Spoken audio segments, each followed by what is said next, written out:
Hello there, ladies and gentlemen. Welcome in. Welcome in. Hang on, let me just adjust my green screen. Yes, we are here on, I think it's like Thursday for Americans. Oh, it's probably Friday at like 1 a.m. for Americans. I'm sorry, guys. I'm sorry. But the Europeans and the Brits, you got an early morning stream. Congratulations. Lovely. Thank you very much for the 24 months Prime on Sebi Goddamn Webs TV. Thank you so much. Thank you so much. Lovely. Thank you for the 2 years. My goodness, madam. Siren says, Mew, first time catching a stream. Been a long time coming. Welcome in. Welcome in. Thank you guys for subbing and resubbing before I'd even, during the starting soon screen. Thank you, Existential Bread, for the 9 months for the Twitch baby. Tommy, hello there. Welcome in. Everoni, thank you for the 47 months. Oh my God. And Mega Monkey Mixity, thank you for the tier 3 subscription. Absolutely massive. Mega Monkey with a mega sub. Skardog. Skardog. Oh, that's how I'm gonna pronounce it. That sounds like a Sean Connery movie from the 80s. Thank you for the Prime. Welcome in, welcome in. Guys, so yeah, today's pretty simple, pretty straightforward. We're just doing FF3. I am leaving the, I just won't be streaming from like the 3rd of September, basically a week from now. I just want to get FF3 done before I'm away, before I'm on holiday for a bit. I don't want to leave FF3 unfinished for like a month. No one's going to care anymore. I'm not going to care. Just get it done, get it over and done with. And if we have to use journalist mode to get there, then you know what? Arrest me, officer. I don't give a shit. Turn off encounters, 4 times XP, let's fucking go. So, yeah, and also there's been an FF7 Revelation trailer showcasing the weapons and stuff, as in like Emerald Weapon, Diamond Weapon, Ruby Weapon. I saw that at Gamescom and I was just like, I mean, okay. It's not even that I just felt kind of inconvenienced by it. Like, I just want to do this game, but I know I should react to this as well. I'll make it into a YouTube video. I don't even think they needed to make the trailer, to be honest. I think that, it's like, you know when you watch a movie trailer and it just shows you all the best parts? It just shows you all the big climactic moments. It's like, man, like, it would have been better to find that out through the game. And I think someone on Twitter even said, it feels like they're not making this trailer for the fans. The fans don't actually want a trailer, I don't think. I think the fans just want the game. But that trailer felt like it was trying to win people back or win people over. It's like, you thought FF7 Remake was lame? Well, check this out. And it's just like, you know, Ruby Weapon going, oh, we'll talk about that, believe me. But I mean, I'll react to it just because I have to, because I should. But I don't have too much to say about it, really. So, Anonymous, thank you for the $3 tip. Wait, I think I know what FF7 Remake is. It's not a remake. It's not a sequel. It's a reboot. See, I don't even think that. I actually don't even think that. Because when I think reboot, I think like Spider-Man. You know what I mean? We had like the Tobey Maguire Spider-Man for 3 movies. And then the Andrew Garfield movies, that felt like a reboot of Spider-Man. Different stories, different villains. And then I feel like Tom Holland was a reboot after that. Different villains, different stories. Like, in order for that to be a reboot, it'd be like if you did Spider-Man again, but it was Andrew Garfield, but he was fighting Green Goblin and Dr. Octopus and and Sandman, but they were played by different actors. And there were like timeline changing fake ghosts popping in, you know, like, I mean, like Spider-Man's trying to save Uncle Ben or Gwen Stacy or whatever. And like, oh, actually, no, it would be like Spider-Man is about to save Gwen Stacy and then a fake ghost comes in and pushes him out of the way because he's not supposed to save her. Like that, this is not like anything else. It's not even, I wouldn't even say it's a reboot, man. The whole multiverse whisper thing makes it in a category of its own. There is nothing else like it. People say the closest thing you can imagine is the Evangelion rebuild, but I mean, does the Evangelion rebuild have like fake ghosts, like these whispers that come in and like course correct stuff? Characters try to do things differently and the ghosts put them back on track, and then they have to kill the ghosts so the writers can change the story. It's not even Evangelion. There is nothing like this, and that's why it's so disingenuous when people say, oh, this is what you should have expected. Expected what? Like, this thing that's never been done before for very good reason, you know? So anyway, and welcome in, Louis Guapo. You will play FF Resonance and you will like it. No, I won't. Lob golly. I mean, I might, but I don't have to. I don't actually care about Resonance. I mean, if you like Resonance, great. The main problem with Resonance is that people were saying, this is your turn-based Final Fantasy, and you better buy it like 10 times, or else you never cared about Final Fantasy and turn-based, and you should never speak about it again. It's like, no, that's not what we're talking about. All right? It's not like the evolution goes FF15, 16, Resonance. It's like, you know that's not what people are talking about, man. You know that it is, you know that the turn-based conversation has only ever been about the numbered mainline FFs. Why does the number matter? Because the numbered FFs are not like all the spin-offs and Octopath and Bravely Default. They do their own thing. They are unique. So, all right, welcome in. Hope you have a good, relaxing trip, Nicholas. I appreciate that. Thank you. I have not seen Evangelion Pinch Punch, but I've just heard that that is the closest equivalent to that.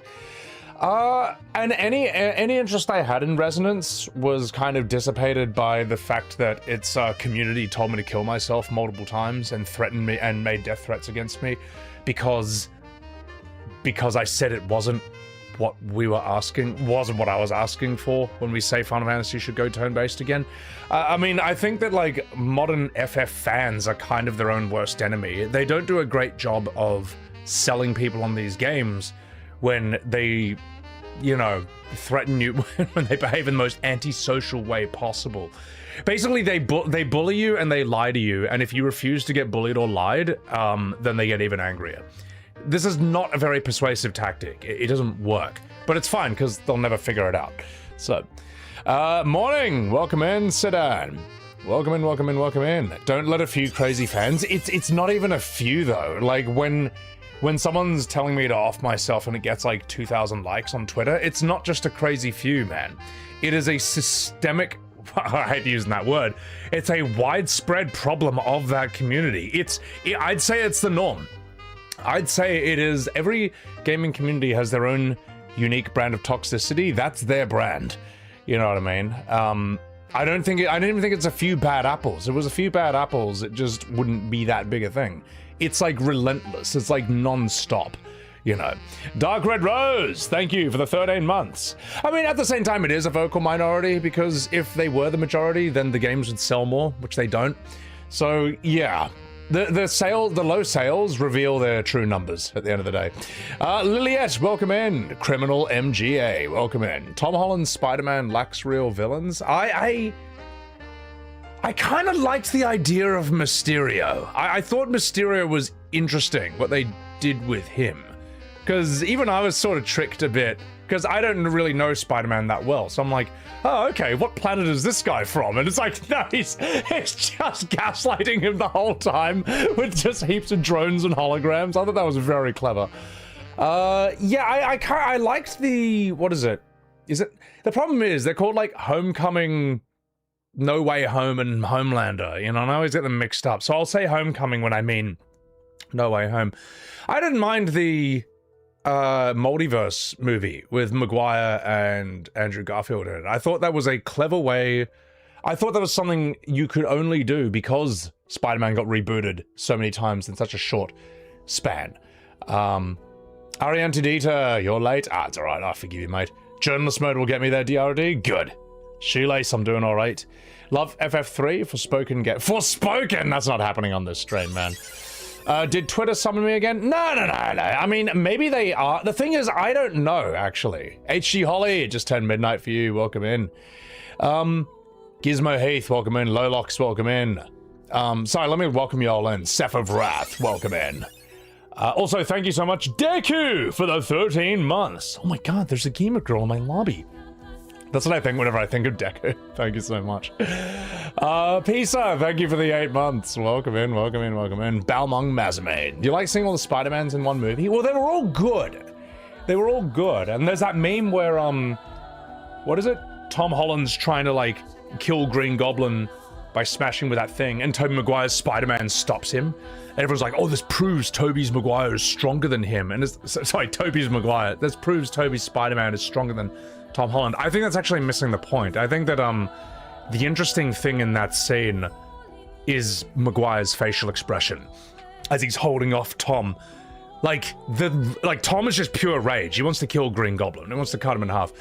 Maguire's face, it's like, I don't know how to describe it. It's this amazing expression of, it's like strength, it's understanding.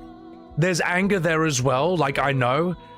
But then there's also like compassion and forgiveness. I don't know, it's a really interesting face Maguire's making as he's holding him off. It's like he understands his rage. He's angry too, but he's also more mature than him. He's grown past it, and it's almost like he's asking him, like, don't do this, like, make a better choice. I don't know, like, Tobey's a underrated actor, I think, in that regard. So, Numfoodle, thank you for the 7 months. It's 8 a.m. and I just started my home office day. Thank you for the stream. New FF7 trailer sucks, by the way. Have a nice day. Thank you, Numfoodle. Here's the thing, it's like with the Revelation reveal, I didn't even feel angry. I just felt just tired. I was just like, okay, I just felt inconvenienced. Yeah. GTA 6 extended gameplay trailer. I have not seen that. I've seen some reels of it, so I suppose it's okay. I think Rebirth sold 5 to 6 million. Isn't this what everyone expected? Lobgolly, are you addicted to being wrong? Like, if you ask any estimates, the estimates are between 2 to 4 million sales, like, total. I don't know where you're getting this 5 to 6 million from. What you're getting it from is there's like some guy who on a forum somewhere said that, oh, it sold at least 5 million, and everyone's like, oh, well, then it's true. It's like, I'm sorry, who is this guy? Like, it doesn't matter if they're a journalist or if they just say this on some obscure forum. It's just, what are you talking about, man? Like, look, maybe it has, but if it has sold 5 to 6 mil, why hasn't Square announced this? You know, how come they've announced 5 million sales for literally every game except Rebirth and FF16? You know what I mean? I think 2 million's too low. I think that 2 million is what it sold on launch, and then followed by a 91% drop off, like right after. These are from official articles. All right. And then, what was the other thing? A PC sales estimate that it's just sold 800,000 copies on Steam. That's not a lot. That's not great. It should be selling more. Considering that FF7 sold 3 times as much as Spider-Man on PS1 back in the PlayStation 1 days, Final Fantasy should be doing better than that. Whereas today, Spider-Man 2 sold 4 times as many copies of Rebirth on PS5. This is, like, think about that swap, man. Yeah, but it's all right, Lob, are you still bitter that I've made a short out of your, out of your gaslight attempt last stream? I could do it again if you want. I could do it again. What else do we have here?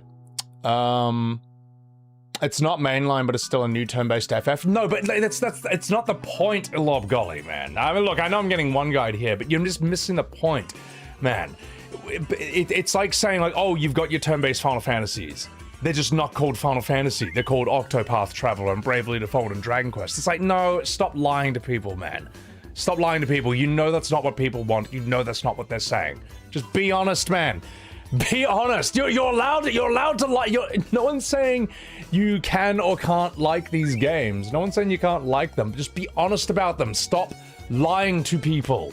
Shin Super Saiyajin, thank you for the $4. Been playing FF10 again. Sin looks more sinister than the weapons in Revelation. Sin looks really strong, and we'll talk about why Sin works, for example, where say, you saw Ruby Weapon in the trailer, right? He goes, whereas like Sin almost doesn't move or flinch at all. It's almost too big to even move, or it doesn't even get staggered by attacks. It just kind of comes up. It's like blows shit apart, man. It's different. No, that's only like a Ruby Weapon thing. We'll get to the other stuff. 2 a.m. in the US. Saren Loth, thank you for the $5. You are work trucking and watching the stream. Don't watch my stream while driving the truck. But I hope you're all right. I hope you're all right. Enjoy your shift, and thank you for enjoying the stream. Anonymous! They claim the Whispers are keeping the timeline intact, but if you watch the way things do, it's not entirely true. If you compare what they fixed to what happens before, they're letting things happen that never did and vice versa, Anonymous. I mean, yeah, I mean, the Whispers didn't exactly save us from...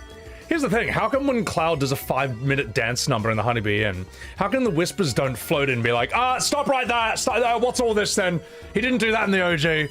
And the Whispers like pick Cloud up and like move him out of the club so he can't get dry humped by gay Andrew Tate's character anymore. Like, oh, why didn't that happen, eh? I really mean that, Batman. Sorry, let me catch up with chat here. Did I manage to check out? Oh yeah, the GTA 6.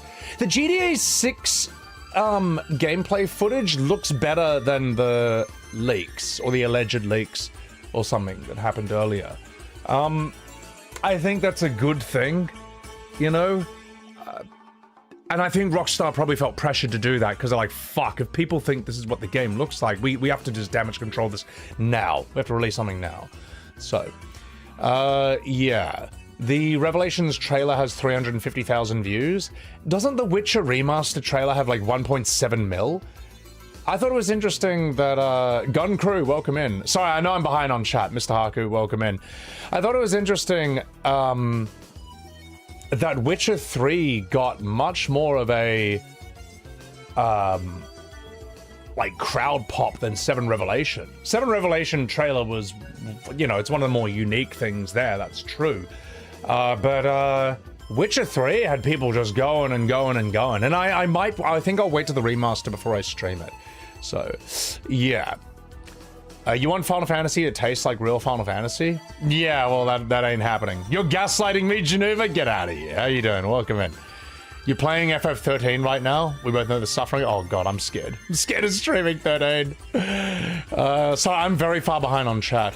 Monkey, you'll hope I'll do an Optimus Prime voice this stream to honor the late Peter Cullen. Oh, God, we gotta talk about that, don't we? Yeah, guys, oh my God, man, since last stream, we lost 3 legends, man. We lost 3 entertainment legends, like back to back, man. We lost Dolly Parton, who was a huge American icon, legendary country singer, beautiful, beautiful woman, and pretty cool role model. It's actually like, it's cool watching the interview with her, with this guy keeps trying to bait her opinion on Trump, and she won't give him what he wants. She just says, look, I got my opinions, but I'm an entertainer. No one should be hearing politics from me. It's like, you are a role model though, aren't you? And she's like, yes, I'm a role model, which is why I'm not going to talk about other people.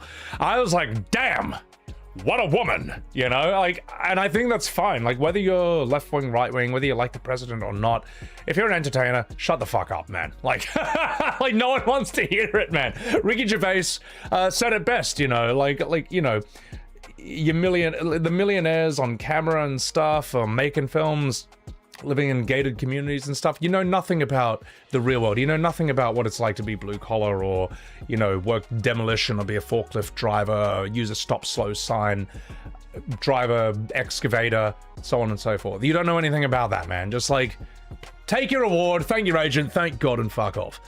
Now, if you're a streamer, YouTuber, it's a different thing, because there are some streamers, YouTubers who specialize in politics and stuff. I mean, and there are some who kind of do both. They game and do that. I find their opinions tend to be better than a lot of the Hollywood actors. Let me put it this way. When streamers or YouTubers talk politics, they tend at least to be up to date, all right? They've at least looked at, like, both sides of the argument, or, you know, the most current facts. When a Hollywood actor, though, tells you about politics, it's always some boomer point from 10 years ago that got debunked already. And they think the reason you don't think the same as them is because you didn't see that boomer point 10 years ago. It's like, no, we all saw that. You just had a date. PD Goose, thank you for the prime. Appreciate that. Appreciate that. But yes, we lost Dolly Parton. We lost Tim Curry, man. Oh my God. Tim Curry was one of the greats. You know, we all know him, man. We all know him. Regarding Rebirth numbers, there's been a hostile takeover in Square Enix. That's what Hamaguchi said. They can't share sale numbers right now. That's just, come on, man. Come on, mate. It's such bullshit. Oh, well then I can't tell you my opinion. There's been a hostile takeover of my stream and stuff. Also, I've seen that I've seen in a different thing, he said that like, oh, it's like shareholder policy or whatever, we can't share the numbers. I just think it's bullshit, man. You're coping, man. You're coping. If the numbers were good, they would have said it. All right, they would have said what they are. So, what else is there? I would just say take the L, Lob Golly. You're just wrong. You're just wrong, man. What else do we have? Look, Final Fantasy is not as big as it was anymore. It's not popular anymore. No one cares about Final Fantasy outside of the weird modern FF bubble, the 7 remake bubble.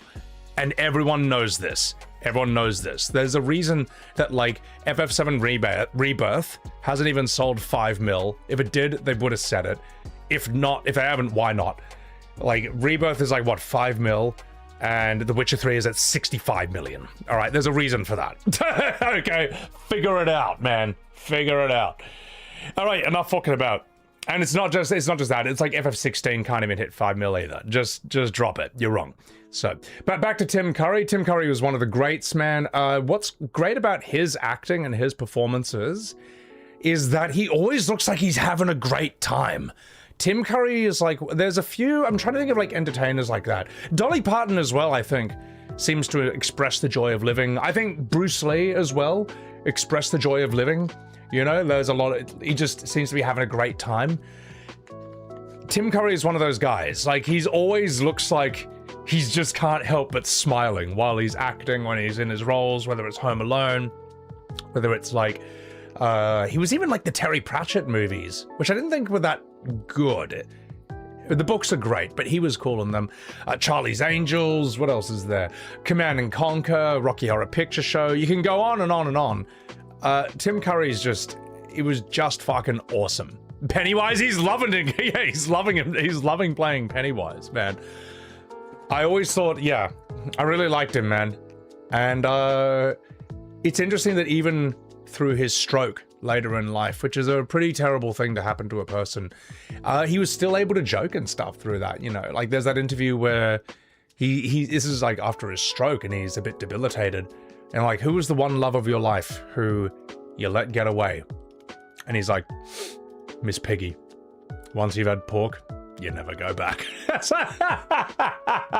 gotta say, I've always loved Miss Piggy as well. You know, I think she's like the original body positive model. She's the original, like, you know, the gal. She's great.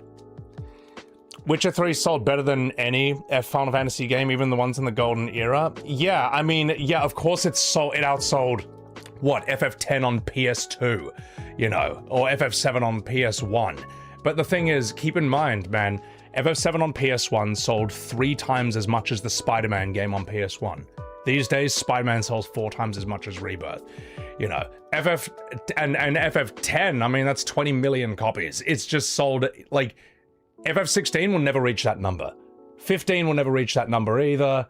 You gotta take the L, Lob Golly. You gotta take the L. No one cares about Final Fantasy anymore except the weird modern FF bubble. I wouldn't say it's niche, but I would say it's kept alive by FF14. I would say that FF14 is like the infinite money printing machine for Square. But if 14 dies, Final Fantasy dies. It's over. Peter Cullen was responsible for the way the Predator sounds. I didn't actually know that. Also, Disney Princess, how the hell are you doing? What's going on? What's going on? Hope you've been well. Blue Keeper. I don't know if maybe I should check it out. Maybe I should check it out. I don't know. Look, let me put it this way, Lob, but there's a reason that, like, Rebirth and 16 haven't hit 5 mil after years, while Expedition 33 hit 8 million copies in 1 year. All right. Like, a fucking, what, $10 million AA game by a French team of 33 people, their first game ever, no historical legacy, all right, came out on Game Pass, overshadowed by Oblivion Remaster's launch, and it crushed modern Final Fantasy. Crushed it, destroyed it. It's over. You gotta understand this, man. And you can invent all the excuses in the world for why this happened, or modern FF, this and that. It's just the better game. And we live in the post-E33 world. There's a reason that game destroyed FF. You gotta understand. You gotta understand it, man. I'm not trying to be mean. I'm just like informing you of the facts. 14 is Square Enix's golden safety net, but the net has had some rips lately. Well, here's the thing, man. I've seen people say that like Dawntrail is a great expansion in terms of just its pure gameplay. Yeah, the raids, the content, whatever. Wukelamart's overhated. Wukelamart's not overhated. Wukelamart's appropriately hated. I don't even think I actually enjoyed voice acting Wukelamart because I gave the voice like, oh jeez, you know, which is hilarious as Wook. But I'm like, man, this character has way too much screen time. Like, they shouldn't be this. I don't know why they're pushing this character so much. This character should just be like a side character. You know, it should be about the Scions, man. It should be more about Kryl, Alphinaud and Alizé and everyone else. Estinian should have a bit of role. It should just be like that. You know, Raven Rib would scale on your fucking dog. Sorry, back on this point, man. Dawntrail, the problem is that one of the main selling points of Final Fantasy is its storytelling and its characters. Those are both... The reason the series is so strong is because the series has so many strong stories and so many strong characters. When the story and character sucks, it doesn't matter if the gameplay is good. It doesn't. And a lot of people just actually don't like FF14's gameplay. They find it slow and responsive compared to, say, like World of Warcraft or something, you know. And not everyone's a big fan of the, like, oh, here comes the big yellow triangle. Don't stand in that, because in 10 seconds, there's gonna be an attack there. Not everyone's a fan of this fighting style, you know. What's up, old Toby? How are ya? Expedition 33 was tight, but it would not listen. Yeah, exactly. You'd rather have an FF10 prequel? I think Final Fantasy, I think they should just leave it. It's unfixable. Like, the problem...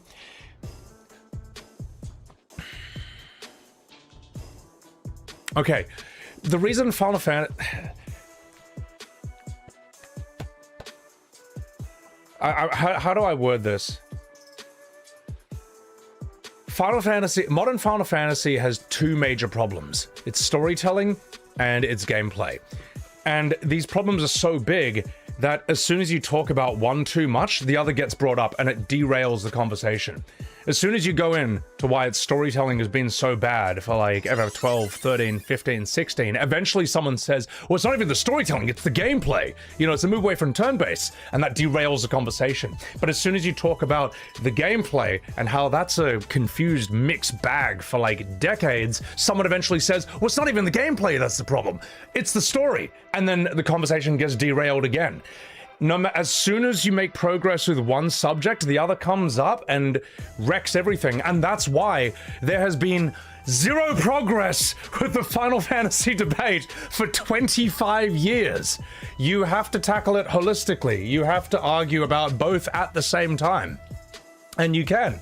You know, I think that the turn-based combat is very cinematic and it complements this grand storytelling style of Final Fantasy, and when one falls out of whack, so does the other. Well, the tragedy is that both fell out of whack at the same time. Just look at FF12, you know. So yeah, that's the problem with it. That's why it can't be fixed, because you can't talk about one without the other side derailing it. So, and vice versa. So I don't even, yeah, you know, it's a very complicated problem. And to make it even worse, the problems of one game are not the same problems of the other game. The problems of 15 are not the same as the problems of 16, and then not the same problems of 13, and then not the same problems of 12, or 10-2, or 7 Remake Rebirth. So it's very hard to hit all these targets at once, and because you're dealing with the most dishonest fan base in the world, the second they spot a weakness, the second they notice you're addressing one problem, but you left another problem addressed, they'll bring up that other thing and derail it. So no progress can be made in this discussion. It just can't be done. It's unfixable. It's fucking unfixable. Amen! Thank you for the 8 months. You happy you're back to making voice-acted playthroughs on the games you like? Yeah, it's fun. It's really fun. I am enjoying my shocking VA on this, which I've kind of given up on trying to make it serious. Like, every character's just giving each other a blowy joey at this point. These postmodern FF fans, comics, these woke moralists. So, exactly, Dave, yes, you kind of nailed it. So, Valyrian's Avenger, welcome in. Also, welcome in Orky Woo. When you were growing up, conversations about FF were about the story of the music. Can't even say the music is good anymore. I mean, 16's music, it's just very, it's not memorable. You know what I mean? 15 has a memorable track or two. Yeah. My goat, love your content, my goat. Thank you. I appreciate that. I appreciate that. So, yeah, the furries. I mean, Wook Lamart is a furry icon. It's just true. So yeah, they hit 3 million in 3 days with Game Pass. Hang on, no, shoelace. It was they hit 3 million in 33 days or something like that, or 3.3 million in 33 days, something like that. Yeah, which is pretty fucking sick, man. Yeah. What is it? Straight up has lighting in an odd form of group narcissism. Group narcissism? Yeah, you can see that with the community. I mean, I'm sure all fan bases have that to an extent. I just know the modern FF one better than the others. So, Rotten Kimchi, welcome in. How are ya? How are ya? You describe so many conversations you've had about FF lately, Chiro. See, the thing is, I debate them for a living. It's one of the main things I do. So I've seen everything, all right? I've played these games before. I know what they're gonna say. You talk to one, you talk to them all. That's how it feels. So, Logan, pure as woke fantasists. Oh my god. Furries don't care about Wook Lamart. It's either Hrothgar they like. Yeah, well, I think Wook is like so crap that even furries have gone off her. So, I think 14 has a lot of good songs. So, saying FF16 doesn't have memorable music is a stretch, Lob Golly. Lob, are you addicted to being wrong? Like, are you actually addicted to being wrong? There's one song in FF16 that's memorable out of all of them that I would say. And that's when you fight Typhoon. And it's the one that's like, how's it go? And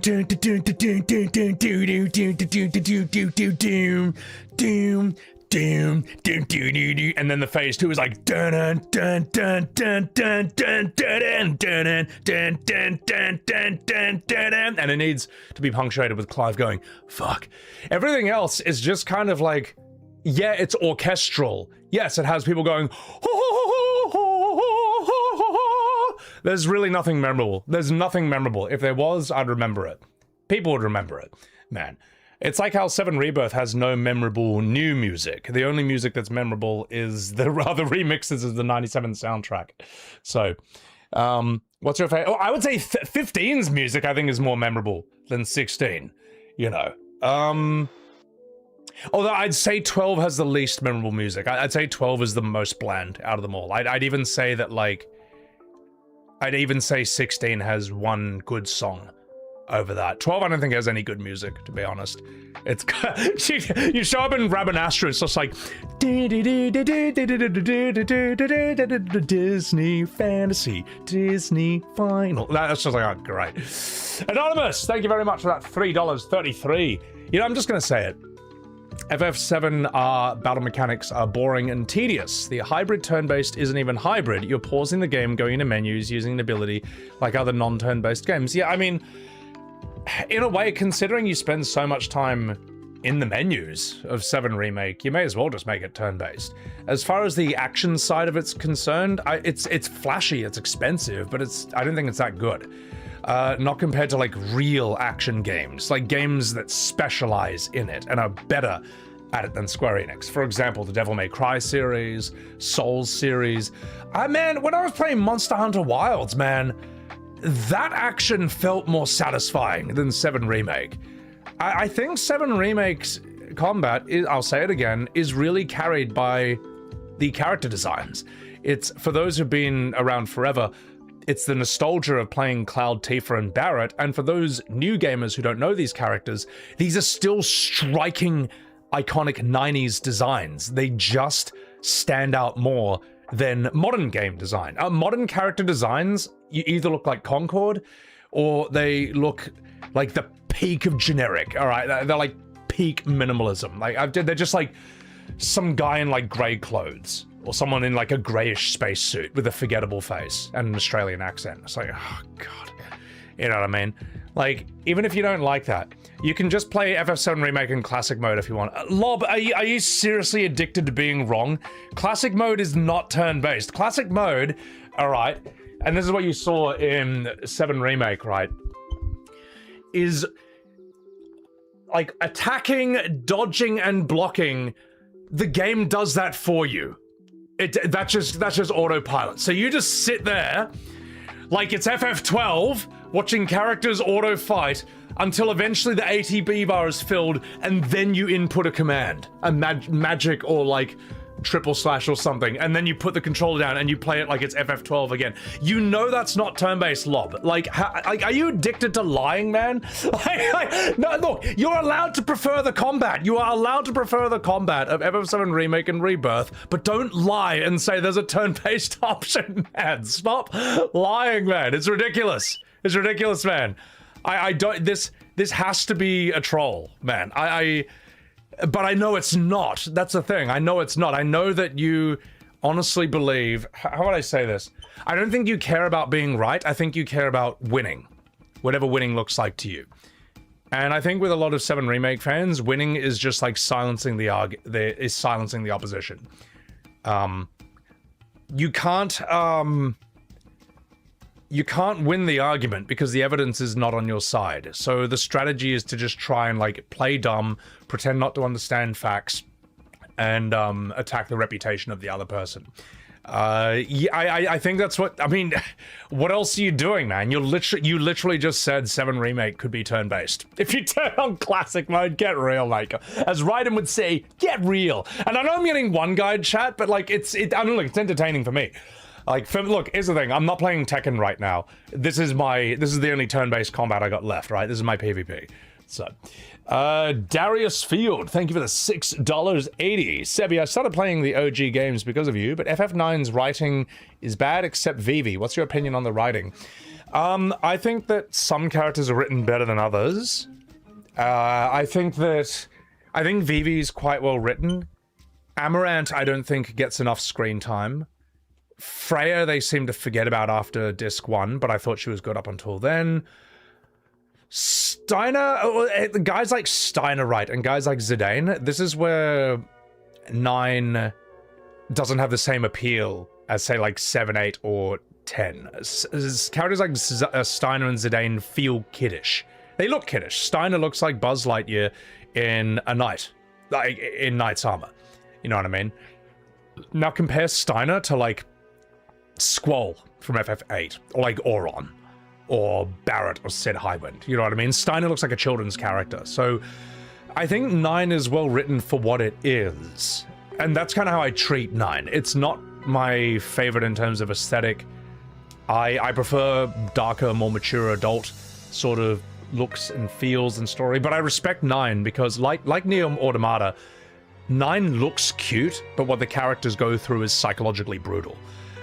Nier's way worse in that regard. Nier Automata is like really intense what these characters go through mentally, even though it looks all kawaii and cute. So yeah, I mean, 9 is one that I grew to respect a lot more as time went by for what it is, but as I say, I would have rather 8 was better written or 10 had less cringe. You know what I mean? So yeah, I don't know if that makes sense, but I think 9, the reason I think 9 is well written, well, 9's better written than modern Final Fantasy in the sense that it does not drag, all right? It's not bloated. I think 7 is still stronger in terms of like stakes, urgency, and emotionally hard-hitting moments. 9 at times kind of like starts and stops, but I think 9 is just much more efficiently written than modern FF. So what's the news about a hostile takeover at Square, Necromancer? It's from my source, all right, Mr. Addicted to Being Wrong over here in chat. It just sounds like a lot of cope. It sounds like a lot of bullshit. Yeah. So, you personally find the tone of Remake does give the same vibe as OG FF7. 90% of the game feels tonally similar. I don't know, man. I think actually it's 95% the same. In fact, it might even be 100% the same. No, Remake does not have the same tone as the original Final Fantasy. You know it doesn't, man. You know it doesn't. Not even Part 1. The reason you thought Part 1 did is because Midgar is just a generally darker area in, like, overall. and we were on autopilot. All right, we had our blinders up. Okay, we were blind to all the red flags. Like, did you not see Cloud like fucking gyrate and get dry humped by gay Andrew Tate for like 5 minutes straight? Did you not see that part? What about the complete I think the whole thing with Biggs, Wes, and I don't need to like people say, oh, I love to expand it like Biggs, Wedge, and Jesse. I don't agree, actually. I don't need to go and have pizza with Wedge's mum. I don't need to sit at the dinner table with Biggs, Wedge, and Jesse and have their mum make us a plate of spaghetti. This is just fluff, man. It's filler. Like, in the OG FF7, right, when Biggs, Wedge, and Jesse die, it's shocking and it's sudden. You were just starting to like them, and it's sad. You see why Barrett's sad. When Remake happens, it's just like, oh god, about time. Fuck, I thought they would never die. You know, even in that, you can see, you can actually even see in the bombing mission, there's moments that show this tone. They've got the tone wrong. You know what I mean? Like, it's, you see, like, what is it? Jesse and Biggs are like talking about Cloud. This is like the very beginning of Remake. They're talking about Cloud and how he's this mercenary. And then Cloud looks up and Wedge just looks at him like this. And it's like this full on like few seconds and Cloud's just like, okay, whatever. And Wedge is like, oh, and it's like, man, what the fuck are you talking about, man? And even when, I think like Jesse also talks a bit about Barrett as they're going, and Barrett just turns and goes, and it's just like, who are you posing for, mate? Like, this is like Power Rangers shit, bro. And it's not in the original either. Like, tell me where in the bombing mission there are those scenes. Like Wedge coming up to Cloud and be like, or when Barrett's like, this is my pose. Like, where is it? It's bullshit. You're just fucking wrong. You're wrong, man. Lob golly, I have never seen anyone so addicted to being wrong in such a short span of time in my entire life. You are the embodiment of the FF7 Remake community. It's like arguing with all their bad and incorrect arguments. They're gaslighting in a single person. It's impressive. It's impressive, I gotta say. It's impressive. But like, here's the thing. Square's not paying you to shill for their games or gaslight or defend them. Square Enix has no idea who you are. They're not your friends. They're not your family. If they knew you, they probably wouldn't like you. All right? Because you're not thinking for yourself. You're just making excuses for their bad decisions. Like, even Square Enix comes and says that 7 Remake, or Rebirth, and FF16 underperformed. Like, even they're saying it's not doing great. So, like, I don't know what you're trying to protect here, man. I don't know what you're trying to protect. Pad the length for 3 games? Oh, yeah, it's ridiculous, man. So, 95% the same. The thing is, I think that 95% the same meme is hilarious. It's just not true. It's like, the funny thing is, of all the remakes to say that about, FF7 Remake is like the worst candidate of all time to say it's 95% the same as the original. Like, the worst. I would say Resident Evil 3 Remake is probably closer to the source material, is probably a more accurate remake and 7 Remake Rebirth. Like, I don't know, man. I saw that Kroby Cat's done a video about the differences of Resident Evil 4 original and remake. Again, that would be closer to 95% the same than Remake Rebirth. So, yeah. You'd rather play Kingdom Hearts 4 than 7 Revelation? Yeah, it'll be interesting. It'll be interesting to see what that is. I don't really care about it, and I don't think I'm going to play... Oh, God. Here's the thing. If I could just play Kingdom Hearts 3, then 4, sure. But we know that that's not the order. We know that it goes... We know that Kingdom Hearts 3 is something like the 8th game in the series. Like, how does that even happen, man?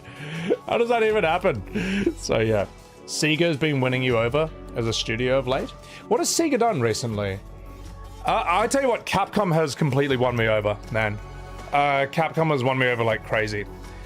Like, Pragmata seems to have done very well, and whether you like the aesthetic of it or not, or, you know, like, what he's escorting this kid or not, if I ever stream Pragmata, I'm just gonna make jokes about strapping a bomb to her and sending her in to a group of... It's fine! She's not real! We can just 3D print a new one, you know? I'm going to joke about using a self-destruct mechanism, but people seem to like that. The Resident Evil series seems to be doing well. Devil May Cry 5 was one of the best games I've ever played. I thought, I still keep thinking about it. I still keep coming back to it. I couldn't believe how fun DMC5 was. It was just amazing. And Street Fighter seems to be doing well, even though Alex has apparently banged his cousin and gotten her pregnant. But I mean, apart from that, all right, apart from that canonically being true, that's real, by the way. Apart from that, Street Fighter seems to be doing well. People seem to be okay with the movie. People seem to think the movie is doing quite well as well, or looks good. So yeah. He would have done this in the 90s, but the hardware limitations. Yeah, oh my god. I can't wait for that excuse to pop up again. Even if it was 95% the same, if you get all the details wrong, just 5%, it'll still be bad. Yeah. Eris, welcome in. Well, here's the thing, right? Here's the thing. Let's say you're at a restaurant, right? And a chef serves you a bowl of soup. And then right before that, right as they put it on the table, they like bend over, pull down their pants, and they just do a little rosebud poo. And just pops out, bloop, and just lands in the soup. Now, technically that soup is still 95% the same. But that 5% makes a very big difference. All right? Technically this is 95% the same, but something terrible has happened. So, I mean, that's kind of what's happened with 7 Remake and Rebirth. Oh, anyway, you gotta wait for The Witcher 3. I think The Witcher 3 remaster is gonna be a really fun set of streams. And I've seen the remaster on their faces. It looks fine. Doesn't look like they fucked it up. So yeah. Salted Coffee. Sega bought Atlas makers of Persona, convinced them to start releasing their games on PC instead of leaving them dead on console. Hell, I mean, yeah, fuck, man. Do we have any? We don't have. No, we have no idea when Persona 6 is dropping. We've just had a teaser. So yeah, if they remade the OG the way we thought it should have been, the sales would have made Square a load of money. Necro, well, it would have been, as I say, like. Hang on, let me, you know what? Fuck, I'm gonna make a short out of this. Screw it, I'm gonna do it. I'm gonna read this. All right, look at my totally unscripted moment. Where's your chat? Where's your chat so I can be that? Necromancer, the thing is, Sebi Webs, if they remade the OG the way we thought it should have been, the sales would have made Square a load of money. Actually, Hound. No, I gotta put FF7 in there. Screw it. It's like, screw it, chat, we're doing it live. If they remade OG FF7 the way we thought it should have been, oh, fuck it, it's too hard. Okay, all right, let me put it this way. I need some water. That's what I need. I'm too lazy to make shorts, man. Do you know my editor's working on like 130 or 140 shorts right now? He's got a lot to do while I'm overseas on holiday, so... Yeah. Here's the thing. If Square remade OG FF7 faithfully, it most likely would have made more money. All right? So... look at the sales of Resident Evil 2, the original. It sold about 5 million copies total. Look at the sales of Resident Evil 2 Remake. It's over 15 million. It's something like 3 times as much. Now, look at the sales of OG FF7. It's something like 15 million across the board in its whole lifetime. Now, what are the sales of Remake and Rebirth? Remake has sold probably about like 8 million copies. But the thing is, a lot of people were turned off by that because it was in 3 parts. You know, you're only getting 1/3 of the game. And as soon as people heard about the multiverse timeline skip, whatever, time travel spin-off meta sequel crap, they bailed. And that's why when 7 Remake had sold 7 million copies, Part 2 Rebirth sold 2 million on launch, followed by a 91% drop-off. Don't know what the exact numbers are today, but they're not great. But that shows you the difference between what a real remake can sell and what a fake bait and switch remake will do. Yeah, so I could probably reword that. That shows you the difference between what a real remake can sell and what a fake bait and switch remake will sell. all right? And anyone who says that, like, oh, will Resident Evil 2 Remake change some things too, you know that those changes are not in the same conversation as 7 Remake and Rebirth. You know they're not, all right? Resident Evil 2 Remake did not add like 100 new BS minigames, 100 new boring, pointless filler characters, split the game into 3 parts, and add timeline-changing fake ghosts who you have to kill so that the story can go in radically different directions. All right, it didn't do that. Oh yeah, and 3-minute Disney musical numbers. All right, it didn't do that. Just be honest, guys, please. Yeah, there you go. Fuck it, I'm making that a short. How about that, huh? How about that? 7 Remake RE2 sales. Yeah, I think I should annoy people more about this. I don't think I made enough. I don't think I've made enough shorts about FF7 Remake, to be honest. So I feel like that should be a thing. All right, let's continue. Sorry, chat. I know. I'm just rusty. I'm just a bit tired, to be perfectly honest. Tired of bad Final Fantasies. Yeah. So. All right. Where are we? Sorry, let me catch up with some chats here. The recent boost in sales is because they're selling... Oh, yeah, well, yes, no, the recent boost in sales of Rebirth is because... And Remake is because they sold for $20 US each. Like, for all of June. Like, I mean, of course, you'd be losing money not to buy it. That's how they say it. RE4 Remake change and scrap many things. See, Lob, it's not in the same conversation, all right? Like, Lob, seriously, mate. Lob, are you actually comparing the changes of Resident Evil 4 Remake to the changes of 7 Rebirth and FF7? Are you really saying that's even in the same conversation? It's not, man, and you know it's not. You know it's not, man. So, all right. That's a problem with Atlas. And the thing is, Lob, the more you lie in my chat, the more shorts I can make out of your lies responding to it, then those get like 100 to 200,000 views across YouTube, and then also on Instagram and on TikTok. And then more people you don't like, people like me, are now equipped with a set of counter arguments against your lies and your bullshit, man.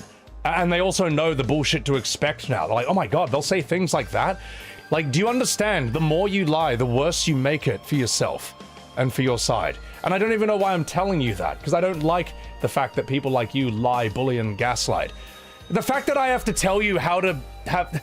The fact that I have to tell you, like... how to argue better is embarrassing. It's like I'm showing you how to fight in the middle of fighting me. This is embarrassing for you, man. So, all right, let's keep going. The remake project sold more than 16 million. Where are your numbers, man? Like, you're just lying. You're just lying, Lob Golly. You're lying, bro. And if you're not, then by all means, post the source. You won't. You won't, because there's been a hostile takeover at Square Enix, so we can't show the numbers. We can't. Shinra is being taken over by Avalanche. Yeah, thank you. Thank you for that.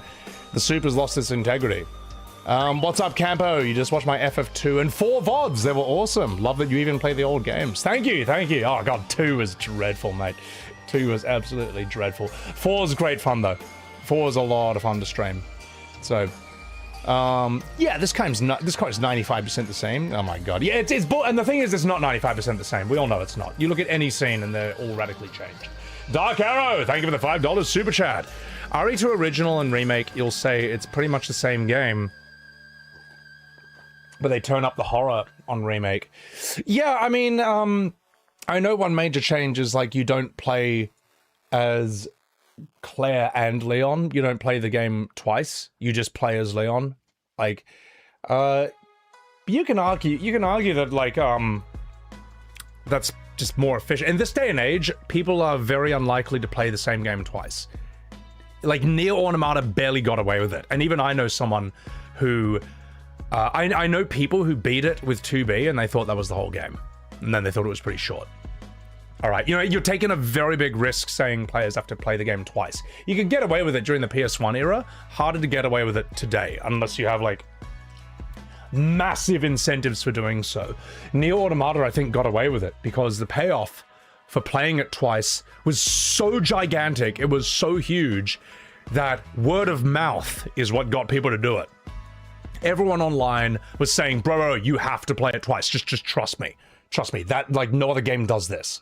So, yeah. The best one, guys, are the ones you can profit off in terms of shorts content. Chiro. Well, that's the thing. I'm literally telling Lob Kelly how to make my channel grow less and how to make me less money and how to have my content influence less people. like I'm literally telling you how to weaken me on three different fronts, and they won't stop because they can't help themselves. They can't help themselves, man. So, yeah. It's like when I say to people on Twitter, stop being assholes to me. If you keep being assholes to me, if you stop being assholes to me, I can't make videos about you being assholes to me anymore. You know, those show the world what this community is really like when they go bad. It shows what the discourse is like about this. It grows my channel. It makes me money. It just, like, I'm telling you how to make me less money. I'm telling you how to, like, reduce my influence. But they can't help themselves. They can't help themselves. They can't stop lying. They're like addicted to being wrong and gaslighting. It's amazing. Dark Arrow, thank you, the $5 super chat. RE2 original. Oh no, God, I can't believe I just read that again. Sorry, I was distracted. Yeah. You love watching my thread. Oh, I know, Congo. Yes, and the other celebrity we lost Dolly Parton, we lost Tim Curry, and we lost Peter Cullen, one of the great voice actors. I mean, people may not know him outside of Optimus Prime as much, but this is one of the great characters, man. Like, Optimus has been relevant for decades. He was also Eeyore in Winnie the Pooh.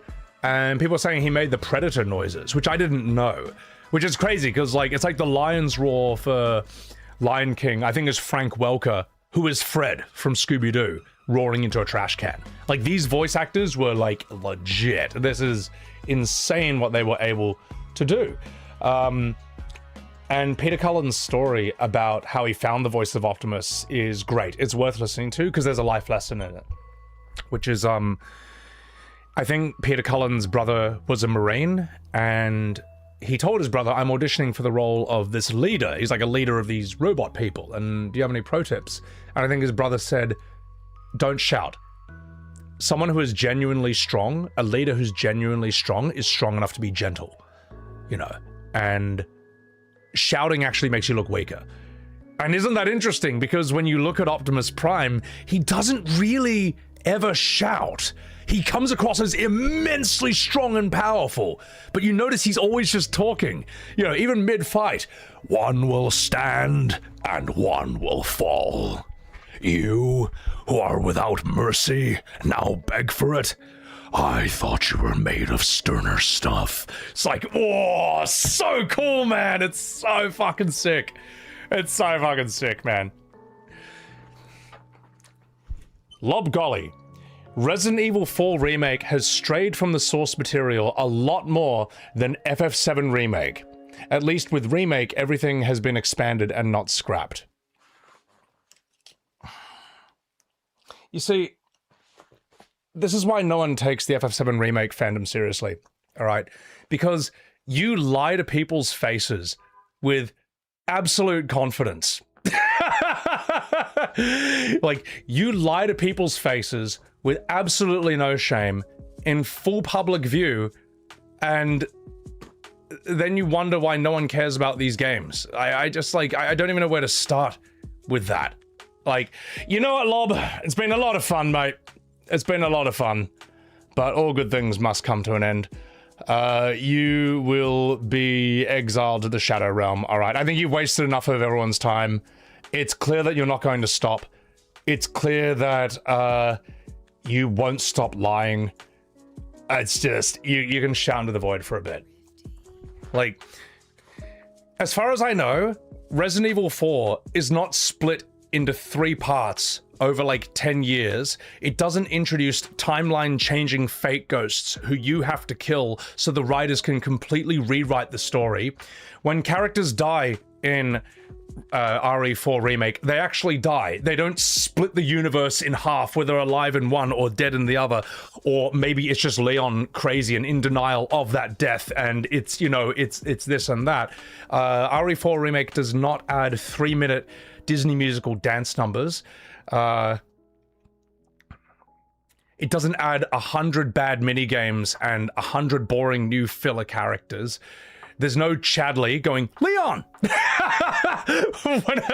whenever you're running around in the world doing stuff. I don't even know where to start with that. That's so amazingly incorrect that I don't even know where to begin. Oh my god. God, how would I end that? Yeah. The FF7 Remake community, ladies and gentlemen. They're not famous for their honesty. So, yeah. There's a reason I call the FF7 Remake community the most dishonest... There's a reason I call the FF7R community the most dishonest fandom in gaming. Alright? And you've just proven my point. So... And you know what? On that note, I think we got a good short out of that. Thank you, Lob. I appreciate that. I appreciate that, man. That is going to be... I mean, basically, you are showing the world what the 7 Remake community is like. However, you are also determined to derail the stream, which is why you are out. So, but it's all right, chat. We all know there's going to be more. We all know there's going to be more. So, wouldn't it be more productive just to walk away? Talking to a brick wall won't help that much because people are just trying to rage bait instead. No, here's the thing, Lycanthropy. As I said, like, from that one person, we now have 2 shorts that demonstrate the profound dishonesty of this fandom. And that's the thing. Like, like, I literally told them to stop because it hurts their cause. I don't even believe in their cause, you know, because their cause is built on lying and gaslighting and bullying. But, like, the Sun Tzu part of me, the Chinese part of me is like, at least have good strategy, you know? It's like in Futurama where Fry stops some protester and their sign is just like this really crap slogan. It's like a really bad rhyme. And he's just like, that's terrible writing. And he grabs their sign. He's like, stop making your point so ineffectively. Like, that's me. That's how I feel with these people, man. I'm like, oh my God, man. Like, I want to at least argue with, like, a proper argument. I want to at least argue with a worthy opponent. So, Kilf, thank you very much for the tier 3 subscription on Sebi Webs TV. Thank you very much, Kilf. Thank you. Thank you. Appreciate that. That's huge. Cheers. This is my glass of vodka. It's water, but you know what I mean. Marcelo. Sorry, I had a burp. Thank you very much for the $1 super chat. Blue Keeper, thank you for the $1.88. Sorry, I was like 5 minutes behind on that. Any thoughts on the remastered Metal Gear Solid 4? Oh, I've got it. It's downloaded, it's installed. But I will also be on holiday for about a month, and I will be prioritizing FF13 when I get back. So don't you worry, there will be an MGS4, then Revengeance, then Death Stranding binge at some point. We got a lot to do, man. It does not yet. How did you develop this critical skill? Do you mean arguing with people, or... Well, my parents noticed that I like to argue with people a lot. I just enjoy it. It's, I don't know. I like it. Not for its own sake either. It's just that there's a lot of things I disagree with. And they got me this book called How to Win Every Argument. This is years and years and years ago. And it was an A to Z alphabetical order. I think of every single logical fallacy out there, like ad hominem attack, appeal to authority, all that stuff. And I remember reading that, and I also loved watching debates. I love watching Christopher Hitchens, especially, debate people, because whether you agree with him fully or not, he was extremely good at arguing, exceptionally good at arguing. He was like an intellectual juggernaut, as they called him, and his memory, he had a, quote, punishing memory. So, or do you mean like critical thinking skills? Yeah, I mean, look, here's the thing, like, we still do make a lot of decisions based on emotion at the end of the day. Ultimately, it comes down to what you like and don't like, you know, and But I also think it comes down to like how well you can argue your point, you know. Like, I admit, I'm biased as fuck, man. I'm very opinionated. I think everyone knows that, all right? If you haven't figured out that I'm opinionated by now, like, you need to get better at paying attention. But the thing is, I will argue as best I can with reasons and examples why I like something or why I don't like something. You know what I mean? And that's the best I can do. And the thing is, if you can like what you like, but if your only counter arguments are you're wrong, I hate you, you're stupid, it doesn't make you look right, man. And the thing is, when you see these people bring the evidence, the so-called evidence out, it's just weak evidence, man. It's just flimsy. It's wishful thinking, and it's always coupled with a healthy dose of gaslighting, or an unhealthy dose. So you were one of those blinded Final Fantasy fans until you saw my videos that have opened your mind on modern FF, and now you can't unsee it at all. No, I appreciate that. I appreciate that. Even on TikTok, man. I see on TikTok, they fucking hate me over there, man. TikTok is the only platform where people repeatedly restitch whatever I post and just like hate me on it. But even in those comments, I'll see people say, look, man, I hated Seb at first, but then I watched his videos, I watched more of them, and I realized like his criticisms are valid. Don't agree with them on everything, but to say that he hates Final Fantasy or doesn't know the series or hasn't played the games, you're just wrong. The thing is, the fact that I see people in the TikTok comments saying that is insane, because I think they hate me as much as Reddit hates me, or maybe like differently. Yeah. Instagram doesn't really care either way. I don't think they care about Final Fantasy there.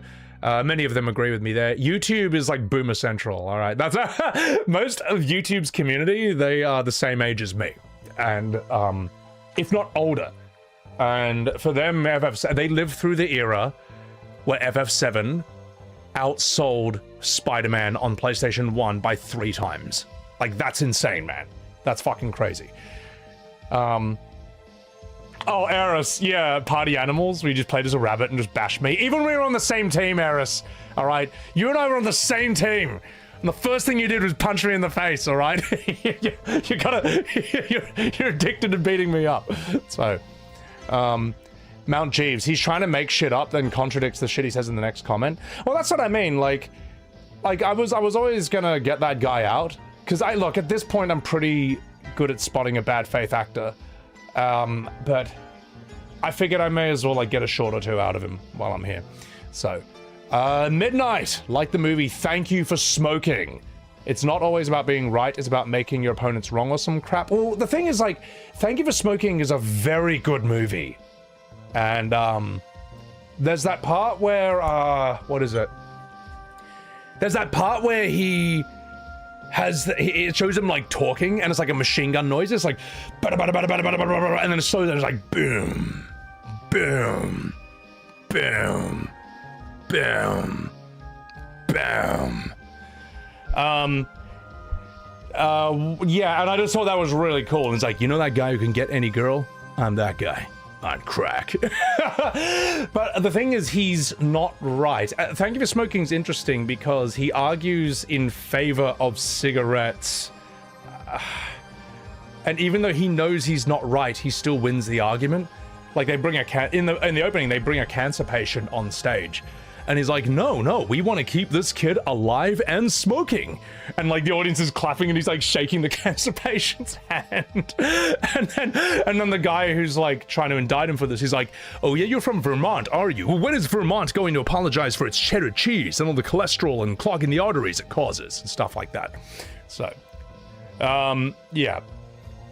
What else do we have? You decided to try a different RPG today. Yakuza Like a Dragon, yeah. Well, I heard that's really good. The thing is, though, when people say that, like, Yakuza Like a Dragon is, like, when people say, oh, you know, there aren't any good new turn-based JRPGs, they bring up Yakuza Like a Dragon. The thing is, when people talk about JRPGs, 99% of the time, it is a science fiction fantasy game. It's like both. Yeah, so it's, I mean, Tokyo is a crazy city, but it's not science fiction or fantasy, and everyone knows it. So, all right, Mr. Fake Account over here. All right. You're glad you're voicing true FF fans' opinions because all we want is our beloved franchise to be great again. I mean, I don't even like using the term fake fan, real fan. I think it's just kind of like an overused, abused term at this point. You know what I mean? Because everyone's now got a different opinion of what that is. Like a modern FF's opinion of what a real fan is someone who buys anything with the FF logo on it, regardless of quality. Even if they don't like it or think it's going to be bad, they'll still buy it and play it because they think that's a requirement to be a fan. Whereas other people's opinion of a true fan is that they loved Final Fantasy when it was at its peak, at its height, and that it's fallen from that, and fallen from it unnecessarily, and they want it to be that good again. I think you like it or you don't, but here's the thing, if you think it's good, then convince me why. Convince people why. The thing is, the modern FF fandom, for the most part, cannot convince anyone in the real world, anyone outside their bubble of anything, because they write in the same bloated style as modern Final Fantasy. And once you see this, you can't unsee it. You'll see them in the comment sections of my own videos.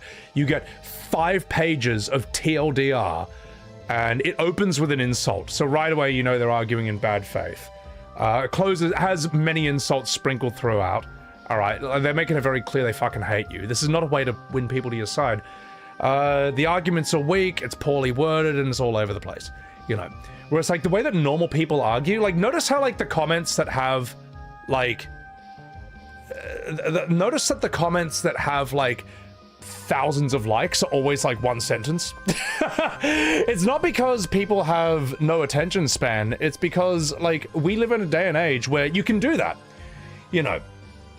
You need to be, like, in this day and age, you should be able to make your argument in a few sentences. No one is gonna sit there and read 5 pages unless you are an extremely important person, or unless it's addressing an extremely important or controversial issue that's so insane that it actually needs that many. Like sometimes I've TLDR'd on Twitter, you know, you've seen like a post of mine that's like a page, but the thing is, what I'm trying to argue is such a big point, it can't be done in a few sentences.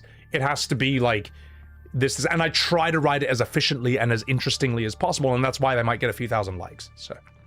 But for the most part, man, you gotta be a bit more succinct, a bit more brief. But isn't that interesting? The media you consume, like, gets reflected in you. And if you put up with non-stop bloated writing, like with non-stop bad pacing, that will come out in your writing. It will come out in the way you speak.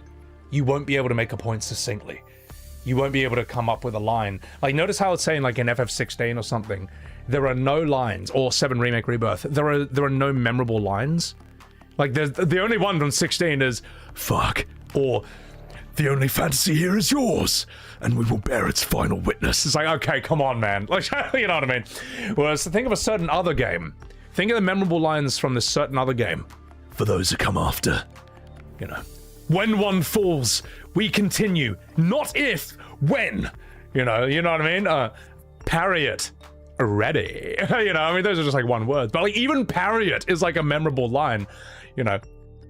Oh, what? Everyone's a winner. No, that is not a memorable. That's memorable for the wrong reasons, man. You know what I mean? There are quotable lines from E33 non-stop because it's efficiently written, you know. God2, thank you for the 100 bits. Welcome in. Hello, hello. Don Scampy, thank you for that 5 months. Do I have an opinion about Terranigma? I don't know anything about that game. I know people talk about it. Yeah, I don't know, man. I hear people talk about it. People seem pretty excited that it's coming back or something like that. My, what a lovely feat. Yeah, exactly, man. What else do you get? Yeah, like, good writing is memorable. Even like GDA, like, I remember back in the days, I think with GDA 3 or one of the spin-offs, you know, during the loading screens, they would have like funny images and stuff. And one was a guy with a gun, and the sign said next to him, trespassers will be shot, survivors will be shot again. Now, you probably still remember that if you were around during that time. You probably haven't heard that in decades, but you remember it immediately because that is a well-written line. That is memorable, you know. So yeah.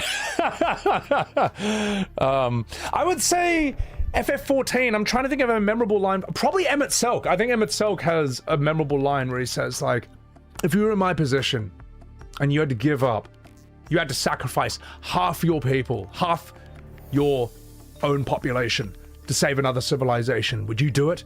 He's like, of course you wouldn't! And if you had been in my situation, you would have come to the same conclusion! Like, to me, that's his most memorable speech, his line. He's just like, if you were me, like, if you were me, you would have made the same choice. And I think he makes a good point, man.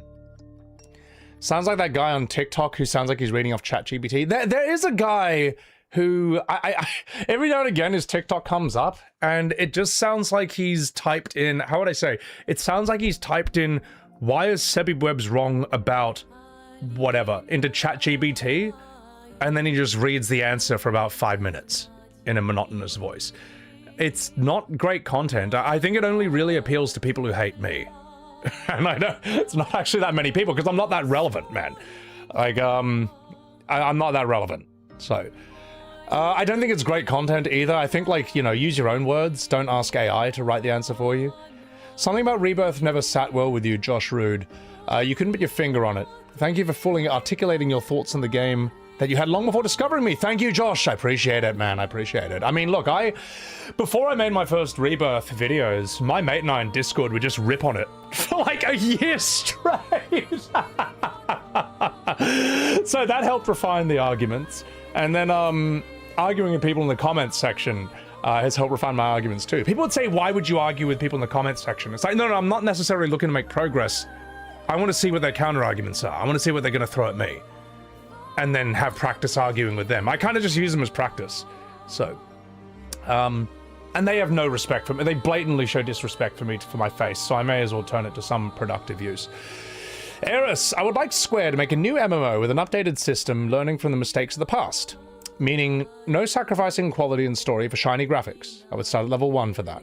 No more half-assing crap. You want Square Enix's best game, like Shadowbringers, but just their best. And keep it quiet. Yeah, no Disney or Sony, just SE.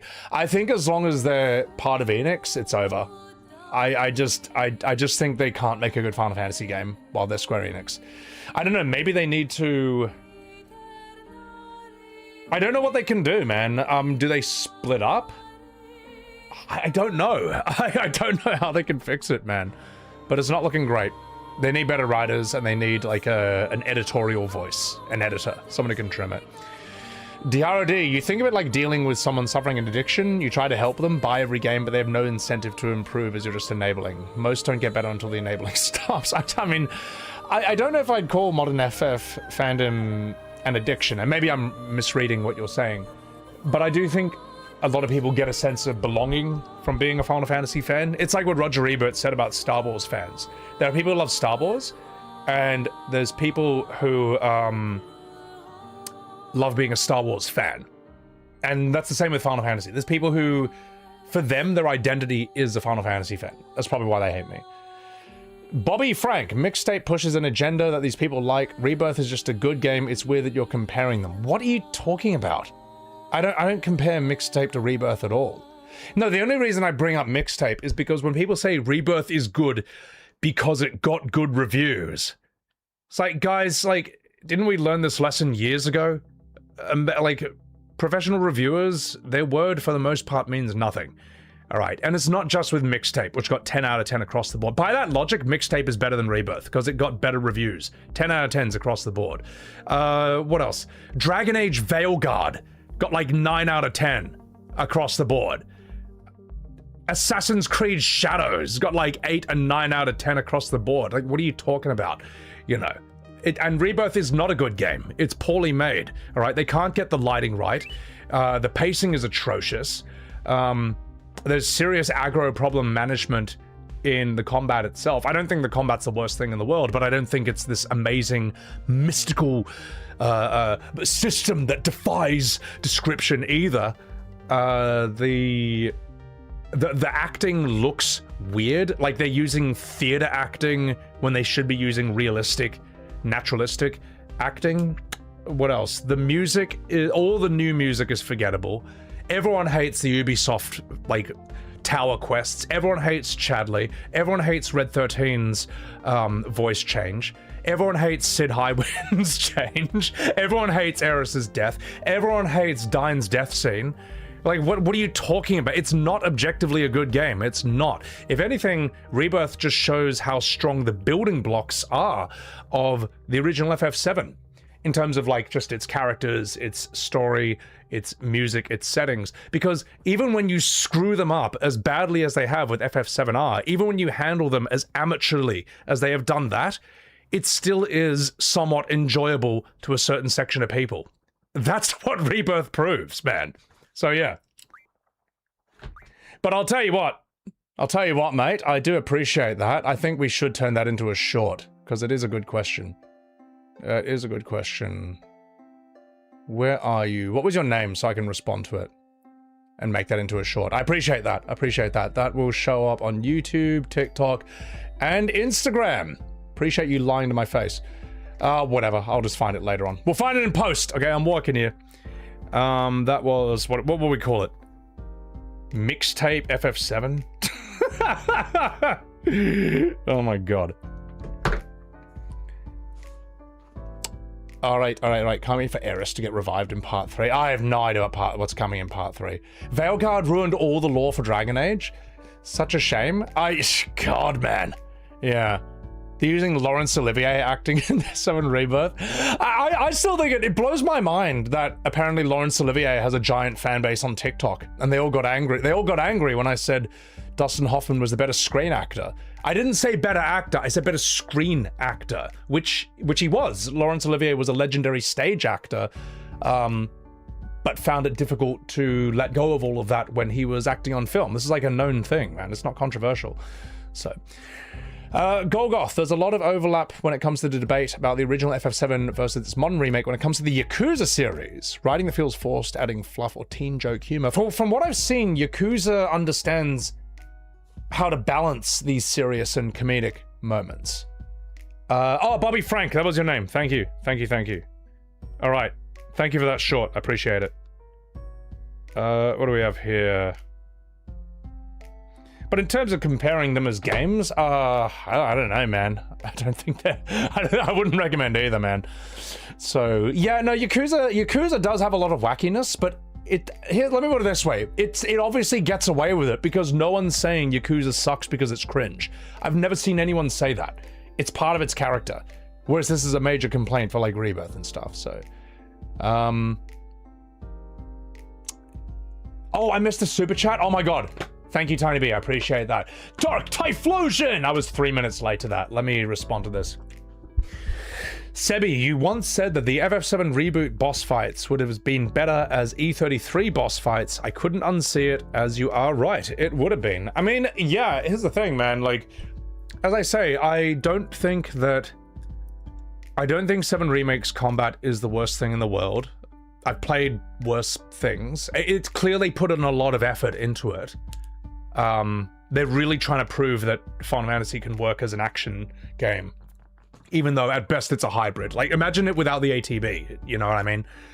I do think E33's combat system is better. I think it's better. It has the simplicity and chillness and cinematicness of FF10's turn-based combat, but then every time the enemy attacks, it's got the thrill, the rush of a Souls game or a Sekiro game. It feels Dragon Ball when that enemy walks up to you and goes... and you have to go psh, psh, psh, psh, psh, psh, psh, you know, like parry it all and counter. It feels fucking sick. Would 7 Remake Rebirth work better with E33's combat? I mean, probably.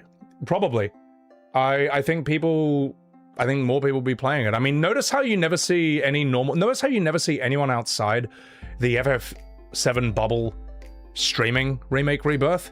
Where it's like all the most normal streamers ever, all the ball and gun gamers, you know, the normies, they all streamed E33. You know what I mean? So, yeah.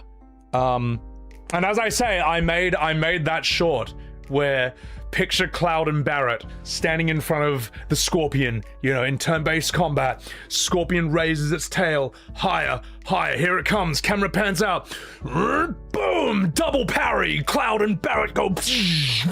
Barrett spins around the big shot. Cloud turns around with a braver. You're like, imagine that. It would actually be fucking sick. It'd be so mad. Now, you don't have to like it, man. You actually don't have to. And if you want, like, if you want to be a soul sweat, put it on expert, like me. And you'll die in like 1 or 2 hits. You better get good at parrying. That's really fun, by the way. Or if you're like, look, man, I just want to play a turn-based combat. I don't care about the parries. Put it in easy mode or put it in normal mode. Normal's also forgiving as well. And it just gives you a thing to try and do, like dodge or parry when the enemies attack. But it's not the end of the world if you lose, if you miss, so. Mortal Shell feels like Walmart Souls 2. Is Mortal Shell 2 good? Apparently people like that, man.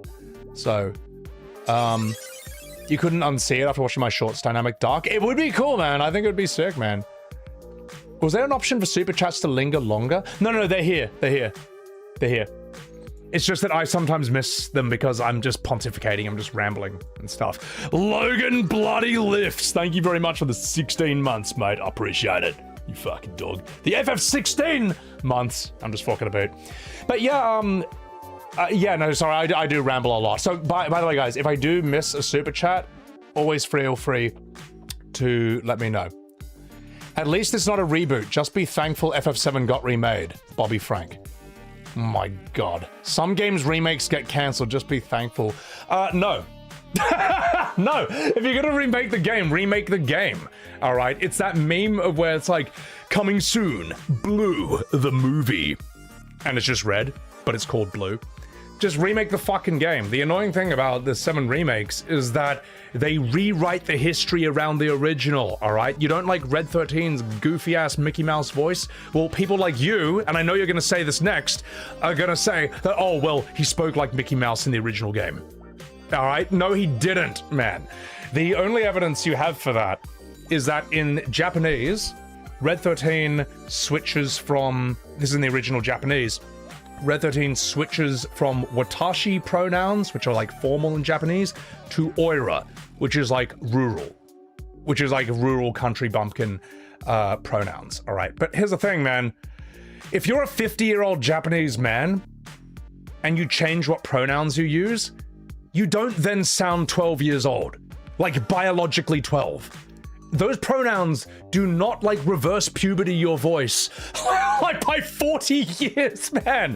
I know Japanese is a foreign language, but it's not that foreign. It doesn't do that, man. It does not happen. You are lying if you say something like that. So, anyway.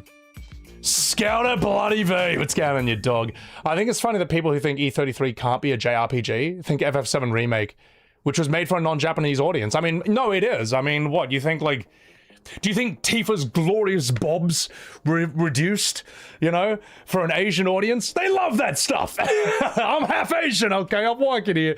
Obviously, that is to fit in with Western trends, all right? Tifa was obviously too sexy. We can't have that in this day and age, you know?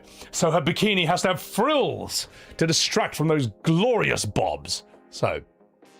we didn't, here we go, Bobby Frank. We didn't hear his voice in the OG, so you never know. At least it's still the same team. See, I told you were gonna say that, man. No one in 1997 thought Red 13 sounded like, ha, everyone's a winner. That's why it's such a shock when it happens. That's why everyone fucking hates it, man. And as for the same team, not really. Okay, who's the director of 7 Remake Rebirth? It's Hamaguchi. When did Hamaguchi join Square? During FF12. FF12 is the first game he worked on, as far as I know. And then FF13 was like when he had major involvement, man. Do you know what a director does? Do you have any idea how important the director is for a project like this? They're basically God. There's a reason that, like, we call it a Steven Spielberg movie, a Martin Scorsese movie, a Quentin Tarantino movie. They're like the most, they basically control everything. They're responsible for everything creatively, okay? If he didn't want that to happen, then he wasn't doing his job. But I assume that he wanted it like that, man. So, like, look, Bobby, you're just lying, man. You're lying and you know you are. Just be honest, man. No one's saying you can't like the game. I hope you enjoy Revelation. Just be honest about it, man. Just don't lie. Animal Foot, thank you for the $5 super chat. I can't stay around for this one, but I love you, Sebby. Oh, you Animal Foot, get out of here. Jesse Ritchie, Tifa was nerfed. Unacceptable. Well, you know what she's not nerfed? I think in that video, the Italian senator was watching in the middle of a Covenant meeting. I think in those sorts of videos, I think that she is unnerfed. I think we have biblically accurate Tifa in those videos. I still need to check that out at some point. Or maybe I should just become an Italian politician. You know, I'll tell you what, that is the most interesting thing that has happened in politics in a long time. Oh my god. I'll tell you what, man, I might even make a short out of that, Jesse Ritchie. That's pretty funny. We'll call it biblically accurate Tifa. That is so silly. From Eggman, thank you for that $5 super chat. Apparently some people think Japanese people changing pronouns makes them fairies. Japanese language isn't a fae people. They don't de-age when changing. But that's what they'll have you believe. They will tell you that because Red 13 changes pronouns in the original Japanese translation, then logically his voice drops. His voice goes up like 5 octaves, because that's what happens in language. Like, you know what I mean? And we do this in English, man. As Dave Chappelle said, he speaks street and he speaks job interview. All right? There's how you talk when you're hanging out with your boys on the weekend, you know, just smoking and drinking and hanging out, you know? It's like, you fucking going, boys? What's going on, mate? And then there's how you speak when you're applying for a job.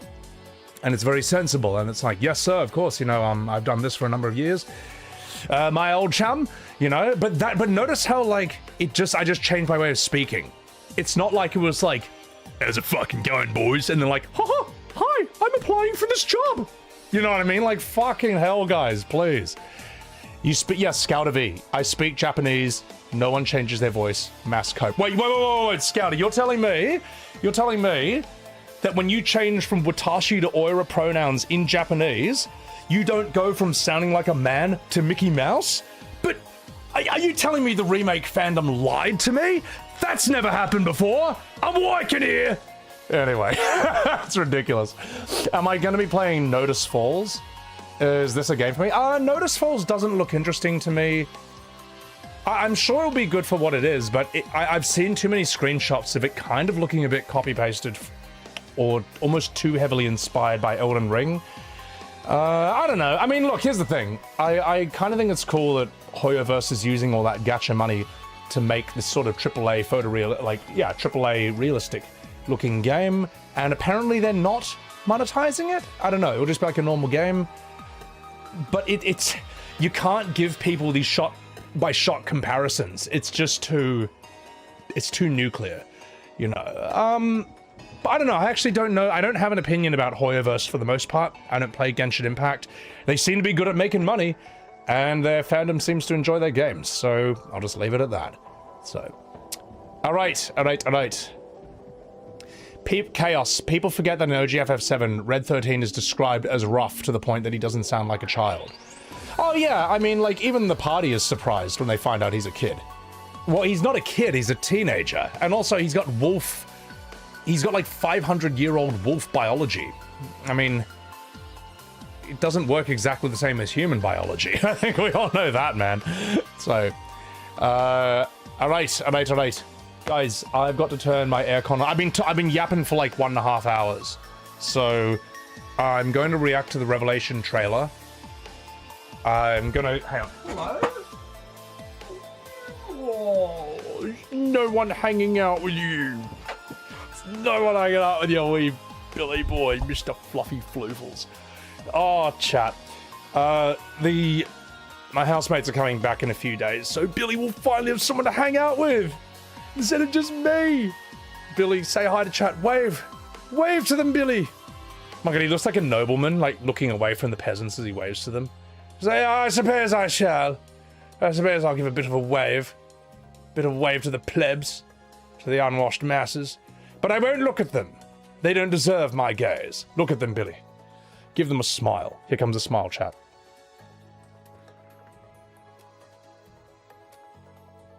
Oh, you're such a little fat boy. Get these beggars out of here. Oh, Billy Willy. So, yeah. What was I going to say? Oh, yeah, we will react to the Revelation weapons trailer, which is just kind of whatever. We'll just go through it. We may as well, you know. I'm the Final Fantasy guy, after all. I'm the remake guy. I'm the FF7 guy. And then, will I make a coffee? What time is it? It's 5 p.m. And then we'll just play as much FF8 as we can. I want to get it done before I have my holiday. So, the cat looks done with the FF7 PS. This is Billy after playing Remake.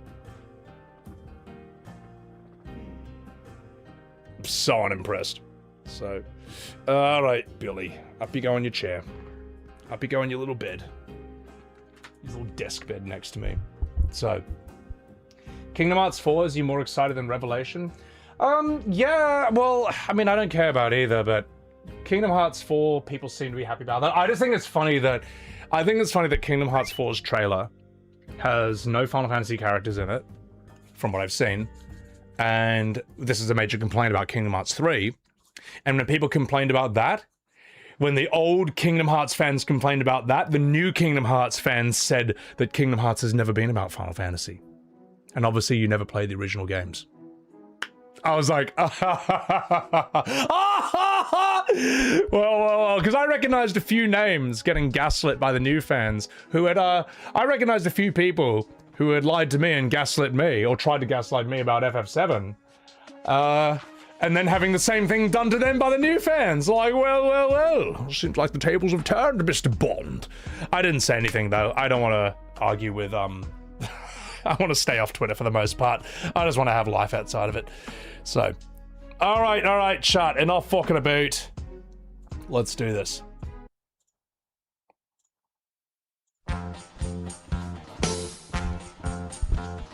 In the last episode of SebiWebs TV, Sebi was playing Final Fantasy III, the third game in the legendary series by Squaresoft, before they became Square Enix and ruined the series forever.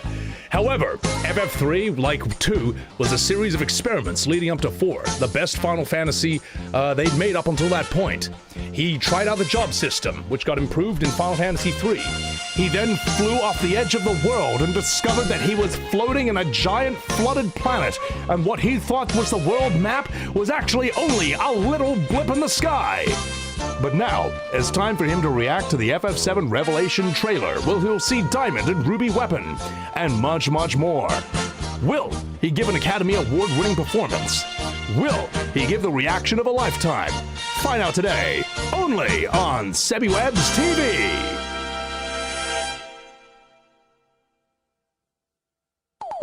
SebiWebs TV! FF3 continues! So unfazed, man. So just doesn't care. Back you go in your bed. Back you go in your bed, you little fat boy. Oh, he's such a good kitty and I love him. I'm just patting him heaps.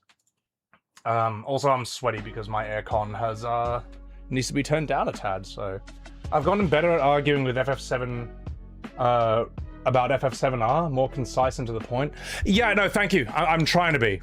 I'm trying to be. It's difficult because, as I say, it's such a complicated, big issue that spans back to the 90s that it's hard to say it in a few sentences, but I'm trying to get there. ELFL!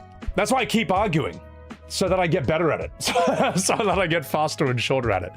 ELFL, thank you for the $10 super chat. Everyone has a different favorite Final Fantasy. What kind of players does each FF appeal to? Should the FF for those types of players be their first FF if they haven't played one already, or do you still think 10?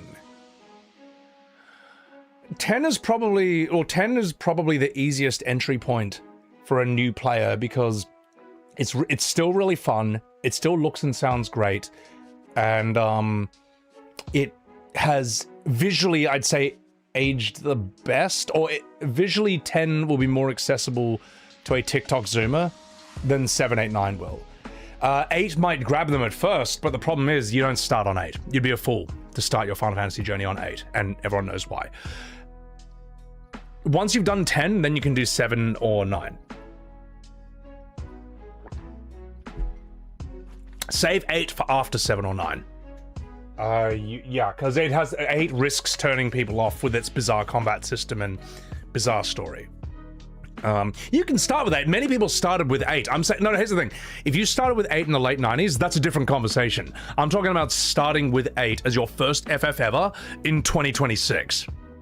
Try recommending FF13 as their first. Here's the thing. This is what I like about FF13 fans, okay? They're a bit more realistic than 12 Andes. 12 makes people go crazy. But for FF13 fans, it's normal to see their game get shat on. And I think FF13 fans don't argue that their game is perfect. They argue that they enjoyed it in spite of its problems. So, but they know, even people who say 13 is not that bad, they know better than to tell you to play 13 first as your first Final Fantasy. That's how you know the real go with it, you know. So, all right, I'm gonna be right back, boys. Gonna be right back. I just gotta take a piss, and then we gotta do this video. Let's do this.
Alright, boys.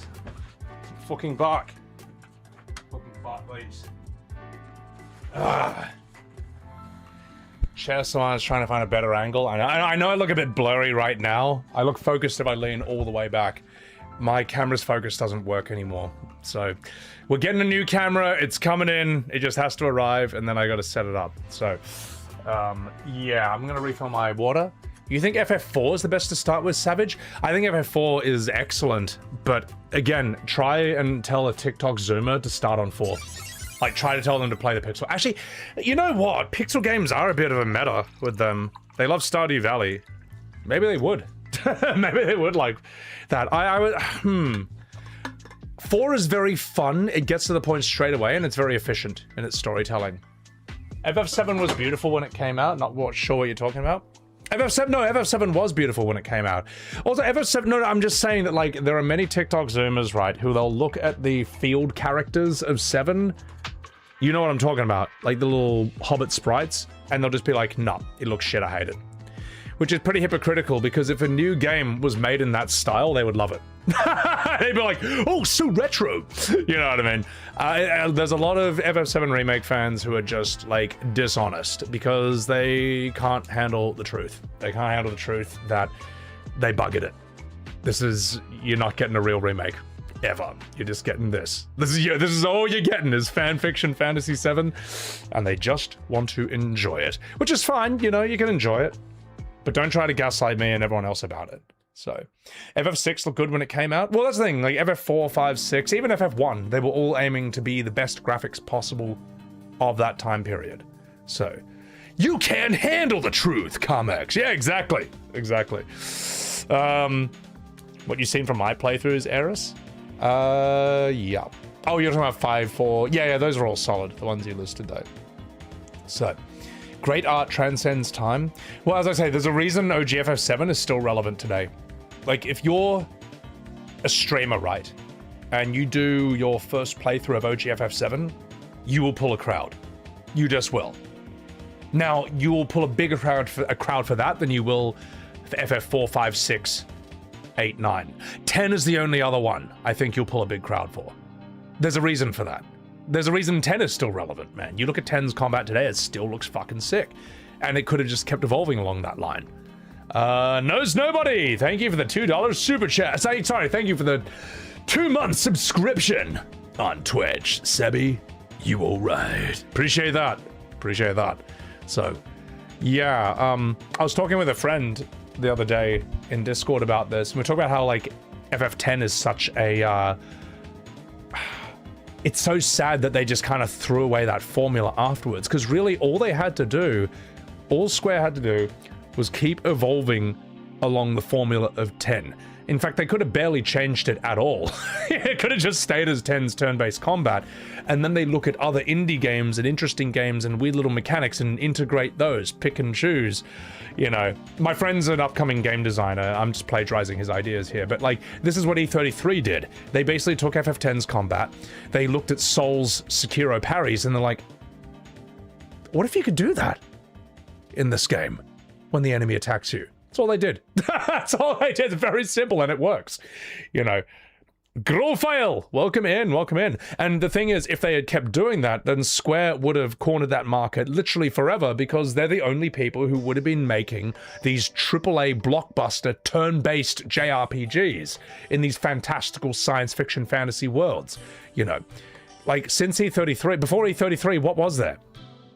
Just FF10. You know what I mean? Now, what people are then going to say is, oh, there was Persona. It's like, no, Persona's an anime game, and I think we all know that anime does not have the same mainstream appeal as realistic 3D. It doesn't. To which they'll then say, well, what does art style matter? Art style matters a great deal. Art style will literally make or break a game. Ask Cuphead how much does art style matter. All right? I don't even think Cuphead's a good game. I don't think it's fun.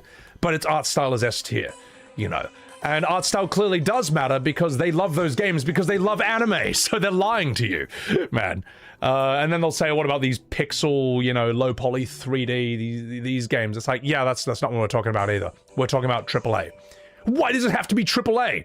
It's like, okay, you're just lying. Like, obviously there is a difference in AAA and indie. Obviously there's difference in appeals, difference in reaches.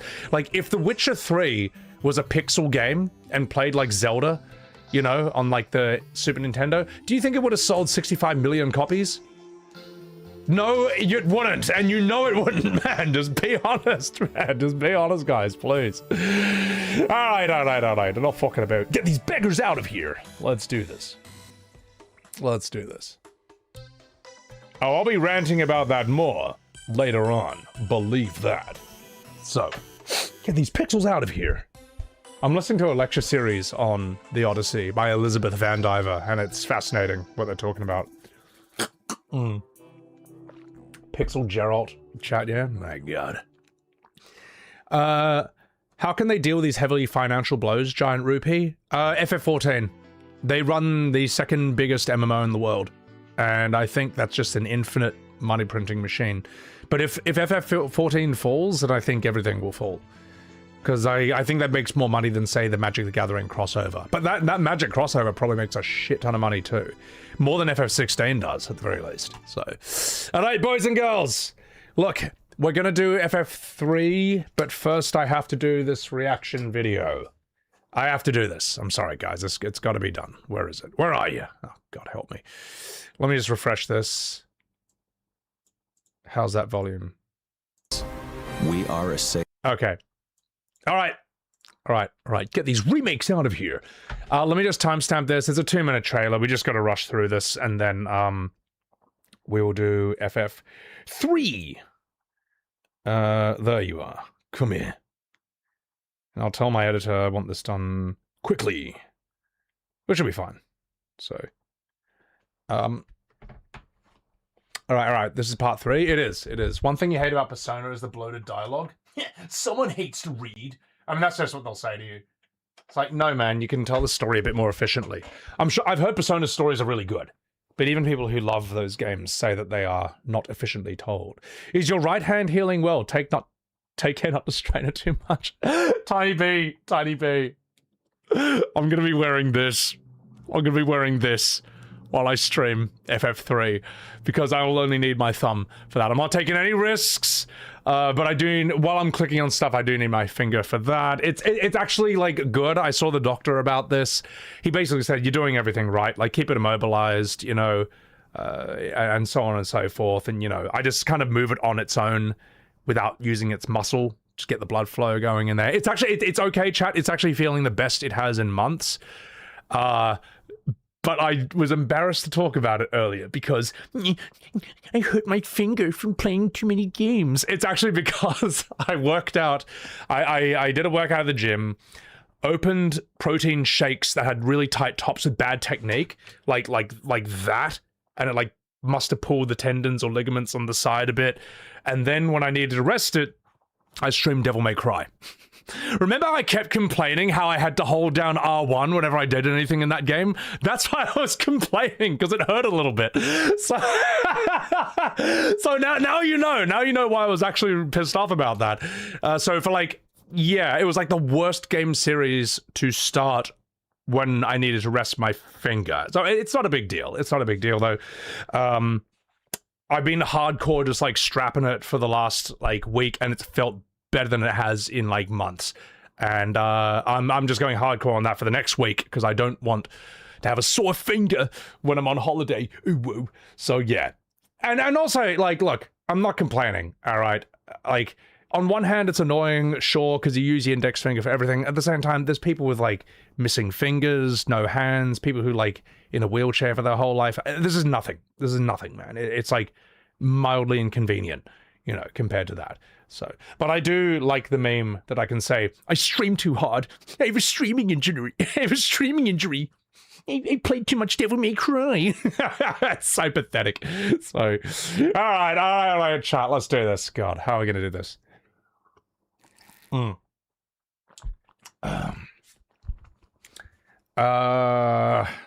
God. Let me just do the mark the starting point of this. Get these beggars out of here. Barrington the Bold, thank you very much for the Prime. I appreciate it. Thank you very much. God, how do I switch it to YouTube mode? Oh, when I do this, by the way, I won't be as responsive to chat as I normally am. Sorry if anyone feels a bit left out. When the video's done, I'll be in FF3 and I will be as responsive to you as usual, or as much as I can be. So, Billy. Oh, he's back. We'll see him in a bit. There's a new FF7 Revelation trailer out. We get to see the weapons, Uwu Sugoi, and all right, let's do it.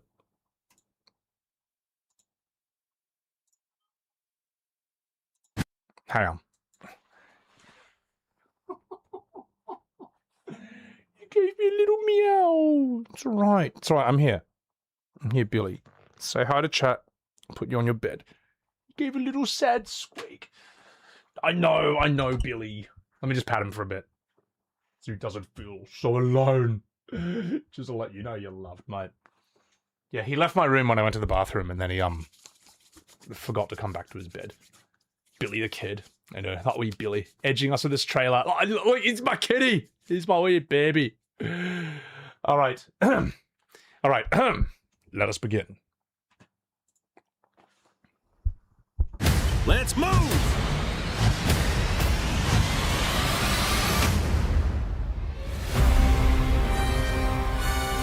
My fellow citizens, we are assailed on every side by the enormous meteor that looms over our heads, and by towering monstrosities termed weapons, like the one that made landfall outside Midgar. But I know that we will rise to every challenge and show heaven and earth that it is we who reign supreme.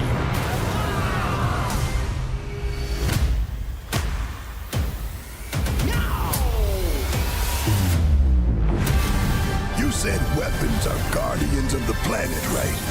The planet sees us as another threat to her well-being, and rightfully so. You call them planetary warriors.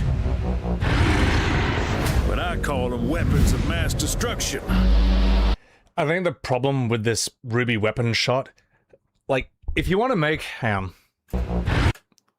if you want to make something look big or epic or grand in filmmaking or cinema, you film it looking upwards, you know, and you'll see this shot done a lot.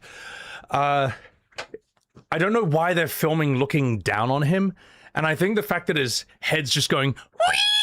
He kind of looks like a wriggly little worm, you know? There's a reason that whenever you see Godzilla or the Jurassic Park T-Rex roar, it's kind of just like a... You never see the T-Rex or Godzilla go... You know, it looks kind of weak. Is that a nitpick? Sure. But you know what? I just wanted to annoy you. But at the same time, like, that kind of shot... At the same time, Ruby Weapon is perfect for that kind of shot because he is... abnormally tall and weird. He looks different from the other weapons. Like, he's got this really long, thin neck with this tiny head. And you can probably picture it right now, man. It could have been like looking up at him like, oh my god, how tall is this thing? You know. So I don't know why they did that with him. But anyway, let's keep going. But I call them weapons of Like, that's a better angle, say for like Emerald. mass destruction.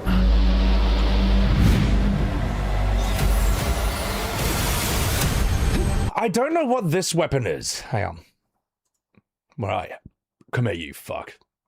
Let me get you. I don't know what this weapon is. This is like the new one, or like the baby weapon from, like, that we saw in Gongaga. You know when, like, it swallowed Tifa, and, like, Tifa vored it, and it had Tifa in her stomach? I think it's that one. I don't think you need to make new weapons, to be perfectly honest, because 5 is plenty, you know. They're all 5... Sapphire, Ruby, Ultima, Diamond, and Emerald, that's more than enough. I don't see what the point of this one is. Maybe it's like Amethyst weapon or Pearl weapon or something. But anyway, let's keep going. Only one thing to do. We fight.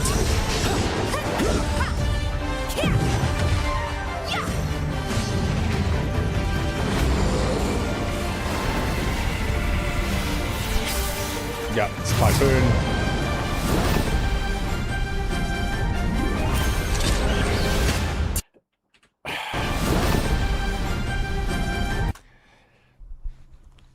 I was actually watching this trailer with a mate in Discord the other day, and we were thinking how stupid it looks to see Vincent riding a chocobo.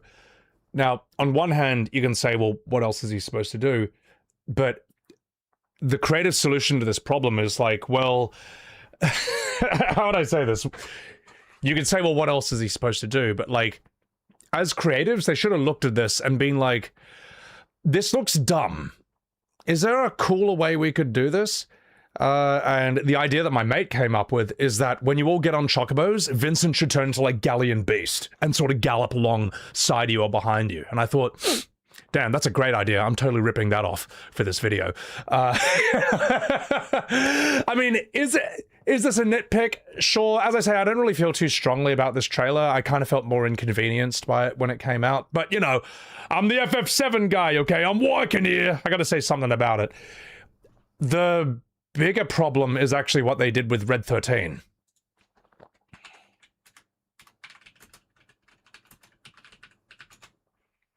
All right.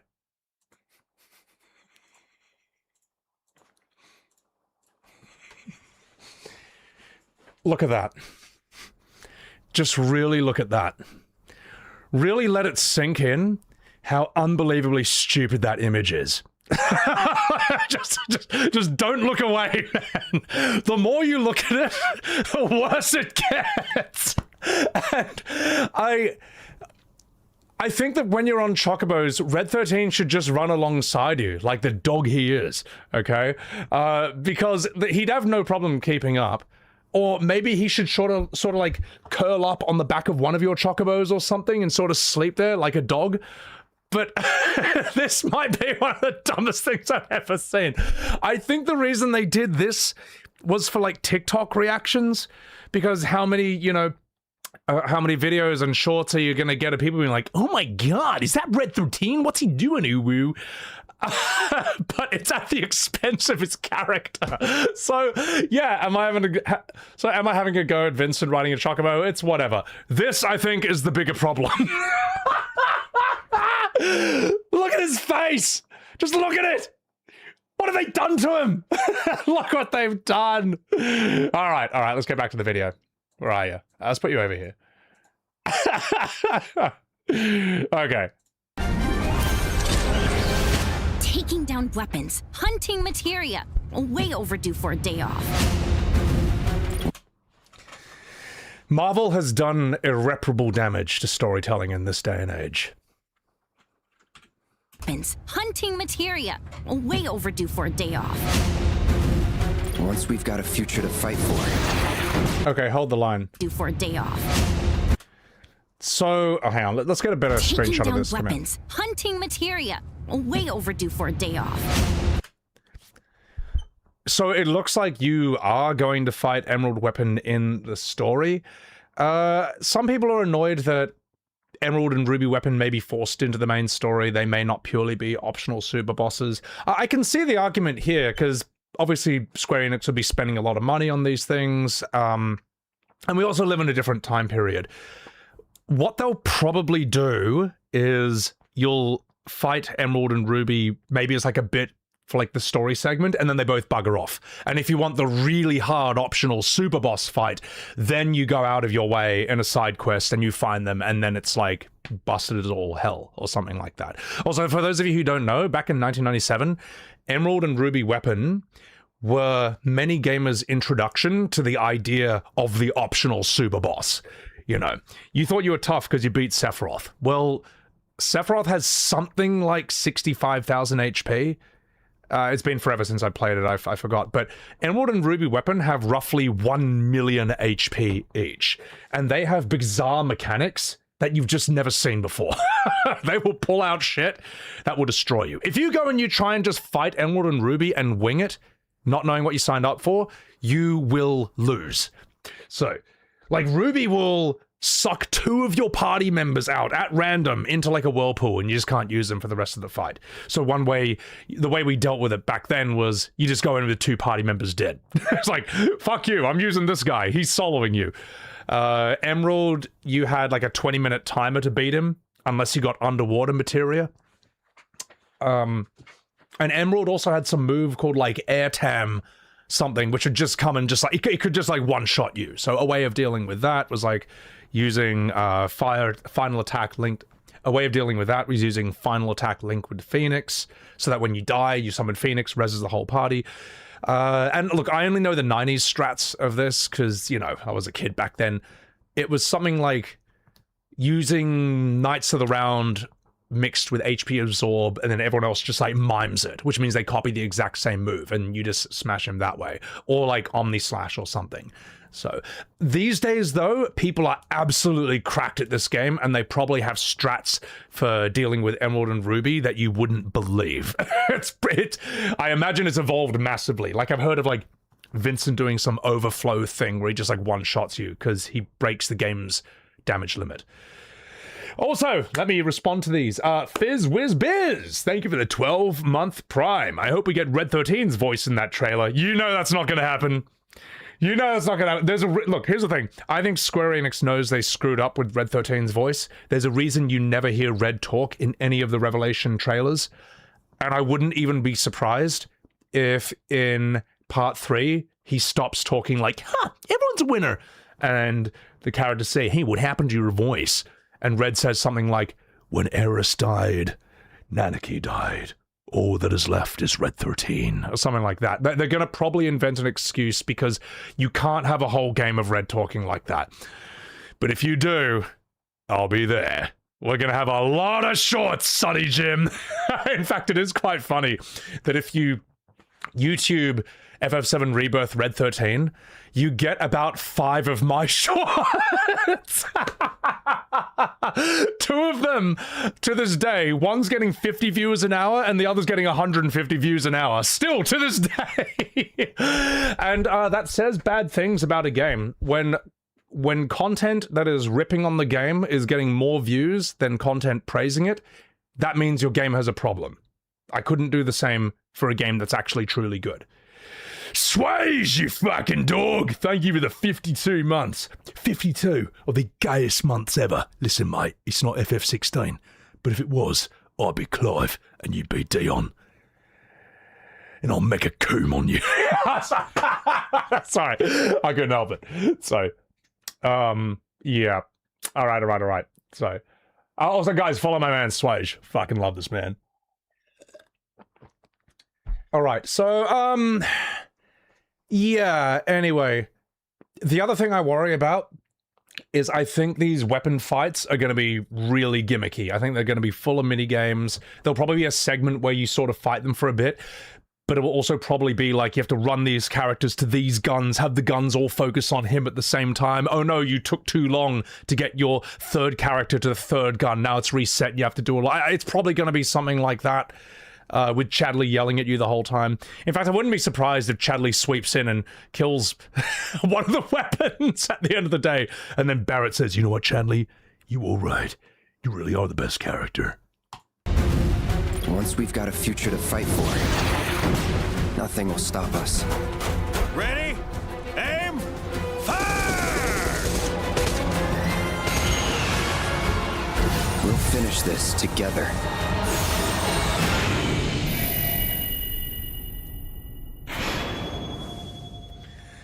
And scene. Spring 2020, yeah, anyway.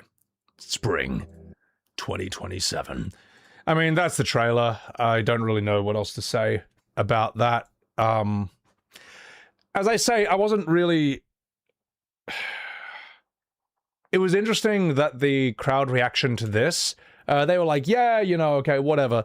But when The Witcher 3 Remastered got announced at Gamescom right after that, the crowd pop was insane. It just kept going and going and going. Everyone was super happy about that.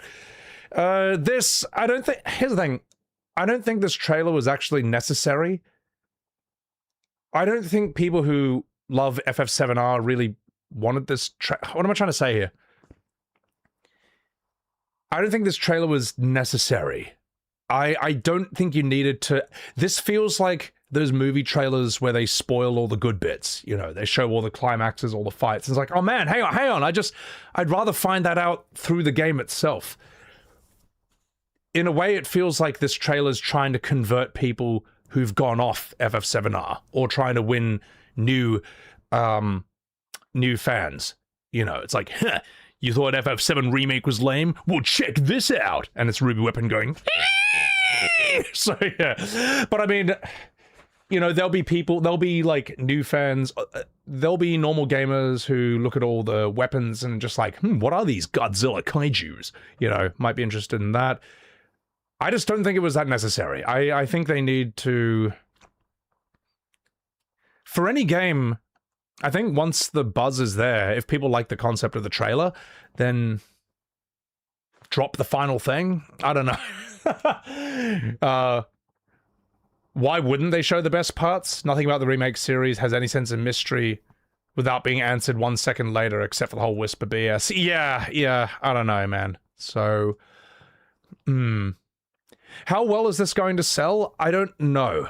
I mean, I think, yeah, sure, multi-platform will give it a bit of a boost. I don't see... well, it's obviously not going to sell much on Xbox. Switch 2, I don't see it selling that much.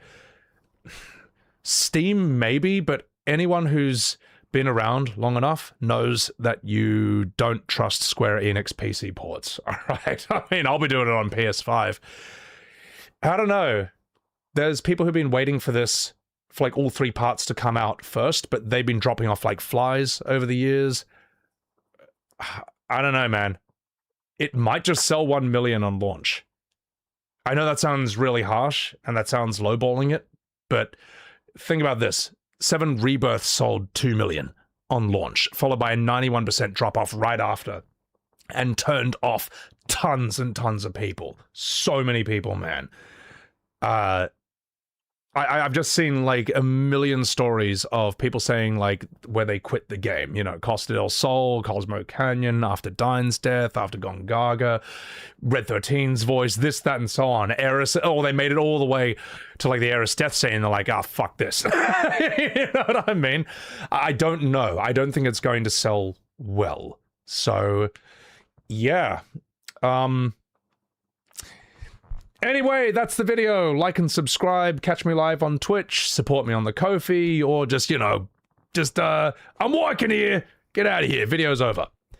God, you can tell I didn't want to do that. Because, you know what, chat? You know the sad thing is? Actually, I'll say this. You know what the sad thing is? I didn't even think this trailer was worth making a video about at all. Like, I just thought, it's just kind of whatevs. Maybe I should just talk about it live. But then I thought, I don't know, some people will want to see the reaction, so I'll do that. But isn't that a sad state of Final Fantasy? I look at something like this, I don't feel excited, I don't even feel angry, I just feel inconvenienced. I feel like, oh god, this has just wasted a bit more of my time. How sad is that? So, I'll tell you what, we'll, to my editor, we'll end on that note. Or we'll put that before I say goodbye in the YouTube thing. Yeah, how about that? Okay. All right. Thank you guys. Sorry for that. Let's do FF3. It's time. Get out of here, you. Get out of here. Jesus. Fucking Red 13. Let's boot up the real game. Bobby Frank, 2 million. Remake and 16 sold $5 million on one platform. Cool. Where's the evidence that Rebirth and 16 sold 5 million? Go ahead. Surely you wouldn't say that without evidence. You'd have quit at Dine if they'd actually played... You would have quit at Dine if you'd actually played Rebirth? Oh yeah, you just didn't even bother there. Handsome and Noble FF Games! Alright, let's fucking do this. Like, what's your evidence? That the director said, trust me bro, it's selling well? It's not good enough, man. Their word means nothing. Like, this is the billion-dollar company that bait and switch their fans with a dishonestly titled remake. I mean, I'm sorry. Why should I trust them? If it sold 5 mil, then announce that it sold 5 mil. Like they do every time one of their games sells 5 mil. Oh, fuck! Oh, fuck! Morty! Morty! Ah! I forgot to plug in my PS5 controller. Sorry, it freaks out. Just 1 second. Just 1 second. It would be pretty easy for them to prove $5 million in sales, but you don't understand, they can't. They can't, because reasons. Because reasons. Square Enix is currently under a hostile takeover, they said Rebirth. So, Bobby Frank, are you just fucking Lob Kelly coming back with a... Oh, Jesus. Yeah, thank you for the alt, man. Thank you for the alt, Lob Kelly. My god. You're banned from this channel for a reason. Because you won't stop with this bullshit. Man. Alright, let's do this. Sorry, I would keep you around in the stream, but there's a hostile takeover in my stream, so I'm sorry, we had to kick you out. So, they said it came out in a report this year, didn't disclose the sales, but they say it's been huge. You doubt it. Well, then say what they are. If it's, how come, let me put it this way. When a game sells well, they have no problem saying it. You know, Devil May Cry 5 sold 14 million copies, and Capcom announced that in their, like, quarterly financial report or something this year. That's because they're proud of it. That's because that's a great number. If the numbers were great, they would say it. I would assume. I mean, otherwise, what am I supposed to do here? Alright, enough fucking about. Let's do this. Copilot says 1.5 million copies sold on Steam, 2 million copies sold on PS5. It's weird, because VG Insights said that 7 Rebirth sold 1.4 million copies on Steam, but then that number completely changed last year. VG Insights, and I think like some other Game Report thing, now they both third-party independent things, both estimate that it sold 800,000. I mean, don't take my word for it, check it out. Let's see, VG Insights, VG Insights, like, whatever. Come over here. Sign up! No. Never doing that. Fuck you! Give me the thing. There we go, FF7 Rebirth. And then we'll do FF3, it will come. So, See, VG Insights estimates that it's sold 900,000 copies, which is up like 50,000 from what it was at before, probably because of, like, I guess growing hype around Revelation and stuff. 75% positive reviews. Kupo. Yeah. And then if you look at it on Steam, like, let's have a look at it on Steam.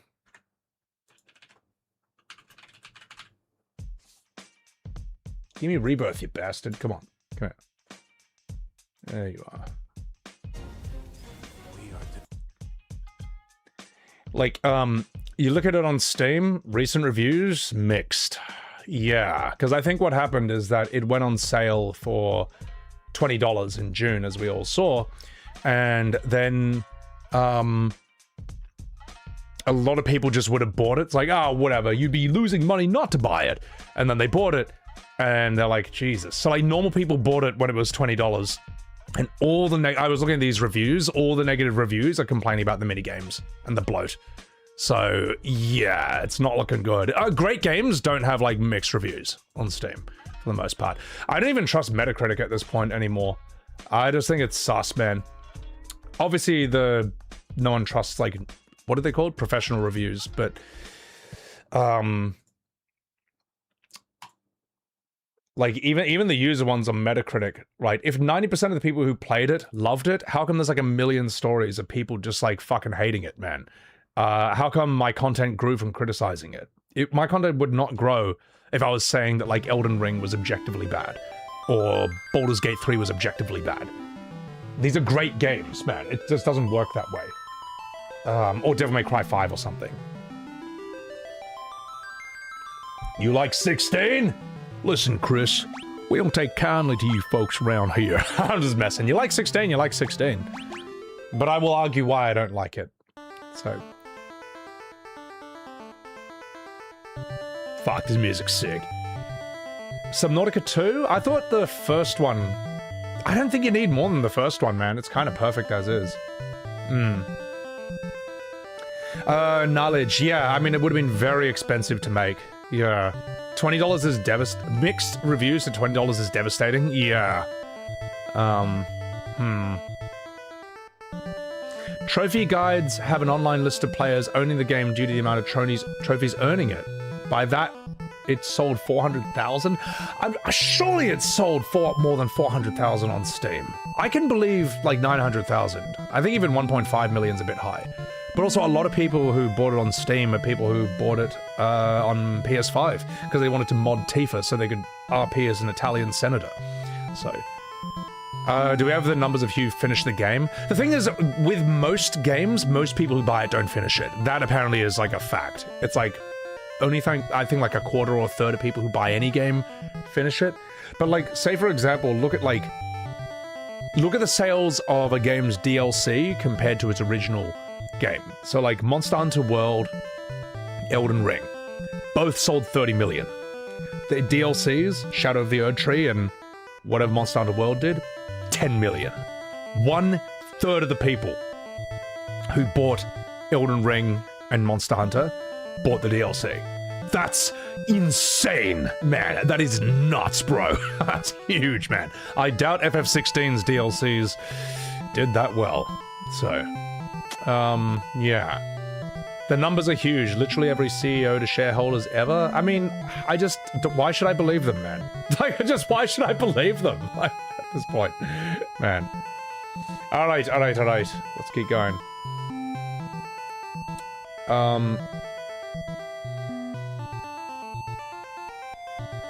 Let's do this. Let's go. Is this what I'm supposed to be?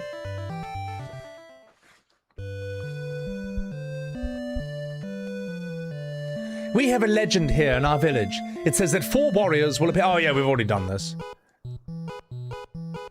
Ah, well, screw it. Off we go!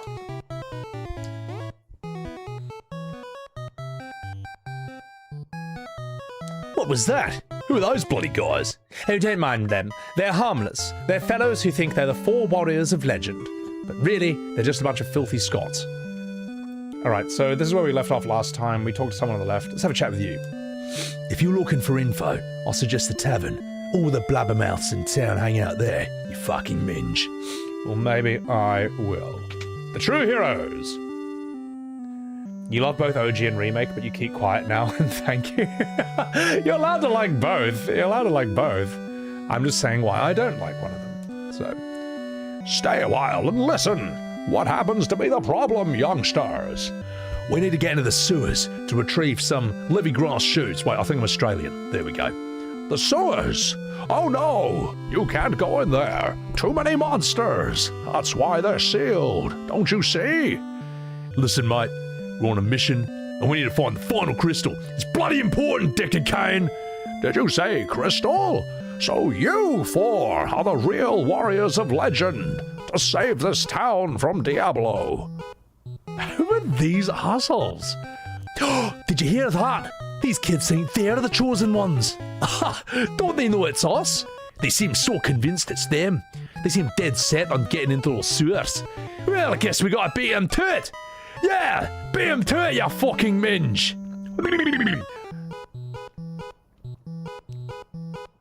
Understood. I'll lead the way to the sewers. Don't fall behind, youngsters. I don't know. He's just Deckard Cain. Oh! Okay. Dang. I didn't get a time to buy any, weapons or armor, but whatever. Now, where's that keyhole? Ah! Clunk. There you go. Follow the waterway down. You'll find the sewer entrance where there's Radamant from Act 2. Only Diablo 2 fans are gonna know what I'm talking about. Don't get in over your heads, do you hear? And stay a while and listen.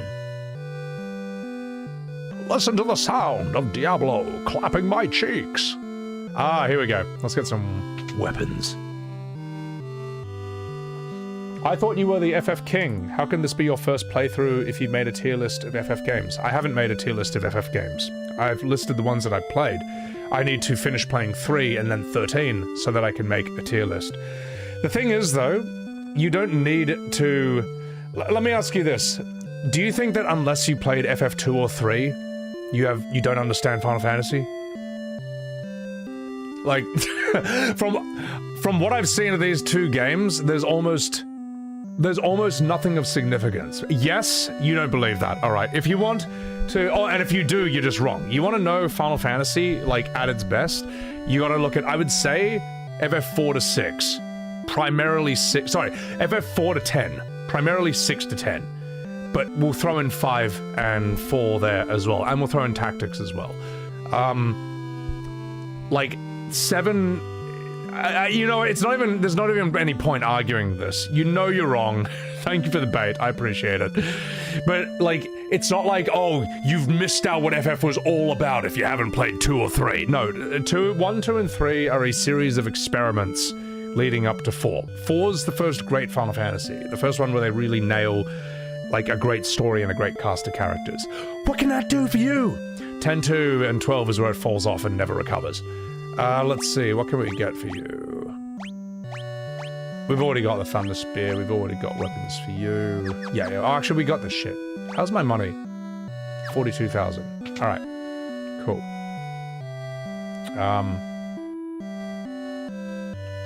Final Fantasy was always about guys speak beaver. Okay, Sonny Jim. The thing is, though, it's also a waste of time, because if you have played all the Final Fantasies in the world, but you don't toe the line, you don't have the groupthink opinion, they'll just lie to you and say that you never played them. So, what's the point?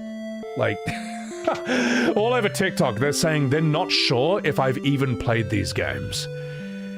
I have played these games. I have. And I'm not saying they haven't played them. Alright? It's just like, but I'm not gonna lie to them and tell them they haven't played them. Obviously they have, otherwise they wouldn't feel strongly about it. Be nice if they could extend the same courtesy to me. So, people who haven't beaten FF14 shouldn't talk about Final Fantasy in your opinion? People who haven't beaten FF14 shouldn't talk about Final Fantasy in your opinion. Well, you're wrong. You need to play... Look, I would say it's worth playing FF14 because that helps you understand how MMO design has completely infected the single-player games for the worse. It helps you understand why FF16 and Rebirth and 15 are so bad. But I can see that troll face in chat. Even you don't believe that. I think you really want to understand Final Fantasy at its best, it's 4 to 10. And you know what? Also throw in Tactics. And you know what? Also throw in Chrono Trigger, Legend Dragoon, and Parasite Eve. Fuck it. You need to understand those sides of Squaresoft as well. Even though Dragoon is like not Square. It's close enough. Sorry for imposing on your hospitality, miss, but thanks for fucking everything. Hey, don't thank me. Thank Grandpa. Ah, good to see you up and about. All's well that ends well, yes? Sorry. I've forgotten exactly where I was in the story, so we may as well chat with these people. Oh yeah, legend states, 4 warriors from the world of darkness came, fractured the light of the crystal. Oh wait, I just remembered. I have to put on this while I play the game. Oh, this is so sad, mate. Alright. Juan Debson, how is FF7 Remake irrelevant if it's a game that put you on the map? It's one of the things, it was actually Claire Obscure Expedition 33 that put this channel on the map. And I think the reason my content about it grew the channel so much is because, despite what Twitter and TikTok says, I actually have played Final Fantasy. I've been a fan, I've loved the game since like 1997 and stuff, since I was 10 years old. And, a lot of my content was about how Claire Obscure basically what many OG fans had been asking for about 25 years straight, but were not allowed to have. That's why I said E33 feels like the Final Fantasy you're not allowed to have, you know. Remember, we just had Yoshi P say in an article that turn-based combat doesn't look good in realistic graphics. Well, with all due respect, it's wrong. I don't even dislike the guy, I think he's cool.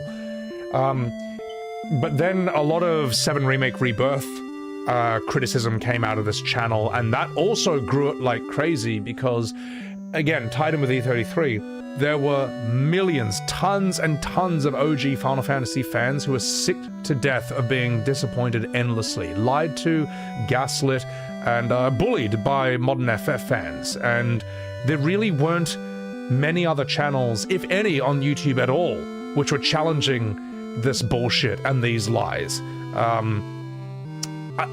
There were, but as Orion85 pointed out, it would be like 1 video out of 100. My channel's like, what if I made 100 videos about this?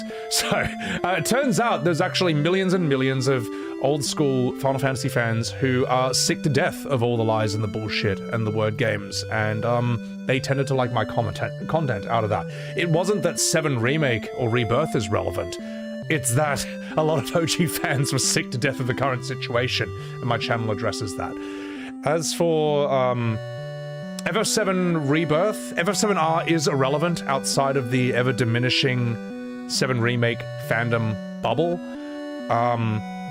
but a lot of people find the drama surrounding it more interesting than the game itself. I get this comment all the time on my YouTube, which is like, I don't even know Final Fantasy at all, but I find all this drama fascinating. Or, I don't know 7 or 7 Remake, but I find these shot-by-shot videos fascinating. It's just interesting how much they've completely changed or ruined this, and how its fandom seems like a rabid swarm of Zerg who want to eat you alive when you point out that, no, it's not 95% the same. So, yeah. So, I mean, maybe you asked that question in good faith, or maybe you didn't, but I think I've answered it, at the very least. Noob for life, thank you for the 11 months Prime. Thank you very much. Tell you what, I might even make that into a short, because it is a valid question. I hope it's an interesting thing. How FF7 are irrelevant when blew up channel. I think there's a lot of good information in there. Thank you for that question. So, FF7R is so mid. You want to see what an outsourced FF7 remake looks like? I think if Capcom remade FF7, it would actually be a real remake, and the changes would be for the better. if you notice with Capcom games, they'll have cinematic moments, or they'll have a cinematic feel, but they never forget that they're games. FF16 forgets that it's a game. Rebirth, it just, like, has no respect for the source material. And even the worst Resident Evil remakes from what I've seen have more respect for the source material than that. So, what's this guy's voice? Whatever, I'm Palpatine. Goldor thought that you might be those warriors. He wasn't going to take any chances with his crystal, so he grounded your ship here. Goldor is obsessed with wealth. His entire manor is made out of gold. But he's so Sorry, ignore that burp. Goldor is obsessed with wealth. His entire manor is made out of gold. But he's so paranoid of thieves, he keeps almost every door locked shut. Goldor's manor? Sure, I know this. It is in the mountains south of this town. Be careful of the bogs, though. It is a bottomless marshland. If you fall in, you will never get out. Like the marriage I am in. Ha ha! My wife is a terrible person. Yeah. What's this true thing? So, definitely, Resident Evil remakes are amazing and respect the source material. Yeah, when I see Resident Evil fans complaining about it, I think, like, you don't know how much worse it can get. It can get a lot worse than that, man. If they never said FF7 remake... If they never said FF7R was a remake, it would not be as bad. Yeah, but then it wouldn't have sold as much. It feels like I just woke from a vivid dream. Seems like no one remembers the earthquake, or that they turned to stone.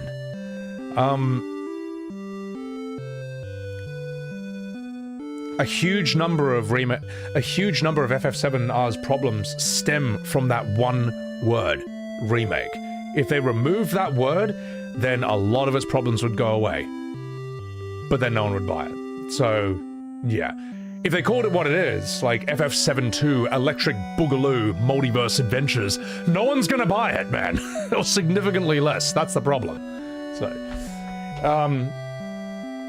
and I'll tell you what, that's a good short as well. That's a good short. What was it? Shouldn't have called it remake. I mean, screw it, you know, I'm working here. It's gotta be said. It's gotta be done. Am I married? God, no. Married to the job. Alright?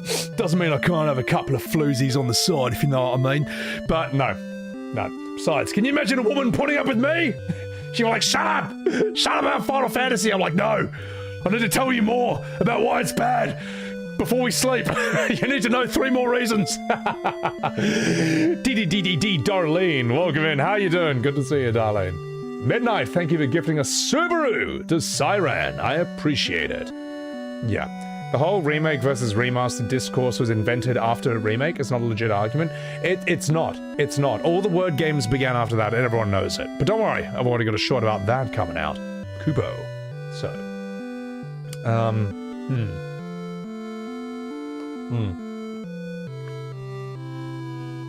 Alright. Now fucking about.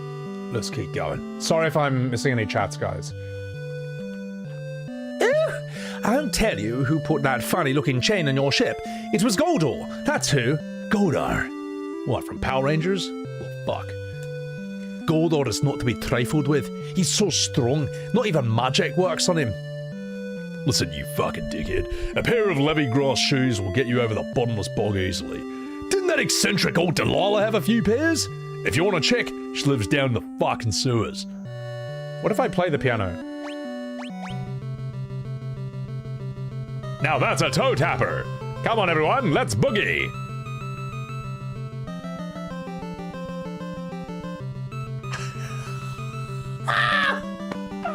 Oh my god! That is so dumb! That's so funny. The reason this works is because 1, it's optional, and 2, it's pixel. Like, it works in this bizarre stylized pixel look, but if everyone was like hyper-realistic, it would look so dumb. Oh my god, that was great. Bravo! Oh, that's hilarious. The bar scene. It's a bold bar. So, I don't get it. Why aren't they all bald? Yeah, how come they aren't bald? So yeah. Just like Rude. That's FF7 Rebirth? No. I just said why it's not. Just saying FF lost its most valuable storytelling asset. Build up bad marketing, gave too much away. They ruined it from the aspect alone. There's no mystery or suspense. It's sad, isn't it, Eris? Because even when you play the OG again, there's still a sense of mystery about it. It's just the atmosphere is that powerful. The settings are that strong. So. Oh, shit! No! Oh, fuck, I have to sit through the whole thing again. I thought it would be like where you play the piano on the wrong side and you screw it up and everyone hates you. Oh, God, now I have to do the whole thing again. Well, at least I can respond to some chats. More dancing! A question for you guys. Am I getting overpowered by the music at all? Because I was looking at some of the footage later, I wasn't sure if I was a bit quiet or the game was a bit loud. I can bump it down like a tiny bit. If not, if I'm just tripping, then it's all good. Alright, okay, cheers, chat. Right. Bravo! Bravo! The audio's perfect. Oh, you! Get out of here. Appreciate that, chat.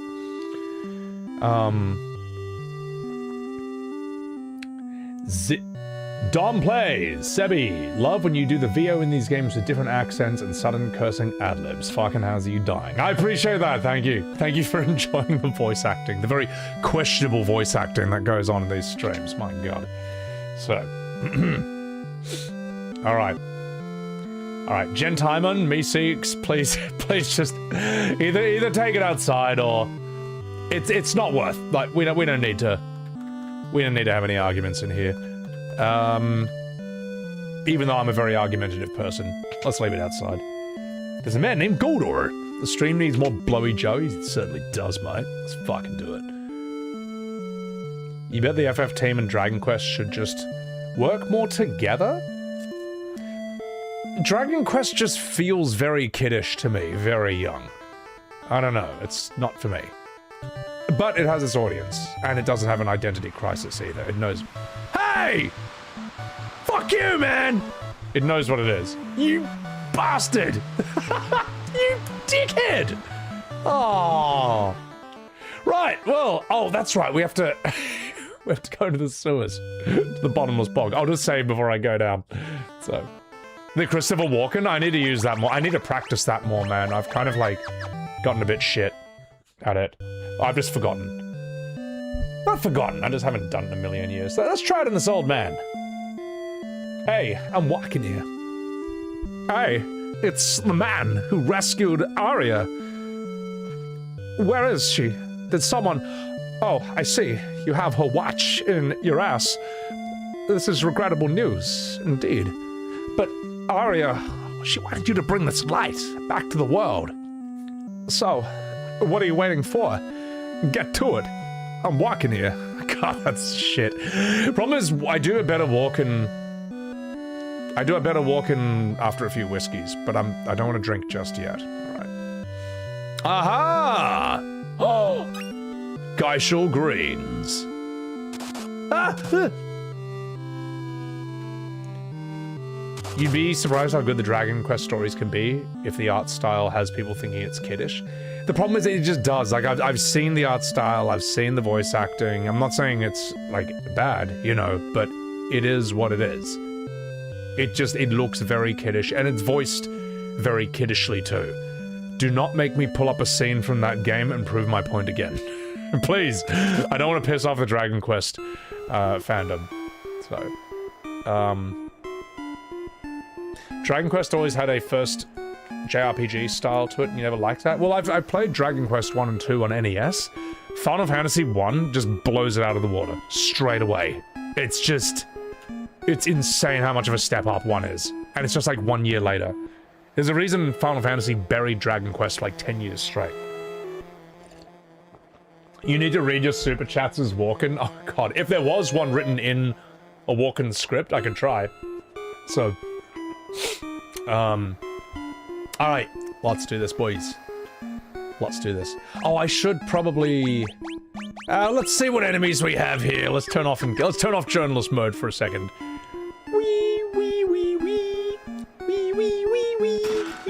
cat claws. Wee, wee, wee, wee. Oh, wait. Whoops, I just did the wrong thing. Sorry. Oh, I guess there's no encounters there? Oh! Oh no! The real Warriors of Light! They're being surrounded by the Illuminati, I think? The Eyes Wide Shut people? Alright, let's check it out. Oh! Help!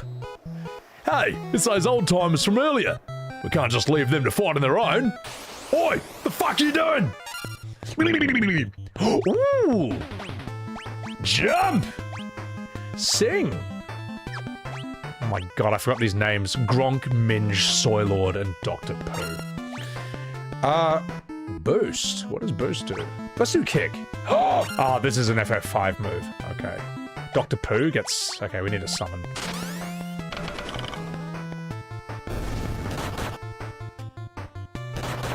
Oh, you guys are weak as piss.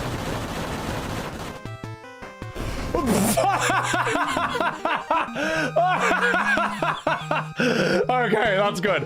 I might be a bit overpowered at this point. So, oh, that's great. Oh, what a move. What a fucking move, mate. And Gronk is just still up in the clouds somewhere. So, Red Whispers, the 40-year cook. Oh, God. Hi, we would have been goners without your help. We owe you one. I guess this proves we're not the legendary heroes after all. Such a shame. But perhaps we can give you a legendary blowy joy. Oh well, you win some, you lose some. Alright, get out of here. So you four were the legendary heroes all along? I could have sworn it was us. Well, no use crying over spilt milk. We better let these whippersnappers handle this. Besides, I need a fucking nap. Aye, thanks for the help. Seems we weren't quite up to snuff. I guess it's back to the grindstone for us. Oh, it's like the welcome home meme with like the sad Pepe at McDonald's. That man killed 7 goblins with 1 kick. Rockin' Robin Jr., good morning. How are you? I am so... Do you have any idea how tempted I am?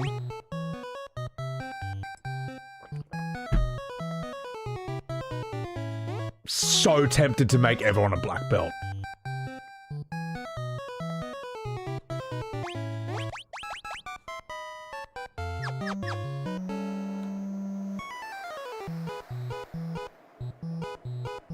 Sorry, chat. I'm sorry, it's just too cool. It's just too cool an idea to have 4 people doing kicks at once. It's just too awesome. I did that in FF5 as well. It was hilarious, man. Oh! Kick!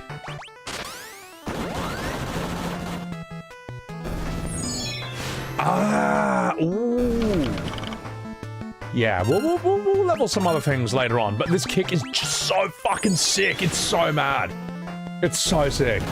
Don't do that. It's boring if everyone is the same. No. They'll only be 95% the same. Okay? You know, it'll still be Gronk and Soylord and Minge. They'll have their identities. They'll just be 95% the same, so it's fine. It's fine. I'm just gonna call it FF3 Remake, okay? I'm just remaking the characters, alright? I'm rebirthing them. Besides, this is what I wanted to do. This is what I wanted to do back in 1997, but I couldn't due to hardware limitations. Now, let's, I named one of my characters Dr. Pooh. I did. Alright. Oh, hang on. No, you can just go? Oh, no way. Okay, so I don't need to, like, level a monk first. Is Black Belt stronger because he's a monk? Because he leveled that first? I don't know if leveling monk has made Black Belt stronger, because they're kind of... Oh my god, that's so dumb. We all look the same too. See, this is where FF5, I would say, improved upon this. FF5 improved upon this in, the sense that, yeah, we need 3 chakra bands as well. Every character looks distinct and different in their classes. Kryl as a berserker is like the cutest thing ever. She's so cute, man. She's like this tiny little girl, just like in this little cat outfit. Like a little cat onesie. It's so hilarious. Ooh. Can I give you claws? What can I do for you? Oh! I'm sure I have enough money for this. You know what? I'll make more money because I've got 4 times skill. Dr. Pooh! It's gotta be done, Harris. It's too funny not to. So. The class system is something you'd hope they bring back into the FF series. Well, you're gonna get it in FF7 Rebirth, and in Revelation. Because they have job classes now, even though you don't need that. Because Materia takes care of that. That's bizarre to me, that they are adding like 4 different job class outfits to each character. Watch this. Oh shit. Whoops. Uh-oh.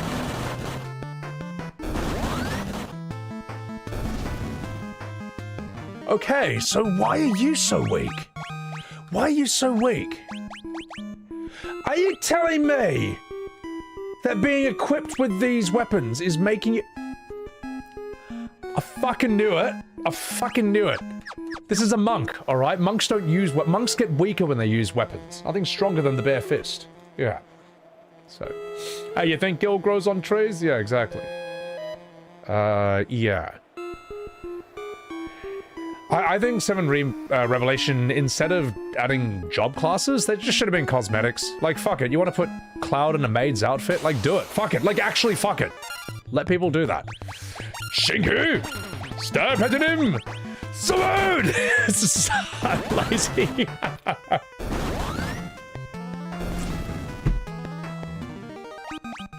Monk maxing. Here we go. Oh, black belt maxing. Fuck yeah, boys. Well, we're all in the front row. We are all in the front row. Yeah. Monks punch things? Punching is so good.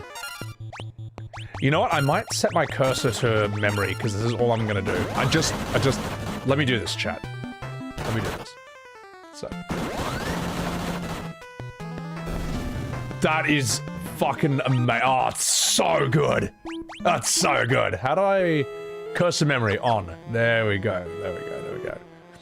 Except the last boss, that'll be fine. What does boost do? Let's see. Oh, shit! Oh, my! What have we here? Are you looking for old Delilah? Yes. We're hoping to borrow her levy grass shoes. Do you know where she might be? Why? Delilah's me! Oh, so, you youngsters think you're the legendary warriors. I see. But you sure don't look the part if you ask me. But if you insist, here are the shoes you desire. A catch! Dude, how good is her face? Look at her nose and her chin. Oh my god. Watch it!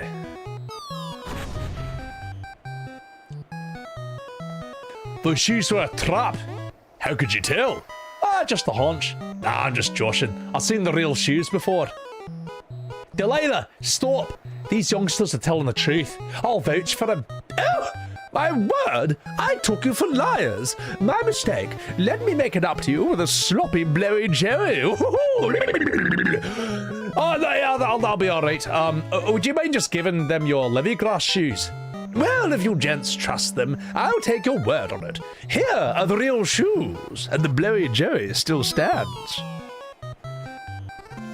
You have obtained the Levigrass shoes. What's going up, Zero Fabio? Oh, God almighty. Now we can get across that bottomless bog and find the last crystal. A bottomless bog, you say?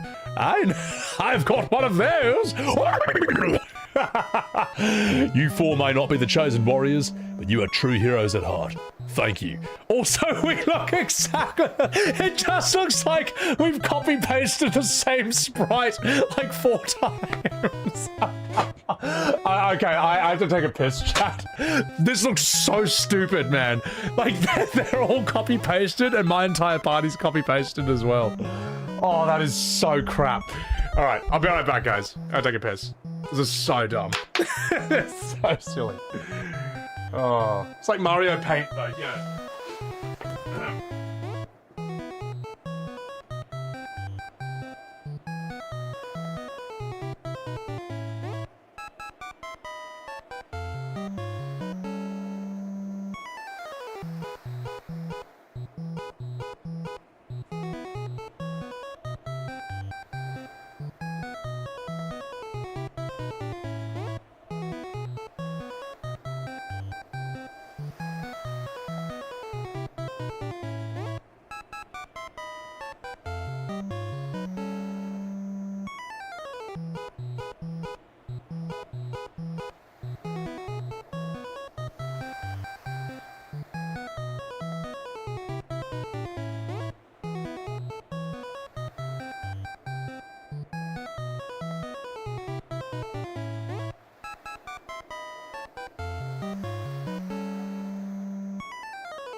Alright. I'm fucking back. Okay. Don't know why 4 Moustache Bros remind you of Terraria sprites. I fucking love that game. I streamed that with Arav, believe it or not. The big handsome Norwegian streamer who won OTK top streamer. I want to visit that guy in Norway one day. I think that'd be a lot of fun. Polak, thank you for that super chat. What is the whatever from again? That's from Metal Gear Solid 2, where during Codex calls, I think one of the shoulder buttons, one of the shoulder buttons can zoom your face in, and the other shoulder buttons can either make you say something positive or negative. So, whenever Raiden was talking to his girlfriend, no matter what she said, I would have him just lean and go, whatever! It was golden, man. It was some of... The MGS2 was one of my favorite sets of streams just because of that. It was so funny. Well, you're a real egotistical woman. Don't forget the super chat. I got it, so... Kojima's a funny man. Kojima's sick, man. At least he's made some pretty awesome games. I think he should do more horrors, man. Because Kojima has a great sense of how to use the current technology to mess with you. Or to play around with it creatively. So, and someone got really angry that I did that and wrote like a 10-page essay about how I ruined the playthrough because I kept spamming whatever, and I just read it as a video. You can find it. And you know what? At least they actually did show up in the comments with a sense of humor about it. It's like, and I was just like, oh, whatever. It's fine. It's fine. All's well that ends well. So, he's working on a horror right now. No, he is. I forgot about that. Ah, fuck you. Ah ha ha! It was nothing. We best be off now. Now hang on tight. I'll teleport us out of here in no time. Whoopee! Whee! Who are these weirdos?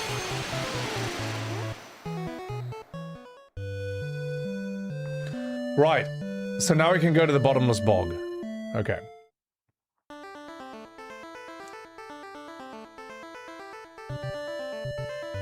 This music's sick. It's crazy this is where FF14 gets it from. Because I associate it with FF14 so much. Now, bottomless bog. Right, so we can't leave, but we can canoe our way out of here. The bar for Japanese horror is pretty low. That's a genre he can blow up. Asian horror is pretty respected. I mean, in Asian... I don't know about Japanese horror games, to be perfectly honest. My party looks so stupid, man. I love the monk outfit in FF5, because the girls would get, like, little Chun-Li buns in their hair. It was so cute, man. So, a boost, I think, increases my attack power. That's probably what it is, but I don't need to do that, since look how quickly I'm killing them. The 4 other village idiots think they're the Warriors of Light. That's so good. Whereas, like, my 4 village idiots are the way.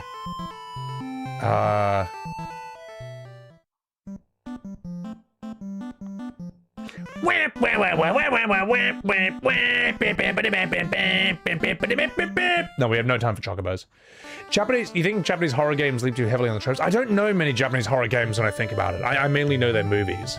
But Asian horror is pretty respected, man. Asian horror, very scary stuff. Because one thing Asian horror does very well is take familiar objects in everyday settings and make them scary. Like The Ring made television scary. Anyone who lives through that time period knows what I'm talking about. I've seen them make elevators scary. Ugh. Oh, I see. If you don't have the shoes on, you can't walk past here. Is that it? That's got to be the bottomless bog. Oh.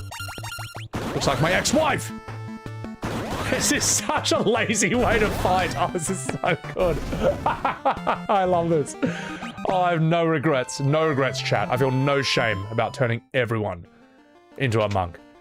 I'm gonna save here. Audition! What was the... Oh, fuck. I know that movie. I feel like I've seen it. What happens in Audition again? Remind me. The Eye is really... The Eye was good. That had a few scary things, I thought. There's, of course, The Grudge. There was Dark Water. You can turn on auto battles, but I want... Listen, mate, this is not FF12, alright? I want to press buttons. The door is locked! Well, it's too hard. Roadhouse!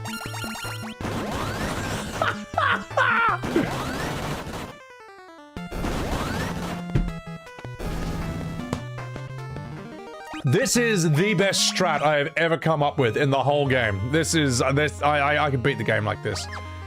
Alright. Observe.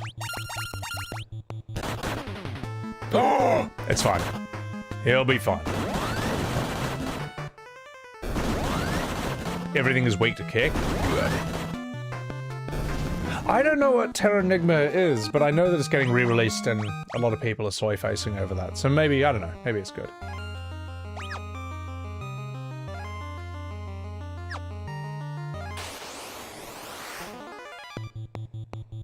It'll be fine, it'll be fine. 4? You guys are weak as piss. Terranigma is getting a re-release, it's true. I feel like I heard of Audition, but if I'd seen it, I would remember the plot. So, but I know it's famous. I know Audition was a big one. Audition follows a lonely widower who stages a mock casting call to find a new wife, only to select a seemingly perfect woman with a deeply disturbing secret. Ooh, Kupo. You think people need to play Breath of Fire to understand FF? I think you just need to play... Ooh, money. I think you just need to play FF6 to 10. And I would throw 4 and 5 in there as well. I think that's just that kind of is the golden age. And then throw in Chrono Trigger, Tactics, Legend Dragoon, Parasite Eve, throw those in as well. That's the golden age. Because even though those are crossovers or spin-offs or not official FF games, they were in that same spirit. They were part of that time, part of Squaresoft's legendary reputation. So... just 4 muscle wizards casting foot at people. I know. It's like in you know, Mashal, Magic and Muscles? It's that anime about... It's like Harry Potter if the main character had no magic, but he was just physically really strong. And he's trying to pretend he can use magic the whole time. So during fights, he'll be like, spinal magic, suplex. Like, bicep magic, giant punch. That is one of my favorite new animes. I fucking love that. Golden sword? What is this? What is this? What? Wyvern claws? What is this? What's the point of that?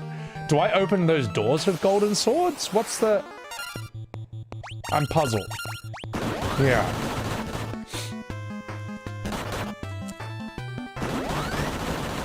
FF7 Remake, the retcon ghosts can go straight to developmental hell. They just, I mean, they're just one of the worst ideas in the long list of bad ideas in the series. The Quidditch scene, yeah, Mashal is so strong that to fly, he just jumps in the air and then kicks his legs heaps fast to keep himself afloat. And everyone wonders, they're like, oh, he's good at flying, but why are his legs moving so fast? It's so stupid, man. It's so dumb, man. Goldor is memeing. The golden sword, you must be able to use it as keys. You must be able to. I've got no white mage! I mean, I can just change them in 1 second. And I do have 82 high potions. I'll be alright. I'll be alright. Sebiwebs, in our lifetime, will we ever see the glory days of Final Fantasy again? I don't think so. Like, never. Like, they need someone who can do what Sakaguchi did. They need someone who can be an editorial voice. Like, say, okay, these ideas are good, but those ideas are bad. This is too bloated, this is too much, this is too convoluted. Let's make it simple but effective. Second of all, I don't think Square Enix can even get an honest answer from their own fans, because a lot of modern FF fans will tell you that Final Fantasy is doing just as well today as it always has been. You know, Whereas the truth is that Final Fantasy used to be one of the most respected series of its time. It was only really matched by peak Blizzard back in the late 90s. FF7 sold 3 times more copies than Spider-Man did on PlayStation 1. Whereas today, Spider-Man 2 sold 4 times more copies on PS5 than FF7 Rebirth did. It's just flipped like crazy. I don't think we'll ever see it again. I think you want new good Final Fantasy, your best bet is Sandfall. It's just, that's it. And the thing is, Sandfall might not want to make their next game turn-based Final Fantasy like, you know. They might want to do something completely different. And if they do, totally fine. Because they've already gone beyond the Call of Duty to make Clear Obscure, period. You know, it's already... That game should not have existed. It couldn't have come out of Square Enix, it couldn't have come out of Japan, it couldn't have come out of America. It only could have come out of, like, an obscure European country like France. Let me put it this way, it only could have come from outside the system. So... I don't think we'll ever see FF be great again. It just won't be. I don't see how it will.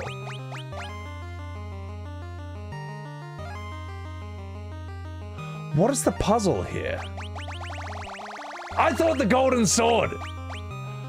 Oh, are you serious? Hang on, I know what to do.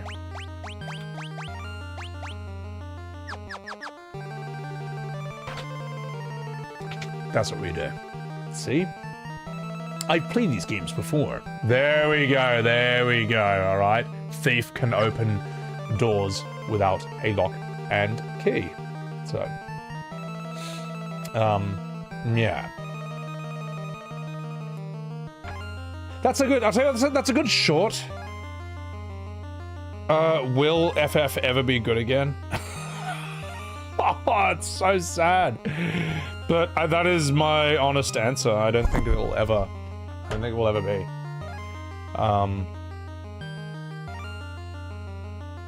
You can't imagine FF17 being the final one. They might put the IP on hold. What is FF17 going to be? We don't know if it's going to be science fiction heavy, fantasy heavy, modern realistic fantasy. We don't know if it's going to be turn-based. We don't know if it's going to play like Devil May Cry. We don't know if it's going to play like Kingdom Hearts. We don't know if it's going to play like FF7R. That's a real problem for the series. And whatever it chooses, it will lose previous fans that it gained from the previous entry.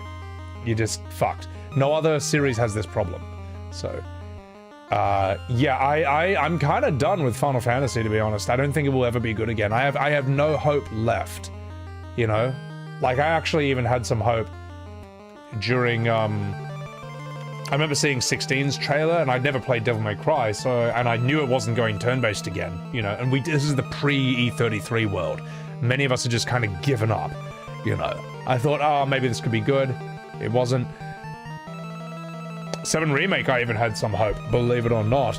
You know, I thought, well, some parts of Midgar seem cool. You know, you're walking around, you can see the place in the distance and stuff. It's like, well, man, imagine how Gold Source is gonna be.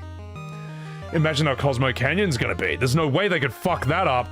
But they did, because that's what they do. That's their specialty. Yeah, so... I don't know. I don't know, man. Hold out for Expedition 7! What's going on, Gaz, you fucking dog? Good to see you, mate. Oh my god, YouTubers. I'm so sorry, YouTubers. I had myself in Twitch chat instead of multi-chat. I can see YouTube chat. I'm not ignoring you. I'm not ignoring you. Welcome in, Gilgamesh. Metaphor ReFantazio was a good JRPG, but it never hit the FF itch. I don't think Persona, I don't think Atlas Games can do that. They're different. Anyone who says just play those, no, it's Final Fantasy is not just a turn-based game. It's a whole thing. It's the big picture.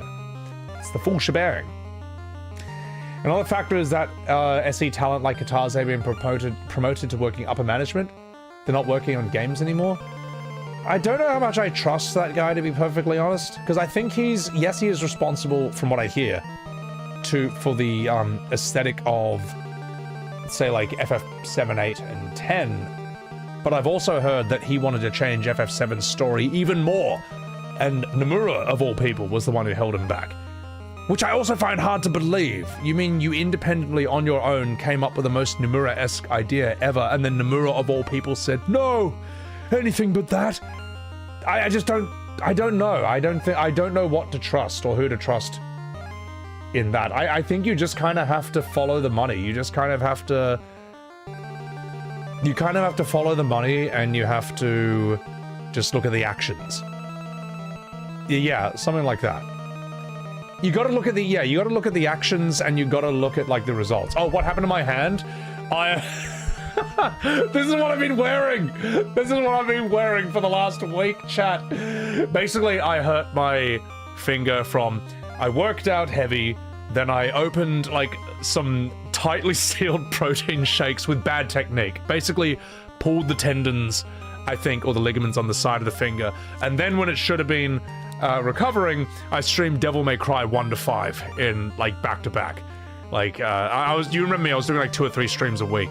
Now, remember when I was complaining about having to hold down R1 while I played? Now you know why. I was like, surely I should just be able to toggle this on and off. But I didn't want to say it at the same time, because I know that as a streamer, no one has any sympathy for you. I hurt my finger from playing Devil May Cry. You know what I mean? But this proves that streaming is the hardest job in the world. So, yeah. Now, excuse me while I electrocute Billy. Now, also, Nobble, welcome in, you fucking dog. Guys, also follow my man Nobble. He's a fucking legend. He's a true blue Australian, even though he's from the Netherlands. But yeah, basically, it's actually, like, okay. This is the best it's ever felt. But I just couldn't rely on it. Every night I'd go to sleep, I'd be like, oh yeah, one night, that's healed it. And I'd be doing stuff, and then the next day I'd feel like a ping. Like a little twang there. And I'd be like, no, there's still a bit of damage, you know, it still needs to heal. So I don't want to have, like, I don't want to have this problem while I'm on holiday, so I'm just going hardcore for a week wearing this. That's just what I gotta do. So my finger game was too extreme, Lord Megamon. I know. And that's why I'm not playing as Bob. Don't permadamage that shit. That's the thing, Nobble. Like, I know, like, you know, as men, we all say, oh, walk it off, suck it up, buttercup, and all that. But, like, look, if you actually follow that advice, like, if you actually need to rest your leg and you try to walk it off, you can actually just give yourself a limp for the rest of your life. And then those same people who said, walk it off, you pussy, when you're like, well, now I'm fucked, they'll just be like, oh, they'll act like they had nothing to do with it, all right? They'll find a way to blame you. So this is an unfortunate part of being a man, all right? But you got to be strong enough to be like, all right, yeah, okay, thank you, yes, you know, I'm a fairy, hooah! But for real, guys, I got to rest this a bit. And then they'll be like, okay. If you tell, when blokes do that, if you tell them to fuck off in, like, a fun-loving way, they'll understand. they'll get it. But it's annoying. Do you have any idea how annoying it is trying to use your mouse like this? With these fingers? It sucks. So yeah. My voiceover, a backing MIDI track, is very relaxing for the soul. You say that as I'm, like, just yelling into the mic. I appreciate that. Thank you. So, yeah.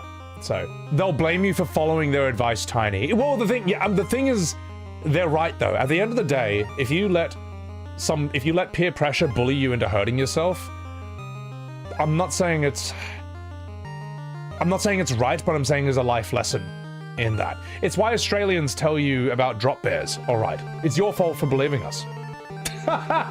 It's your fault for not thinking critically, okay?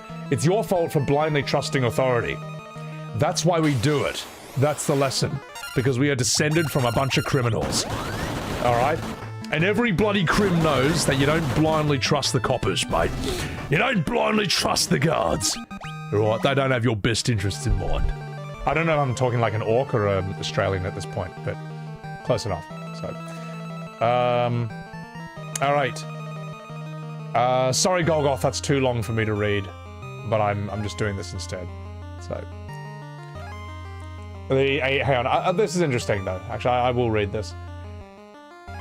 A strong cultural bond has united France and Japan since the 1970s. French movie legends like Belmondo and Delon were adored in Japan, while Japanese anime captivated French audiences in the 1980s through the iconic show Club Dorothée. This enduring connection explains the frequent French references found in Japanese video games. Well, Japan does have, I think, a romanticization about Paris in particular, which is why you have Paris syndrome, which is a real psychological condition where a Japanese person saves up money, you know, they save up for a big trip to Paris, and then they go there, and the reality is, how would I say? The reality does not match the expectation. And they're like, oh my god! You know, so. Likewise, the French remind me of the Japanese in some ways. The French are kind of like the European version of the Japanese in some ways, in terms of they have extreme levels of refinement in like their food, their art, their music, their painting, their acting, their writing, their culture, and all this and that. You know, yes, the British do this too. But what's the more famous cuisine? French or British? That's what I thought. Okay. Now, half of me ethnically descends from the Brits, alright? So this is a bit of friendly fire, but we all know the saying that it was the taste of the English food and the beauty of the English women that made their men the greatest sailors in the world. Now, I think that's a bit harsh, because I love British girls, alright? I love the accents. I can't help it. I can't help it. They're just so naughty. Maybe it's because I grew up with English girls back when I was growing up in Asia. And that accent is like, oh my god, stop, you're so naughty. It's like, oh, it's amazing. I just love it. Also, Zordon of Doomeroo. Thank you for that raid. I appreciate that, guys. Chuck a wee follow to Zordon of Doom over here. She's fantastic. She's a better singer than me, I can tell you that. She knows a wee bit about Final Fantasy and JRPGs herself. British food isn't that bad. Nah, British food is like, you can get good British food. It's a bit of a meme. The history though, I think, is that British food is more like soldier food, you know, it's like fuel. Doesn't taste the best, but it fuels the body and makes you grow up and get big and strong. It's why I like Gordon Ramsay. I feel like Gordon Ramsay is trying to fix that image. He's tackling the stereotype of shit British food, and he's trying to, I respect that. It's an uphill battle, but good on him for giving it a go. Evan, welcome in. It's alright, Evan. I know Zordon is prettier than me, but I can accept it, alright? You know, I know she's looks maxing. Zordon, the famous looks maxing streamer. But it's alright, I'll get there myself. So, have I seen the movie called Nightingale? It takes place in Tanzania during those wars. Interesting to hear what you think of it. I don't know that. I know there's a French African film you guys should see called Johnny Mad Dog. It's about the Second Liberian Civil War, and it's just like the main character is a bunch of like African child soldiers. It is one of the most hectic films I've ever seen, man. It is so fucking intense, man. It's like, it was insane. That movie pulls no punches, because that's pretty heavy subject matter, but it's handled with like the pitch perfect artistic expertise of the French. It's just incredible film. I'll show you the poster of it, actually. Let's see. Johnny Mad Dog poster. Yeah, this film. I was just browsing. Oh my god, man. Yeah, I was just browsing TV at like 2 a.m. back when I was unemployed, and this was on TV, and I just like, I was glued. I was captivated. Like, the opening scene is like a bunch of 9-year-olds with AK-47s just taking ecstasy and smoking weed before they go shoot up a village. I was like, what is this film? Oh my god, man. There's a part where the warlord who's recruited all these child soldiers tricks the kids into thinking they're bulletproof, where he basically like says he's cast like a spell on them, and he's got like an AK-47 full of blanks, and he's like, you are now bulletproof, bullets cannot touch you, and he just goes at all the kids, and no bullets hit them because his gun's full of blanks. It's like, you see, they cannot touch you now. And this gives these 13-year-olds the courage to go and take and basically shoot up a village. It's fucking intense, man. This is like real art, man. It deals with extremely controversial, confrontational source material in a way that you just can't take your eyes off it, man. And it doesn't tell you what to think either. It knows, it trusts you as an audience that you are smart enough to just reach your own conclusions from it. And it just tries to portray it all as realistically as possible. It's an amazing film. Johnny Mad Dog, French movie about the Second Liberian Civil War. So, yeah. All right. You know how Sebi looks with long blonde hair? Oh my god. Oh, you meant Tasmania, not Tanzania. Tasmania, Tanzania. Hey, what's the difference? I'm working here. Spawn again. Final Fantasy, you're damn straight. You're damn straight. Let's fucking do it. Oh! You think I'm gonna give up my crystal over my dead body, you fucking dickhead. Okay, Goldor is Australian for some reason. Oh my god, okay, alright. Let's see what Boost does. Can I steal from you? Let's steal from him. Boost! Couldn't steal. What is this, FF9?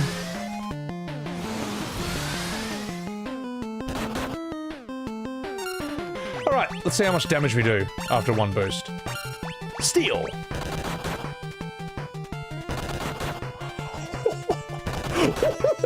What? That is so much damage! Oh my god. I think we're gonna kill him this turn, man. That is insane. Oh, I didn't even know what I stole.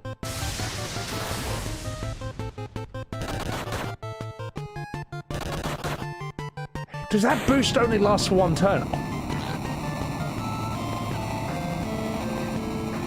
Might be a bit too strong. But you know what?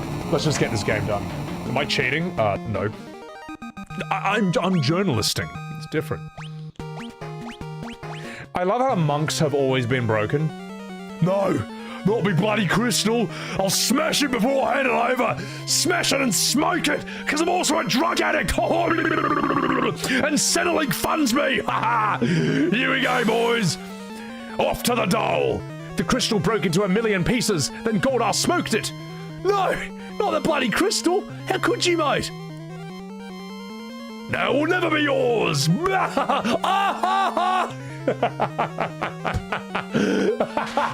This is shocking.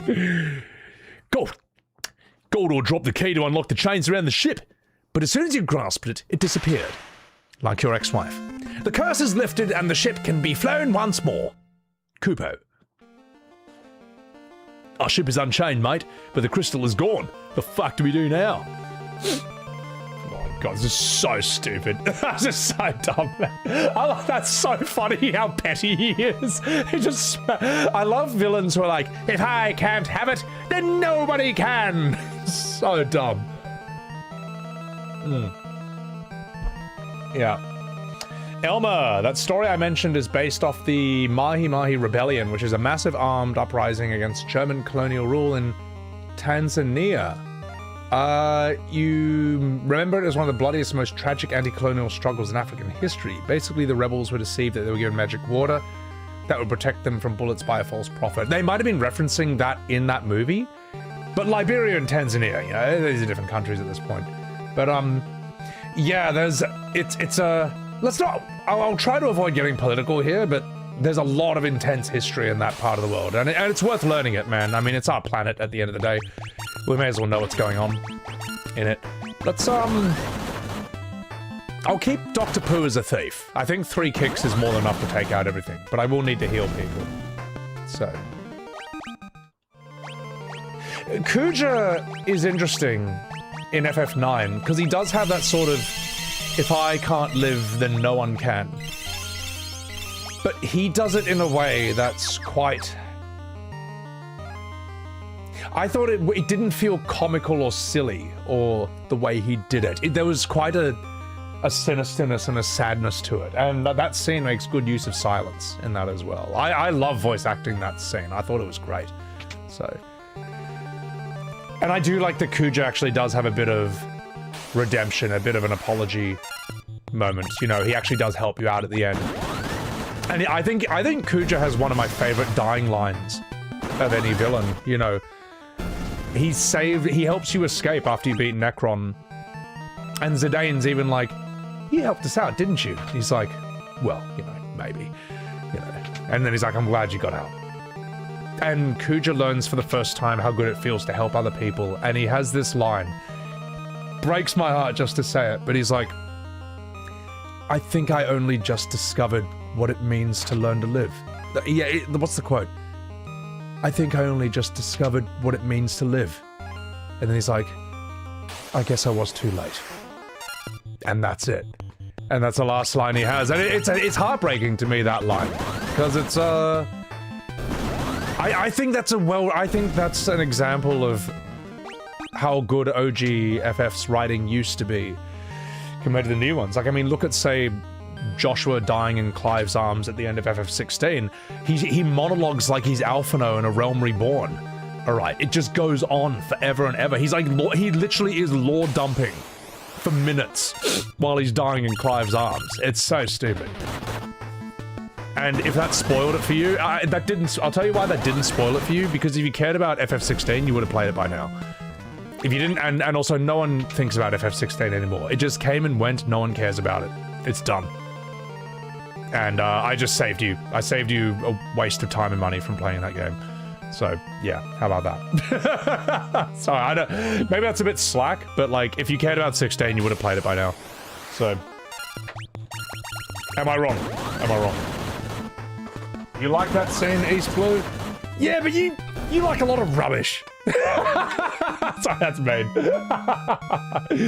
Alright. Let's get out of here. The thing is, compare that scene, and I've done a short about this, compare that scene of Joshua dying in Clive's arms for like 5 minutes and lore dumping the whole time. Compare that to the death scenes of Expedition 33. Compare that to any of those, and it's like, okay, that's what a real death scene looks like. That's what a truly memorable one looks like. So, ooh, Helgaru, magician.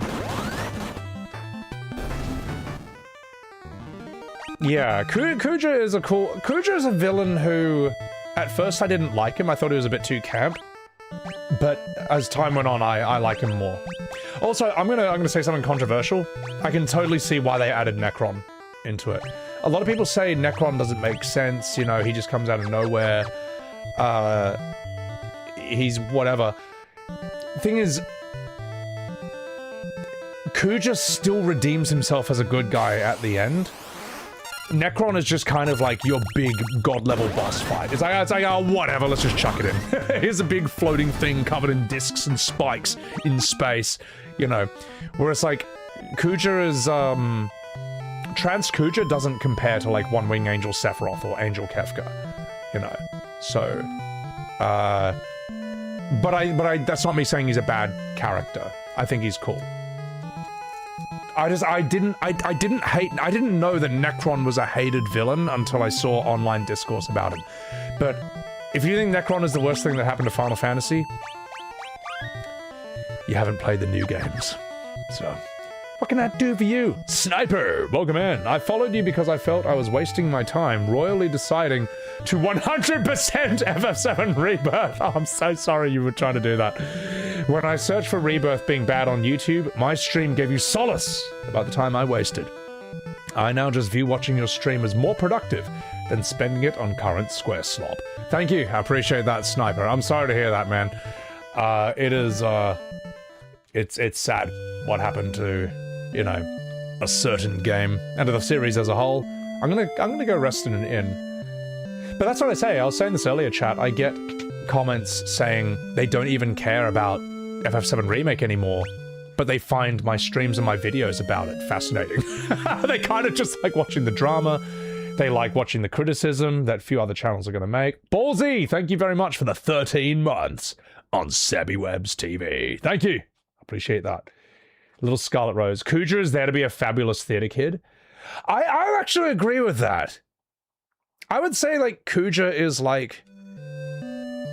Kuja's sort of like V in Devil May Cry, like the Final Fantasy version of that. At first you think, hey, who is this flamboyant metrosexual? You know, like, oh darling, me with my midriff, you know. And as it goes on, it's like, no, there's something to this character, you know. There's something to him. And I think his moment when he thinks Garland's lying to him, that he is going to die very soon. He has a limited lifespan, despite just hitting trans. And him realizing the awful truth that yes, he is about to die, right after he got everything he wanted. I think that's it's a good moment for a villain, man. Have I ever seen an Indonesian horror movie? The only Indonesian movie I've seen, I think, is The Raid 1 and 2. Yeah. Which are awesome films. The first movie is just so tight and clean. Second one didn't feel as tight in that regard, but it's still really good. It's still sick. So. The game tries to redeem Bran. How do I feel about Bran? I don't know. Bran's okay.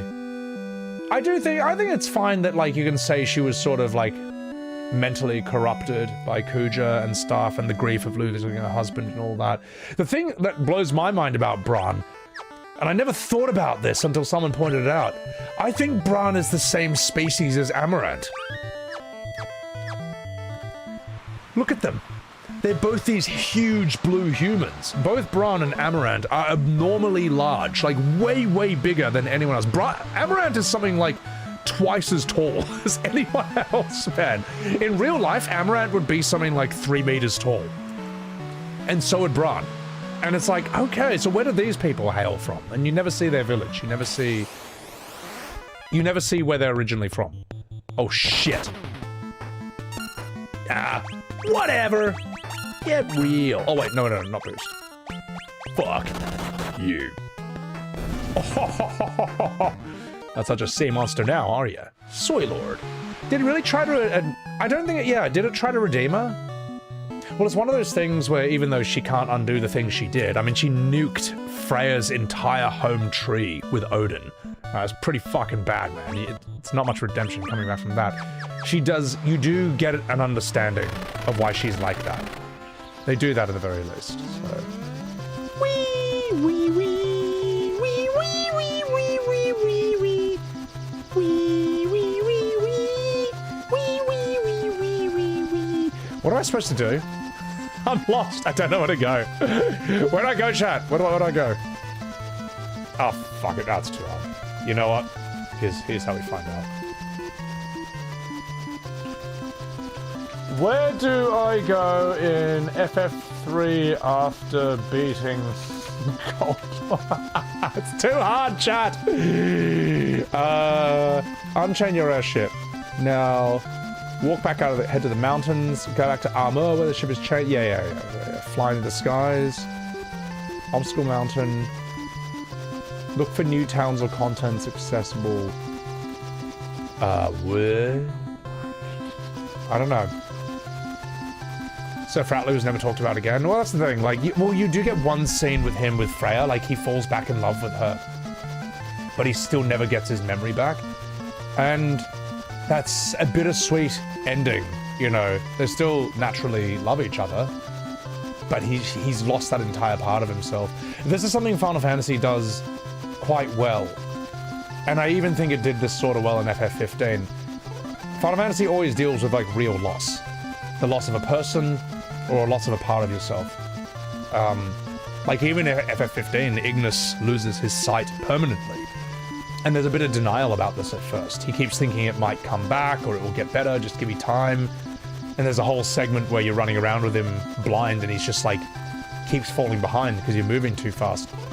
And he even, at some point, he admits it. He's just like, look, guys, it's not getting better. And I gotta accept this. We all do. And, yeah, I thought that was pretty good.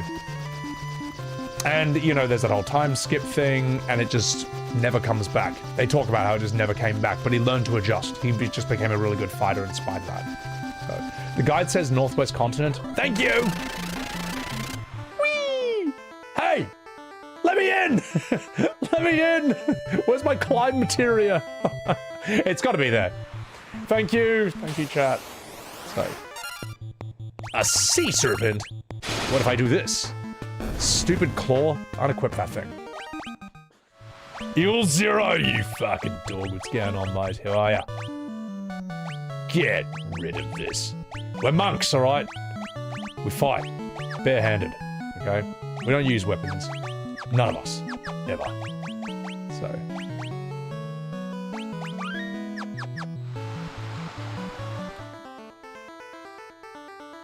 Oh, I see. And that is how you get over the gate. Wee, wee, wee, wee. Hey, what happens if I fly over the cannon?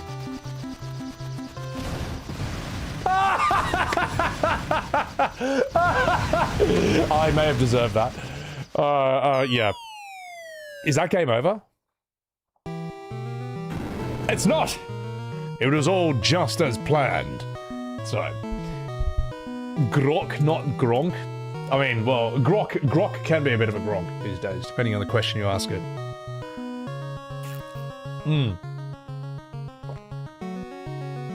You're currently playing through all the main ones, Scarlet? Which ones are you on? Enjoy that journey. It's an epic journey that starts great and ends with disappointment. So, you always thought that Fratley was pretending to have his memory back, Siren? Yeah, I guess I'll have to see that scene again. I just don't remember it too well. But yeah, maybe, yeah, I mean, maybe he's just pretending he remembers because he wants her to be happy, you know. Yeah, it's a sad one. I like him. I think Fratley's cool for like the one scene he's in. Oh, fuck, mate. Castle Saronia. Hello. Why must we fight our brethren? It's pure madness. Why must we fight our brethren, I do declare? Oh, that's a cool way of showing this whole army. Is they just standing off against each other? Oh, okay. Alright. How far am I into 3? I don't know. I want to, as I say, I should be able to finish it, if not today, then certainly the next stream. By order of the king, no one is allowed in or out of Saronia Castle. What makes you think you outsiders can just waltz in? Fuck off! Yes, what he said. The Fratley Freya story was handled weirdly. That's what I mean, like, I think FF9 is overall written well, but there's still things that just could be better, in my opinion. Like Amarant. I think Amarant actually has some decent scenes, just not enough. We should not be getting a main party member in Disc 3, okay? FF7 and FF8 both nailed this, where your entire... Disc 1 is you getting your whole party. That's what it should be. Goldor is 50%? Okay, sick. Aha! Northeastern Saronia. Did you know that most geomancers and bards train in Duster? It's on a small island to the east, Kupo. By order of the king, fuck you! Let's have a rest. Okay. Like, the same thing happens to Freya. What happens with Quistis in FF8, man? Like, she plays a pretty sizable role in Disc 1, and then she's just over. The only time you see... The only scenes I remember with Freya after Disc 1 are 2 scenes she has with Amarant, which is basically them just kind of walking past each other, and as they do, they both just stare at each other heaps, and they're just like, what are you looking at? It's like, what are you looking at? Immediately they jump back ready to fight, because that's just the kind of people they are, and they're like, ah, whatever. And then they have a chat in, I think they have a chat in, what's that city? You know, not Daguro, it's one of the auction town. The one's like, do-do-do-do, do-do-do-do-do-do. Trino. She and Amarant have a scene there where he talks about how Zidane basically robbed a manor and then tricked the guards into thinking Amarant was the one who did it. And I think Amarant just couldn't be fucked to correct the mistake. He just like is, oh, whatever, I guess I'm a wanted man now. Because Amarant was just looking for a fight. He was just looking for people who could challenge him. So, I thought that was kind of interesting. It's just not enough, though. It's just not enough. Trino is great. I think Trino is one of the best areas in any of that trio of Final Fantasy games. It's just like, wow, this is a true fantasy. This is something completely different from anything I know. This is just like, I'm in another world with this game. Teleports the party out of dungeons. Probably get 5 of these. Yeah. I think we're fine otherwise. Alright. Thank you. Yeah. Quistis hitting a student? Well, in real life that would be a bad thing, but if Quistis was hitting on me, oh no! How unlucky. Yeah, no, I don't care. She can whip me with Save the Queen any day of the week, mate. So, the king split his military forces in half and set the two against each other. It's madness! The Mad King from Game of Thrones! Just kidding, it's not FF16. My god. Well, I'm not that far gone.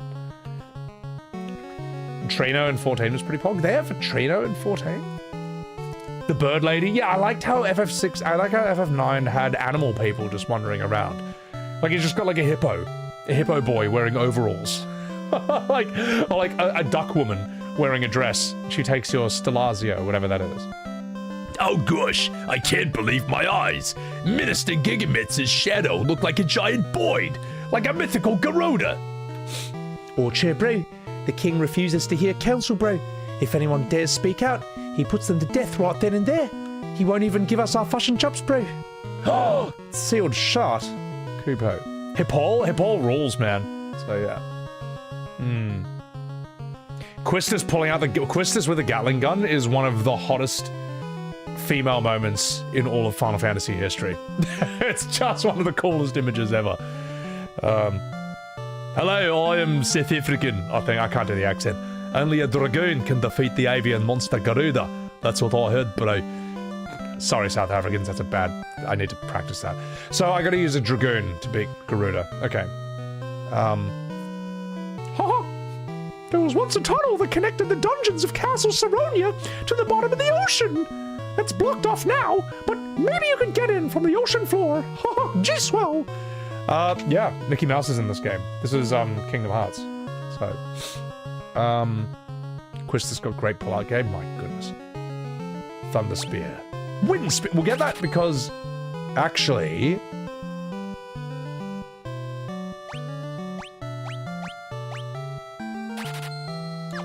I get the feeling, you know what, let's just have 4 Dragoons for this fight. Let's just have everyone jump and be completely unhittable. I think that's how we're gonna take out this avian bloke, so.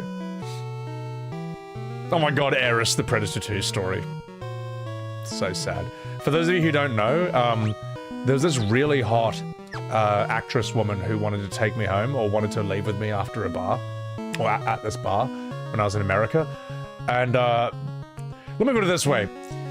I wasn't always as socially switched on as I am today. I wasn't as good as reading the room back then as I was today.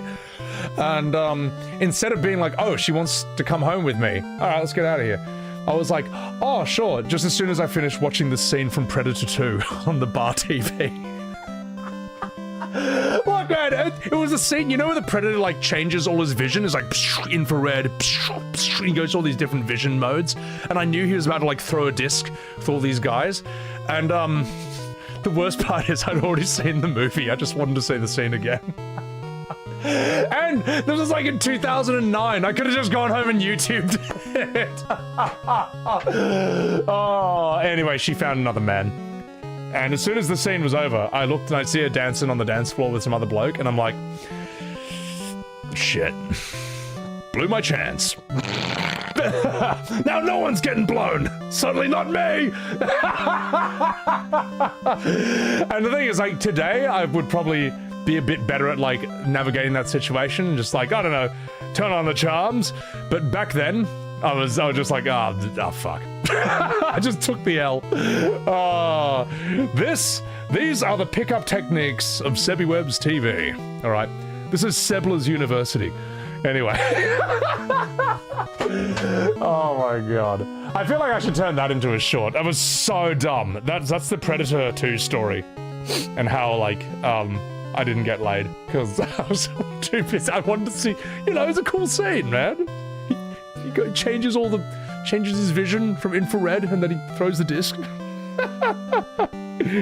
Oh, so dumb. Yeah. Anyway. What a gronk, Darlene. No Blowy Joey that... Yeah, there was no Blowy Joey that night, I can tell you that. You made the right choice. Well, a friend of mine said that it was actually worth not getting laid that one time for that amazing story. was worth it for the story. Look, chat. Sometimes you got to turn a bad situation. Yeah, you know, you got to get something out of it. At the end of the day. Yeah, ladies are temporary. Predator 2 is forever. I'm working here. Right. So, Sebi was like, "This is cool," and goes home a virgin. I know.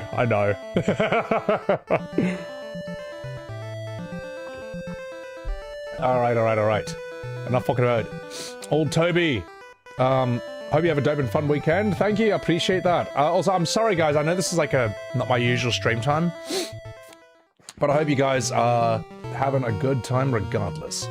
I basically left Saturday's stream open in case I need to finish this, because I think this will be a while. I do declare the tower in the middle of this district is known as a dragon spire. Dragoons keep their prized treasure up there at the top, I do declare. Hey mate, you gonna climb the dragon spire? Don't be ridiculous. That place is crawling with monsters. If this fight continues, all of Saronia will be razed to the ground. I don't know why that guy sounds like that. Hello. Word around town is that Prince Alice is now in exile, you fucking minge. Well, what if I go in here? What if I do that? Having a blast. Did it for the lore. That's such crap lore. Oh my god. If she was the right fit, Torsten, she would have watched Predator with me. Here's the thing, we say that, but we're wrong. All right, I definitely made the wrong choice there. Oh, Kupo, am I going up here? This is perfect stream time. Good.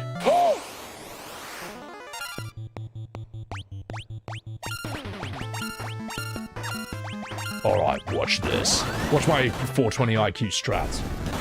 Wow. That is outrageous. That's cool, changing the voices so easily and so smoothly. Oh, you get out of here. No, I appreciate that. Appreciate that. Ooh, this is all Dragoon stuff in case you're too poor to afford it. I see. That's kind of nice in the game to give you a helping hand. Yeah, they just give you heaps of Dragoon equipment. Well, I've always loved actors who are able to do that. To switch in and out. You dodged an STD that night? I would have used protection! My god, mate. Jeez Louises. Sebi failed the QTE for a cutie. I know. Yeah. She was really hot too. That's the funny part of the story. Fist of the Noob, welcome in. How are you? Will I be playing FF Resonance when it comes out? No, I won't prioritize it.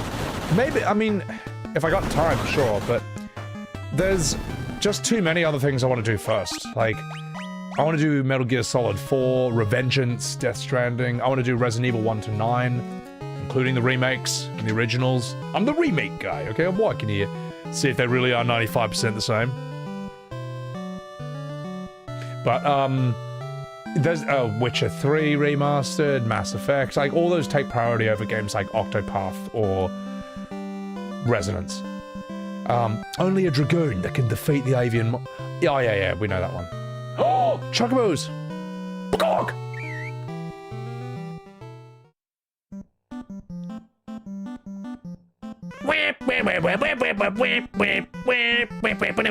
How cute is a tail wag? Look at the feetsies! Alright, get out of here. I thought I was stuck in a building just then. I thought I'd just glitched myself. Holy shit. Bang bloody TTS. What's going on, you fucking dog? Guys, follow my man Bang. How you doing, mate? What's happening? Persona 4 remake? I mean, what? Let me ask you this. Actually, no. I mean, I know the answer to this question. Persona 4 remake, when that comes out, that'll be more relevant than Persona 5, I assume? Or Persona 6, if I'm doing one of those? Like, I should have done Persona 5, but it's just too long. There was once a tunnel that connected the dungeons to Castle Saronia to the bottom of the ocean. It's blocked off now, but maybe you can get to it from the ocean floor. You fucking minge. I don't know, I just came up with a voice there. Did I see the exciting trailer? Yes. Yeah. I felt really inconvenienced that I had to make a video about it, to be honest. Oh, you can find information on anything at the Serenian Library. Right. So, P5 is too long. P5 is too long. Yeah. I've seen people stream it for like a year straight. It's too long, man. So, I'm not saying it's bad, and maybe that was good during COVID, because you had nothing else to do, but it's too long. So, this is the Serenian Library. It has been closed for a while now. Also, I am a Russian wizard. And I am also Russian. Fuck you, the library is closed. Okay, well, that was bad Russian accent, but it's alright. We'll just work with it. Maybe there's a secret passage. Aha! Oh, fuck you! We know this information. Okay. You know what else is too long? This D! Rizona, every time you do the Chocobo song, you keep waiting for me to beatbox, but it never comes. Oh my god. Can we swap to the remastered soundtrack for a bit? Yeah, why not? Why not? Where is it?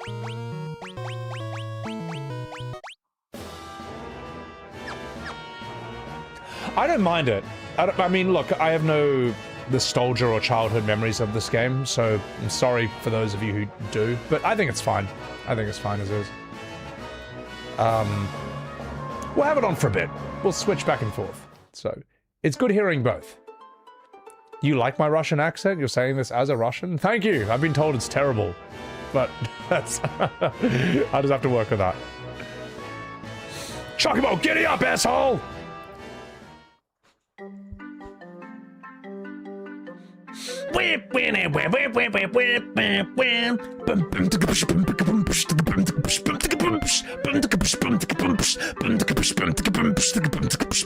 Sorry. Alright, okay, I just wanted to do that for a bit. It's done. It's over. Alright, let's see what's in here. And we'll get out of here. That's terrible. That was probably the biggest boomer moment of all. Seronia is divided into 4 districts. The thing is, though, the most... there is a cringe clip going around on Twitter, and it's some girl on stage going like, Igu Pigu Pew, Igu Pigu Pew, Igu Pigu Pew. It's fucking, it's so brutal, man. What is it called? It's fucking brutal, man. So whatever I do, it can't be as cringe as that. Look, someone wanted the Chocobo beatbox, so there you go. Alright. I'm not good at it, but I gave you what you wanted. What is it called? Is it Igu Pigu Piu? Annoying millennial dance. Igu... Oh, how do you... Igu Pigu? I don't know. Oh, where is it? Oh god, this chick. Oh, fuck, I don't know what to search on Twitter. Does anyone know where it is? Oh, fuck. That's the annoying thing about Twitter videos. Like, they can be really good and super viral, but I have no idea what to search to find it. So, yeah. Ah, well, anyway. Anyway, it doesn't matter. Igu Pigu Pew, Igu Pigu Pew, Igu Pigu Pew, Igu Pew. That has just been rent-free in my head for, like, fucking days, man. That's so bad. Hope the hand feels better soon. It'll be fine. This is overkill, to be honest. I just, like, I would rather sacrifice this week and have my hand be good on the holiday than me just, like, you know, use the hand too much here and then on holiday be like, oh, fuck, I should have rested it. You know. It's, as Jordan Peterson would say, you know, it's about the sacrifice, you know, delayed gratification, you woke moralists. Is it that one, Sedan? Chat? What's great about Metaphor compared to Persona is you're introduced to a new hub every arc, which feels fresh, doesn't let the story go stale. I mean, isn't, yeah, Persona 5, you're kind of locked to that school the whole time. So, yeah, something like that. So, sorry, Sedan, I tend not to click on links in chat, just as a general practice. Sebi Steiner was peak voice acting. Oh, you. The king split his military forces in half. We've already read this one. All the shops have been shuttered by royal decree, but people can still get their hands on weapons. That shop's open at least. Kupo. No, it's not, you fuck. Ooh, there's an old man down there. Alright, yeah, we've done this. Let's have a chat with this bloke. Search for face dance on Twitter. I'm gonna do that on my second monitor because Twitter is extremely red hot these days. It's like, you have no idea how bad my feed is, man. It's so bad. Oh my, oh, this one! Oh my god! It's this one. I'm performing this for a group of shareholders tomorrow. Okay, this is shocking. Oh my god. Okay, chat. I'm sorry. Twitter, you have got to fucking... Just 1 second. Twitter, you've got to fucking sort out your volume thing, right? There we go. Can't believe I had to do that with my left hand. Alright. Oh, chat, I'm so sorry for what I'm about to do to you.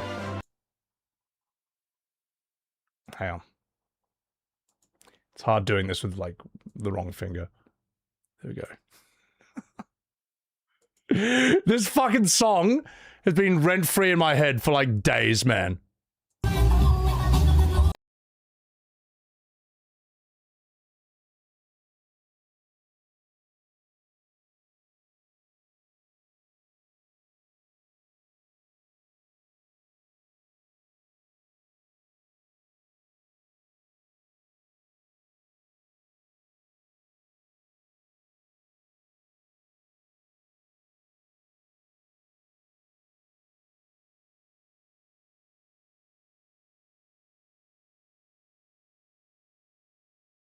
This is a 3-minute long video. This goes for like 3 minutes. It just goes for so long.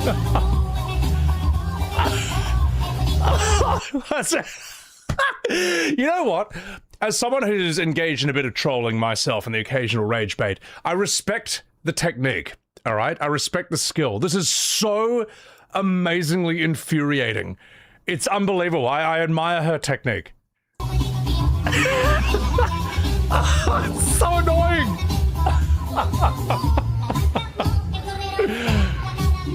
Oh my god. Look, no disrespect to her. I mean, if she's got her channel, I mean, if it's got a following, if people like that, sure, whatever. I just, as I say, as someone who has done the odd rage bait myself, I love when someone's like that amazingly annoying. Like, sometimes I get like reels that are like people just being super uwu. It's like, oh my god, uwu senpai, and it's just like the most ADD thing I've ever seen. I'm like, this woman's amazing. This is so annoying. That's incredible. So yeah. Thank you, Sedan, for finding that. I appreciate that. But that song has been echoing in my head for like a week straight. Like for days. I just hear Eagle Peagle Pew, Eagle Peagle Pew, Eagle Peagle Pew, Eagle Pew. That's so fucking irritating. In Dutch, the song is Ende Kuken Piet. I don't know how to pronounce that, so. The internet and its consequences. Oh my god. Alright. Anyway, chat. Now you know. Now you know. So, Nerf Bastion. Oh my god, I remember that. I want to be Tracer. It's like, Jesus. Oh, if only Prince Alice were here, maybe things would be different. Maybe he could give me a blowy jelly. Let's see what's in here. Ah, it's nothing important. So, is it a Portuguese song? I actually don't know. I don't speak language. So, Ribbit. Actually, let's talk to this guy down here. It's a fairly recognized song from 10 years ago. As I say, I only know the meme version. Ew. The king refused. Oh yeah, they're just repeating dialogue here. We've done all this. Can you please unknow it? No. My research mainly involves the study of chocobos. I've discovered how to call forth a fat chocobo. Voila! Oh my god! Hello! What do you want? I'm fat. Let's... Potion?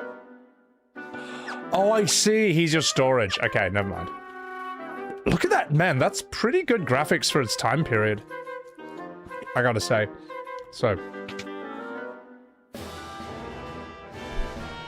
Did I react to the new trailer? I did. There'll be a video about that. God.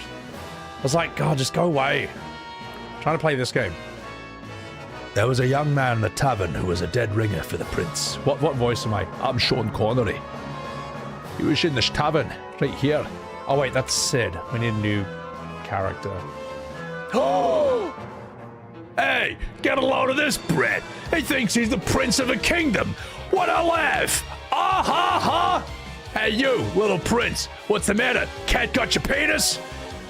Leave him alone! Oh, the liar prince's bodies have showed up. Sick him, boys! Sick him, Torgal. Get in. Oh yeah? Watch this. Time to kick ass. Oh no! Strats. Alright, boys. Ouch! Oof! Have mercy! Nerf mercy! What should we let's make Alice, let's make him Hugh Grant. I don't think we've done Hugh Grant yet. How does Hugh Grant sound again? What's something Hugh Grant would say? Oh gosh. Total disaster. Dinner party for two, but completely out of aubergines. Hello there, Cross. I'm Alice, son of King Gorn and heir to the throne of Saronia, and also Notting Hill. Thank you for coming to my aid. What on earth happened to Saronia, you foppish English person? I mean, it's not easy to say, but my father, you know, he's changed.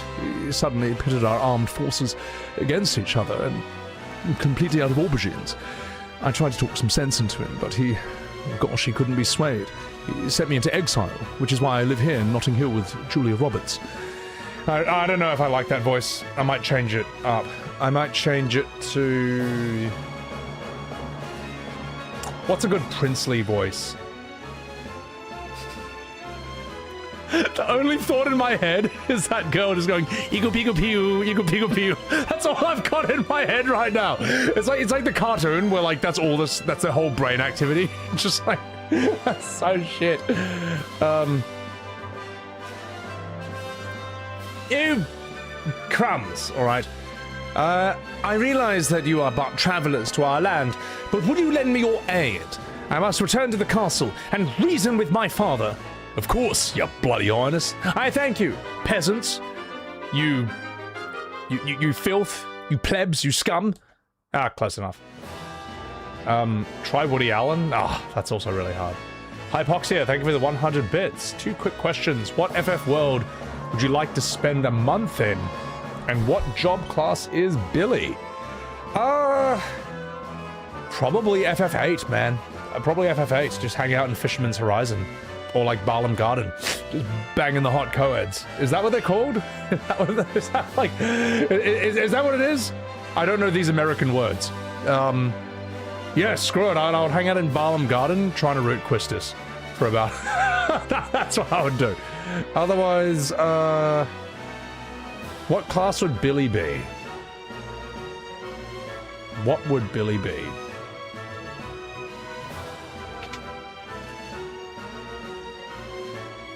Something that involves, like, doing nothing. I feel like Billy would probably be like a black mage or something. He just stares at you and you die. Billy's like an Abra from Pokemon. He just sits there sleeping all day. Seeds! Yeah! I'll find someone who I can give an Optimus Prime voice to. Not this guy, though.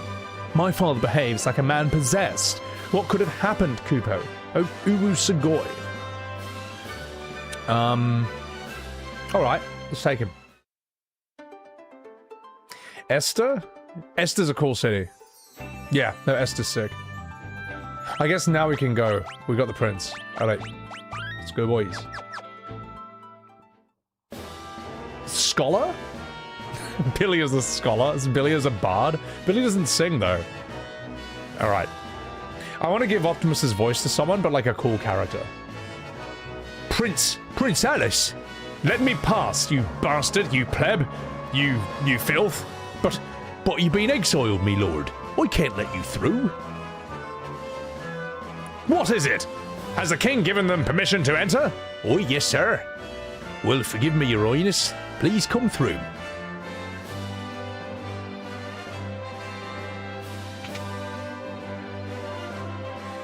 I feel like Alice would not sound like Optimus. I don't know.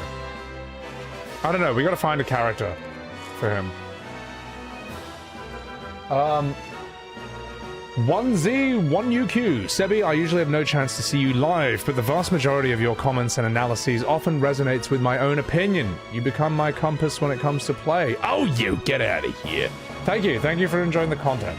I appreciate that. They don't feel that way on TikTok, but they just think he's clearly never played the games. But I appreciate that. Thank you. Why not play the 3D remake one? Because it looks ugly to me. Like, the pixels look as good as they could be for this. The 3D just kind of looks a bit cheap to me. Make Alice Mickey Mouse? I could. Yeah, I could, man. It would be different than what we're currently doing. Your audience with His Majesty is scheduled for tomorrow. This room is yours to use as you wish until then. Rest well tonight, and have a good wank.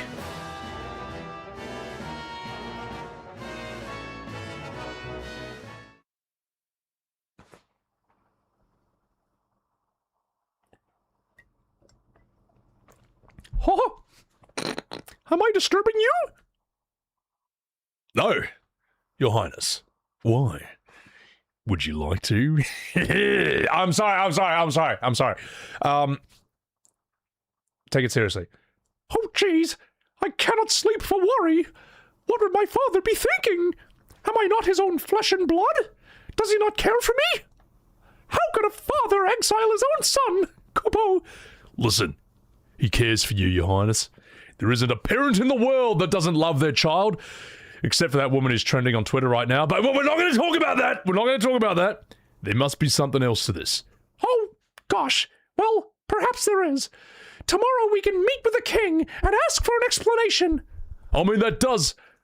No, that's my line, you fucking idiot! Oh, shit! Well, that still does little to assuage my worry. God, this... wow, I think this scene is a bust, chat. I think this has gone completely to the dogs.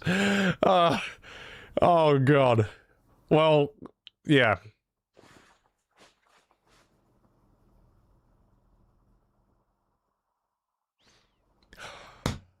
The king attacked him with a knife. What? That's intense, man. Holy shit.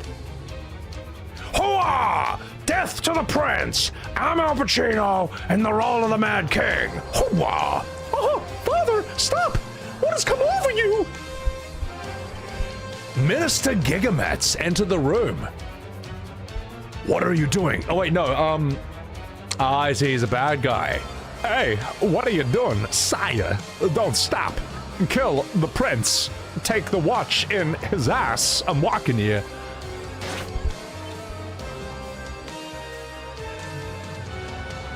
Hooah! The king turned the knife on himself instead. Oh, father! I won't be manipulated any longer, Gigametz. I don't care whose nephew you are, whose cousin you're fucking. I'm gonna find a way to have your ass. Fuck you! But how? How could he withstand my mind control? I would rather die. I would rather die than raise a hand against my beloved son. I will not submit to your manipulation. In my home, in my bedroom where my wife sleeps, where my children play with their toys. Well, then, you're gonna perish, you fool. The prince, he'll join you shortly. Stop! Right there, criminal scum. You'll have to get past us first. Ha! Wow. You're barely worth the trouble. I'll dispose of you in no time at all. I'm walking here. Gigamet's attacked. This scene is fucking atrocious. Oh, shit! That's the Garuda. I'm probably gonna die. Oh, well. Okay. Oh, fuck! Uh-oh. Tell you what. Let's see. Let's see if I really need a Dragoon for this. You just lost the game. Why is everyone the same character? Because I want to make everyone a monk. This is why they let you save before you come in here. And by this time, you should learn. So, are you seriously doing a Christopher Walken? Yes. All right. Let's see if we can do this. Watch this damage.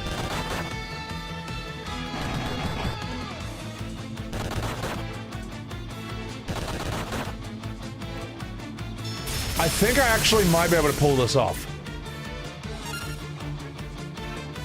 If we don't kill him this turn, we are dead. So let's do it.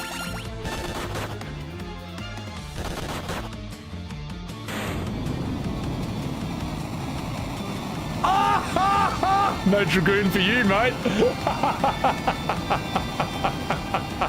So shit. Oh, thank God for journalist mode, mate. Thank God for cheats. Okay? Couldn't have done it without it. I couldn't have done it without cheating, mate. Al Pacino always steals the show. Oh, so good. Alright, that was drama. Making the hero goofy and turning into Kingdom Hearts. I mean, that's probably how like a modern FF would do that scene. So, I did it, chat. I did it. You're not supposed to be able to do that.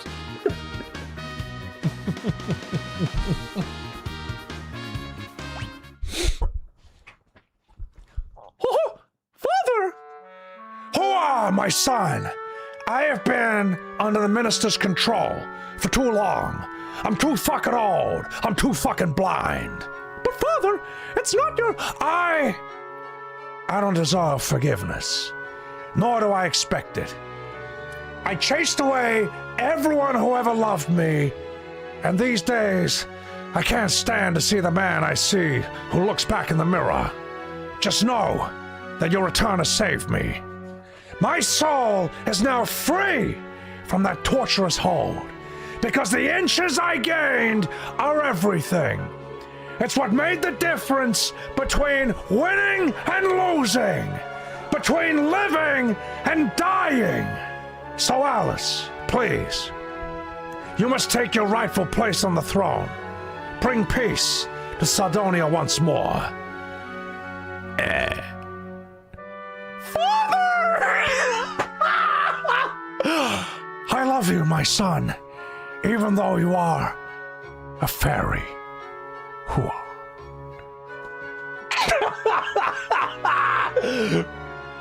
Your bloody highness. I'm fucking sorry, mate. I'm real fucking sorry. Oh, you have my thanks, Gronk. Like a fool, I doubted my father's love. You're not a fool, mate. You clearly loved him, and that makes you gay. Haha, just kidding, mate. Sorry, I'm Australian. We can't help ourselves. Well, I will assume the throne as the rightful king of Saronia, as my father's wish. Without your help, Gigametz's crimes would have never come to light. Oh, thank you. All hail, King Alice. Totally not Mickey Mouse. Thank you, brave warriors. Oh, this scene has gone down the toilet. This scene is shocking. Alice left the party. Oh my god.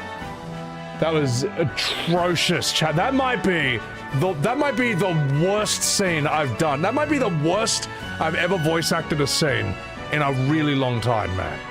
Tommy, let's have a look at this. Let's see how bad that got. Holy shit. Oh, this is the fight. Watch this damage.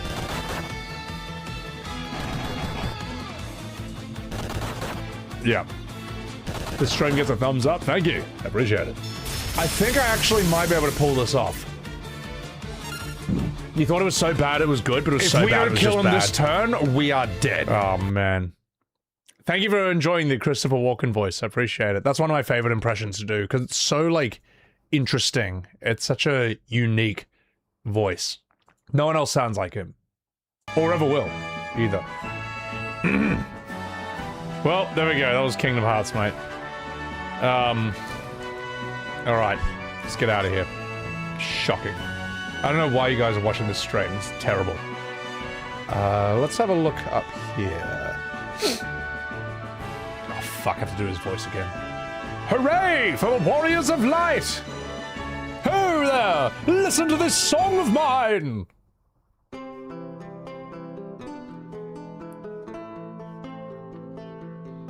Beneath the seas. God, how do I do this? How would Andy Serkis do this in Lord of the Rings? Beneath the seas, under waves that mourn, lies a temple abandoned and torn in South Sardonia beneath the horns.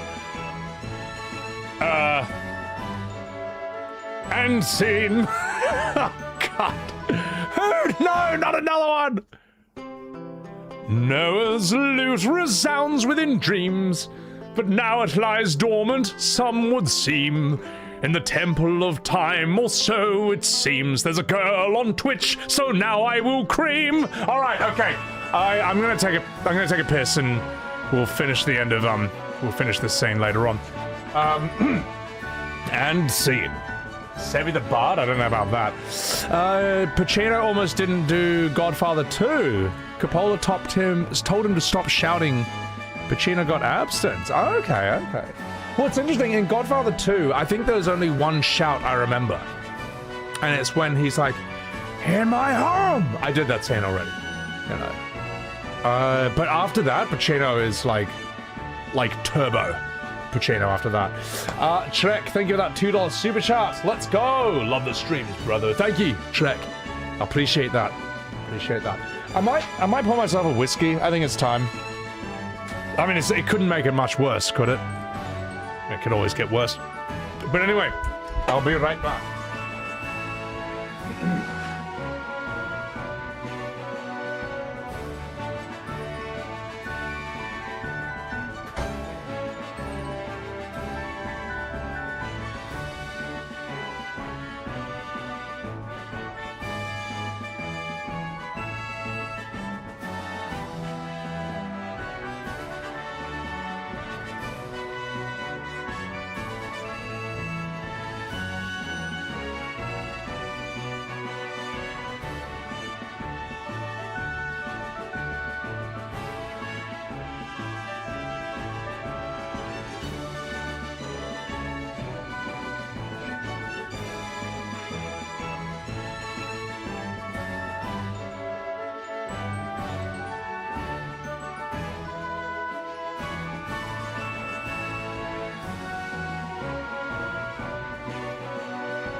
I can't believe that song.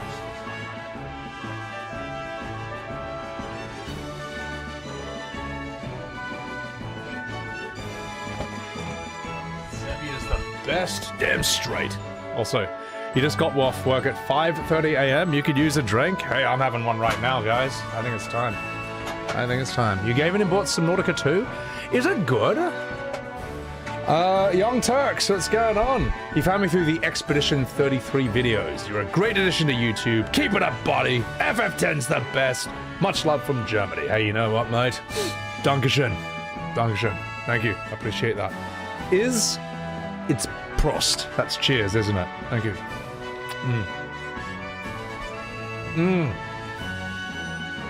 God, that was good. I needed that. I gotta get myself to Europe at some point. Like, I gotta see that, cathedral in Cologne. Or was that Spain? Fuck. No, I think Cologne's in Germany. I think... Oh, God, stupid Australian, don't even know my geography. You know the giant cathedral that looks like it's Dark Souls? I gotta see that one. I gotta go all over France, man. I gotta do a proper tour of the UK, like, all of it, man, because, that's where one half of me is from. Cologne has the most famous one in Germany. Okay, alright. I'm sorry, Chad, I always get them... I don't get Germany and Spain mixed up. I was just like, is that cathedral Spain or Germany? That was all.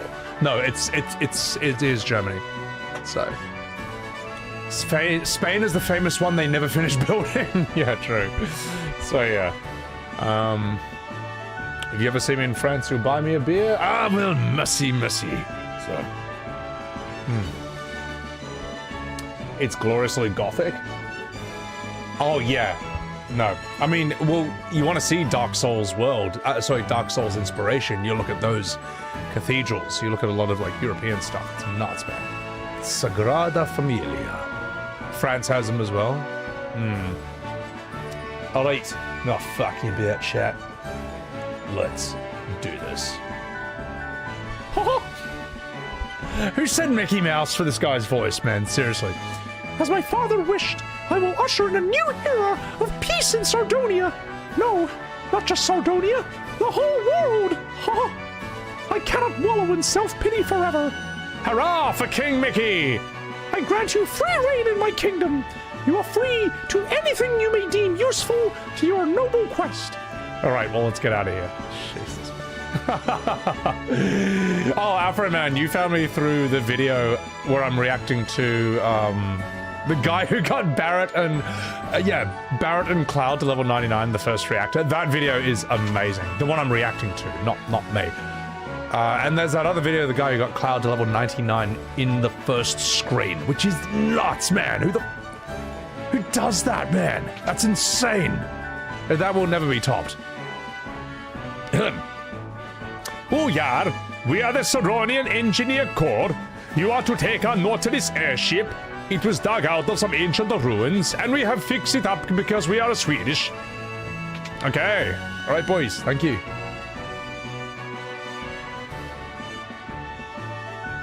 Nani? Wait for me. It's cute how they were able... It's cute how they're able, with these pixels, to communicate as much life as possible. Like, it's just a bunch of pixels on screen, you know. But Final Fantasy was always good at breathing life into them and making these feel like real, living, breathing places, for their time period at least. We parked it outside the castle for you. The Nautilus should even get you through the gales of the Dalga continent. Fly safely. Obtained the Swedish airship. Alright, let's get out of here. Prague. The thing is, man, fuck, Europe, there's so much in Europe to do. So much, man. Like, even if, like, just doing England alone, just like 1/4 of the UK, just England alone. Like, I feel like 3 months non-stop would not be enough. You know. Because there's just so much going on there, and it's all so compact, you know. Like, I want to go to England just to, like, do a theatre tour, you know. See a couple of plays on the West End, in it. Like, Bryan Cranston, I think, is doing All My Sons there right now, which is an Arthur Miller play. Pretty crazy. I mean, you get to see Bryan Cranston from Breaking Bad on stage. You can be just, like, you know, 20, 30 feet away from him. I think Gary Oldman will be doing something there as well. So... As a Swede, I must mark out that our English accents are a lot more cringe than that. It can't be worse than what I did. So, good morning, Boring Gamer. How you doing? What's up, Turtle? When he died, the great mage Noah bequeathed his power to his 3 disciples, Azande, Durga, and Unai. The only ones powerful enough to cause the calamity we're facing now are those 3 mages in Dalg. The Nautilus's engine should be powerful enough to get you through the gales of the cross-shaped peninsula. You must head for the Dow continent now, warriors. Thank you, thank you. Okay. So, all right, let's do it. FF was always good at bringing things to life until Rebirth Red 13. That was just GG, wasn't it? It was over. It's done. It's finished. It's a done deal. Done and dusted. It's over. I need a rest. Whee! Whoa! Wee, wee, wee, wee, wee. This is so fast. I'm gonna rest at the inn or something, which I think is here. Okay. I didn't know Bryan Cranston did VA work for animes. Probably did it pretty well, I would say. So. Yorkshire. Here? There it is. Alright, I gotcha. Get me in there.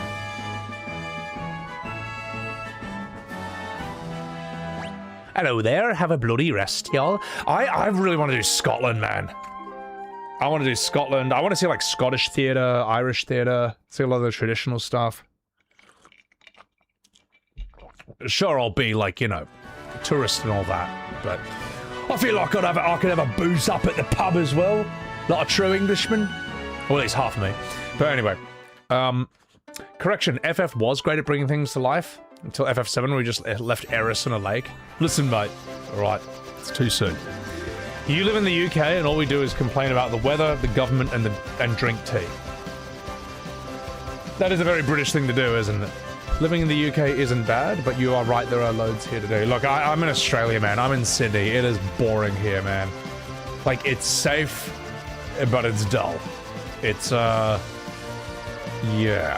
The cross-shaped continent.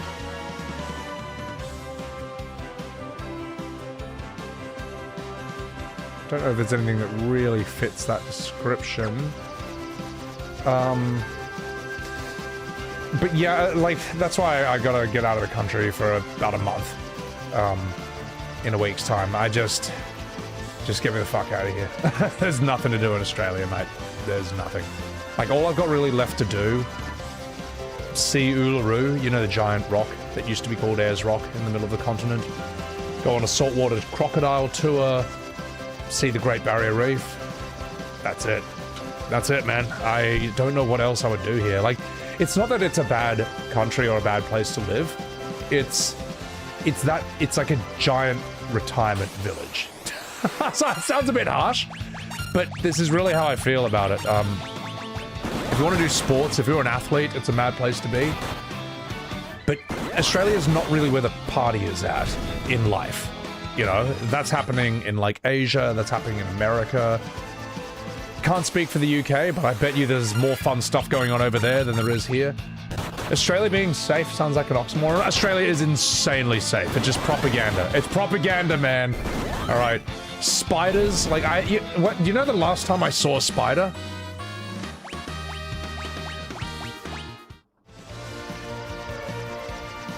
The last time I saw a spider would probably be 2019, 7 years ago, because I was out in the country.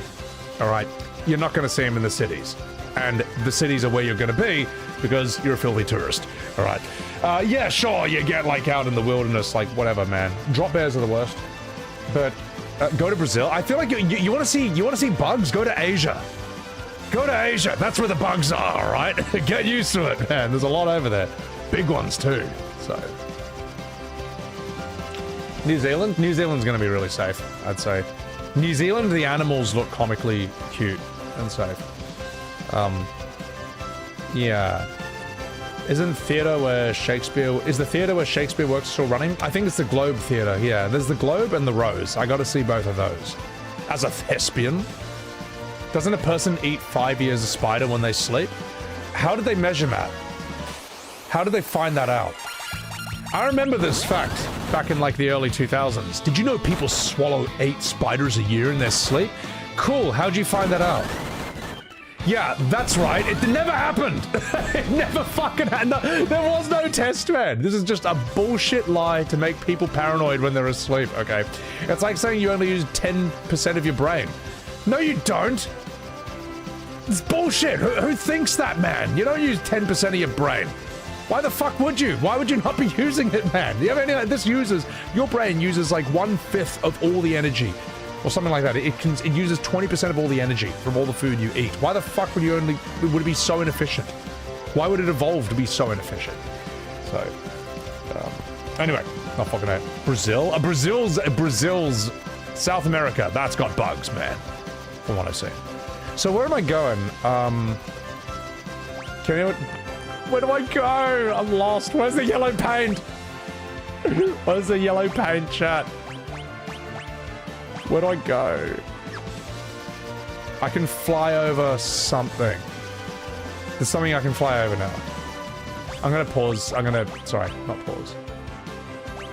Turn off encounters just so I can move around. Yeah. My accent is hot. Thank you. I appreciate that. Not here. No, we've done this. Can't fly over the mountains. Maybe up here. Wait, my airship's also a submarine? No, it's not. You lied to me! I was in the right place where I had battles on my ship. I see. Thank you. Final Fantasy was always about yellow paint.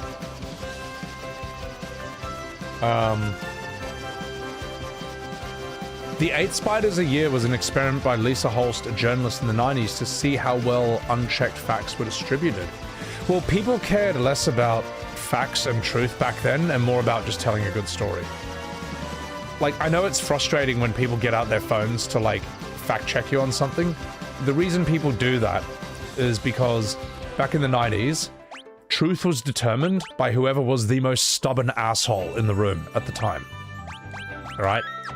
They would just sit there and they would lie and lie and lie and be stubborn about being wrong endlessly, and eventually you just give up because it was exhausting to deal with them. That's how truth was determined. That's why people check facts on their phone, because they're fucking sick of that type of person. That's why. It's true. And everyone who has experienced this kind of person knows exactly what I'm talking about. Let's watch this. I'm gonna cheat. Actually, no, I'm not gonna do that. Fuck it. Fuck, that is just stuck in my head now. We should be okay. Yeah. You hate that kind of person, and that's why you're checking facts. I think people get pissed off when it's your instinct to do that, but it's because we're so sick of these assholes, these gaslighters, just bullying people and being wrong at the same time.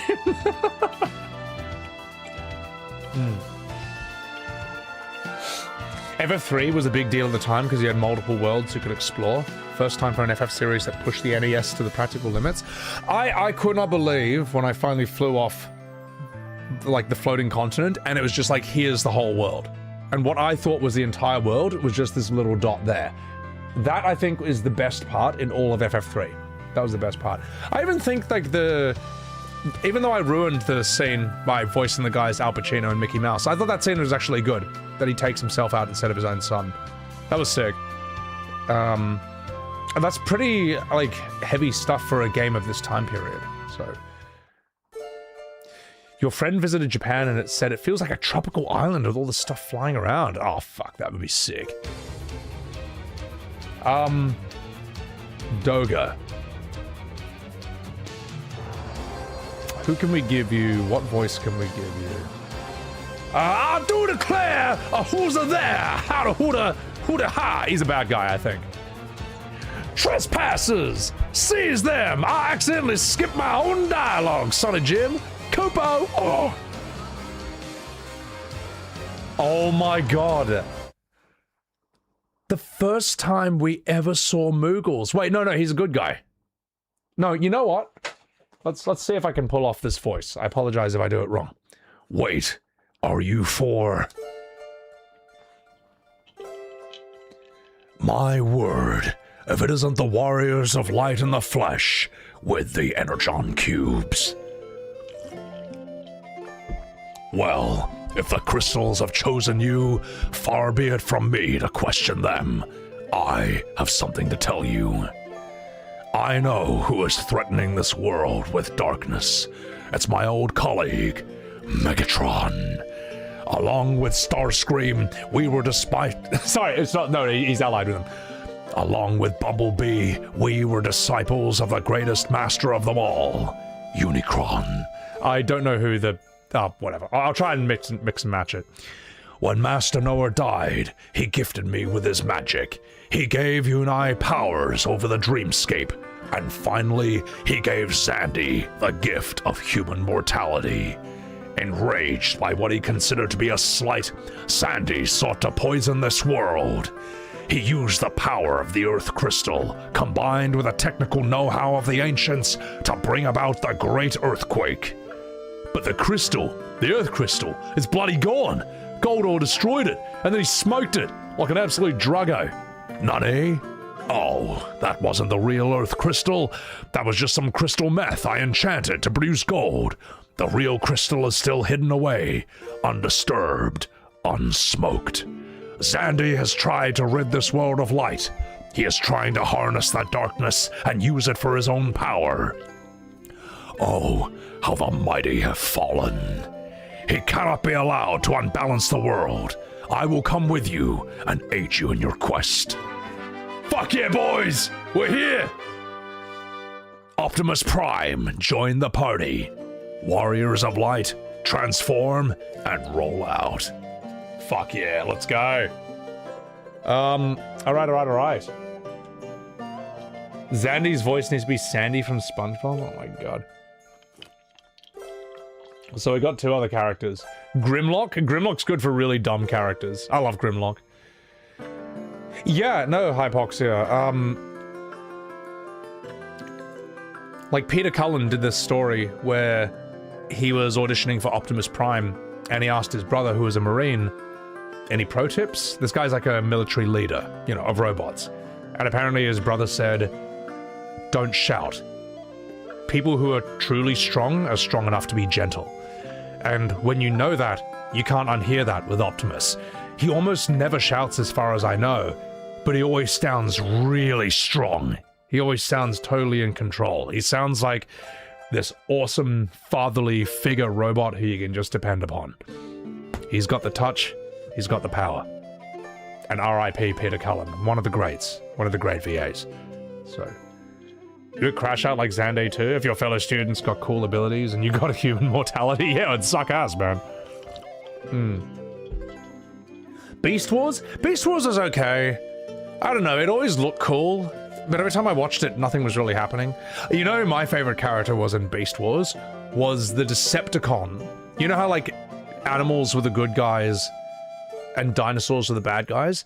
There was a Decepticon who was a Velociraptor who had defected, and he was fighting for the good guys. And he had this evil voice, but he was on your side. I loved his character, man.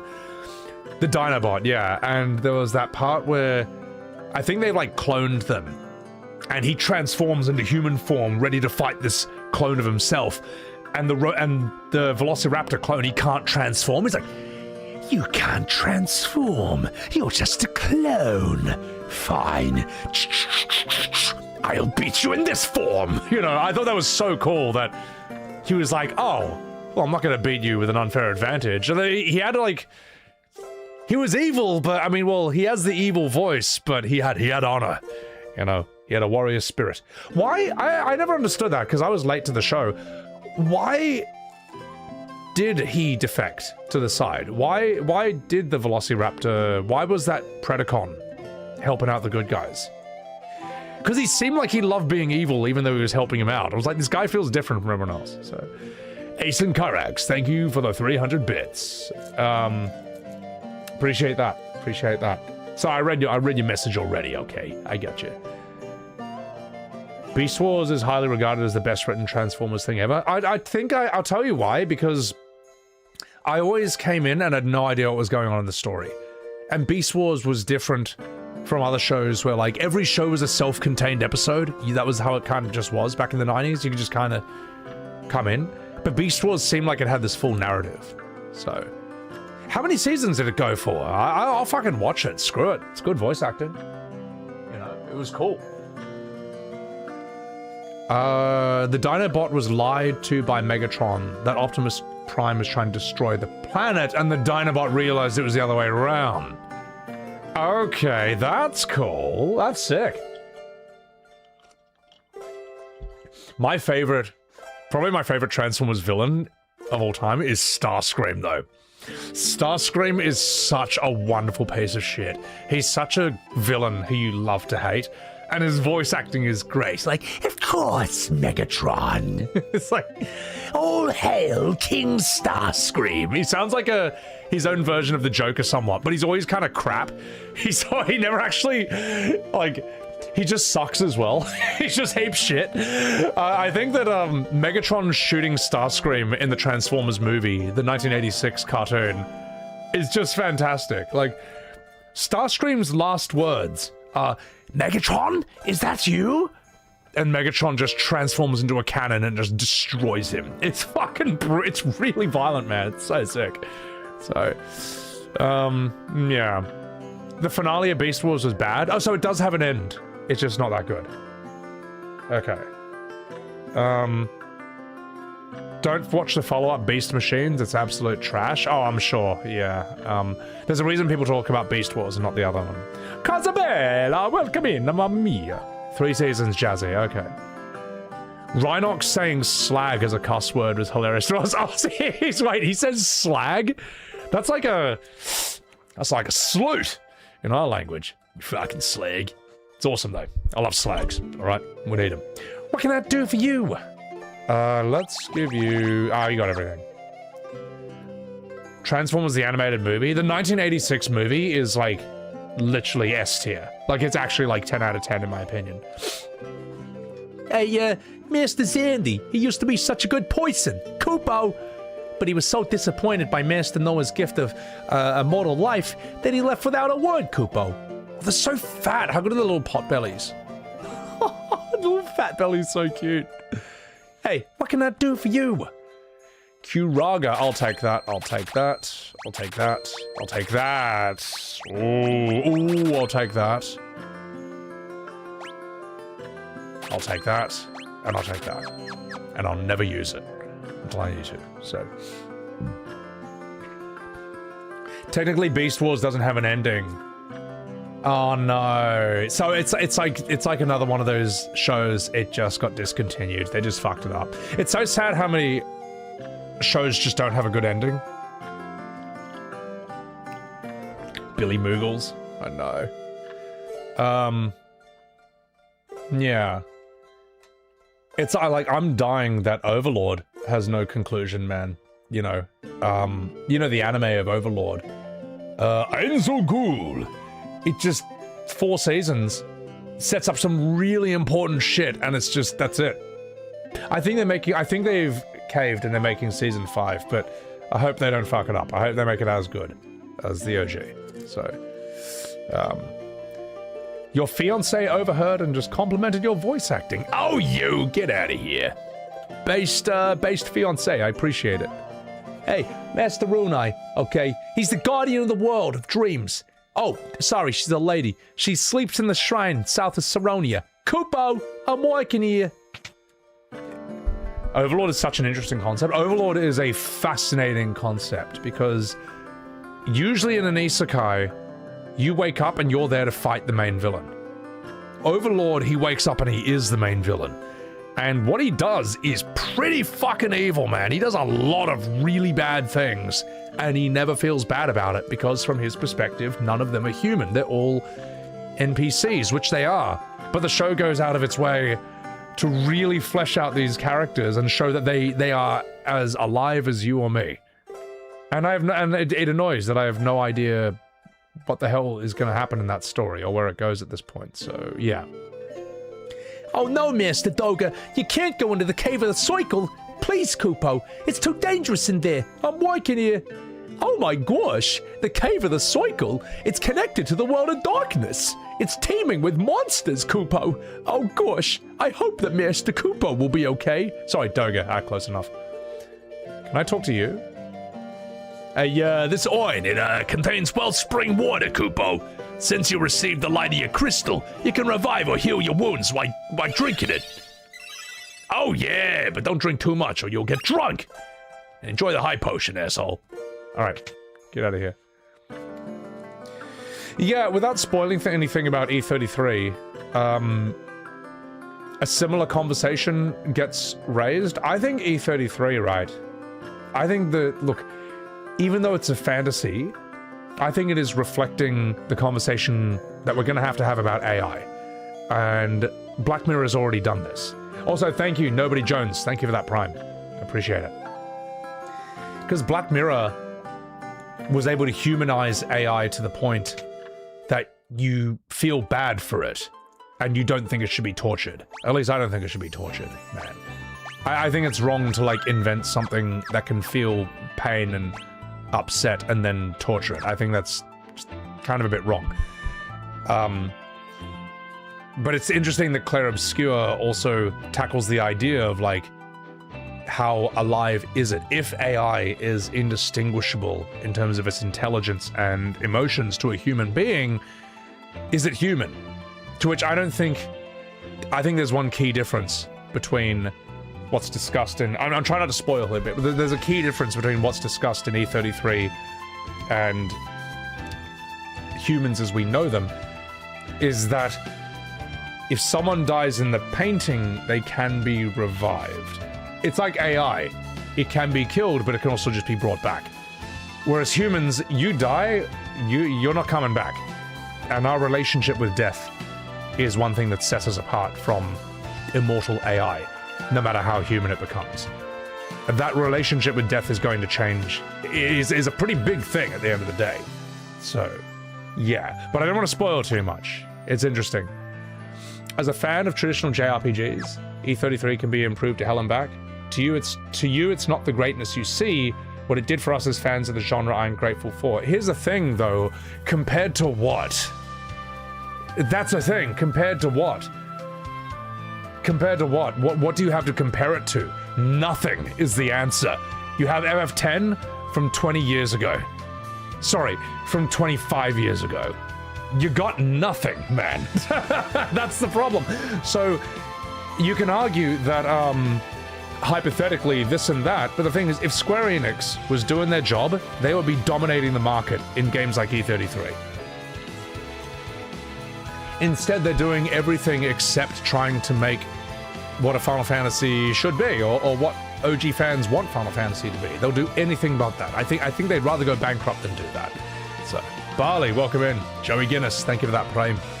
You know, like, the last game that we got that felt like E33 in the mainstream was Final Fantasy X, and everyone knows it. It was not Lost Odyssey, and it was not Persona 5, as much as they want you to believe it. Lost Odyssey was massively hamstrung by the fact that it was a turn-based Final Fantasy-like JRPG imprisoned on the Xbox. You still can't get it on PC, you still can't get it on PS4, PS5.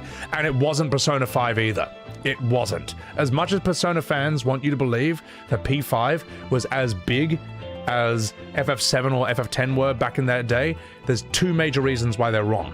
One, FF7, 10, and E33 are well-paced, alright? They're not bloated, okay? Like, whereas no one can say that Persona 5 is efficiently written. Persona 5 fans won't tell you that, either. Even they will say, I love the game, despite the fact it has immense amounts of dialogue bloat, and it's extremely repetitive. The second thing is that FF7, 10, and E33, their art styles had mainstream appeal, whereas Persona 5, it's an anime game, and it appeals to anime fans, you know. And as much as they want you to think that anime has the mainstream appeal of realistic 3D, it doesn't, okay? It just doesn't. And they admit it themselves when they say that if E33 was an anime game, it wouldn't have been as big. So you're telling me anime doesn't have the universal appeal you just said it did. So, what else? And anyone who says that FF10 or FF7, those are anime, no, those are anime influenced. They have elements of it. The reason they're not anime is because people who don't play anime games will play FF7 and 10. That's why, right? There's obviously a difference in these styles. So, yeah, so that's my answer. Compared to what? You got nothing, man. So you're so I'm not telling you off. So I don't mean to like, sorry. This is in general the argument overall, the overall argument. So it's like a lot of things all at once. So, all right. You stop telling your friends that you want to play P5, that it's 100 hours. So many noped out after hearing that. Yeah, I mean, 100 hours is too much, man. Don't make a 100-hour game that people are just like, oh god, it never ends. Make a 40-hour game that people want to replay and recommend to others. So yeah. Lost Odyssey being locked to Xbox is criminal. I think they've just forgotten about it. They should.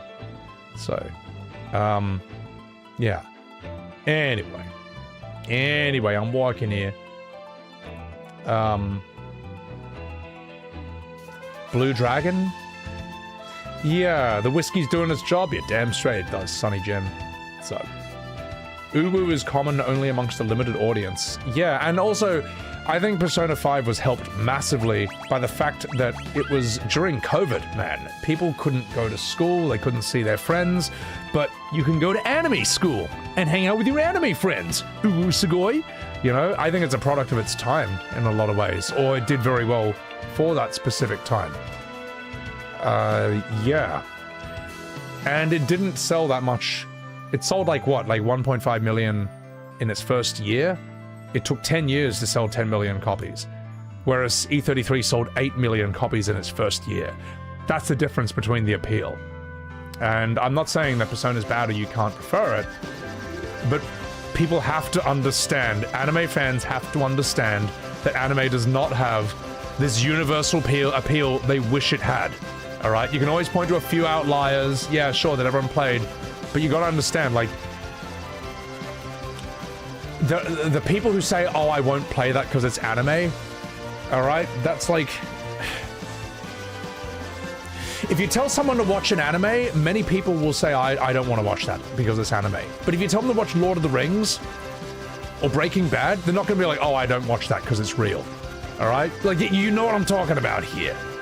But of course, when you're arguing in the most dishonest fan base in the world, they're all going to pretend that they have no idea what you're talking about, even though they know. So, fuck. No one is saying that anime doesn't have appeal, but there's plenty of people that don't stand anime. No, anime is bigger than it's ever been. That is true. That's true. And I fucking love anime, man. But I also know that not everyone loves it. You know? So, anime art style gatekeeps a good chunk of mainstream players. Yeah, exactly. I mean, just look at the sales of, say, whatever. Any anime game that's not Persona 5. So... Persona 5 also, I think, exploded when they put Joker in Smash Brothers or something like that. Yeah. If you look at content, it's really, you don't have much more going than other JRPGs. Nani? JRPGs are niche in general, and there's nothing wrong with that. The thing is, Final Fantasy wasn't. That was the difference. Final Fantasy was mainstream when it was good. That's the thing. That's why people say, oh, no one, the mainstream would never buy a modern FF. It's like, that's how I know you're 20. Because they once did. So, yeah. Is this where I'm supposed to be? Sorry, guys, I wasn't paying attention to the story at all. Fist of the North Star and Baki. Oh, such good choices. Both of them. I'm not supposed to be here, am I? Your brother doesn't like live action stuff because he thinks it's boring, and he hates me for my Rebirth takes. Should you disown him? No. No, he's your brother. He's your bloody family, mate. It's your bloody family. Alright. But that is a minority opinion. Back to Doga's house, back room, touch the torch. Thank you. I got it.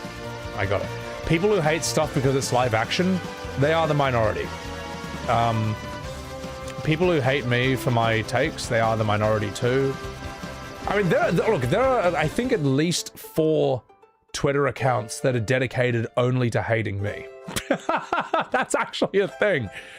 And I think there are like content creators, some who obsessively only post content arguing with me or stitching me together and arguing about me. The problem is that content has no appeal to people who don't hate me.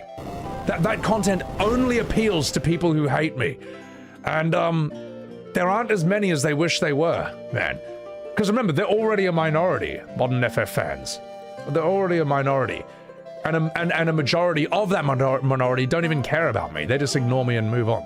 So, anyway. Thank you for showing me here. Looks like a tight fit. Think we can squeeze through? No chance. Maybe if we shrank ourselves again. Alright, then let's do that. Let's do the shrinking.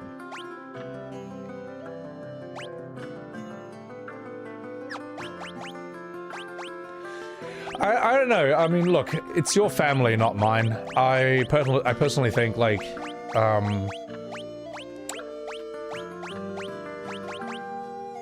it's like when people are so obsessed with politics that they disown their own family members over stuff like that. I think family and friends come first, you know. A couple of my good friends don't like E33, don't like the combat, or they don't like the storytelling of it. It hasn't affected our friendship in the absolute slightest. Because we're friends first, you know what I mean? If your identity, however, is a video game, then yeah, you might end up hating someone who criticizes it. But man, you can't make a video game your identity, man. You can't. How do I shrink? You agree with all my takes so far and you just got here? Oh, you Barley, get out of here. Disowning family for not stroking your political ego is insane. Yeah, well, I mean, yeah, man. There are people who will, yeah. But you know what, we shouldn't go down on that. Cast many on yourself? Oh, but then I have to... Oh.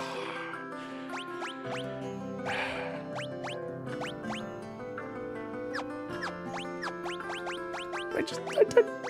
Oh! I'm gonna go rest. But I want to be a monk. I want to spam 4 kicks. I want to spam 4 kicks at people. I don't want to do this. Where's an inn? Is there no inn here? Is there a way to restore this without going to an inn? Or do I have to sleep? Oh, no, wait. No. Of course. Drink from the thing. Thank you. Yes. That was a good point. Whee! Nailed it. Such a good morning TED Talk. You alright. Thank you. I appreciate that. Alright, you fucking minge. Let's do this. Help me! Help me! I'm tiny! Woo-woo! Wee! Wee! They look so fucking funny. So... Alright, let's get out of here.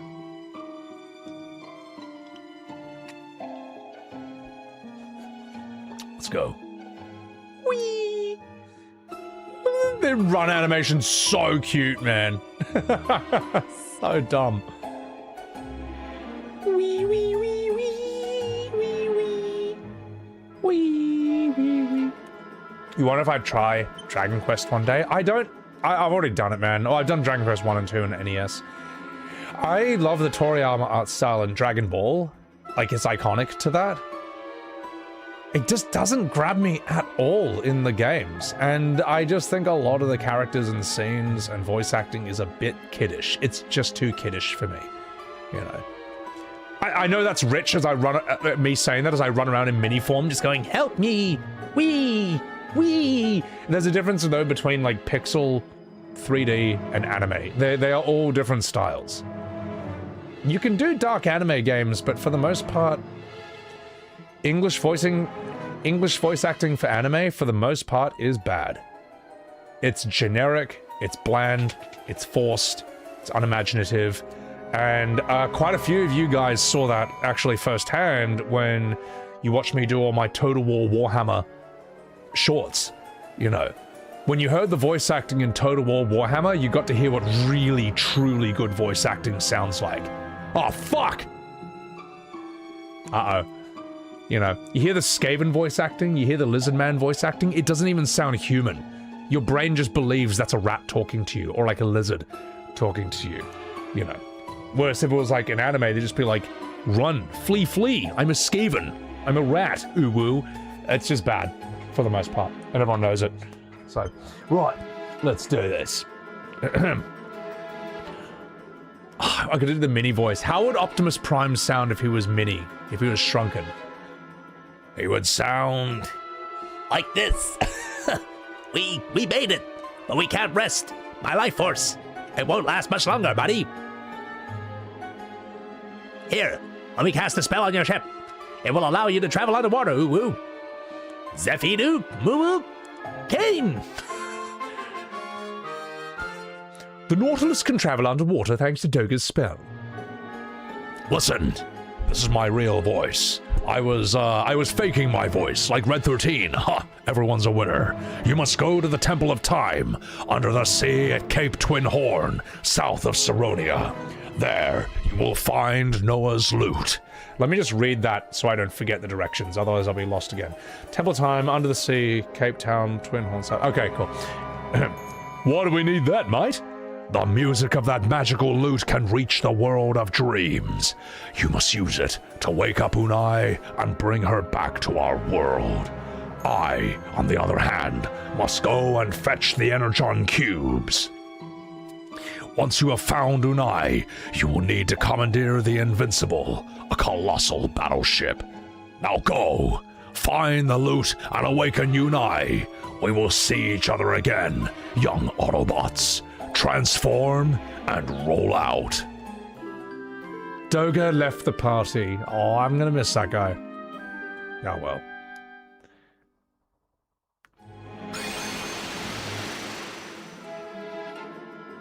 I will warp you out of here with my magic. I leave Unai to you. Farewell for now, warriors. We'll be here. We will be waiting. What I've done. Da-na-na. All right, sorry. It's got to be done. It's got that goes hand in hand with Transformers. So, voice acting is huge in Japan. If voice acting was as popular and paid accordingly in other countries, the quality of their work on anime would improve a lot. The thing is, well, no. Voice acting is huge in the West as well. They just don't hire their best when they dub anime or do anime games. Let me put it this way. They're not using Keith David, for example, or Mark Hamill when they have the voice acting done for anime games. They're not using Clancy Brown. They're not using, you know, the other guys and all that. They're not using Peter Cullen. They're not using Kevin Conroy. They're not using Frank Welker. You know, like what we're getting with, like, you want to hear good Western voice acting, you listen to Spawn. You watch Spawn on HBO, where he has amazing, like, everything Keith David sounds brutal in that. You're just another dime a dozen petty dictator. I met a guy like you. I sent him to oblivion. They're not getting that guy to do English dubs for animes. They're getting, seems like he's figured out my Toku Gensai.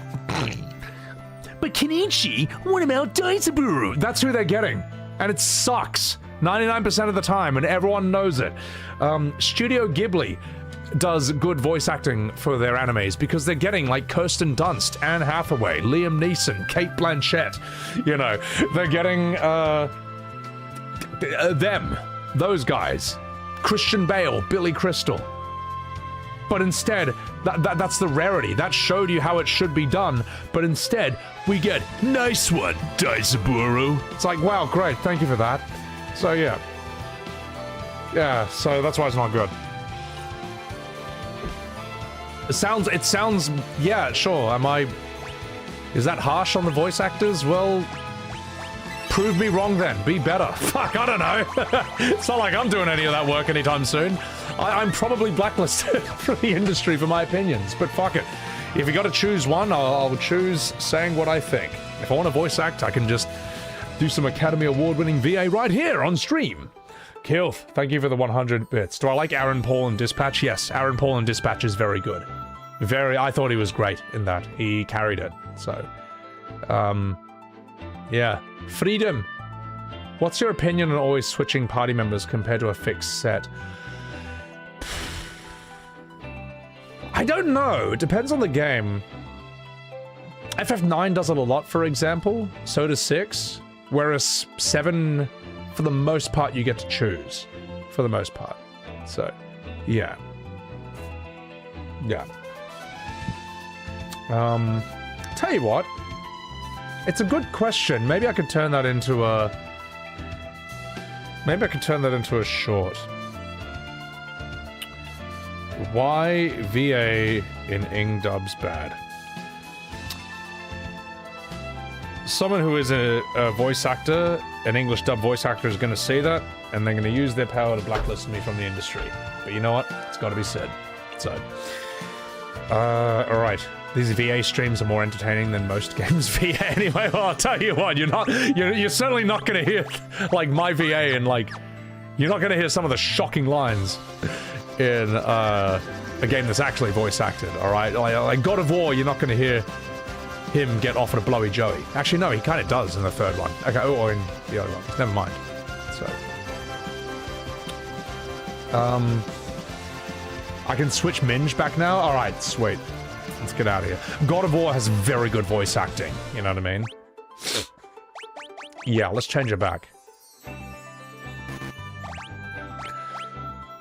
Like, people will say that, like, oh, the English dub for this anime, it was BIS, or, like, this JRPG was great. Well, I'm sorry, it exists in the same world as Kratos in God of War.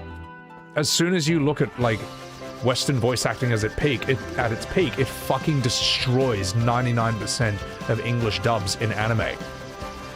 And if you can't hear it, you need to get better at listening. Sorry, it's just true. It's just not great acting. So, for the most part. So, turn encounters back on or I'll be underleveled. Listen, mate, I will cheat as much as I can, and I will never learn. Also, I think I need to go... So I can go underwater now. Where's the underwater part? There was like an underwater thing somewhere around here. Where was it? Aha! Just as I suspected. I think that's where I gotta go. Can I land in the water?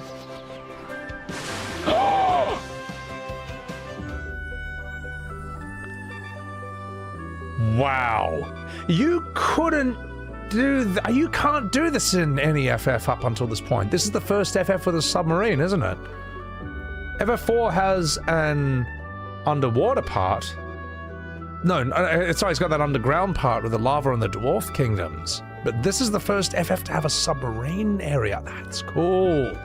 That's cool. You watched the Golden Axe trailer? Oh god, what have they done? The good thing is, Golden Axe was cool purely from its gameplay. Like, I know nothing about these characters or their personalities.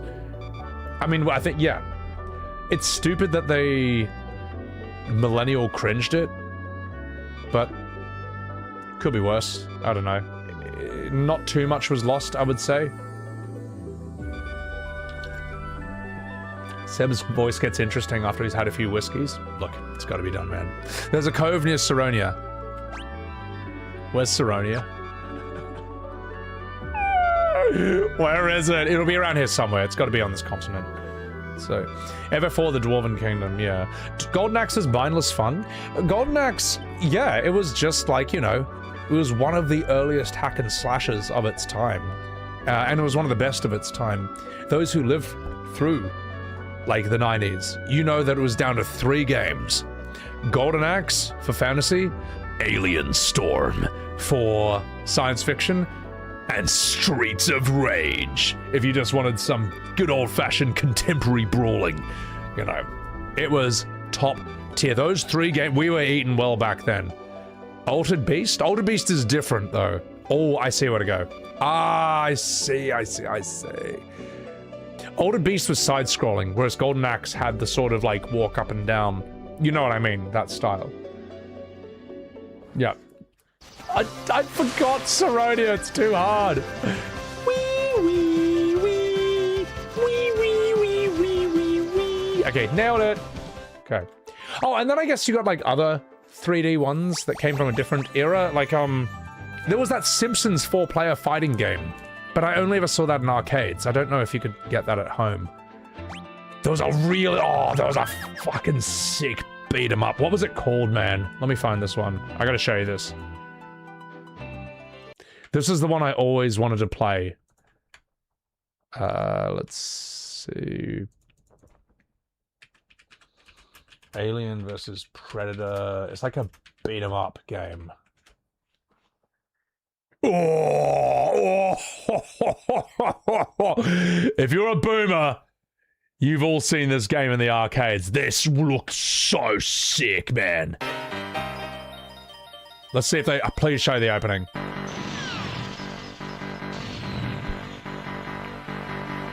Look at those graphics. North America. Sandrad, California.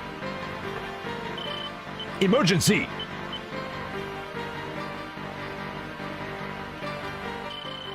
Evacuate all facilities. Quarantine the city. Danger, keep out. 72 hours later.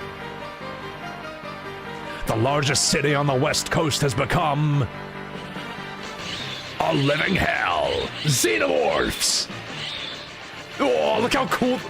Look how cool the main characters look. Like, I don't normally play the human characters, but look how fucking sick they look.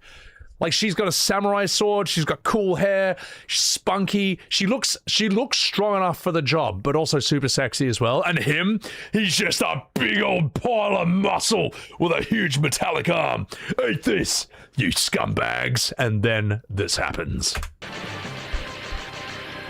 We're cut off. I don't think we're gonna make it. Looks that way, but I won't die alone. So come on, plenty for everyone.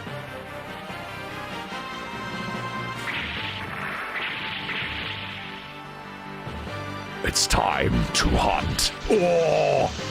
Oh! Come with me. Look how fucking cool they look, man. The Predator design is one of the coolest, probably one of the coolest designs, period, like ever in all of fiction. Not just in Aliens, just ever.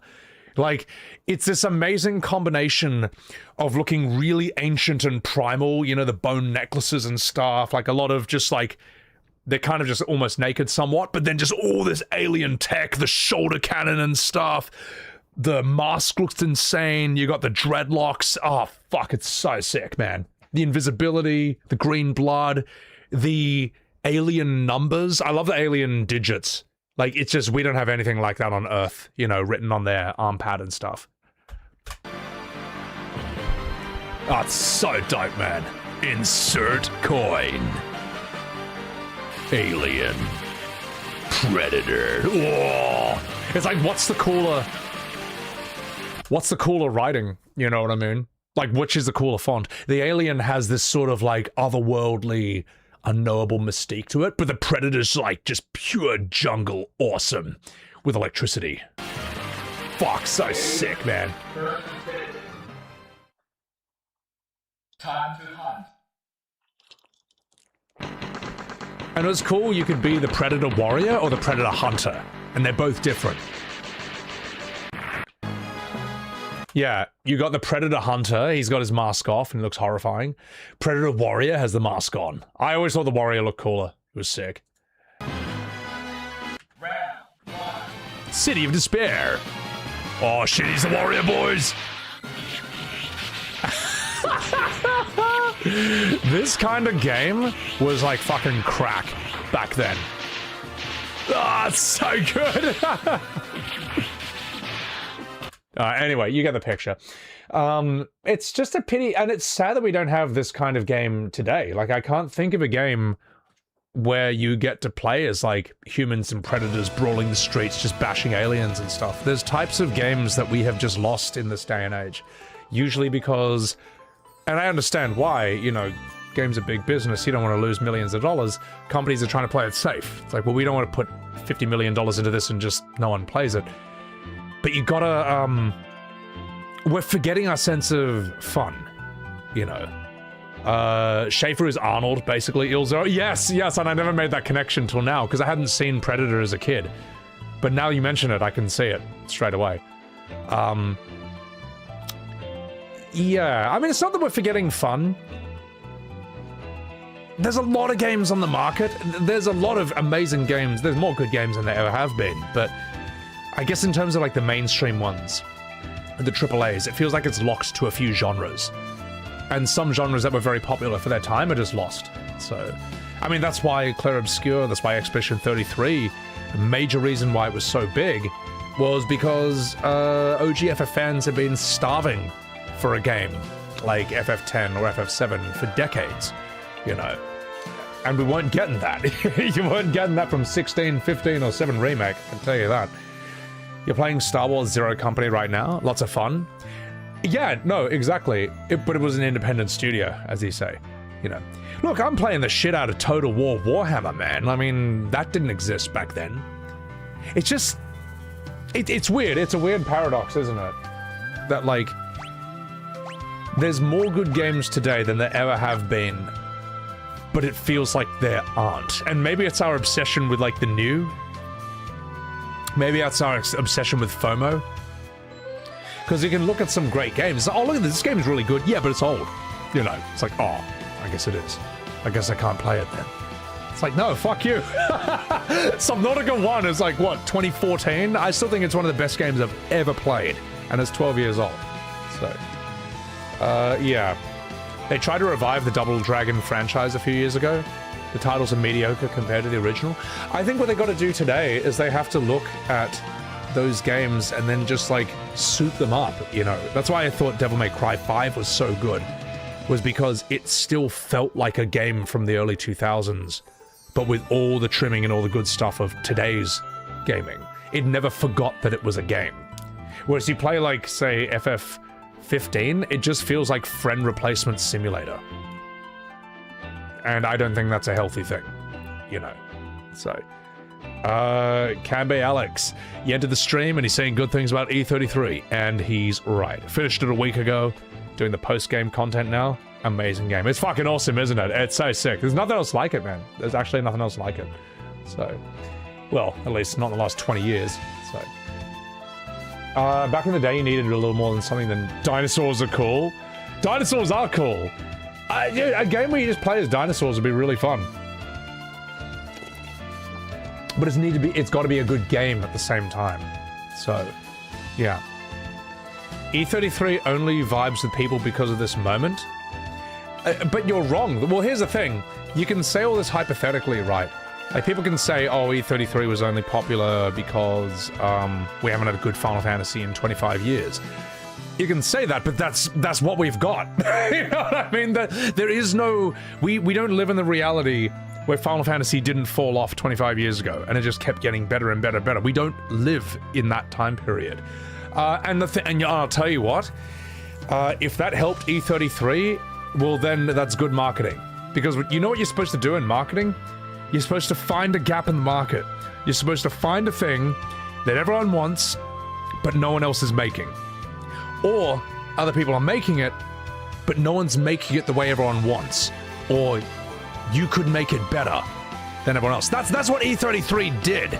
And the difference is, it's not just great in terms of the market, it's great in terms of, like, being a pure game in itself. It's fun, it's well told, great story, great characters, the overworld is fantastic, beautiful graphics, great art style.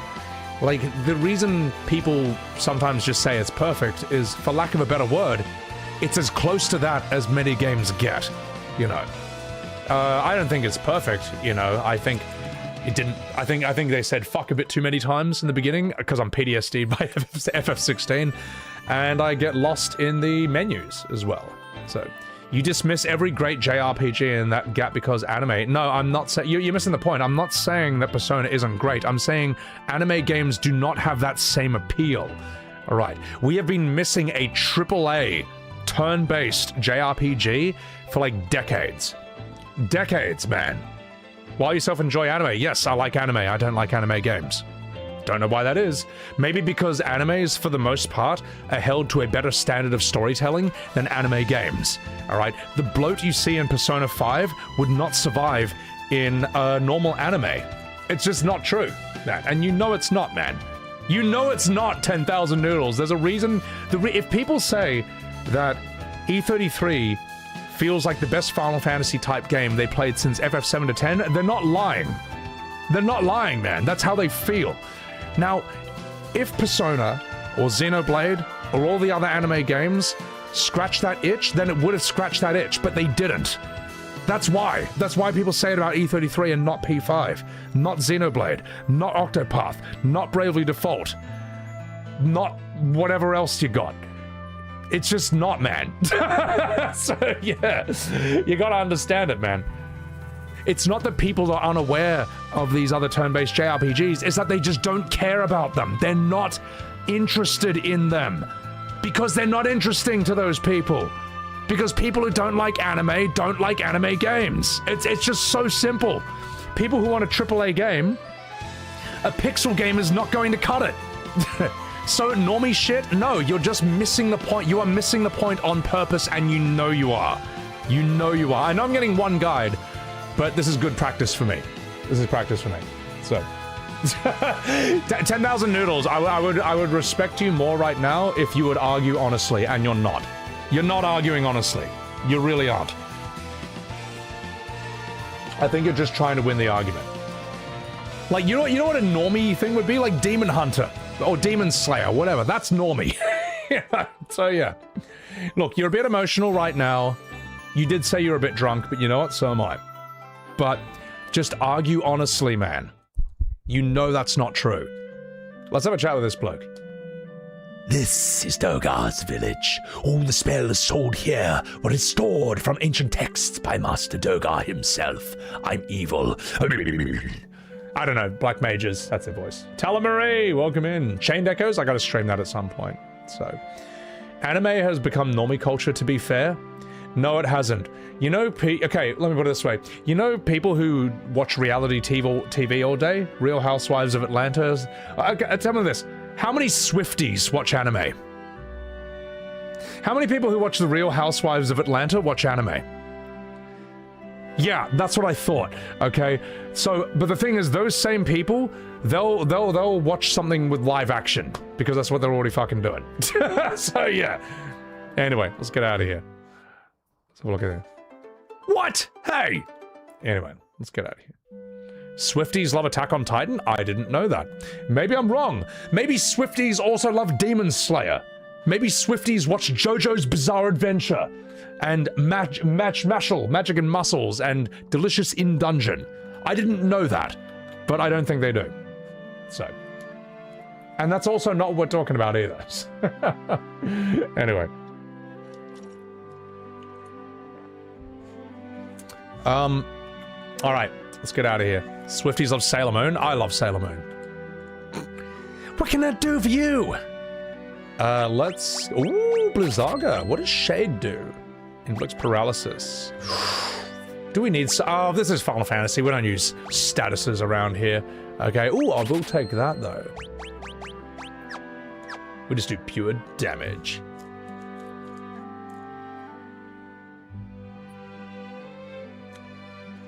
You assumed anime might have gotten to be big enough to be normie culture? It's not. It's not, man. Anime is the biggest it's ever been, but it's not normie culture. Like, as I say, like, you tell someone to watch Lord of the Rings or The Boys, they're not gonna say, oh no, I just don't like live action. Like, you know, yes, whereas if you do this with anime, they're like, I don't like anime, you know what I mean? Yeah, there's some people who won't watch anime. Yes, there's some people who don't like things because they're live action, but they are an absolute minority compared to people who won't watch something because it's anime. It's just true. It's just fucking true, man. What can I do for you? Teleport. Yeah, whatever. No. We will only use Thundagas and Blizzagas. So... Baki is huge in the fitness community. Baki is unique. That's why I say it's a unique anime. Gym bros who don't watch any anime at all will watch Baki. Because it's fucking awesome. Oh my god. So these are the summons. Alright, we'll get them. Hatra...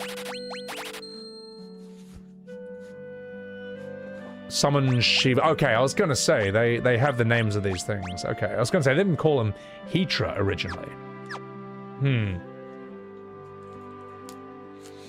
Anime is gonna be obscure once Square Enix releases sales numbers and proves everyone wrong. Just prove us wrong right now. Prove us wrong right now. just like if you got the numbers, why are you hiding them? What's the what? I'm working here. Dispels beneficial magic. That could be handy. You never know when an enemy's gonna cast like barrier or wall on themselves. Yeah.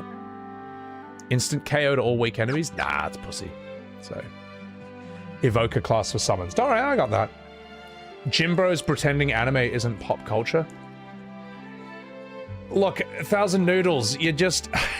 Yes, anime is more popular than it's ever been. Yes, that's true. But it's not as mainstream as you think it is. Yes, I know Persona 5 sold 10 million copies. But you just got to accept it still does not have universal appeal. It does not. Alright? It doesn't.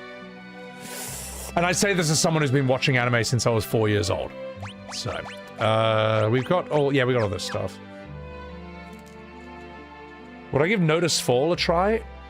The thing is, Notice Fall, it just looks like Temu Elden Ring. I know that sounds really harsh, but there's too many shots. Like, I've seen too many shot-by-shot comparisons where it just looks ripped from Elden Ring. Maybe it'll be very different, I don't know. But I don't know. What can that do for you? Kuraja. I could get Reflect, but I forget to use it every single time. And whenever I do use it, I immediately cast Cura on that character and then heal the boss. So I don't know. Quake? Let's take Quake. Jesus, look how expensive this is.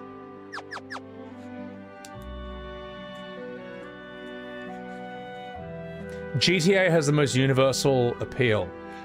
Well, you're right, Rad. You know what I mean? You can say Persona 5 sold 10 million copies. You can say Expedition 33 sold 8 million copies. GTA 5 sold 220 million copies.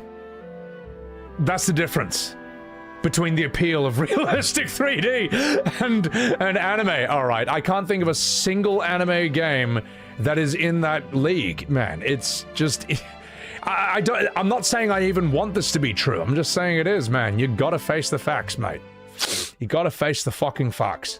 So, oh wait, there was a kid I was supposed to talk to, right? All right, let's get out of here.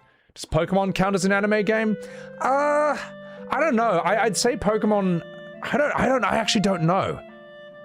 It's almost like saying, is Smash Brothers a fighting game? It is, but Smash operates on a separate set of rules from, say, Street Fighter, Mortal Kombat, Tekken, Soul Calibur, Bloody Roar, and so on and so forth. Those are all one type of fighting game, and then Smash Brothers is in its own thing. Nothing else plays like it, so. Urban Samurai, they're gone, mate. They're gone. Yeah.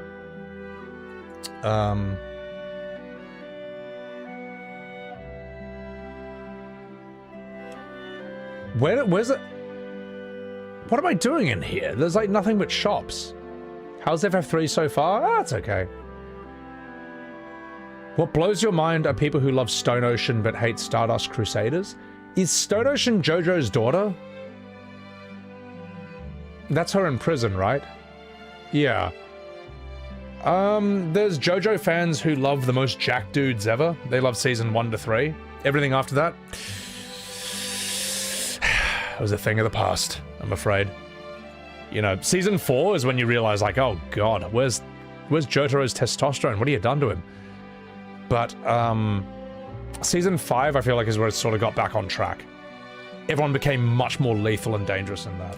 So, alright.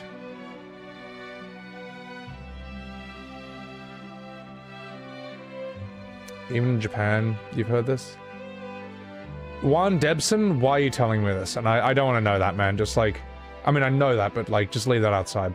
So, Pokemon is an anime turn-based game, but it gets a pass with normies. Yeah, it's different. I don't know if like the Pokemon games really count. When I think anime game, I'm thinking Xenoblade and I'm thinking Persona. So, people hate Stardust Crusaders. Definitely the newer fans, I would say, if anyone does. Because Stardust Crusaders is, like, massively, gigantically influential. So.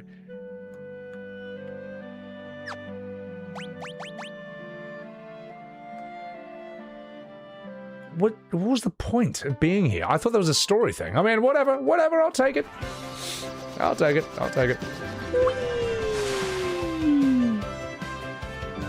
If I go to south of Saronia, I'll be in the right place. Shut up. I'll get there. I'll get there, mate. Just 1 second.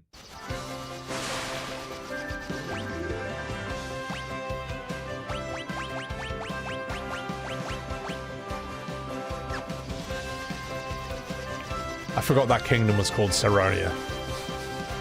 But I know now! I know now! Wee, wee, wee, wee, wee, wee, wee, wee. What? Okay, now where am I supposed to go now? Where's the yellow paint? Where's the yellow paint? Where do I go? Wee, wee, wee, wee. Oh, it's YouTube chat, Mefsir. So you see the chat above me? You can see YouTube chat in there. But yeah, being on Twitch, you won't see it. So. Under the sea. Okay. Kubo. That's just a place for weapons, spells. Okay, that's cool. So it's like a little secret spot. Alright. Cool. Will I watch Steel Ball Run? When it's all out. I can't stand waiting a week at a time for episodes to come out. Tiny B, fly to the upper left continent, head to the southern edge, then dive down for MSQ. Tiny B, you alright. Appreciate it. Appreciate it.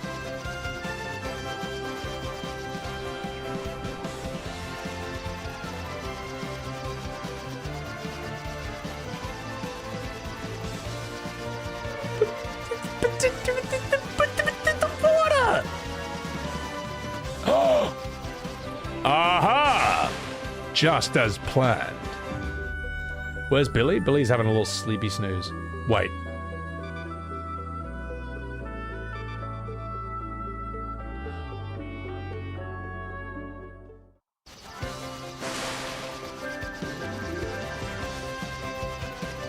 Was I in the right spot? Or was it over here? Yeah. Is this where it wants me to go? Here? Is this the spot? Wrong hole? That's what she said! Aha! I think this is it.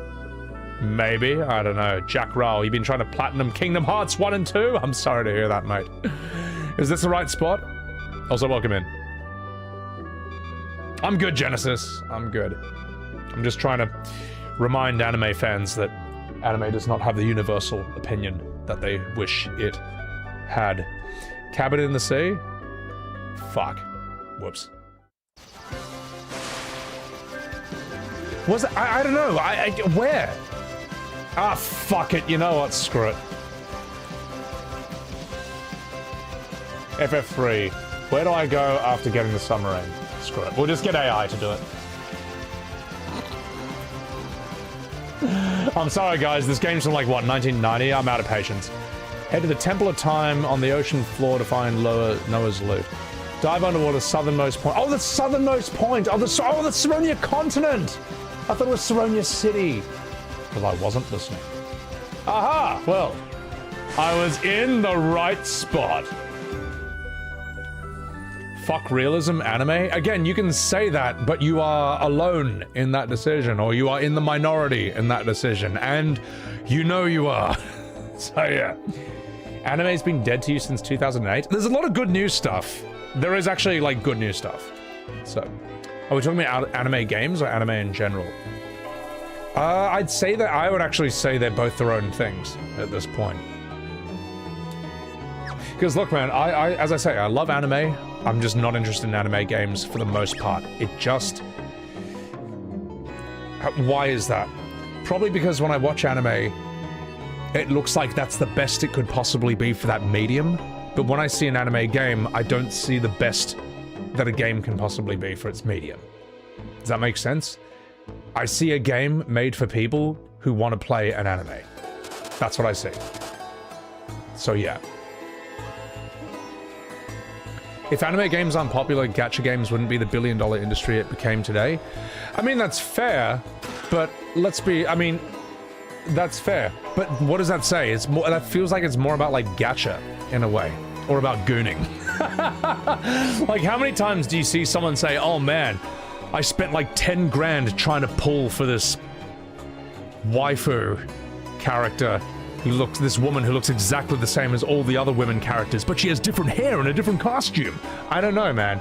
And they're in love with this woman for some reason, even though she's not real, even though she's a generic-looking anime woman who was designed and coded by a sweaty Japanese man hunched over on his PC at 4 a.m., chain-smoking cigarettes. Yes, Raiden Shogun. All right, all of them, every single one of them. Oh, wait. That's from a Chinese game. Close enough. Anyway, I'm half Chinese, I'm allowed to say that. So, without getting cancelled. At least half of me is. But the thing is like, a lot of people, when you talk to them about, like, gacha anime games, they're just talking about how they want to marry this anime woman who's not real. And I don't know why. I don't know what the appeal is for that. But yeah, I mean, well, the thing is, even something like Honkai Star Rail shows that turn-based combat isn't dead. I mean, Honkai's turn-based combat is killing modern FF's combat, at the very least. More normal people seem to like that than the other way around. So, you don't think of Xenoblade as anime?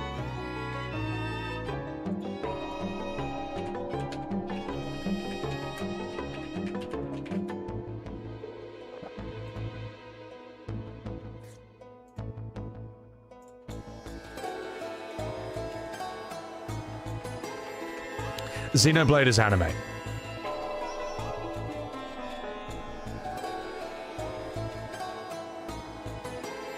Anyway, let's get back to business. Sorry, I know maybe that was a bit rude, but it's just, look, you can't come in here and say things intentionally wrong like that. Xenoblade is about as anime as it gets, man. It's as anime as it gets.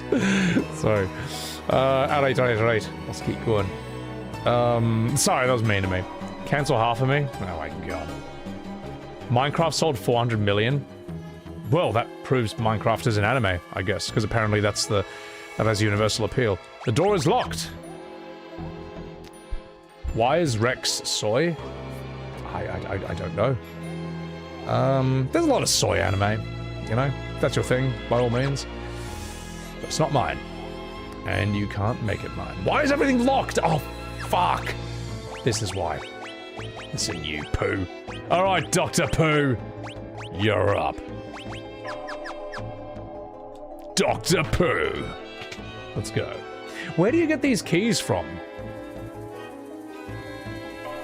I just realized I should probably turn on encounters so that I'm not under-leveled. I think I'm over-leveled. I think I'm too strong. I think I'm actually too strong. Rex seems soy, but he has 3 wives? Well, then he's not soy. A pterodactyl? You know they're actually dragons? Soy! Oh no, he's gonna scram! Wait, we're gonna run. No, we're fine. Okay, good. Because of the cursor memory on this thing. Noah's lute, the mythical instrument lost to the flow of time, began to play a tender tune.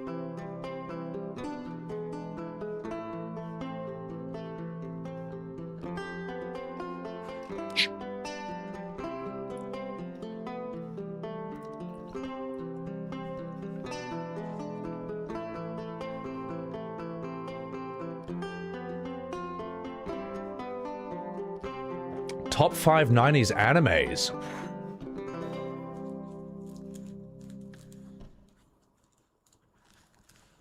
Can I include anime movies in that? If I can include movies... Ninja Scroll. Ghost in the Shell. Vampire Hunter D. Bloodlust. I think... Is that 2000? That might be just on the cusp. I forget. That might be 2000. I forget. Whatever. 2000s, it was animes. It was close enough. Wicked City. You're damn straight, Sonny Jim. Damn straight, Wicked City. Obviously, DBZ in Japanese. In the correct language. What else? Minecraft. Minecraft! Yes. My favorite 90s anime. Minecraft. Yeah, that's a tricky one. There's quite a lot of good animes. I guess you probably need to put Berserk in there at some point, man. Because of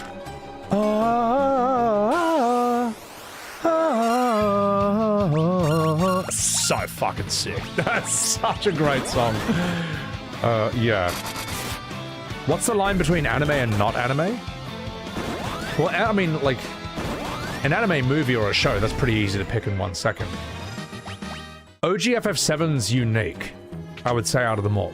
I would say FF8 is not anime. It's aiming for a realistic look. They don't look like Genshin Impact characters. 9 is sort of looking for realism, but its style is like Studio Ghibli spirited away somewhat. 9's very odd. It's hard to pick exactly what it is. 10 is not anime. 10 is going for realistic. 10's going for realistic. I mean, just look at Auron, look at Lulu, all right? And I'll compare them to, like, I don't know, Sailor Moon or Raiden Shogun, okay? They're not anime. FF7 is unique in that their profile pics look anime, but in cutscenes and fights, yeah, they'll have anime eyes, but it feels like it's going for more realistic movement. It's really weird. They have anime eyes, but it's 3D, and 3D attempts to mimic real life, whereas anime, it moves at a different speed and weight. Cartoon is just different from 3D and real life, and we all know it is. And then on the field, obviously, you have them in these representational... You have the 3D version of sprites in OG FF7. It's like what you see on screen right now, but a 3D version of it. And I didn't understand that till someone actually pointed that out to me. I'm like, oh, I get it. Now I see what they're doing.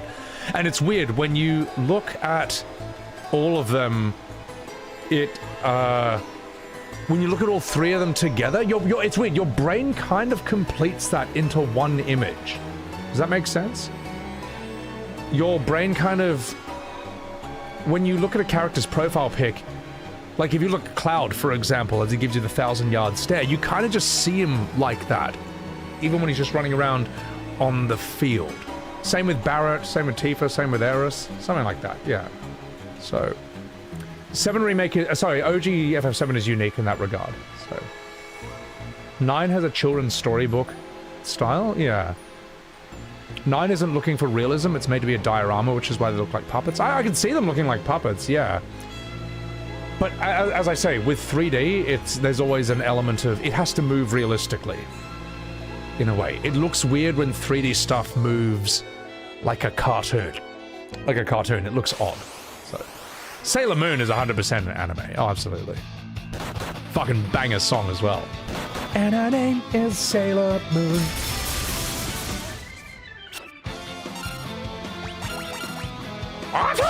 Wait, I'm stoned? In game. And real life. No, just in game. Oh, fuck. Oh shit, I am not paying attention to my HP at all, and I think I need to cure myself. Yeah, Soy Lord. No, not Soy Lord!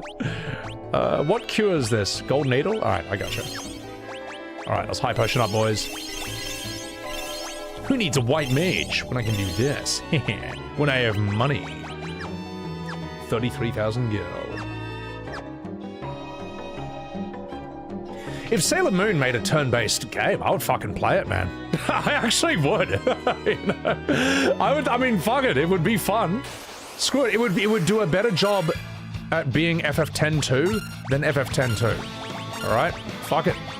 Because it's just like fun. It just kind of is what it is. So. You watched Sailor Moon as a teenager only for the transformations? That's because you're a goon lord. But to be fair, you know, Sailor Moon was banging. Ooh, give me this. Aura how come? Aura how come?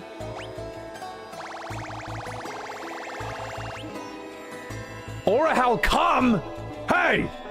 What is this Guna game? Sailor Moon from Sandfall. If Sandfall made a Sailor Moon game, I'd be fucking in. I mean, honestly, give it to Atlas, man. Fuck it. Atlas are bloody good at making turn-based anime games. Give them Sailor Moon. I would play that in 1 fucking second. I would stream it on launch. I would fucking do it, man. So, yeah. Behold, Kid. Get fucked. Dun, dun, dun, dun, dun. Am I a voice actor? No. I have the training, I have the skill set, but I never tried to be a voice actor, to be honest. I knew enough to know I knew enough to be able to see that it would just be a huge waste of my time to try and be an actor, period, in anything, you know. And I was a bit lost throughout a lot of my 20s trying to figure out what to do instead. But when it kind of clicked to me that I could just like be a streamer, be a YouTuber, and it's like, hang on, you can make a living by doing this. I can play whatever role I want anytime. Fuck it, I can play literally every character in the entire game. And, no one else is doing this. Notice how no one else does this? Like, fuck it. I mean, screw it. I somehow cornered the market of this extremely niche, bizarre thing to do. Yeah. Because you'll get people on TikTok, you'll get the people who hate me. They'll always be like, he's just a failed voice actor. It's like, no, this is exactly where I wanted to be. I succeeded at what I set out to do, which was be a streamer YouTuber. Which was very lucky. I don't mean to like sort of brag when I say that. I mean, like, it was a lot of hard work, it was a lot of luck. It was years of persistence, trying everything, throwing anything against the wall, seeing what would stick. And I would rather be doing this. And there was a time when, I don't know, there were some opinions I wouldn't share. Like, if I thought voice acting was bad in a game, I would kind of not say it, even though I really wanted to. Because I thought, oh, what if I want to be a VA in something someday? Well, that's just gonna, you know, hurt the reputation, it might blacklist you. These days, I kind of don't care as much anymore. I don't know. If I think about, like, what's missing in this day and age, I don't think we're missing good actors so much. You're never running out of good actors. But good criticism, like honest criticism, honest reviews, that seems to be like a dying art form, man. That seems to be like in serious short supply. And at the very least, I mean, I think you all know that I have no issues voicing my opinions on stuff. I'm not if I like something or don't like something, I'll say it and I'll say why. And the crazy thing is, that's rare these days, man. And it shouldn't be. It shouldn't fucking be rare at all, man. There's so many YouTubers or streamers who are either just bought off, they're shills, they're access journalists, or they're not that, but they want to be one day. They want sponsorships. They want to one day meet the devs or have a photo with them or get backstage passes or get free shit. And for that reason, they won't say what they really think, you know. And you won't get it from VAs either, like, they could be voice actors in some modern Final Fantasy games, and maybe they didn't like the game themselves, but they're not going to say it. They can't say it, because then they won't get work anymore. So, screw it, you know. As Thomas Sowell said, there are no solutions, only trade-offs. Well, this is the trade-off I've made, you know. If me being as brutally honest... If me being brutally honest about the things I like and don't like means that I'm somewhat barred or blacklisted or closed a few doors in that world, then that's what it costs, you know. Then I make that choice, because I know I can't have it both ways. I can't, man. You know, let's say you voice acted in FF16 and you didn't like it. You can't say it. So yeah. Anyway, so how many years studying acting? About 3 years for me. It was theater overall, but acting training, I would say... God, now I think about it, is really intense. About 9 hours of acting training, 3 days a week, for about 3 years. When you put it that way, that's actually quite a lot. But that's why, like, I think about this shit non-stop. And then after I graduated, I then read about 15 books on acting over the next 10 years, because I felt a bit, like, underprepared. Tell you what, you read 15 books on one subject, you won't be underprepared anymore. You'll know it a bit better than when you started, so, yeah. I listen to theater a lot. I read a lot of theater, or read a lot of plays, or used to back in the day. For our training, we had to read one play a week. One a week. Yeah. So yeah, that's why I know something about, like, what's good dialogue or bad dialogue, you know. If it's fun to say, if it's fun to read, then it's usually good dialogue for the most part, and if it's not, then it's bad, and you gotta trust your instinct in that regard. So, Roach Motel Nation, thank you for the $20 super chat. Did I catch Gamescon? Yeah, I'm not gonna read the next part of that sentence, but I know what you're talking about. Rayman and Mega Man got louder cheers. They have no idea they've fallen this far. The sad thing is, right, is, man, imagine if Capcom walked out and said they were announcing Devil May Cry 6. How big do you think the pop in the crowd would be for that? You know, FF7 Remake Part 3, no one cares, man. It's just, I don't even care anymore. What questions would I ask? Scouter? Here's the thing, Scouter. I know that interview will never happen, so I don't even think about it. There's no way that interview happens, so I don't think about it, man. Yeah. Is theater acting the reason you're so good at voice acting? Oh, stop. I mean, I try. But no, I mean, theater acting... Film acting, we all know actors from film and TV, but theater is the actor's medium. That's where the actor has full creative control, more so than you do on TV and cinema, because in TV and cinema, they can just choose the take they wanted the most. You may have felt you killed it on take 7, but they wanted take 3. So, yeah, but theater, you make no money either. So, theater is like a privilege for an actor once you're already famous and rich, or something like that. So... yeah. Did I get everything in here? I think I lost. I think I'm lost. Okay, I think let's explore. We've got a thief in the party, we can unlock stuff. I have been in theater plays, believe it or not. I have, man. Yeah. 100-hour games to tell one incoherent story. It's sad, isn't it? But Roach, thank you again for that $20 super chat, man. That's absolutely huge. I appreciate it. Now, I know that, like, people can have strong feelings about, you know, certain devs and stuff, and yeah, sure, I do too. But I try not to say it. At the end of the day, I don't want to be too hard. I want to attack the problem, not the person. My voice acting has improved immensely over the years. Oh, yeah, no, I mean, I've been doing this for, like, 5 years on stream at this point now, and you do something long enough, eventually some things just sort of click into place and you stop worrying or caring or overthinking about some stuff so much. Aha! Behold! There we go. I was lost. So, FF13, boring. I'm upset. Oh my god. I know, it's gotta be done. So, what's up, Josh Shearer? How are ya?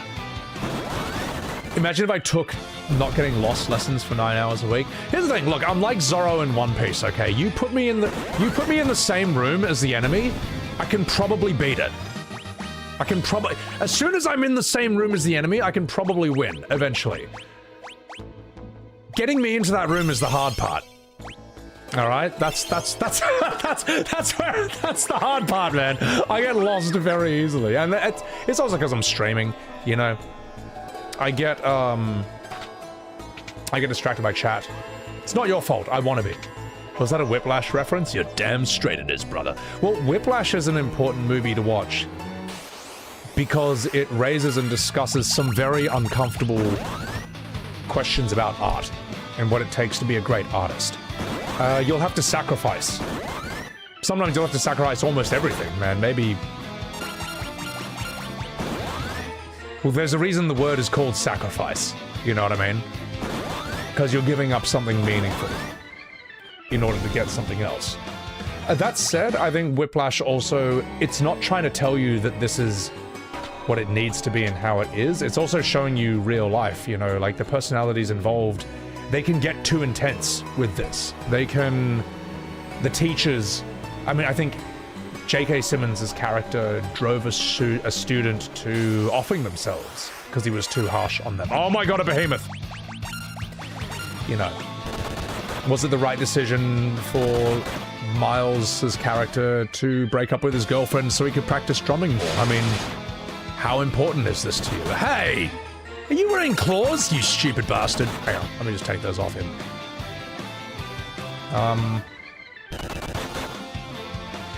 Whiplash is not telling you what it should be, it's kind of telling you how it can be. How it is. How it often is, unfortunately. Listen, you're a monk, alright? We don't wear claws in this house, you silly sausage. Now, take a high potion. There we go. We are leveling at the very least, so... Have I played visual novels since they focus on storytelling? Yes, yes. If you want to see Doki Doki Literature Club, fully voice acted by yours truly, that entire playthrough is on my YouTube channel. Just type SebiWeb's Doki Doki Literature Club. I'll see if I can find the thumbnail for it. Let's see if I can find the artwork that I'm so proud of. Where is it?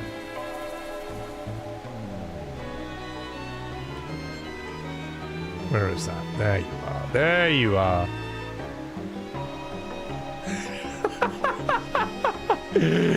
See, I worked very hard on this, alright?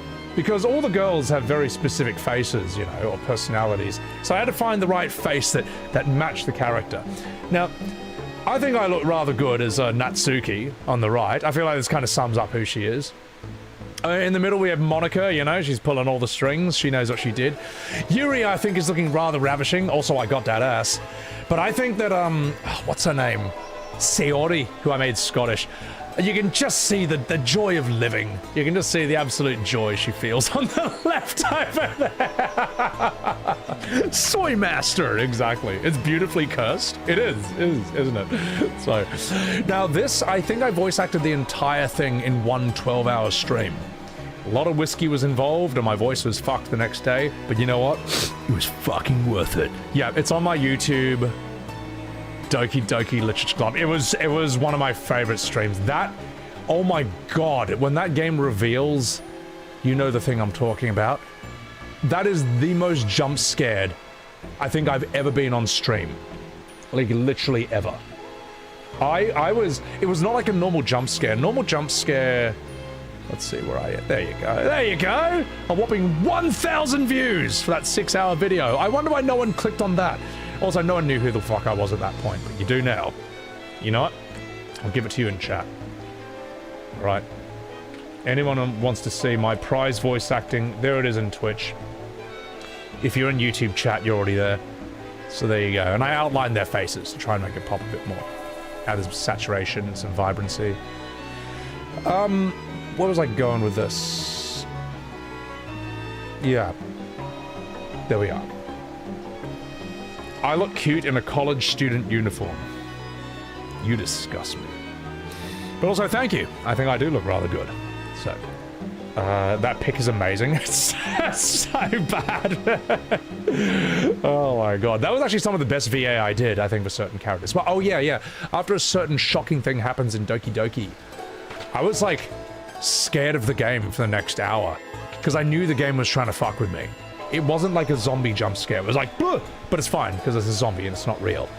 Like, I knew that the safety rails had come off at that point. I knew that anything was possible in that game at that point. I was like, I don't trust anything anymore, man. This is fucked. You know, and the game knows what it's doing and it does mess with you. Where the fuck do I go next? Where do I go next? Darlene, I was a measly 200 viewer Andy back in those days. On the right by the waterfall? Thank you. I appreciate that. Thank you. This game has its secret passage. This game has its secret passages. It's alright. I got this. Soy Master! Steal from him. He can't be that strong.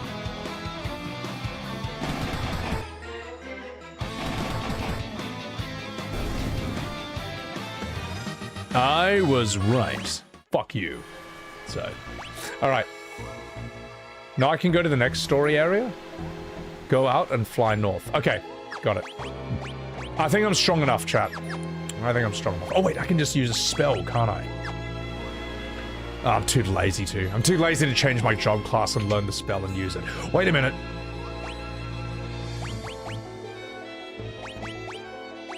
Wait a minute. Aha!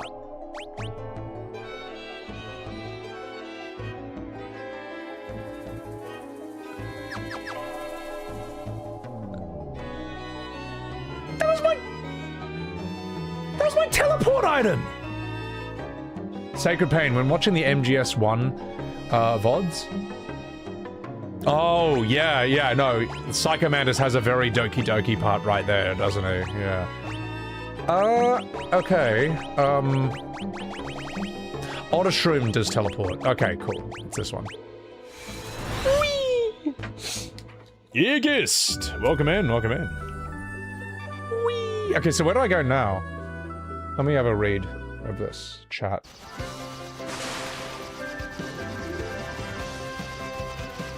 Fly out and go a bit north. Okay. And then a bit north. So you mean this way? No, okay, so go north. Right, got it. It's this, right? Aha! It has to be that. Psychomandus probably has his own Yuri letter. Psychomandus's, that scene is like legendary. And everyone knows it. Tom Van Wy, thank you for the $5 super chat. Red 13's voice acting in FF7 Rebirth is quite alright. It's I mean, well, it's not even the voice actor's fault, man. Like, it's actually not. He just had bad direction, man. He had it was a bad idea. So this is the cave, right? Okay, I gotta take a piss, chat. I'm gonna refill my whiskey, and we're gonna keep doing this. By the way, sorry if I missed a lot of chats. I am, like, distracted right now, because I just want to get FF3 done. BRB.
Alright, boys. I'm fucking back. There's nothing that could prepare you against FF3's final dungeon. Listen, mate, I've got journalist mode. I got cheats. Think I'll be alright. Speaking of MGS4, am I going to play it now it's on PC? I've got it on PC. I got it. Bought it in 1 second. But I'm too busy playing FF3 to start that right now. But it's alright, it's alright. It will have its time. It will have its time. So, whatever. I wonder what the big meme of MGS4 is going to be. I can't remember what one was. Darlene, have a good sleep. Take care of yourself. MGS2's meme was Raiden going, whatever, get real. And then MGS3's, I think, was American Stealth. Because I just kept getting caught non-stop because my camouflage index was terrible. Because I only wore the stupidest outfits. I think I wore, like, the outfit covered in, like, rubber ducks. The entire time. And so I just kept getting caught, and I just had to machine gun enemies for, like, 10 minutes straight just to get my rating back down. American Stealth was the name of MGS3. I don't know what 4's is gonna be. Old? Oh, God, no. The crocodile head, Craven Fear. Yes, the rubber duck camouflage with a huge crocodile head, and it just kept giving me away non-stop. And when I was teaming up with that woman, she was so pissed off. She was just like, "Are you stupid? Are you an idiot?" And I didn't know what she was talking about until I realized it's because I'm wearing the crocodile head. It's like, lady, this is part of my look, man. You can't take this from me. Are you stupid? Come on, man. It's a women's! What do I do here? Snake is old, man. Fuck. I mean, I guess he is at that point.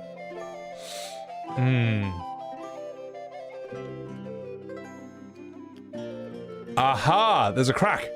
Behold! Rah! Noah's loot! Is that Noah's loot? Wake up, Une! Rah!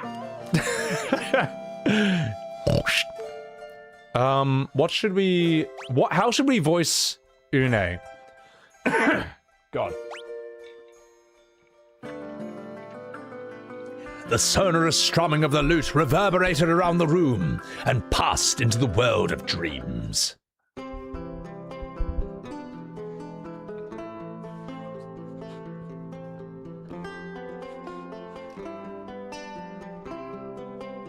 Justin, thank you for the $5 super chat. TGI Fridays. Al Pacino? No, God no.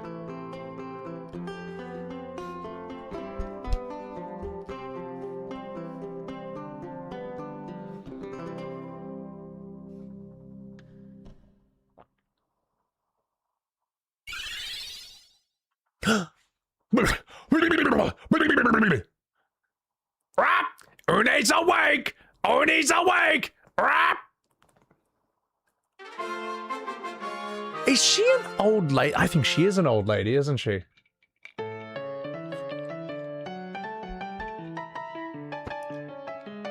She's all hunched over. Oh, this music's so cute.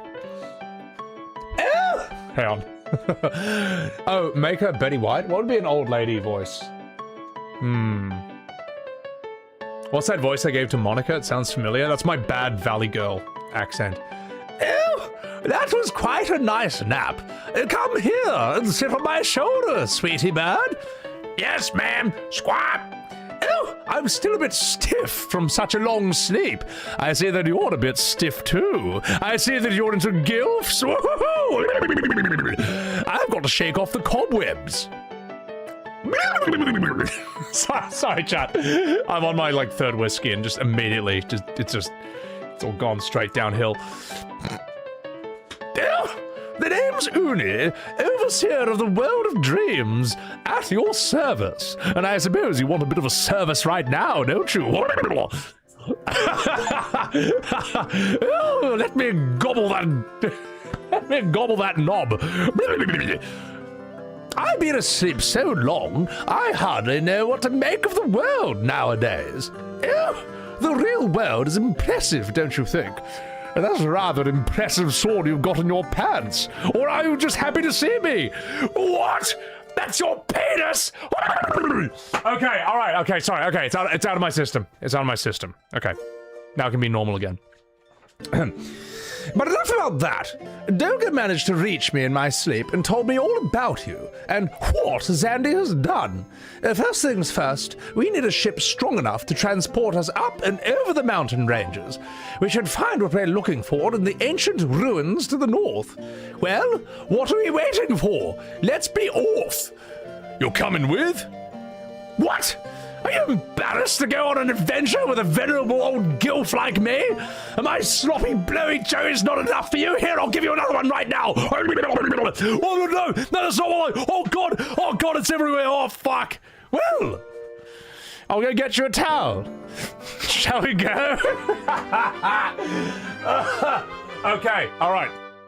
Okay. Let's continue the story. Une has joined the party. And scene. I almost forgot. Here, obtained the Fang of the Fire. The fuck is this? It's another one of the elemental fangs that you've been collecting. With this, you should have 3 in total. Only with 4 fangs can you hope to get past Statue Zandy guarding his tower. In order to find the final fang, the Fang of the Earth, you'll need a formidable ship. Don't dawdle, or you'll get another sloppy blowy Joey. God, this is, remember when I actually, like, tried to do these voice acting streams seriously? Remember FF10? And, like, you know, the other ones? And 14? That was an ancient time, mate. It's all over now. It's all over. So, is this the grandma from Yes Man? I know exactly who you're talking about. Yes. Sorry, chat. That was shocking. It was appalling. Oh my god. The achievement unlocked? Are you an alcoholic? Probably. Probably. But a high-functioning one. So as long as you're functioning, it's fine. As long as you're productive, it's alright, okay? You gotta keep the big wheel churning.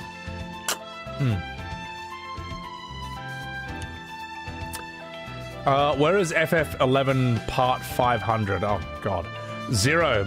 First time watching me live. Welcome in. Saw my E33 playthrough. Nice to see you playing FF3. This was the first video game you ever played?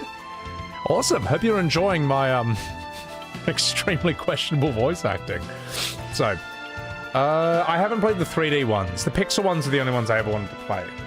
So, yeah, that's the thing. Like, Eben has witnessed how much worse it can be. In fact, all my viewers from before E33 know how much worse it can be. Elden Ring was like oh god, that was atrocious, mate. Oh god. Shui Norris, I'm sorry to hear that.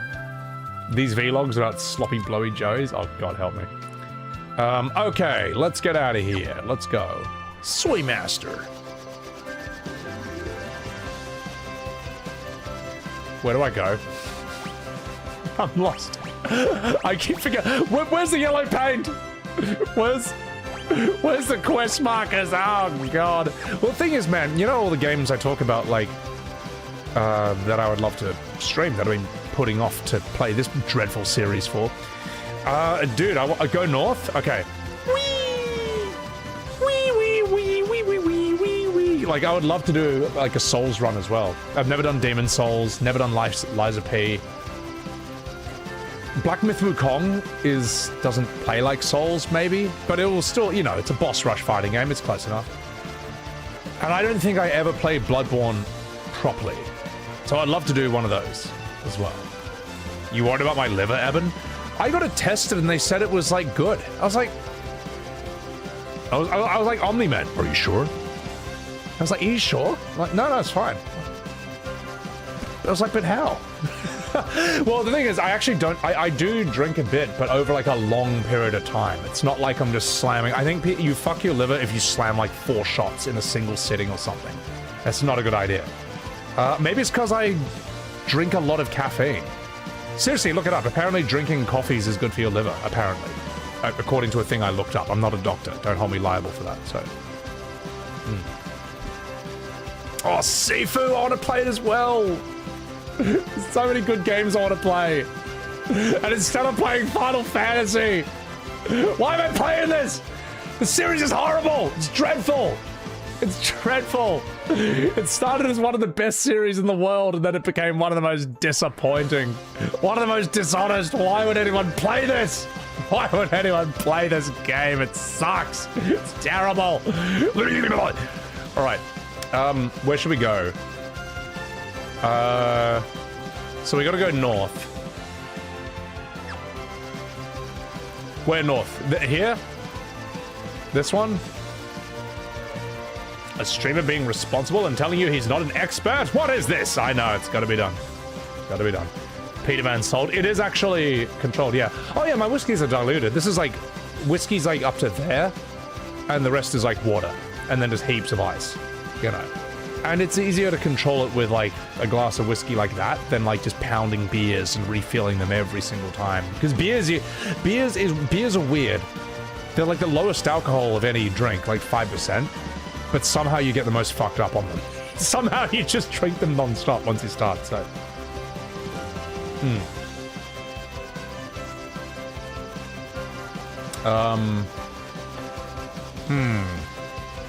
Just want to do one thing real quick.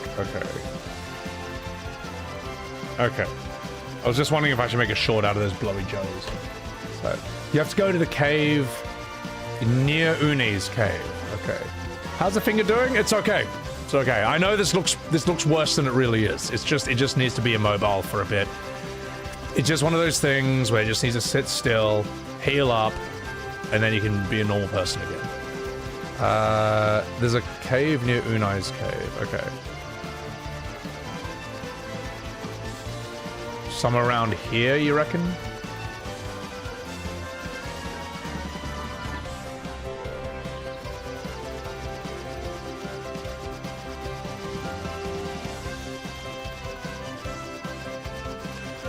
North of the cave?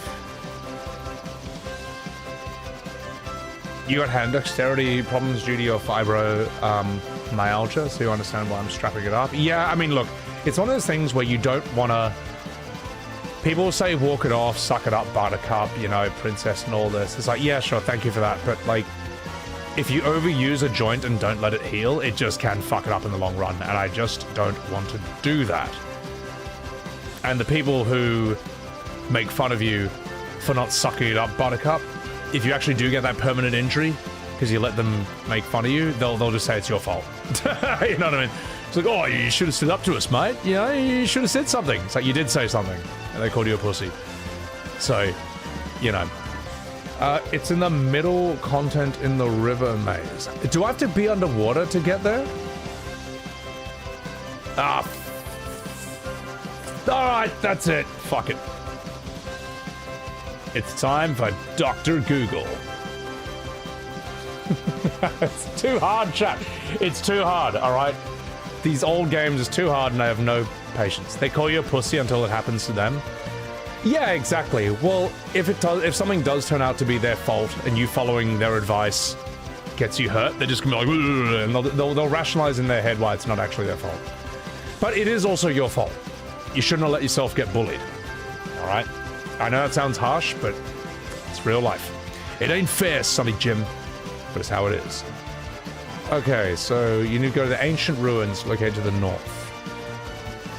Navigate through the ruins, claim the invincible, massive new airship that can go over mountain ranges. Oh, it's just telling me to... What do you mean, do it myself? Where's the yellow paint? Could this be it? Hang on. Damn. I thought that might be a secret entrance. Oh well. You have to follow the river to the cave's entrance. There's like 500 rivers though. That's the problem.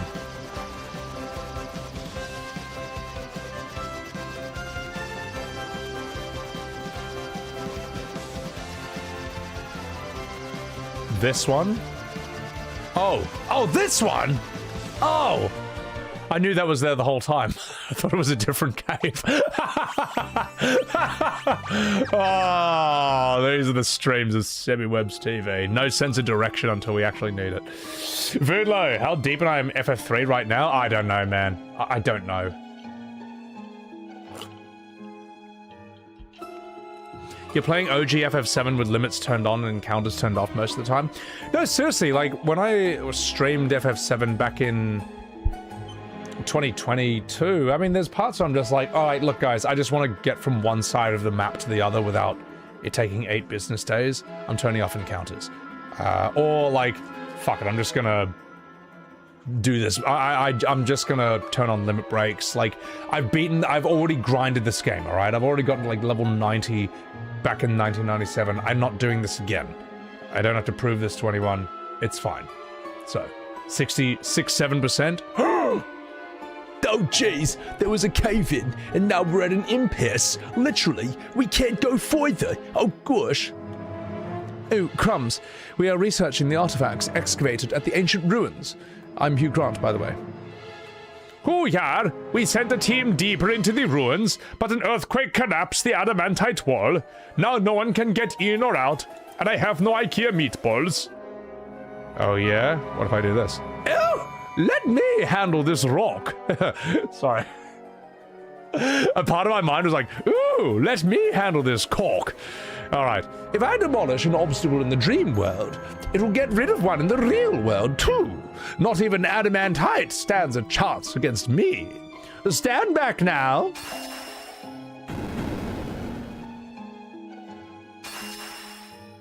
What a gilf. Phew! These old bones aren't what they used to be. That took a lot out of me. No time to waste, you four. The invincible is further in. But that bone, on the other hand, I see protruding from your trousers. Oh, is that for me? Good. And sane. This was the critically acclaimed voice acting of Semi-Webs TV. Benedicta, if she survived. You could have just done so much more with Benedicta. Man, when you think about the potential of FF16, it actually could be so much better. It just could have been so much better if you just use a bit of imagination.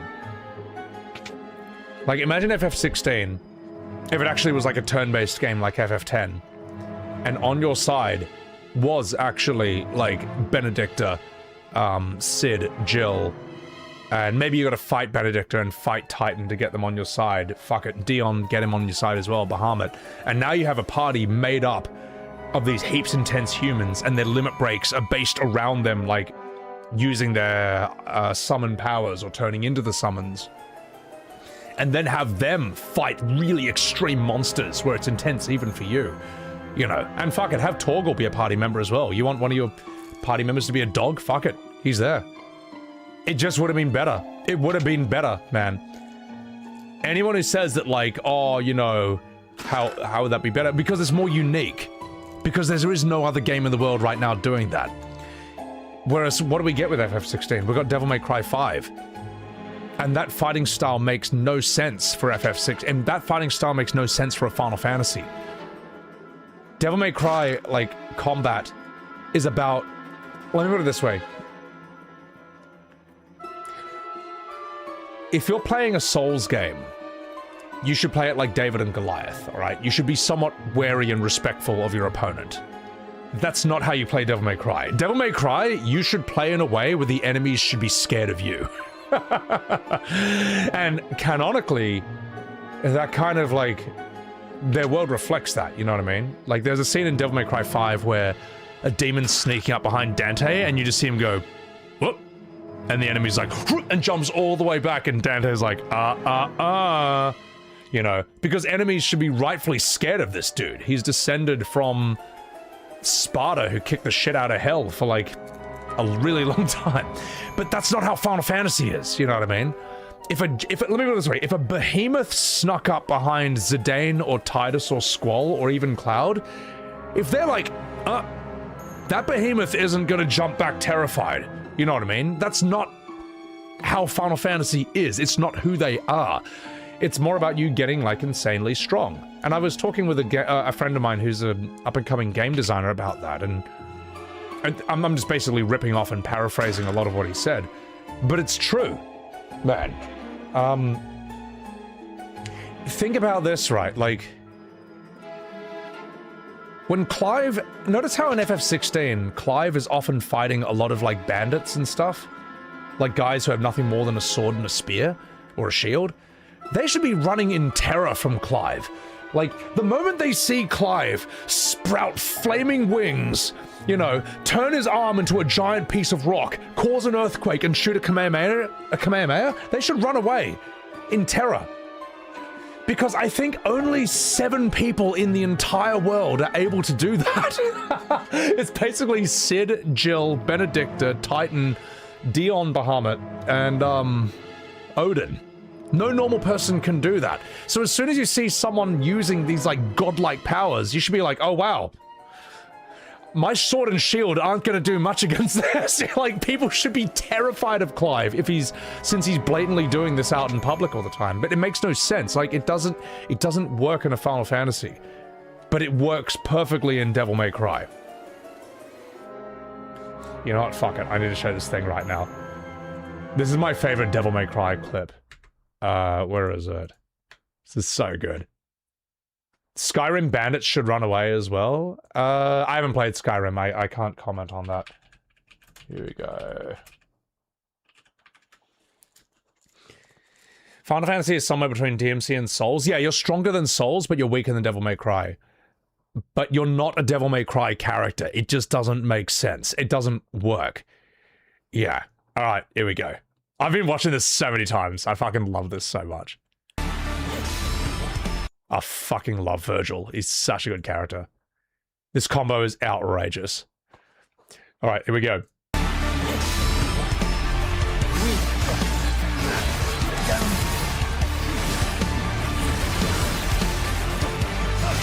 Devil May Cry combat is stylish in a way that FF7, that Final Fantasy isn't either. So outrageous. Here it comes. Let's have some fun. You shall die. I am the storm that is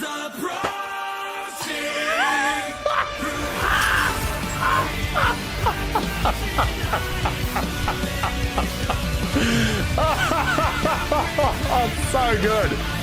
That's so good. Oh my god.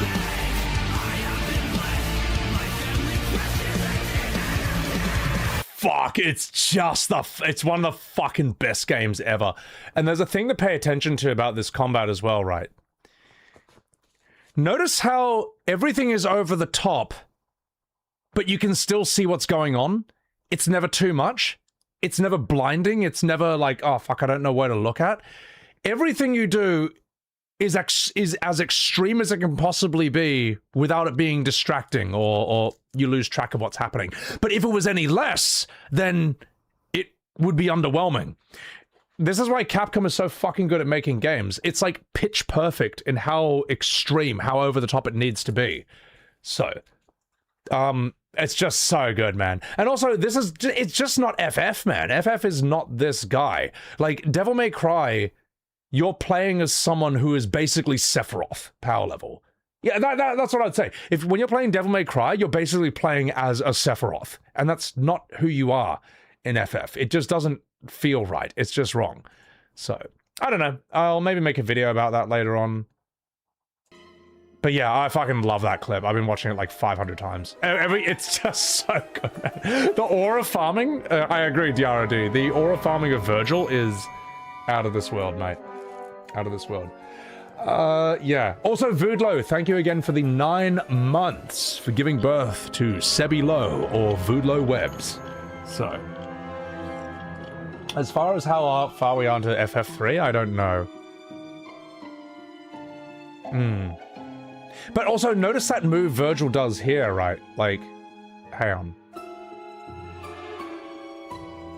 You never really see a move like this in Final Fantasy. Just look at this. That. This sort of thing where he like... That's sort of like that slash. The enemy goes in slow motion, and he goes, and then he like attacks. Like this is a very DMC, it's a very big part of DMC's identity, and it's not FF's identity. It's just why it feels weird. It's why it feels wrong. So, yeah. And it's crazy how when you play FF16 and you look at all the moves that Clive's had that are basically lifted from Devil May Cry, they all just look like shitter versions of that. It also makes no sense that Clive is using moves from Virgil, Nero, and Dante because all these moves express different personalities, you know what I mean? Dante, Nero, and Virgil all have completely different fighting styles. Nero is a fucking hot-headed berserker. Nero will run up to you and just slam his sword, like, he'll use his sword like a club on you repeatedly. And his grab is he grabs your head and just slams it into the ground multiple times. Dante and Virgil don't fight like that. Dante is all about like heaps of flashy moves, you know, like trickster. He's a trickster, he's a joker, he's being heaps cocky, heaps of flips, heaps of silly shit. And then Virgil is just like pitch perfect precision, just like nothing personal, kid. Like just heaps of like, he's almost like someone out of the Matrix or something. And all their moves were born out of expressions of those characters. Now, when you put all three of those moves together into Clive, into one guy, it just looks wrong. Like, how weird does it look? How does it look watching Clive do a Judgment Cut? Like, you know, Clive doing the I am the storm. It just looks weird from him because it's not him. They bought garlic? No. You see, you want to express Clive's character, you go and you buy garlic because that's a main quest for him. So. Clive is a culmination of a lot of DMC playable characters with his own spin on it. It can be seen as a good or a bad thing. Well, the thing is, I think it was a bad thing. I think it was a thing that was extremely niche. And that's bad if you want to sell games. Because the reason they did that is because they wanted to sell more games. But FF16 sold, as far as we know, less than 4 million. As far as we know. And, Devil May Cry 5 sold 14 million. That's the difference, you know. Because I would tell someone, bro, you have to play DMC 5. Fuck it, I'd stake my reputation on it. Any issues you have with it, I'll try and like, you know, I know V isn't everyone's cup of tea, but screw it, it's worth it. It's worth it to play as Virgil. FF16 though, I couldn't recommend that to anyone. I wouldn't recommend it. Yeah. Then Rogers, thank you for the $10 super chat. Every good combo feels like Blitz Ace or Omni Slash in Devil May Cry. It's a different animal. Good morning from Chicago. Thank you, Rogers, for that $10. You all right? Chicago. I've been to Chicago, man. It's fucking sick. I want to go back there sometime. So, also Silent Observer, thank you for the $6.70. Godlike powers should frighten enemies on equal voiced characters. But if they stick it on Red 13 with his child voice, it ruins the whole scene. Yeah. I saw someone streaming FF7 Rebirth, and Red 13, every time he does a move in a face, it's like, it's my time to shine. And I saw someone in chat like, why is Red's voice like that? I just didn't say anything. Yeah. The thing is, that should not be your reaction to a character's voice. When you hear Red 13's voice, you should just think like, oh man, this guy's sick. You shouldn't be like, why does he sound like that? It shouldn't be like a jarring, what the fuck is this moment. That's why they fucked up, man. So, Chicago-style deep dish. I don't know deep dish, to be honest. I was only in there for like a week, but I saw a blues show when I was there. I saw a blues show and there was like this 80-year-old American woman getting up on stage and she was really good. I was like, fuck, man. It's why, the sad truth is that no matter what you are, there's just... If you're an actor or a singer, there's a never-ending supply of talented ones out there, sadly. So you better play your cards right and you better be fucking good. Let's get more of these. This teleport thing's really useful. Yeah. Red 13's voice kills you every time. It'll never be good. It'll just never work. It will just never, ever, ever be good. That's so fucking shit. It's so fucking shit. It's amazing. So, diamond gloves. Well, if we already got one, You can just put them on you. Yeah. Can I say for real in Red's voice? My voice is too deep. For real? Oh no, That's so bad. Clive needs to have his own moves that express his own personality. FF16 is the only game that doesn't do that. No, and that's the thing. You bring that FF7 Remake and Rebirth. Here's the thing. 7 Remake and Rebirth, the characters feel more like their own characters than Clive does. You know what I mean? What is Clive's moveset other than Devil May Cry's? At least with fucking Cloud, Tifa, and whatever, they're doing their own moves. You know, they come up with stuff specifically for them. That's how shit FF16 is, man. It's actually worse than FF7 Remake when it comes to having its own identity. I just said that. Yeah. But the thing is, there's no point in me making videos about 16 because no one cares about it. The smell of chocobo is in the air. Oh, I see. That's the fat choco. Okay. All right, boys. I think we've done enough. Let's go here. Time to set sail. You take the helm. This is your ship now. Why have I voiced this character this way?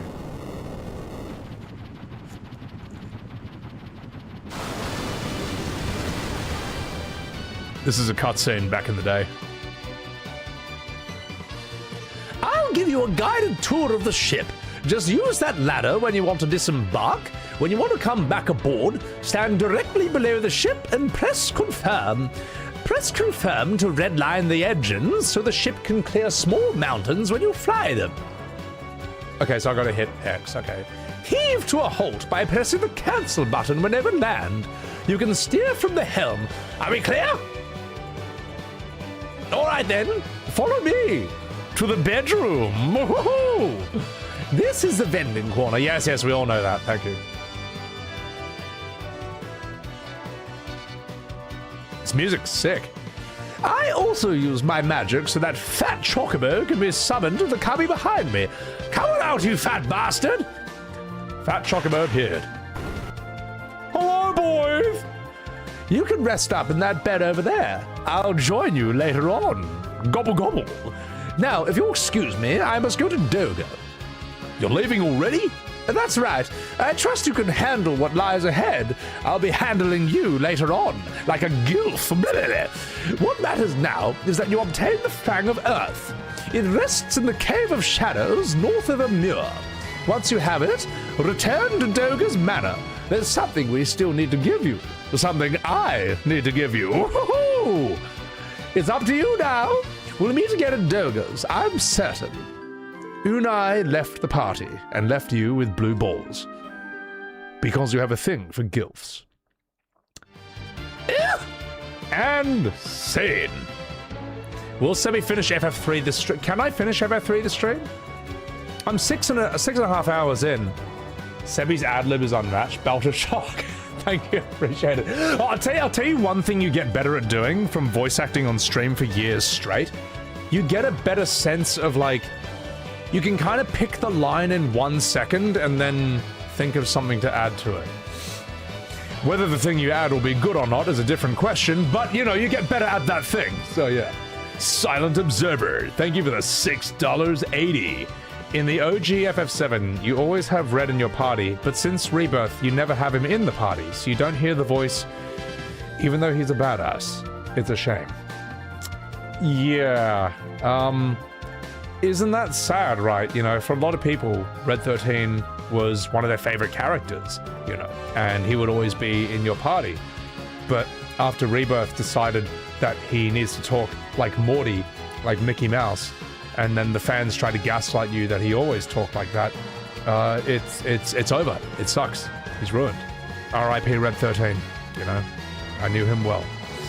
Maybe they will remake FF7 one day. Hasn't happened yet, but maybe they will. So, 4 to 5 hours left.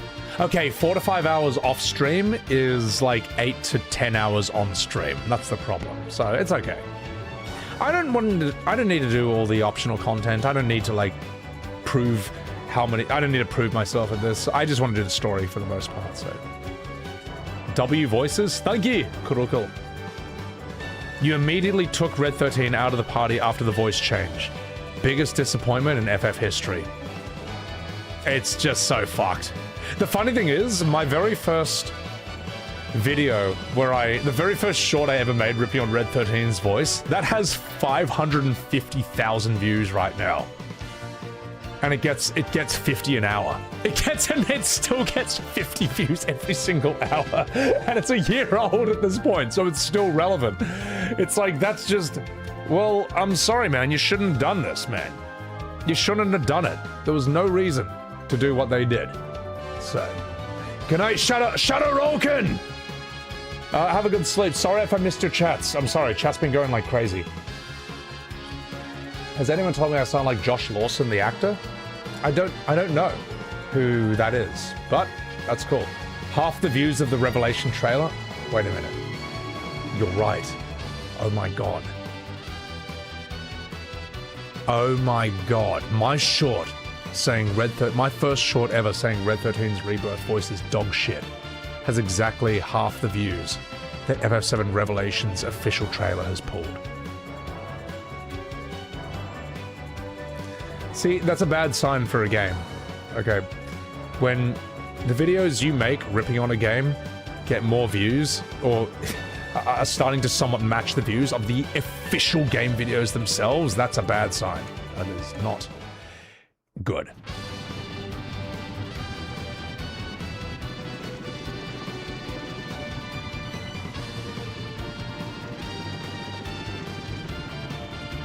Hang on, how does this work?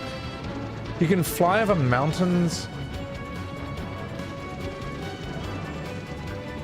What's the mechanic here? There was no need to change his voice at all, duh. It's so fucked. Even in German it was embarrassing to explain to your wife why you loved in FF7 in the past. Well, this is the bullshit about FF7 Remake Rebirth, is that, like, people now feel embarrassed to say they ever liked FF7 because of how embarrassing these remakes are. And they're not remakes. But because they say they're remakes, the average person who's out of the loop is like, well, isn't that what it was? And it's like, no, it wasn't. No, it wasn't. They fucked it. So, yeah. Oh, I can only fly over thin amounts of mountains. Ah, okay. Okay.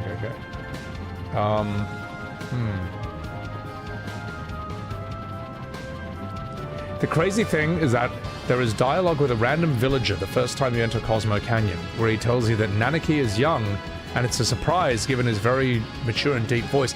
I thought the line from Bugenhagen is that, quote, he's very deep and quiet. Maybe that's why you didn't know he was actually a teenager.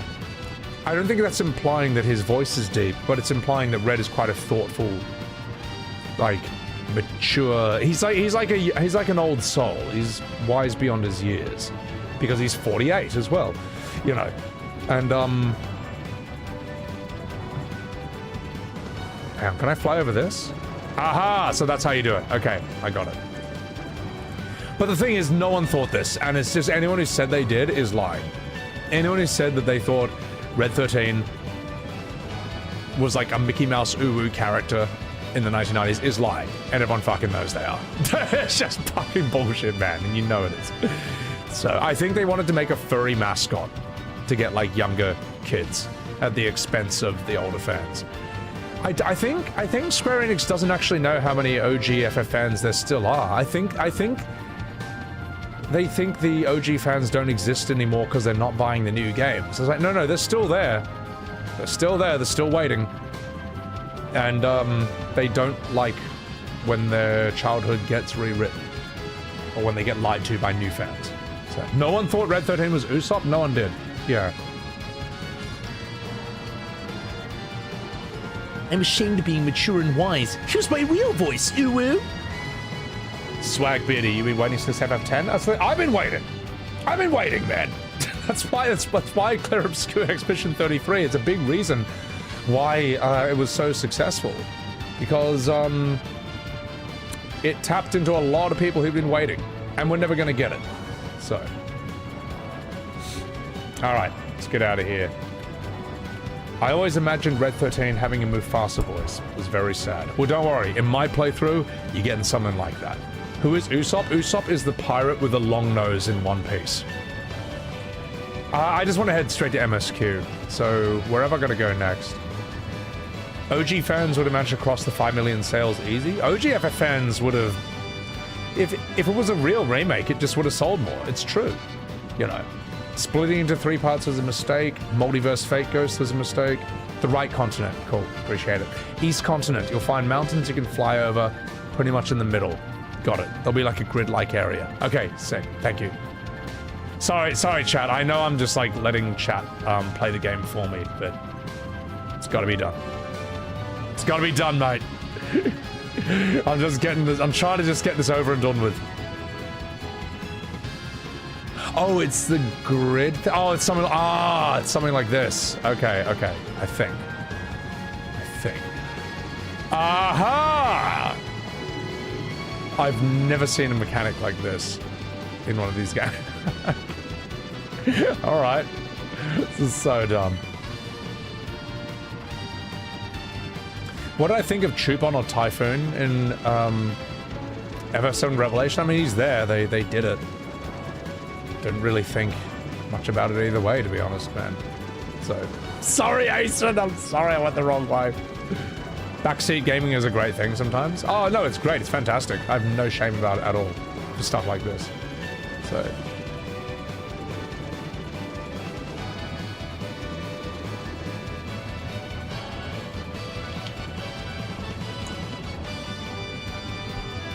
It's all good. The original didn't tell you much. They fixed a lot of issues in the remake. If you want to play for the story, you should have played the remake. They really improved it there. You are talking about this, right? We're definitely not talking about a certain other remake.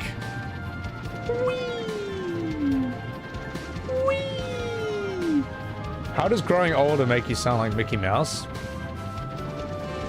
I don't know. The funny thing is that the people who defend Red 13's voice, you just should have taken the L, all right? I made one short ripping on Red 13's voice, and they became so unbelievably unpleasant about that, lied non-stop about me and about it, that I ended up making something like 5 or 6 more. Now there's not just one short ripping on Red 13's voice. There's like 5 others out there that all still getting views to this day. Like you just made it worse. The more you lie about these games, the more shorts. I mean, that gives me fuel to make shorts and content debunking those lies. Just be honest, man. You don't understand. In context, you like it, like Tiny's voice. God help me. The laugh. All right. Was Typhoon that much of a thing? Typhoon was just like kind of an optional summon you could get in the OG FF7. He was kind of whatever. He was okay. So. Dyne, Jesse with the reactors, Tifa's involvement in Avalanche. They're scared of making their characters unlikable and unmarketable whenever there's a plot point that require nuance and complexity. Oops, Shinra intervention. Well, yeah, I mean, like, you can't... Notice how Avalanche doesn't... It's not even Avalanche who blows up the reactor anymore. It was actually Shinra. That'll show you. Because you can't have Avalanche actually having done anything bad and then having a redemption arc. You can't anymore. Or they're too scared to do a character like that. You know. Whereas The Witcher 3 will have a character like the Bloody Baron who does a lot worse than any character. He does a lot worse than, say, OG Sid Highwind, and yet they left him in. And the game sold 65 million copies. So this whole idea that you can't have like morally grey characters or some complex motivations or some controversy because it will hurt sales, you're wrong. How well did Witcher 3 sell compared to FF7 Rebirth? Yeah, that's what I thought. You might want to level your AoE healer for the endgame dungeon. Oh, all right. All right, Dr. Pooh. You're back to being a black belt, okay? No, unequip that. You better unequip that right now. We're monks, okay? We go barehanded. But you, Minge, you're going back to being a white mage, alright? That is what you're meant to be. And it means we can now give you... Curaga. Oh, we can even give you... Curaja. Absolutely, madam. Let's give you haste as well. Haste is pretty fucking sick. Can't go wrong with haste, mate. What else do we have? Iroga! Yeah, why not? And we'll give you raise. Okay. Alright, I'd say she's pretty good. How's your magic now? Minge.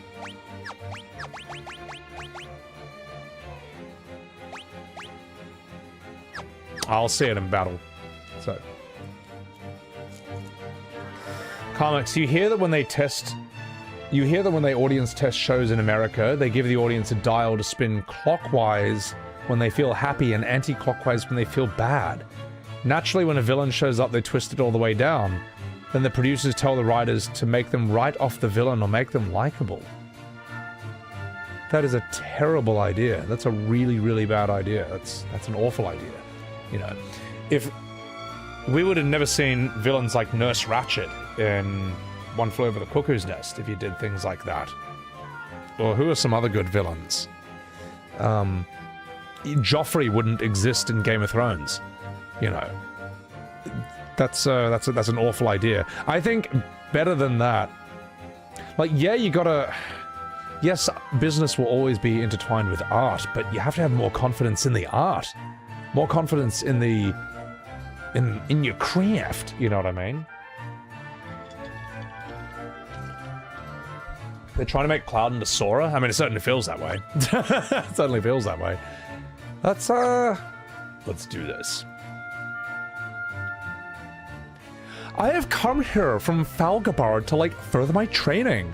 Be careful of monsters in the cave. They multiply when attacked with normal swords. Well, it's a good thing that everyone's a fucking black belt at this point, then. Let's see what the monsters are like. They ruined Barrett's design with the awful voice acting. Just not gonna say anything about that. I think that Mr. T is an interpretation for Barrett. It's just not the way that I choose to do him. Sir, are you all right? Like, when I do Barrett, I think like Keith David. I think like Danny Glover. So, but you know, I'm not gonna go there. Atari Dad, thank you for the $5 super chat. Do you think RPGs are dying in popularity with Gen Z and Gen Alpha? Well, it's hard to say because the game series that should be carrying that torch, which is Final Fantasy, will do anything but be good again. It will do anything other than be what it used to be. It'll just, like, E33, Clair Obscur, it's kind of shown exactly what it should have been, and I think that even that won't do anything to it. I don't know, man. Who knows, maybe FF17 will just be a shit rip-off of E33. Could be. But I just don't think they have it in them. I don't think they'll fix it. So, I'll just use my fists. Yeah. George Martin said when he wrote for TV, he would always have executives tell him that the characters should be more likable. Isn't this interesting, right? I think I think Game of Thrones is always meant to have Daenerys go mad and become the Mad Queen. That would have been a much easier transition if she wasn't as lovable as she was, you know. She was just too likable, you know. No one believed the heel turn. Whereas maybe a better way to do her, have her be likable, but have there be something weird about her, something off. And maybe it comes out in a scene now and again that there's this hint of madness, or there's this hint of sadism and danger in her. But the problem is, if she was played like she was played like a Lord of the Rings good guy. That was the problem. You know. So it's wrong. It's like seeing Frodo turn into a bad guy or something, which he sort of does with the ring. We all know that. It's like watching Sam Gamgee or Aragorn turn bad. It's wrong. So, yeah. Yeah, you see a rise in Souls-like? The thing is, Geocomp, Souls-like games know what the fuck they are. Souls knows what it is. It doesn't have an identity crisis. Neither does Souls-like. Final Fantasy doesn't know what the fuck it's supposed to be. And even when a game like E33 shows exactly what it should have been, because it modeled itself after the best FFs, it still won't be fixed. It's not going to happen, man. And I don't know if there's any other game company that's going to do it. It's weird, though, because in the AAA scene, there is no series that does like a turn-based JRPG. There is none. It's E33, and then you have FF10 25 years before that. That's it. That's all you got. You got nothing else, you know. And it's weird. It's like this gigantic untapped market. There could be a AAA company, there could be a AAA series just smashing that out every time, and there's none. Nothing. So, Kill, thank you for the 200 bits. VA in your head. It is. The voice acting in my head in OG FF7 is different than the remastered. Well, yes, my my voice acting is different from whatever you'll hear in remake. But it doesn't mean you can't prefer them or like them, so. Sir, are you bloody alright? I thought I'd mastered the Dark Blade, but I was wrong. Perhaps it was fate that brought us together. Here, take this sword. Kotetsu! So yeah. I missed the super chat from Atari Dad. No, I got it. But Atari, thank you for that $5 super chat. That's literally what I was answering. You know what I mean? How come there's like a million Souls likes? How come there's a million fucking of any game, whatever, FIFA, fighting game and stuff, but there aren't like this? Where's the constant stream of like AAA turn-based JRPGs? Where are the FF10s, man? Where's that? Just not there. Doesn't exist. And anyone who says Bravely Default, Octopath, Persona, you're just wrong. All right, that's what the.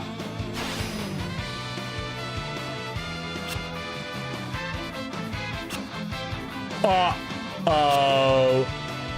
Anyone who's saying those games, you're wrong. They're not. Then they are not scratching that itch. They are not filling that void. If they did, they would have. All right. If they did, they would have. You know. It told me. Oh fuck.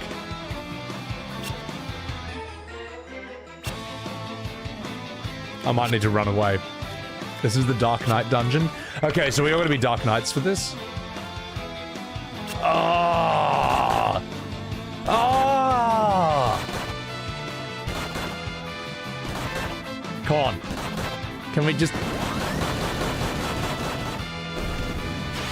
Oh, come on!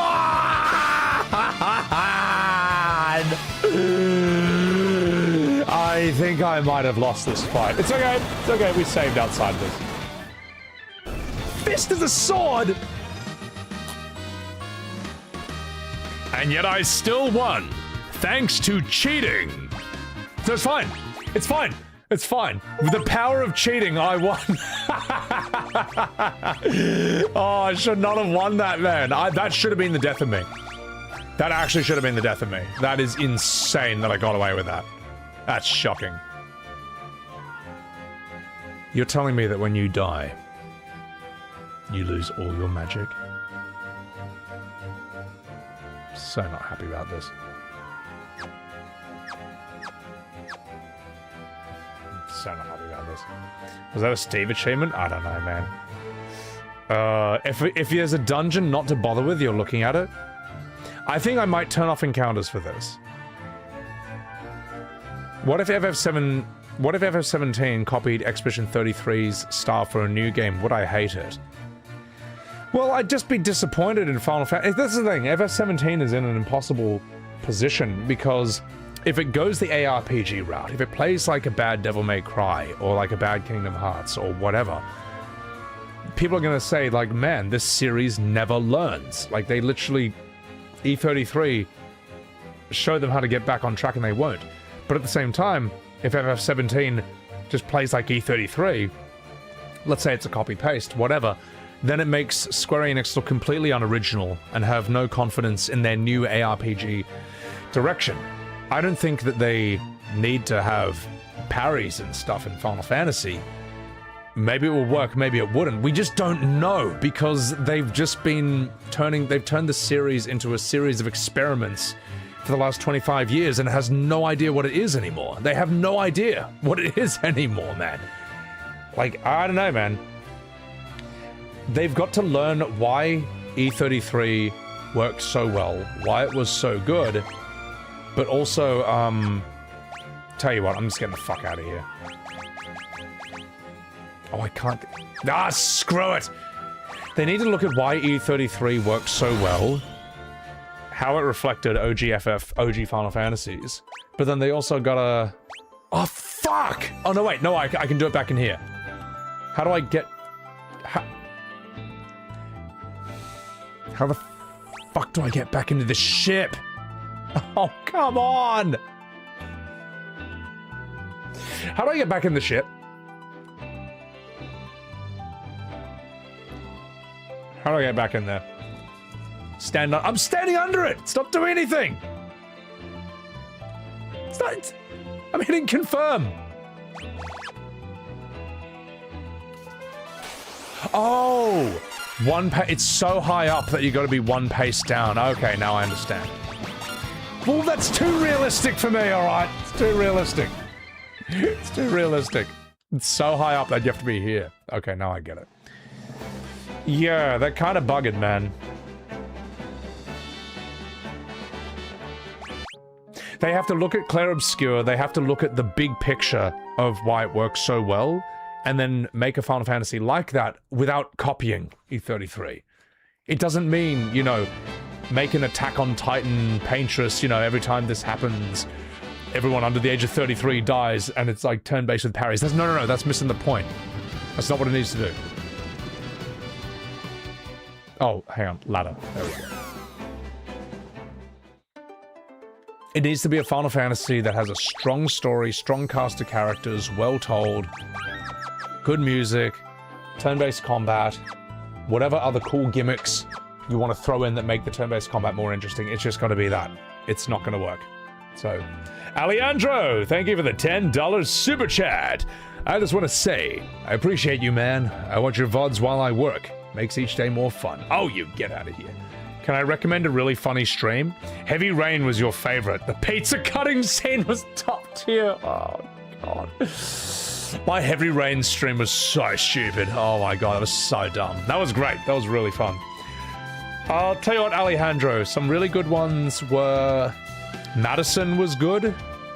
Doki Doki Literature Club. Subnautica was some of my favorite things. I don't know how fun that was to watch. What else? Baldur's Gate 3 was legendary. That was a legendary set of streams. That was insane, man. So yeah. Why not play the 3D remake? Because this looks good to me, and the 3D remake looks like shit. That's why. So, never tempted me for even a single second. E33 is captivating with its story that you're engulfed in it, and that's what's missing in modern FF. Well, that's what I mean. Like, it just, in the first 20 minutes, it pulled your heartstrings more than FF16 or 15 ever could, you know? So, yeah. Horror game in October? I don't know. I'll find something. You wouldn't be so rigid on combat type, go back to having solid characters, story, music, and themes. The thing is, like, think of it this way, my name had too many characters. Just do this thought exercise right here. There's a new game coming out, but you don't know how it plays, alright? And someone tells you this game, oh, it plays like a Final Fantasy. What's the first combat style that comes into your head? That's right, it's turn-based. It's not 15, it's not 16, it's not Rebirth, and it's not 12. That's how you know Final Fantasy is supposed to be turn-based. It's locked into its identity, whether it likes it or not. It just, and the turn-based combat system, the cinematic, slow-paced style of it, not slow-paced, but the cinematic style of turn-based, complements the grand epic storytelling of Final Fantasy brilliantly. That's why Devil May Cry combat doesn't work, and all the other stuff, isn't it? So yeah.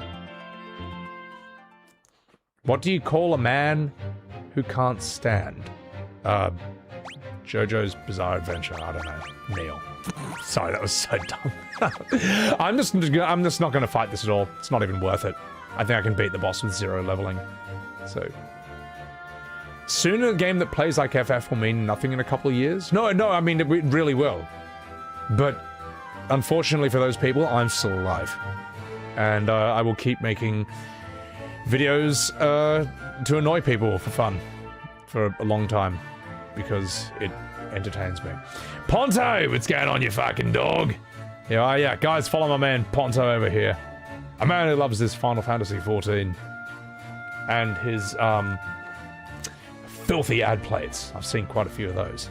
So, Your question would be which Final Fantasy, Lobster? But the thing is, you've already intellectualized it. You haven't gone on the instinct. Someone says, oh yeah, this game plays like a Final Fantasy, but with like Dark Souls parries. You know exactly what I mean. You know exactly what I mean. You're not thinking FF16. You're not thinking 15. And the problem is, ever since after FF10, Final Fantasy basically becomes a new genre every time it makes a game. So, what would be a good example of this? Resonant Arc put it really well. Let's say your first game in the series. Let's say the first. Let me put this way. Resonant Arc put it like this. Let's say your first Final Fantasy is FF16. You're like, oh man, I haven't played Devil May Cry, so this was fun. Also, I have no respect for my own time, so I don't care about the bloated storytelling either. That was great. I wonder which other Final Fantasies play like this. Play like 16. Do you know what the answer is? None! Zero! Nothing! You have no options! You have no other Final Fantasy that plays like FF16. The answer is nothing! Okay? But if you like, say, FF10, you're like, oh, I want to watch which other FFs play like this. Well, you got like 9 options, man. You have 9 options. And then you also have, you know, Legend Dragoon, you got you got Chrono Trigger, Chrono Cross, you got Parasite Eve, you can throw in FF Tactics, because let me put it this way, if you played FF4 to 10, you're already in deep enough that you'll play Tactics and you'll enjoy it, alright? So, Final Fantasy has always been about change. The thing is like, there are Persona fans who try to pull that line on me, and if they keep doing it, I'm going to start making content that argue that Persona has always been about change, and that Persona 6 and all Personas from now on need to play like Devil May Cry and FF15. I will do this as a sick evil joke, alright? Just for fun. And what will be really funny is if Sega sees my shorts and like, maybe he's got a point, and then starts making them that way. Now, I don't want to do that. I don't want to do that. I don't want to do that, man.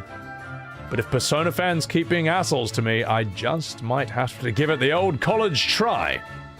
Also, Bortley, thank you for that $10 super chat. Glad to see you in Final Fantasy again. Have I played Ace Combat? No, but I heard Ace Combat is still pretty good. Great example of a series that deviated hard to chase trends, failed. Well, I stand corrected on that part at least, and then went back to its roots to find huge success. Well, I mean, that's the thing. Notice how normal game series do this? Ace Combat falls off and then it like realizes, oh no, go back to its roots. Resident Evil course corrects after one game, and so on and so forth. But Final Fantasy never figures it out. Spider Marky Gaming, thank you for that $6.80. Just join the stream or watch the VOD in full to catch up. Any plans to play MGS4 in the future? Damn straight, brother. Yep. I will do MGS4 in the future. I don't have an exact date. I gotta get... Here's the sad thing, chap. FF13 is next on the menu when I get back from my holiday. But once I'm done with Final Fantasy 13, 13-2, and Lightning Returns, I'm free. But at what cost? But at what cost? But yes, once I'm done with those 3 awful games, I'm sure they'll be less boring than 12 at the very least. But once I'm done with them, I'm a free man, and I can play other games. So, but thank you, Bort, for the $10 super chat. Oh my god, Scott Rausch, thank you for the $5. I'm sorry, I was like 5 minutes late on that. Scott Rausch, thank you for the $5. Doki Doki Not Okay Club. I mean, the girls are not okay in that, I can tell you that. But thank you for that super chat, Scott Rausch. Thank you, Spidermark, for the super chat as well.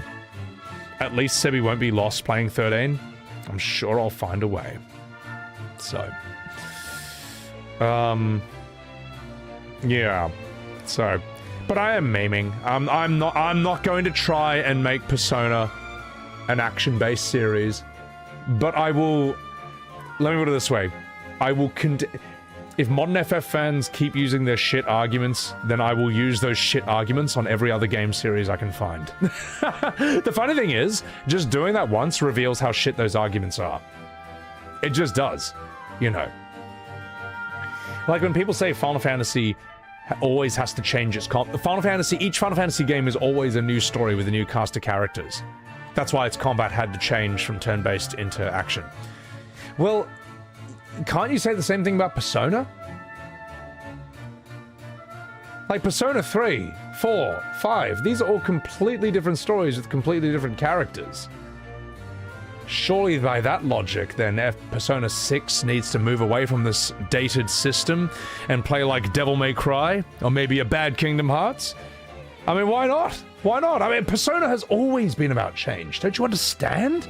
You fake fans who've never played Persona games in your entire life. See, I have. I've played all the Persona games. I've played them all thousands of times, so I think I know what I'm talking about. Remember, whoever played it more is the most correct. And I have. So, can I prove it? No. But I don't have to, because I've played them thousands of times.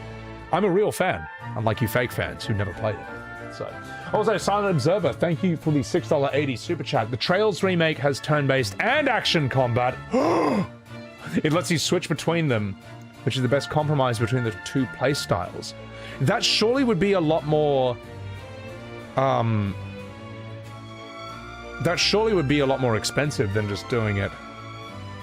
Sorry, that would be less expensive in anime style than doing that in like full 3D. I don't know, man. I think Modern FF just needs to pick a direction, but they never will. They need to either go full turn-based or full action. So, dumb argument. That's like saying 7 and 8 are completely different, Louis. They do though. They do say 7 and 8 are completely different. They say that because 7 uses materia and 8 uses junction, that these are therefore two completely different genres. Like, that's as different as FPS and RTS. That's as different as Fortnite and StarCraft. That's as different as Street Fighter 6 and Forza. That's literally how they act. That's what they say, man. I'm not even joking. They will act like 7 and 8 are different genres because 8's not using materia.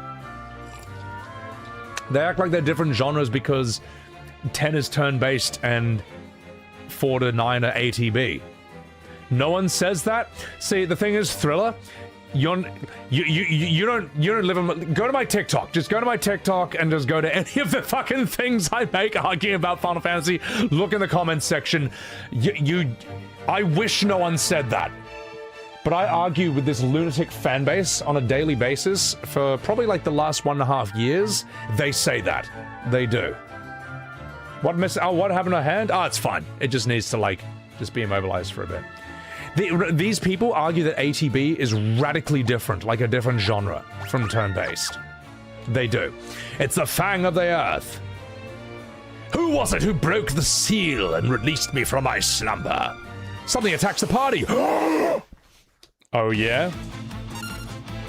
Watch this. Hackathon share. Oh fuck. Haste. Let's haste. Dr. Pooh! Boost! Let's boost up. Sebi broke his hand fighting up hordes of FF zombies. Oh god, I can feel like that sometimes. Quake. It's fine. Alright, Dr. Pooh. You're the fastest poo I've ever seen. Shinku! Kirajiri! Alright, let's take him out.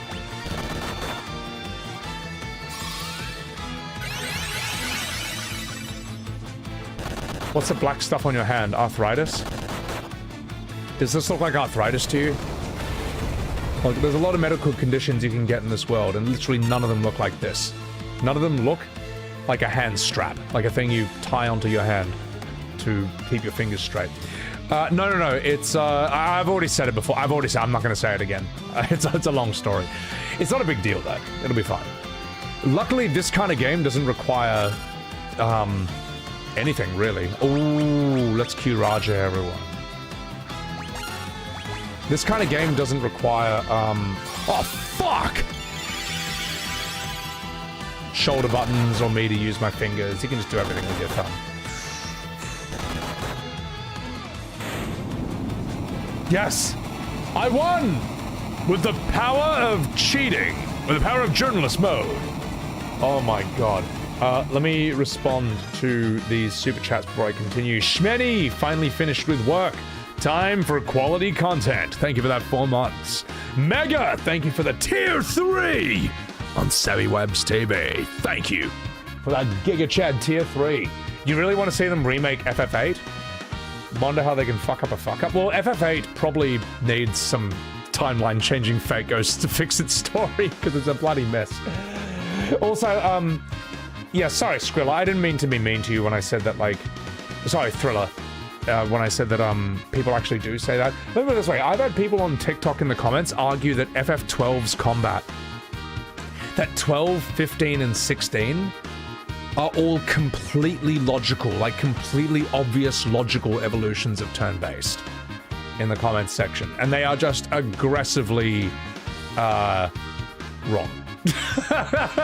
It's amazing how smug and confident they are and how wrong they are, but it's okay.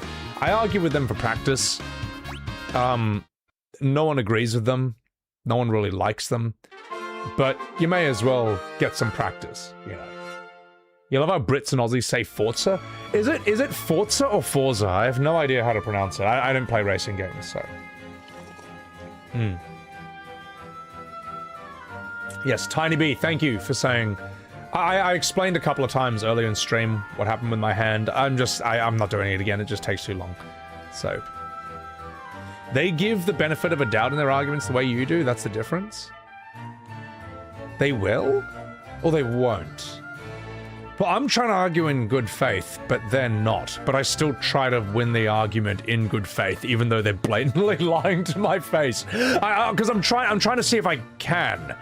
And at the very least, I'm trying to, like, make my arguments so simple and effective that even a child could understand it, or any outsider could understand it. Because if they pretend not to understand it then it's very clear that they're just acting in bad faith. I don't know. It's interesting. So, alright, enough fucking about. Come on, mate! Let's go back to the matter. Doga and Unai are waiting for us, you fucking dog. Damn straight they are. Let's get the fuck out of here. Get out of here. Oh. Beef curtains? Where did that come from? Cringe at the weapon freeze frames? Yeah, it just, I don't know, man. I didn't even feel anything when I looked at it, man. As I say, I felt inconvenienced that there was an FF7 Revelation trailer, like a new one. I was like, man, I just want to finish this horrible game first. It's not horrible. It's not horrible. I'm just, I'm a bit Final Fantasied out. But I also know that I need to get this done sooner than later. And then I can just chill. The trailer was overwhelming. I mean, who really cares, man? You know, it's just kind of whatever, man. So, FF3 is pretty stale. I feel like I knew what was going on in FF2's story and cared about its main characters and cast more than 3's. Like, I don't know who the fuck these people are. 2, I know who Furion is. Maria. Guy, who speaks Beaver. I don't know who any of these fucking people are. And yes, I have named them Gronk, Soylord, Minge, and Dr. Pooh, but I mean, you know, there wasn't much to work with to begin with. Oh, fuck, this mechanic is fucking dreadful. This is awful. Should just let me fly over all mountains, period. This is horrible. The tone looks off, but no surprise given Rebirth. Yeah, I mean... DC Woodworking, thank you for the $5 super chat on SebiWebs TV. FF13 will be legendary. I'm scared. I'm scared of 13, mate. I don't want to play it. But it will be the last piece of puzzle. It will be the last piece of the puzzle in the modern FF conspiracy. Story in 3 is pretty mid compared to the original. So 3's sort of like... They focused, I guess, more on the mechanics than the actual story itself. I don't know. There's been, like, as far as story... Discovering the Flooded World was cool. Al Pacino King stabbing himself instead of his own son was cool. Bortley. To the memory of Peter Cullen. An iconic voice. Cheers. What? Yeah, no, he was fine. He was one of the greats, as I say. This game's like a 68-hour tutorial? The other day, everyone's saying 2 is the game to skip. I would even skip this, man. I tell you what, man, seriously, I would skip 3. I would say just play 5. 5 is like a better version of 3 in literally every single way. I can't think of a single thing this does better than 5. Like, not 1. The reveal of the flooded world, that's... Yeah, but I mean, that's not enough to carry a whole game. So, yeah. Wait a minute.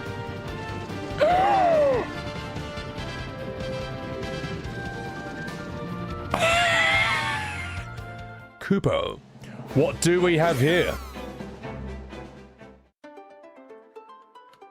What do we have here, Sonny Jim? FF4 is where the series gets really good. Yeah, FF4 is like the first great Final Fantasy. You have reached the village of Falgabard, where those who seek to master the arts of the Dark Blade come to train. Stop right there, criminal scum. A dark blade can only be wielded by one who's overcome the fear in their own soul. Dark Knights are the only ones to use them. This is... I don't think I've ever really seen Dark Knight lore in a Final Fantasy like this, leading up to this point. They definitely drew upon this for FF14. I would say. Yeah. Defo, thank you for the Tier 2 Subaru! What can I do for you? Thank you for the Tier 2, you fucking dog. Appreciate it. Appreciate it. So this is where you get the Death Knight training to get through that dungeon. Ooh, I see. That has to be it, right? Yeah, that's gotta be it. Well, Sebi broke his hand. Chat studied the Dark Blade. This is not a break. It's like a minor ligament tendon thing that just needs to heal. It's just been really annoying, and I'm just trying to fast track it as much as possible. What can I do for you? Okay, finally. Jeez Louises. Give me that. I need to ride the smallest ship through to Doga's mansion, next MSQ area. Thank you. Thank you. I appreciate that. Thank you for backseating me. Only those proficient with dark blades have a chance of surviving the Cave of Shadows. Many have gone north of Amur to train. None have returned. Oh gosh. Actually, let's give her a northern accent as well. Some monsters will divide and multiply if you attack them with conventional weapons. Best to take a dark blade with you. You know nothing, Jon Snow. They never did this again in any other FF. This is like an experimental mechanic. Ebonheart, good night. Take care of yourself. Guys, please chuck a follow to the lovely Ebonheart. She's a lovely friend of the stream. Also, Shadow, thank you for that raid. I just noticed that. Please chuck her a wee follow. Ebonheart's Metaphor streams inspired me to stream it. And I dropped it because FF7 Revelation trailer dropped and that changed everything. So... but I need to do that. You should watch a video by Dude McGuy where he compares the themes of changing fate in the 7 remake games to FF13's story and similar themes. Yeah, no, I've heard that 13... Right, like, think about this. FF7 remake is like... if they made FF7 like FF13. 3 parts, and it's about challenging fate with Stagger. I mean... yeah, that's like 3 things, but still. Oh, and enormous amounts of cringe and being heaps annoying. Yeah, that's like a few things, but that shouldn't be the thing at all. It's a shame. So, anyway, enough fucking about. A Liverpool accent. Hello, I'm from fucking Liverpool, innit?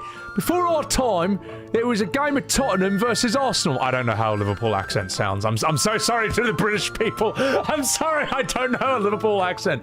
All I know is like the Beatles. They're from Liverpool, right? Hello there. Long before our time, there was a fucking class of warriors trained to use any fucking weapon, including the Holy Blade and the Accursed. I can't do a Beatles accent either. They call themselves the fucking ninjas. That's atrocious. There's nothing but a dark blade can defeat the monsters in the cave. You should give out now, you fucking minge. That's not Liverpool? Yes, it is. No, it's not. That's just bad. It's just plain bad. So.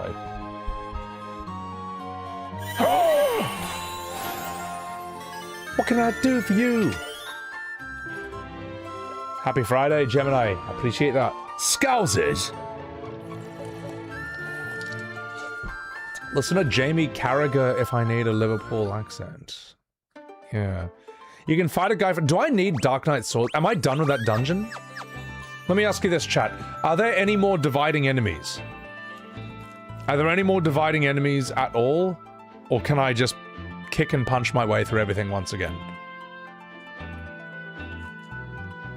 Any recommendations for a good story-based RPG? Not Final Fantasy, E33, or Baldur's Gate 3 on Xbox. Your best bet is Lost Odyssey. Your absolute best bet. That's literally the only thing that comes to mind. I can't think of a single thing else. Good night, Cazabella! Do an American accent and all its terribleness? I think I actually like the American accent. I like it. I didn't fully... Now that I know its history, I think it's cooler. I don't know. It's mad. There's something immensely sincere about it, you know, Sonny Jim. You don't recall any more dividing enemies? I think I should be okay then. Alright. How do I get my... Where's my other airship? All aboard the night train! I think it's there, you fucking minge. Let's get out of here. Arr. Wee. Wee, wee, wee, wee, wee, wee. Are you the only one who finds it infuriating when people say RPG but they mean JRPG? Well, they're probably old, like me, because when FF7 came out, we called it an RPG. It was called... Final Fantasy games are called RPG games for ages. Ages. JRPG was something that only came along, like, much later. Oh, shit. Like, years later. I remember seeing the word JRPG showing up heaps. I'm like, what the fuck are they talking about? What's a JRPG? You know, and this is like years after I discovered FF7. So, is he Asian Caucasian? Yes. I am ethnically half Chinese, half British. Australian nationality, but I grew up in Asia for 8 years, and I grew up in America for 5. So I don't know what the fuck I am. I'm a citizen of the world! Of the world! Oh fuck, wrong area. Oh shit. I just went to the wrong place. Oh, let's get out of here. So, is Disco Elysium RPG? Well, these days when people say RPG, they might think something like The Witcher or Skyrim. That's the difference. Where are you? You're around here, you fuck. Okay, here we go. Disco's a CRPG, so it's probably more like Baldur's Gate 3. Is that what you mean? I think I'm lost again because I'm in the wrong area. An international man of mystery. You the man, that's what you are. I mean, look, that doesn't mean I'm a postmodernist or a woke moralist or a Marxist or a globalist. It doesn't mean I'm any of those things. Come here, you. My main interest is basically art and good storytelling. And since it's in a bit of a dismal state these days, that alone is more than enough for an entire lifetime. And I went to the wrong area again, because this is not where I'm supposed to go. This is just where they have a bunch of stupid items. Where the fuck is this idiot's house? Where the fuck is it? Where is it? Where is that guy's house again? You know what I'm talking about. What's his face? Optimus Prime. Oh, is it through... Aha! Kupo Sugoi. Nailed it. Okay, there we go. 8 hours streaming? These are rookie numbers, mate. This has to be it. Okay, alright, I found it. Oh, shit. Thank you. Appreciate that, Spider Mark. So... Forklift... I am forklift certified, believe it or not. Like, whenever I see... Oh, God. I always get these reels of like 3D reenactments of what are clearly catastrophic accidents that happened in like the workplace. And the guy who voices over them is just like, hey, don't worry, I got root beer and I'm forklift certified. Oh no, Jose! It's just like, I'm like, man, I know this actually happened to someone in real life, man. This is fucked. But I am forklift certified. I am forklift certified, mate. And I love my root beer. So... JRPG is a distinctive genre, but a bad name for it since coming from Japan is not a requirement. Yeah, the thing is, when people say JRPG, they think a turn-based game like Final Fantasy. The problem is that Final Fantasy itself has not been a turn-based JRPG for like 25 years, so it gets like really confusing. So, Mega, thank you for the 100 bits. If you want to take a break with an addictive gameplay... Oh, Katana Zero? I heard that's really good. Yeah, I heard that's really sick. It's like a 2D side-scrolling indie game, right?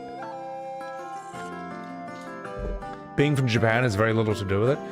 That's the thing. If you ask people what is Expedition 33, it plays like a JRPG game. It just does. I mean, what, you think it plays like Skyrim? The Witcher? No, it doesn't. It doesn't play like Baldur's Gate 3 either. It plays like FF10 with Dark Souls parries. Like, that's basically how it plays, mate. FF became a shit God of War. It's not even that, it just doesn't know what the hell it is. Alright, I'm gonna do this. Here we go. Everyone knows what a JRPG is. People who pretend not to are bad faith actors. Roberts? Oh yeah, when they say it's not a JRPG, it's like saying that, like, FF4 to 9 are not turn-based, they're ATB. It is a bullshit nothing statement designed to derail the conversation. That's it. It's just a criticism delay tactic. Welcome back, warriors. Une and I have been busy preparing for your arrival.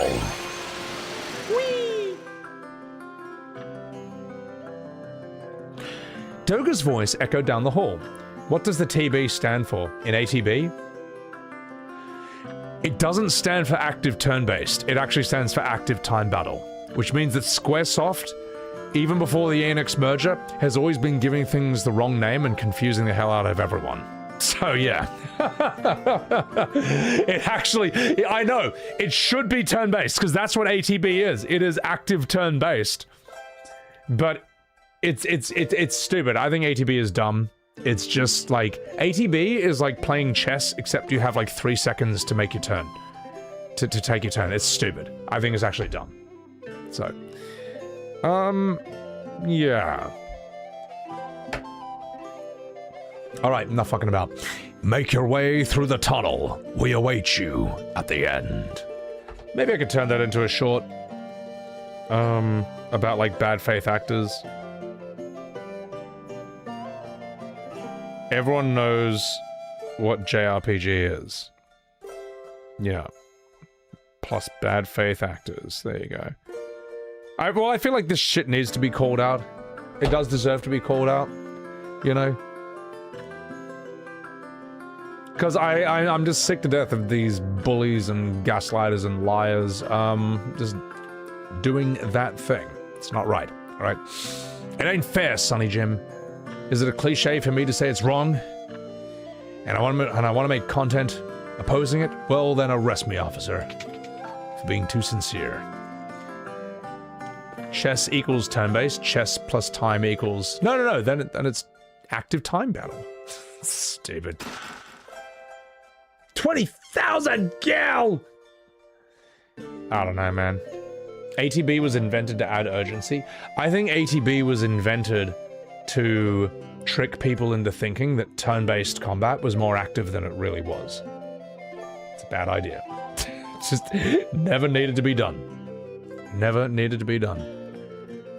Turn-based is a style of gameplay. It's not a thing that was dated and needs to disappear or evolve. It's just wrong. So... Doga's Grotto! Alright, I'm just stealing all its stuff, but anyway. Look at all these dead people. Whee! You happy ATB gave us Chrono Trigger? Yeah, I mean... Even Chrono Trigger, I think, would just work just as well turn-based, if not better. I think this... The problem with ATB, right, is that the enemies will have 1.5 turns, or 2 turns for every 1 turn you take. Because the enemy is making their decision instantaneously, whereas you're taking a second or 2 to decide. You go into the menu, choose a menu, do something. All those seconds add up. That's why enemies, like, attack you twice in the twice in those games. Because... they take more turns than you. It's stupid. It's bullshit, man. ATB is its own style. It's okay if you don't like it. I think it's stupid. I think there's a reason ATB just does not exist in chess or any real form of turn-based game. You know, I mean, chess, you have like what, 10, like, what do you have, 5 minutes to make your move? That's different. It's just different. You know, that's so people don't sit there for like an hour just to piss you off. So, you liked ATB in Chrono Trigger? Listen, mate, don't you ever like a thing that I don't like. Alright? There's only one opinion in this stream. Mine. Okay? This is an echo chamber. Okay? Don't you ever have a different thought from me.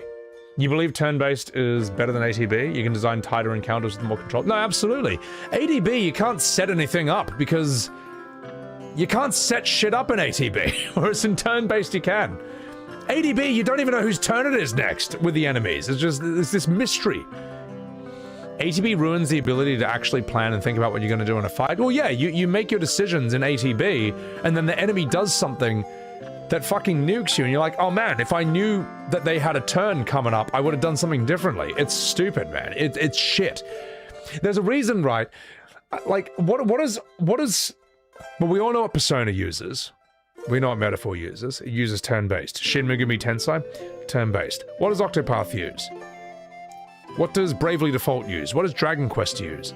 As far as I know, they all use turn-based. How come literally nothing uses turn-based except Golden Age Final Fantasies that are so good that they can get away with the fact that they're turn-based? If FF4 to 9 were turn-based, I think they would actually be better. No one would be like, oh man, if only I had less time to think. If only I had less time to make a decision. Alright, I think it's cope, man. I actually think it's cope. The only thing ATB, I think, really helps for is if you are an FF7 speedrunner and you use weight tricking, which is a thing you can only do with that as a form of speedrunning, man. But I don't know, man. I think it's stupid, man. So, imagine Final Fantasy Tactics with ATB. Do you want that? Do you really want that? Do you want ATB in FF10? E33? Persona? Metaphor? Octopath? Dragon Quest? Do you want less time to make a decision? No, you don't. Baldur's Gate 3? Yeah, exactly. I think I made my point. So, that's how shit ATB is. It never needed to be invented. And all it does now is derail every conversation about FF. Because people will say, well, actually, only Final Fantasy 1 to 3 and 10 were turn-based. The rest were ATB. It's like, shut your fucking face, man. Everyone hates you, alright? Because you deserve it. Anyway, enough fucking about. Alright, let's get out of here. You can change ATB to turn-based in FF9? No, you can't. You can put ATB into wait mode. That's the best you can do. But in wait mode, enemies will still attack you non-stop while you're until you go into, like, magic, summon, or item.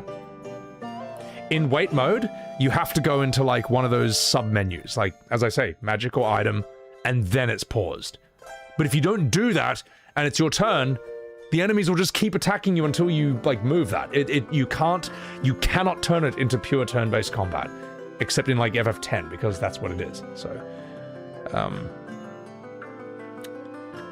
what do you appreciate with ATB is each character is independent from the other characters in terms of when turns can be played. No, but they can do that in turn-based. That's why in FF10, when you cast haste on someone, suddenly it shows that character has more turns in that turn order than the other characters who didn't have haste on them. Yes, no, in turn-based, they do act independently from the others. A character can be slowed, a character can be hasted, a character can be normal. They all move independently. That's... You're wrong. You're wrong! And you should feel ashamed of yourself. So. Anyway, enough fucking about. You'll feel offended by this discussion because you like Parasite Eve? I love Parasite Eve. No, that's fucking sick. Alright, I am going to grab another whiskey, and I am going to have a conversation with Optimus Prime and this lovable gilf. You love my arguments, Louis Guapo? Makes you realize how far Square Enix has gone from the best parts of FF. I mean, we looked at that Virgil fight from Devil May Cry 5, and it's like... Why would Final Fantasy think it needs to take that combat for a mainline entry? It's insane. So yeah. They all move independently in ATB too. Yeah, that's what I'm saying. They move independently in ATB and they move independently in turn-based. ATB is exactly the same as turn-based, except you wait for a bar to fill up for your turn. That's it. It is ATB and turn-based combat are 95% the same. Okay? They may even be 100% the same. You just remembered it wrong. Because you have nostalgia vision. And you never played the original. Alright, I'll be right back. Let's get out of here.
Right, go back.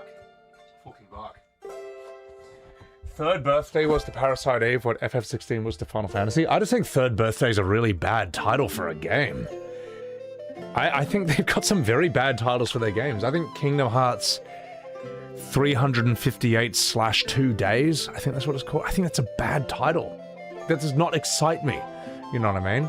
Devil May Cry, that excites me. That's like, ooh, what's this about? It seems badass. God of War, that's a cool name. You know, see where I'm going with this? So, Chair Fantasy. Don't forget the cat. Billy is under a bunch of my blankets right now, and just his head's poking out from underneath it, and like one arm. He's just like that. He gave me a look when I came in. Did I break my hand? No.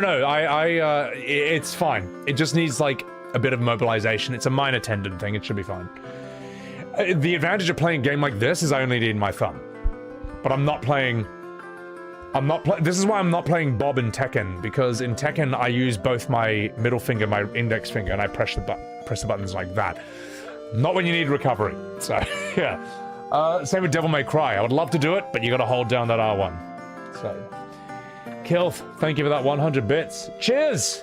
To the fucking drink. Diara D. Good night. Take care of yourself. Child of Light? I played Child of Light. I would love to stream Child of Light. I've never streamed it, but I think that game has soul. I think it's got heart, you know. Herosaurus, thank you for the 9 months. Alright. Have I been boxing? Fuck no, I'm not a boxer. Get out of here. So. And Ace and Currix, thank you for the 100 bits. At least immobilizing him with a pile of blankets is more humane than the shocks. Listen, mate, I'm not that kind of streamer. So, I haven't played Fable, but man, the new Fable is getting shredded for its combat. It's not looking great. Yeah. Child of Light's very... It's like a great indie, in my opinion. It's not too expensive, not too high budget, not too... I don't know. It's got soul. Could be... How would it be better? I'll have to... You know what? I'm gonna have to stream it. I'm gonna have to stream it one day and just find out. Which means I'm gonna have to finish FF3 and FF13 first. You made it. We are about to complete the Eureka Key. But first, you must defeat both Unai and me in battle. What? That's right. Think you can handle us? Because I'm going to handle you. What? Why do we have to fight you, mate? Listen well. Long ago, mankind came into possession of weapons far too powerful for them to wield. They were sealed away in Cybertron, but now they are necessary. In order to go to Cybertron, you need the Energon cubes. But to create these cubes, we need massive amounts of energy. Energy that can only be produced by the Matrix. No. Doga. Unai. Fucking Optimus Prime. There's gotta be another way. We can't fight you. You're our fucking friends.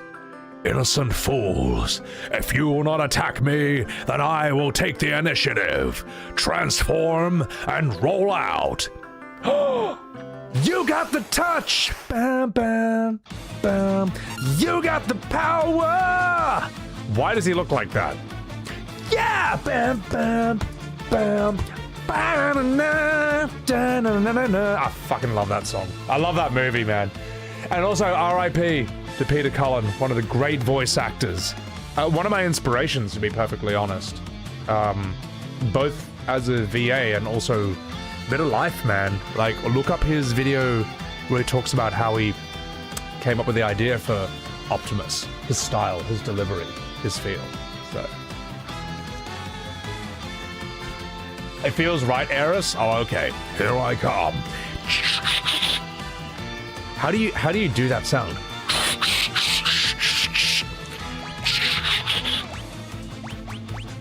Let's give you haste. Let's haste Gronk. No.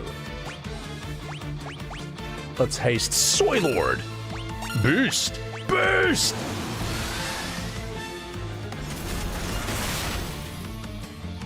There'll never be another Optimus. It just... You can't, because a lot of these guys, they're products of their time and stuff. They're products of circumstances that... They're products of a world that doesn't exist anymore. Which is sad to think about, but... It is the way it is, Sonny Jim. Transform and roll out. Let's give you... Let's keep hasting everyone. Alright, Optimus. Can you take this?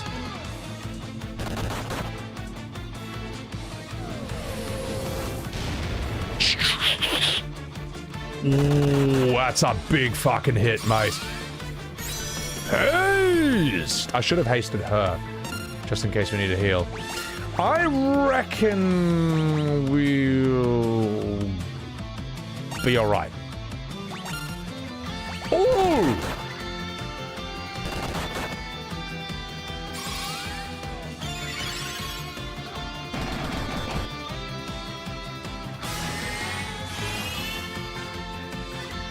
That's not too bad. That's not too bad. That's not too bad.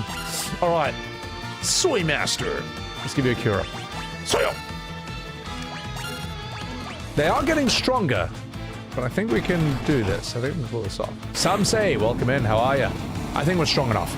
We're still basically winning with nearly full health. I think we're okay. Haste doesn't give... Oh, that's right. This is an old Final Fantasy. Haste doesn't give you extra turns. It gives you more attacks. Did they drop... I think they dropped that with FF4? FF4, it's like one hit is... It's just one hit at a time, right? I'm pretty sure FF6 is. I can't remember if FF4 or 5 do that. I think one hit's fine. Please don't die, Doga! Next, you face me. Are you ready?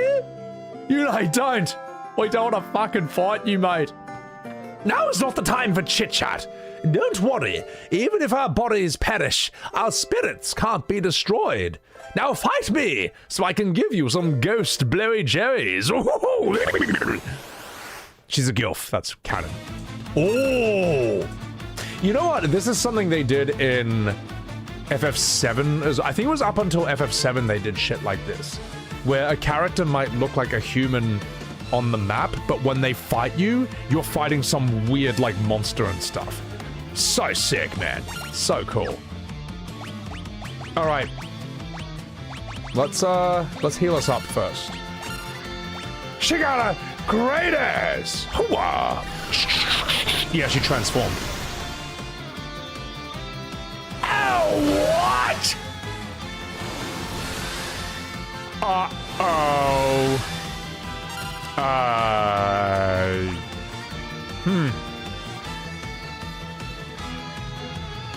Just 1 second.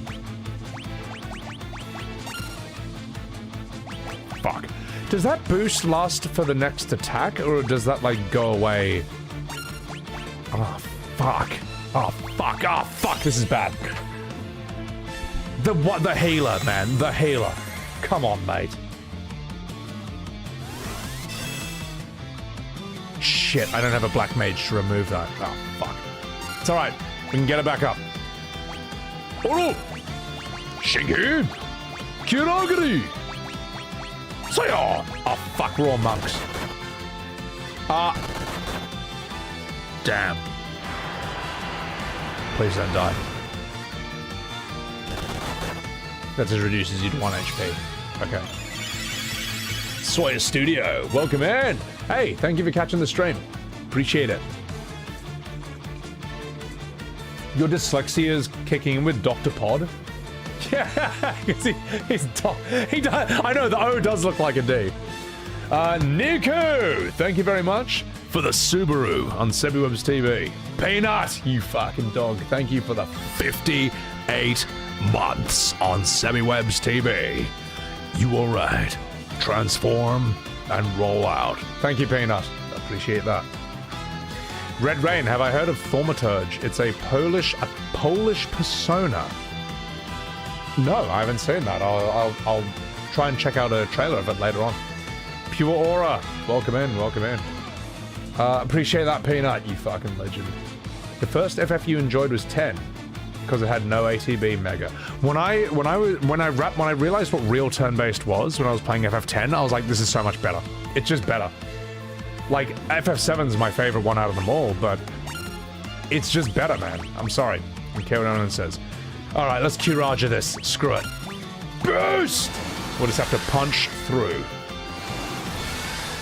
We're just gonna have to punch through this shit. He can take it. Soy Lord! Alright, Soy Lord. You alright?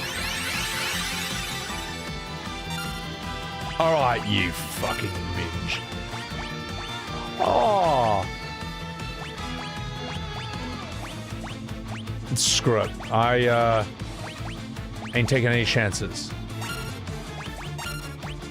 Oh! Fuck, don't kill her, don't kill her. No, she can survive this. Oh! What can I do for you? Okay, good. Oh! Oh! The thing is, what's the point of doing boost? Double damage on the next attack. Why not just attack twice? You can stack 2 boosts and the next damage... Oh, and the next one will do triple damage. Okay. Now it makes sense. Alright. Soy! Soy Master! Kiraga! I think we'll kill her this turn. He'll be fine.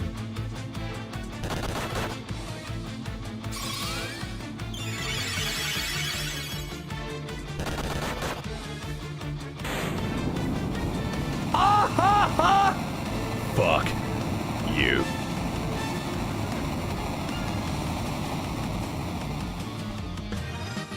Simply Chaotic Guy. Will there be a video anti-hyping the recent weapons showcase? FF7 Revelations trailer. You need real commentary, not dude Pride Rock from the others. I mean, look, if other content creators like 7 Remake, they like it. you're not going to find that on my channel at the very least. I've made a... Just one second. I have reacted to it. My editor will work on it. I'll ask him to do a rush job on it because I want to get it done and out before I go on holiday. Yeah, you know what the sad thing is, man? I just don't care. Like, as I say, when I saw that there was going to be more a 7 Revelation trailer at Gamescom, I was like, I just felt inconvenienced. I was like, man, I just want to finish this dreadful game so I can play something else. But I was like, oh god, I gotta make a video about this too. It's just very, like, who cares? You know, just whatever, man. So, sorry, Simply Chaotic, but you know what? I guess you wanted an anti-hype video? I mean, that's probably as anti-hype as you can get. Is me just like, oh god. Paradox, it's funny checking the PlayStation channel where every video game comments section is filled with people asking Sony to bring back physical game discs. I understand why Sony thinks that way, but I just think you need... If we still have vinyl records for music, you know, and that's been around a lot longer, I think we should still have physical discs for games. And even if they don't sell much, then just print less. That's it. Just print less. You know what I mean? If you're printing like 100,000 copies and people only bought 20,000, don't print 100,000 copies. Just do less. That's it. And if people want more, then you just print a bit more. Just it's not the... I don't know, man. I don't know what their production system is like. It's a bad idea to say that just because it's not selling as much as it used to, we need to cut the entire thing completely. And the thing is, here's the thing, chat. We also live in this day and age, right? I don't want to get into conspiracies here, but we live in this day and age where people have absolutely minimal trust in corporations and governments. It's like the lowest it's probably like ever been, at least in my lifetime. When you say you're removing physical discs, people just think that like this is so they can just take back shit that you've already bought.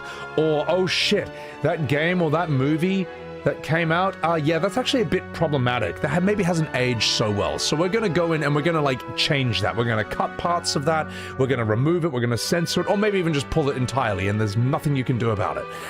And the thing is, that happens, man. It fucking happens. It already has. We already live in this world. You know, and people fucking hate censorship. They hate rewriting the past. They hate rewriting history.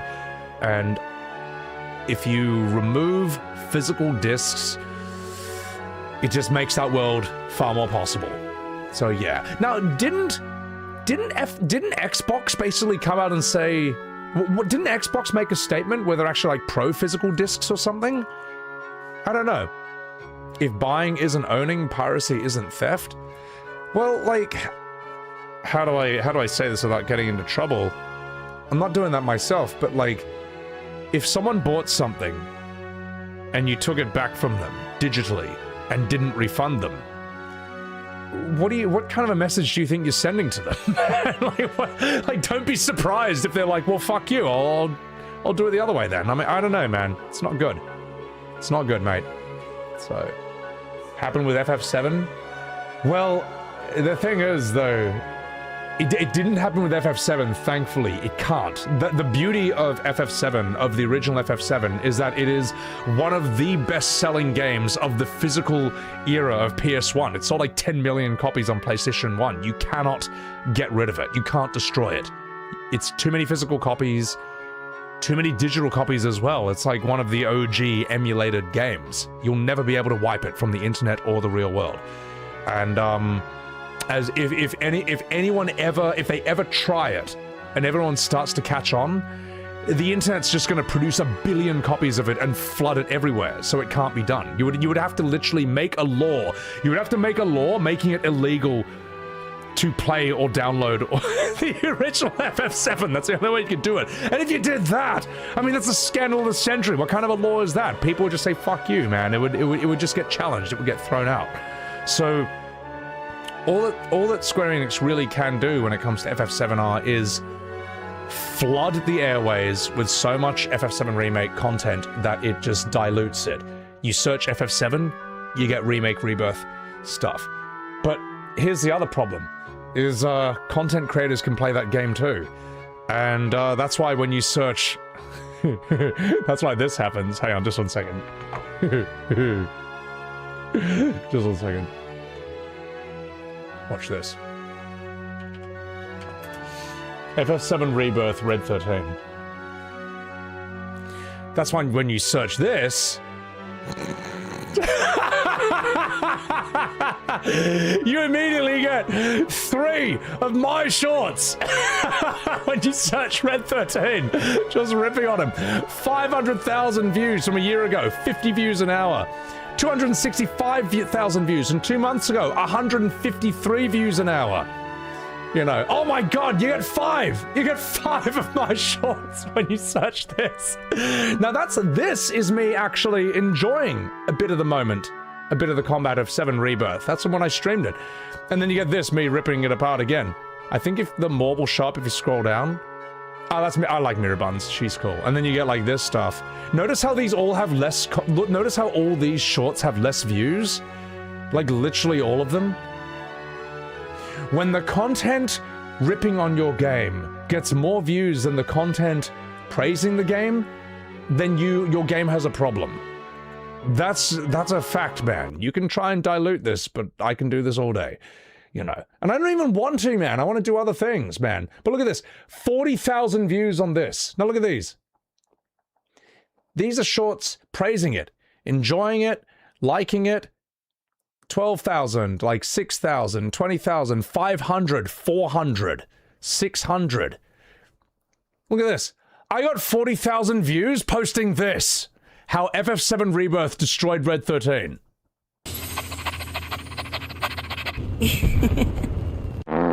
Wait, hang on. Can you... Hang on. YouTube, this is not the time to crash. That's just great.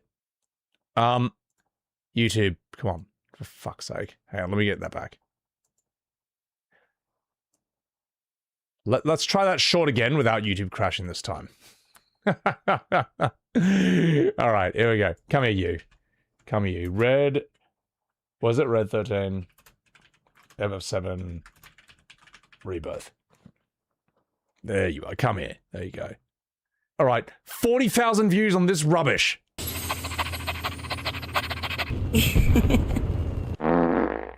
That's it. That's the short. That's the short. That's getting more views than videos praising it, man. That's a bad sign, man. That is a bad sign for the game. So yeah, I don't know. Makes me laugh at the very least. I can't believe I have emojis of Red 13. I'm seeing Peanut and Voodlo use that right now. Do I have that Virgil meme on all the time?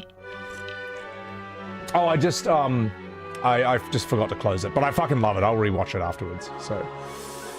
Alright. Let's keep going. You weren't interested in FF7 Rebirth? When your friend told you about Nanaki and Cid's voice changes, you realized you dodged a bullet? Yeah, it's brutal, man. It's wild that Final Fantasy is ashamed of the best game they've ever made. I don't know what's happened to them. Maybe they've gotten old, lost their touch, and maybe it's that and the usual suspects have gotten in their ears and told them that OG FF7 is problematic. I think that's kind of, it's a combination of that. Irritable Badger, hang on, I'm gonna read a few more chats and I'll do this scene. Asher Sharma, the head of Xbox, said barely anyone produces disk drives anymore. It's a supplier issue. Xbox is giving customers a choice, though, unlike Sony Digital. Well, that's the thing, like, Sony Digital, like, PS6 isn't even going to have a disk drive, like, at all. Not even an option, right?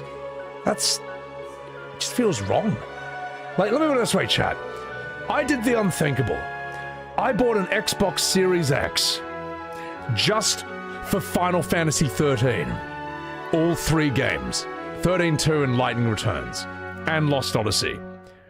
No one does that, but I did. And I got the disk drive version.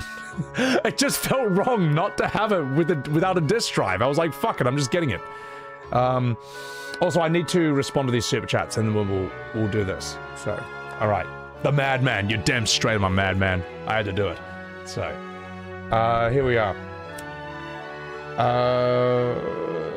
even if we have physical discs, they can alter the game with updates and patches. Mega? Yeah, that's the thing. I mean, you're kind of fucked either way. There almost need to be laws saying that, like, I don't know. I don't know how to deal with it. I don't know. It's not something I think about too much, but I think it's wrong to rewrite history. And I think we should work from the framework that the bad guys in 1984 are bad.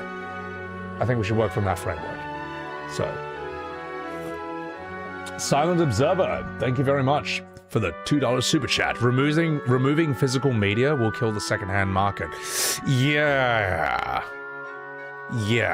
It's interesting, right? I think Xbox proposed, like, charging you to lend your friend a game, and everyone hated that, and like, okay, we won't do that. But now, like, the foot's on the other shoe, and it's Sony doing something heaps more extreme. Asen Karax, thank you for the 100 bits. Sony can't expect trust in their digital games only when they recently nuked people's movie libraries. Yeah, I heard that, people lost like 500 movies from their Sony library and with no reimbursement, even though they paid for it. That's pretty bad, man. That's pretty bad. You think they are trying to kill the secondhand market? Well, they probably hate that, like, you play a game, then you sell it, and then someone comes and buys it from the shop for, like, a fraction of the price. I mean, I can understand it, but I don't know, man. It is a complicated problem. I don't know enough technically to have the most informed opinion on it, but I can tell you that it feels wrong, damn it. Alright, chat. Alright, sorry. Optimus Prime and this Gilf have been dying for like about 10 minutes, and I do need to voice act this scene, so I'm going to do that as soon as I drink more acting juice. Here I go. Doga! Unai! Oh wait, I've got to click into the game, oh fuck! Now the Eureka key is complete. Take it with you. Received the Matrix. Doga! Fucking no! Do not fret. My spirit will live on, no matter what state my body is in. It is up to you now. Go to Syracuse Tower, beyond the statues. Transform and roll out. Zandy is attempting to call forth darkness into this world. He must be stopped. You must get to Syracuse Tower to enter Eureka. See you soon, Space Cowboy. Here, take this. It's the last Blowy Joey. I've still got it, Sonny Jin. Alright, I'm done. That's the last Blowy Joey I'll ever give. It's also the circus key. You'll need this to open the door to the tower. You are not alone. I'm sorry, I was also a big fan of Michael Jackson. We will continue to watch over you. Please, stop Zandy. Unai! Oh, fuck, mate. Received the last Blowy Joey Unai will ever give. Ew. I'm giving Blowy Joeys in the afterlife now. And scene. That was the Academy Award-winning voice acting of Sebiwebs TV. Also, that was... It's just sad, mate. It's sad, because I really liked Peter Cullen, mate. I thought he had one of the great voices. So, yeah. And Unai gave some of the great Blowy Joeys, as we just saw in that scene. But yeah, so... Do I have the Magic the Gathering FF cards? No. However, if they make a Wu Clamart card, I will buy it. I will buy that card. And I'll just show it off on stream heaps all the time. And say that I'm a real Final Fantasy fan. And anyone who has ever mean to me, I'm just gonna say, oh yeah? Where's your first edition Wu Clamart card? Didn't fucking think so. You know what? It would be worth the exorbitant price just for the joke. Just to be as annoying as possible. Just to piss people off. So look, mate, you gotta commit to the bit sometimes, mate. Alright? It's not all about money. Sometimes you gotta pay a little extra just to annoy people. Yeah, so... You need a shirt that people can buy as a real FF fan? Well, my favorite one is, let me see it. My favorite FF shirt that and I have this in real life, is this one. Let me see if I can find it.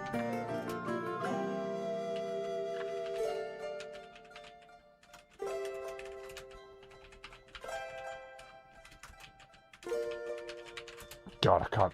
It's hard to type with your hand like this, alright? Okay. This is my favorite Final Fantasy shirt. I wore this at a FanFest when I was getting my tickets. And this turned quite a few heads, I can tell you that. I love it because at a first glance, it kind of looks real. Like, Final Fantasy is about these larger-than-life characters with, like, extravagant styles. And it just has nothing to do with it in the absolute slightest. This is one of the best t-shirts I have. It's absolutely S tier, man. It's so good. They look like Final Fantasy characters. They do. Fucking Edge, Kristen, Billie Eilish. Oh, I fucking love it. It's top tier. Top tier, mate. Alright. Let's get back to business.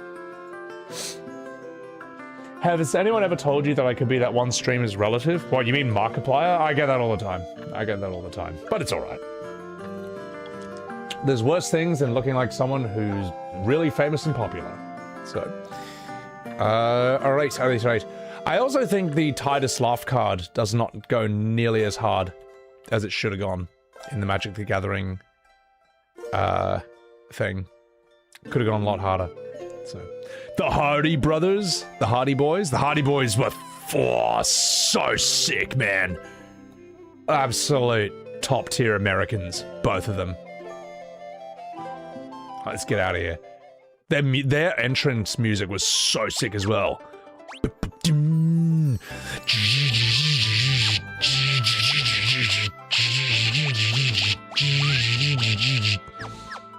All right. Alright. What am I wearing on my hand? It's just a finger brace. Long story short, it just needs a bit of recovery, but it's alright. It's not a big deal. It's not like I have to do any complex button pushing for this game. It's fine. Wee wee wee. Wee wee wee wee wee wee. Wee wee wee wee wee wee wee wee wee wee wee wee wee wee. Wee wee wee wee wee wee wee wee. Where am I supposed to go again? Wooklamot's not a card. No, that's the thing. Like, even Magic the Gathering was like, we're not doing that. So. Top of the Eastern Continent? You know it's Zero? You alright. Moogie, what's going on? Hardy's entrance music was the default Windows Media Player thing they got lucky with?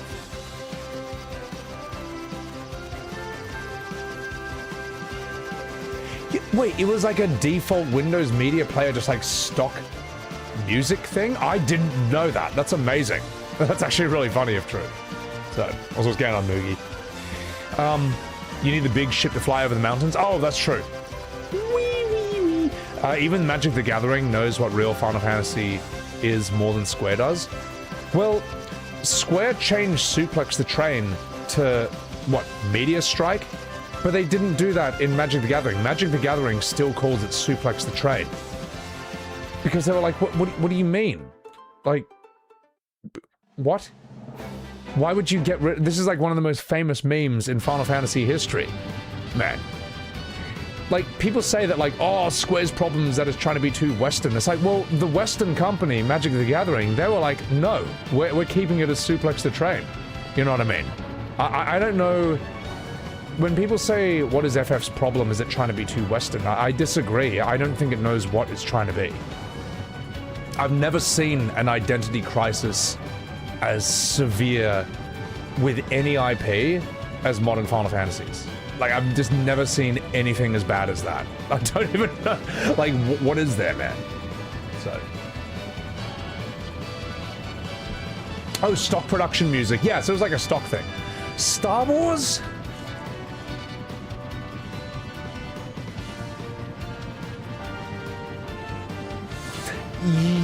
Yeah, that might be... Fuck. That might be a good parallel? I guess I haven't been paying attention. I don't know anything about Star Wars. I would say that modern Square hasn't made anything as good as the first 2 seasons of The Mandalorian, though.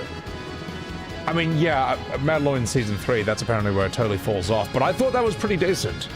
Not perfect, but I thought Mandalorian had a lot of hype shit. You gotta exit the ship and walk into them. Oh, I see what you mean. Okay. Yeah. Crisis Core! Not wrong. So yeah. I think we all knew Star Wars was done when Disney bought them, but that's the thing.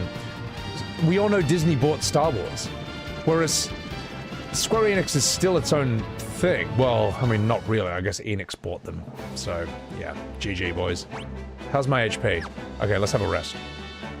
Yeah.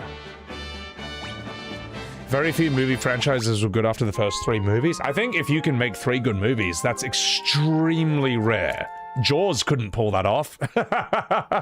It's like, if you look at Toy Story 1 to 3, that's pretty complete. Back to the Future 1 to 3. What else is there? Lord of the Rings, obviously. I mean, that's built as 3 parts. But, like, even Alien, Predator, and Terminator, 3 of the greatest things of all time, they're not good after the second movie. Any of them. Terminator 3. Alien 3. Whatever the fuck came after Predator 2. What, Alien versus Predator? None of them are good. None of them are great. You know what I mean? They might have good parts, but none of them as great as the first 2. Indiana Jones. Yes, that's a good one. Everett. 1, 2, and 3. All good. So... what's a good movie for number 4? I thought Toy Story 4 wasn't terrible, but it's not as good as the first 3. I think that Fork character, Forky, is complete dog shit. I think he was like the worst character in the entire series. But I didn't mind Woody having a bit of closure with Bo Peep, because Bo Peep is gone in Toy Story 3, and you never know what happened to her. And it makes sense. I mean, you know, Andy was a little kid.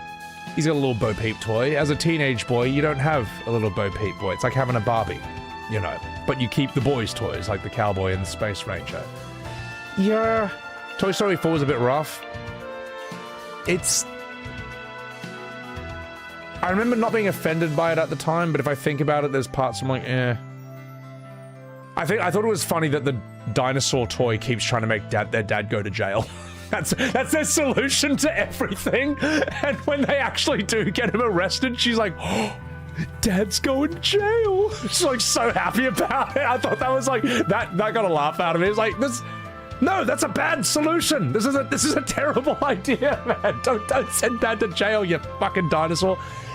Toy Story 4 it does have a forced thing where the new family with all the toys just gets over Woody in 1 second. Whereas Toy Story 3 establishes Woody as being like a naturally brilliant toy to play with, you know? And the kid is just like, oh, this cowboy's amazing. And all the other toys are like, you know, there's like a Stegosaurus who's like an actor, a thespian. He's like, excuse me, I'm trying to stay in character. And he goes, you know, and after like the kid's going like, my gosh, you're a natural. Are you classically trained? You know what I mean? So it makes no sense that in Toy Story 3, this kid loves Woody, and then 4 opens, and Woody's the only toy she doesn't want to play with. But she wants to play with a piece of shit fork that she glued some blue-tacked some eyes onto. You know, Forky is such a shit character. Ah, fucking hated 40. You know what? Nah, fuck it. Toy Story 4, not terrible, but not as good as the first 3. The Matrix 4? Oh, God, get out of here. Rubbish. So, all right. Wait, Toy Story 5? I didn't know there was a Toy Story 5, but now I do. And I'm not happy about that, because I don't want to watch it. Land Before Time is 14 movies. Yeah, Land Before Time 1 is the only one you need. And that scene with his mum will fucking destroy you. As an adult, as the older you get, the harder that scene will hit. It's that fucking good. I actually think the scene with Littlefoot's mother is like one of the best scenes, probably like ever. Like in animation, maybe in like cinema, man. It's fucking superb in every single aspect of making a film. 5 came out this year. Oh god. Yeah, I'd say John Wick 1 to 4 is pretty entertaining. 2 feels rough in some ways, but 3 I remember enjoying quite well. And 4's got Donnie Yen. I mean, he's just top tier, mate.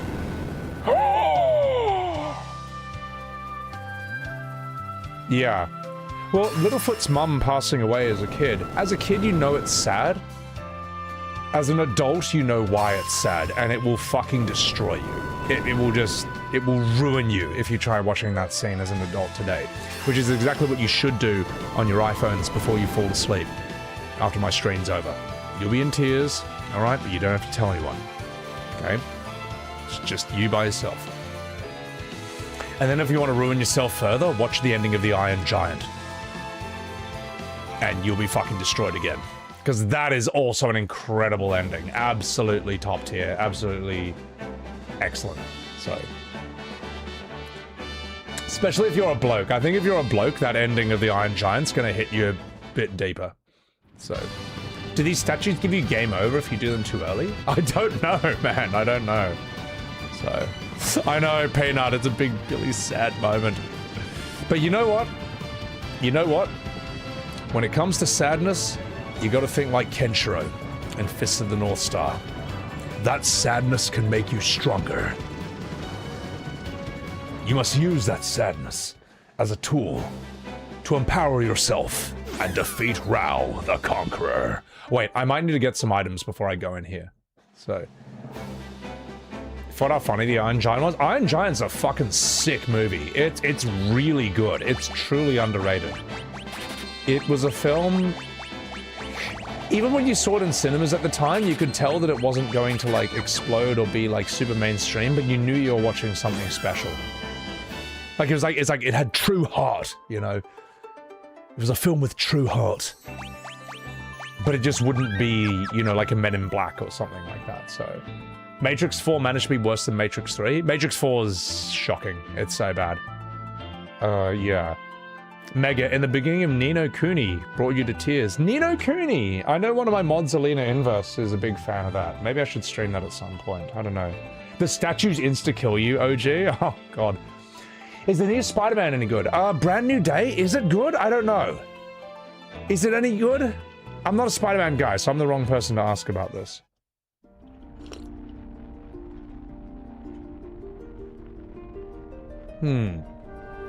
Have I ever watched Treasure Planet? Treasure Planet's fucking sick. Treasure Planet's good. So is Titan AA. And so is Atlantis. These are like sort of these lost, underrated Disney films. They're sort of like after the cartoon Lion King, Aladdin, Little Mermaid, Beauty and the Beast era. They're kind of next gen. I don't think they're quite as good or as iconic, but they are enjoyable. They are good films. They are very well made for what they are, and they're on your side. You know what I mean? In a way, in this day and age, how sad is this? In this day and age, I think a movie is good or worth respect just because it respects its audience. You know what I mean? As soon as I see something that disrespects the audience, that insults my intelligence, or it seems like the people who made this hate you and they want to educate you, I'm off. I'm done, man. Like, straight away, as soon as I see a red flag, I'm like, fuck you, man. You know. And it makes you realize how harsh we were on movies before all of that. You know, back in the day, we would rip on a movie just for not being that good. Now it's like, okay, maybe it wasn't perfect, but clearly they're trying to make something good. They're trying to entertain us, you know. So yeah, I think the preachiness of modern stuff has to go. The virtue signaling, it's gotta go. It's ridiculous, man. So... most modern media doesn't respect the audience. They just don't get it, man. They don't get it. And they think they know better than you, and it's like, you don't know what it's like to be a normal person. Like, when's the last time you drove a forklift, mate? When's the last time you were forklift certified, brother? You know? Yeah. Don Bluth movies have trauma. I've got to watch... what is it? All Dogs Go to Heaven? I feel like that movie's gonna be really upsetting if I watch it, but he knows his shit.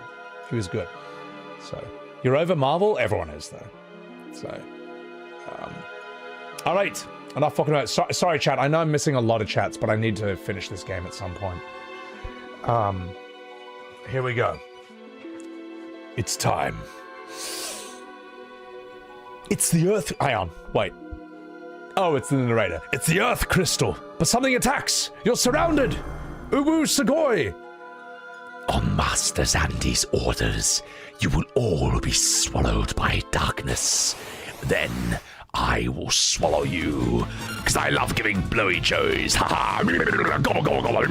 right. It's Titan. Let's go. Boost! Let's give you... Let's see how you like an Aroga. Boost! Here we go. You are forklift certified? I am too. I actually am. I've been a forklift driver. Apparently so has Ryan Reynolds. Apparently he's been a forklift driver, from what I've heard. Fuck, I should have opened the cure. Let's open with a Q Raja straight away. Will I get my attack in before him, or am I gonna wipe? Fuck.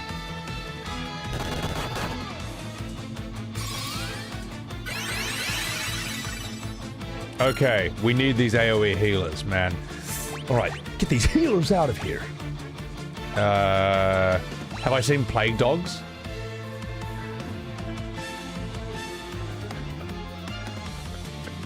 Just 1 second. We will come back to this fight.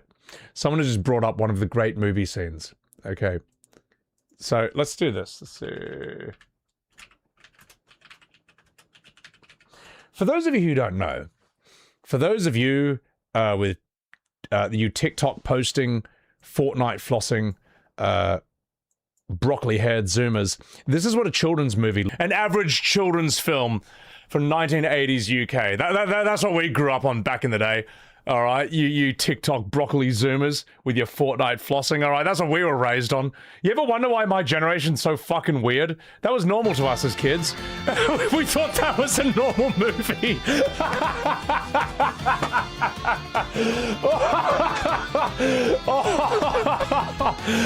I don't know why. I haven't even seen that movie. I've just seen that scene.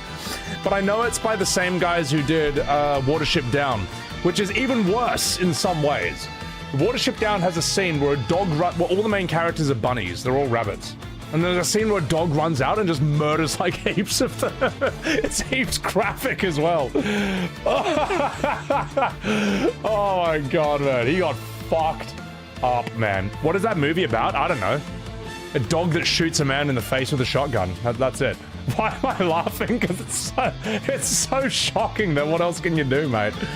Oh my god, man. Holy shit. Where's your powers of friendship now? The doggo is innocent? Hey, that doggo didn't do anything, mate. That doggo is innocent. Traumatized my chat again, Growfile. Listen, mate, you gotta... Look, mate, you gotta learn, okay? You gotta fucking learn. So... I wonder why they made that scene. Like, what is the lesson I'm supposed to get from that scene? Like, when you think about it, really, why would you put that in a kid's movie? I don't know what they were smoking in some of when they were making some of these films. They just thought it was a funny idea or something. I don't know. All right, Minge. Let's raise you. And let's have you bash him. Can we survive this? Why did I put a Phoenix down on him? Oh, fuck. Shit. Okay, I wasn't paying attention. It's my fault, because I played the scene of the dog shooting the guy in the face. Right. Oro! Stop hitting him! Kiragu! Soy Master! Come on. Hit AoE heal us. Don't let him do a quake.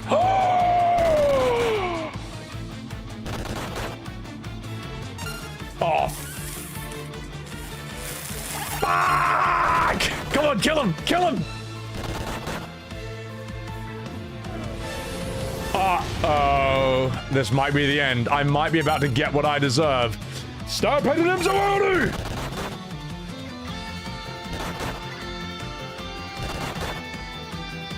I can do this. I can do this.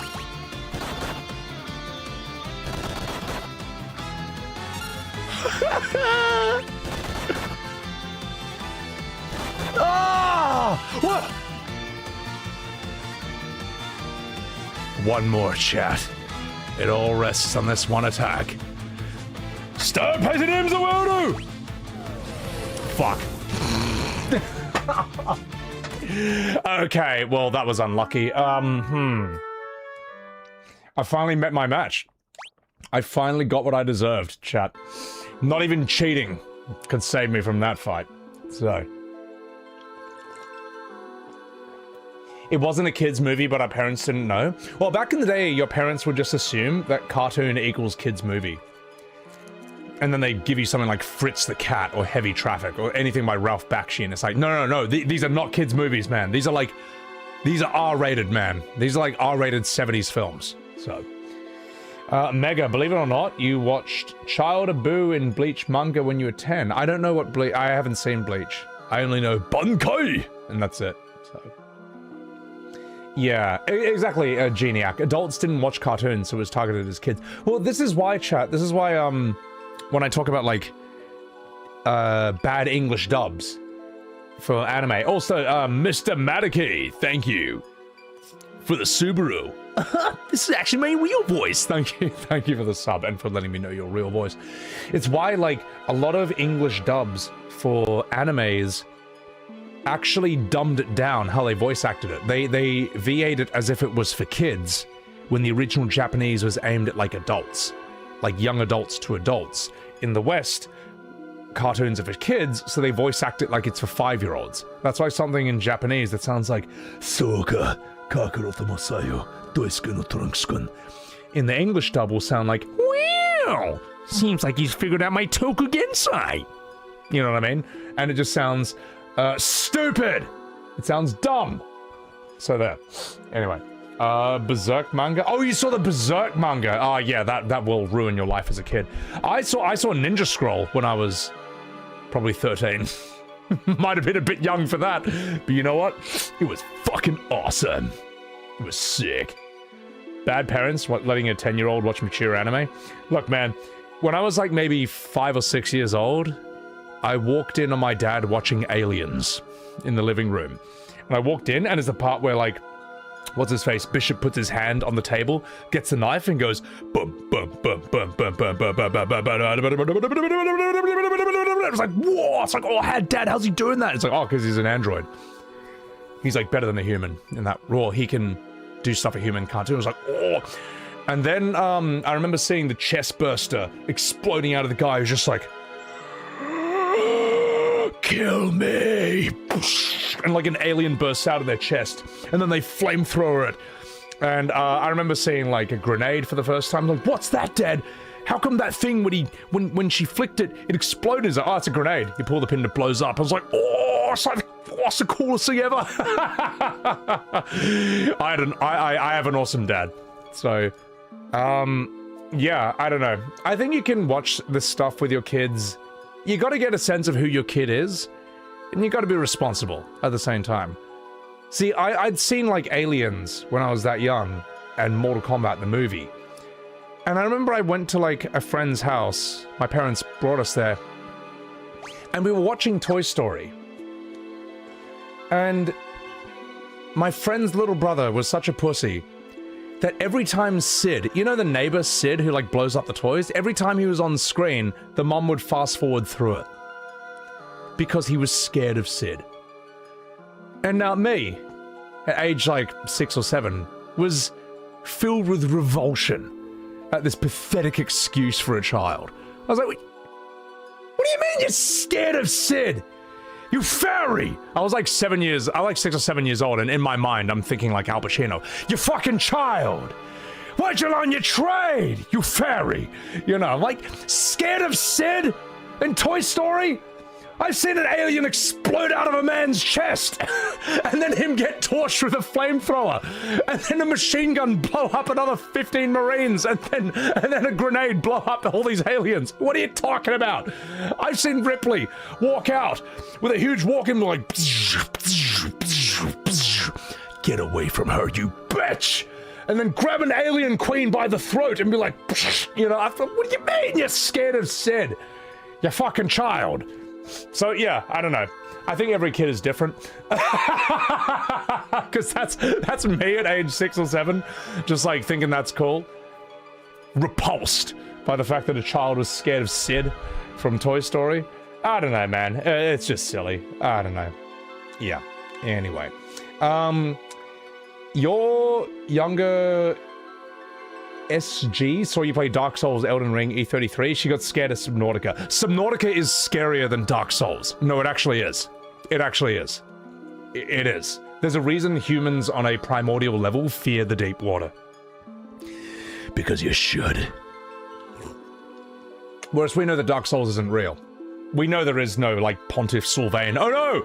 Oh no, I'm scared. What if Pontiff Sylvain comes to my house? You're not scared of that. You get in the water, you get in the ocean, you can't see the bottom.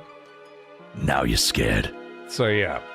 You saw Pulp Fiction when you were 11? Yeah, I watched it when I was like 14 or something. My god, man. I watched The Exorcist when I was 14. That was surprising. Yeah. So at 5, you're watching martial arts movies with your uncle, so you're prepared for anime? Yeah, I mean, my dad, he was showing me Bruce Lee, Jackie Chan. He didn't mind me watching fighting stuff, you know. You watch Candyman at 13? Okay, that's pretty intense, man. That's actually pretty intense, so... watching scary movies as a kid is what you did without internet? Yeah, because scary movies were like, there's like a roller coaster element of them. They're almost like an amusement park form of film. Like, even in Hollywood understood this. Hollywood would say, even a bad horror movie can make money. Because even if the horror movie's bad, it's still fun. You know, there's something incredibly basic about it. And other movies don't really... horror movies don't play by the same rules as other movies. A good horror movie or a bad horror movie can both be cult classics or make money. So, yeah. You watched Brain Dead when you were 8? You watched Brain Dead when you were 8? Do you have any idea how fucking intense Brain Dead is? I wonder if I can get away with this scene. You know what? It's an obscure movie from, like, New Zealand in, like, the 1980s. I'll probably have to delete it from the VOD, but it's fucking worth it. It's worth it, man. For those of you who don't know, Brain Dead is a film by Peter Jackson. Let's see. I Kick Ass for the Lord. Before Peter Jackson did Lord of the Rings, he made this legendary movie. Where is it? Oh my god. I think, where is the scene? I think maybe this. Oh god, where's the... I think this one. Where's the whole scene? Divine intervention. Here we fucking go. This is so stupid. All you need to know... Alright, here's the context for the scene. All you need to know is this is Peter Jackson, the guy who made Lord of the Rings in 1992 in New Zealand. And the town has been taken over by zombies. And here is the priest, alright? This is a typical New Zealand priest. What in God's name is going on here?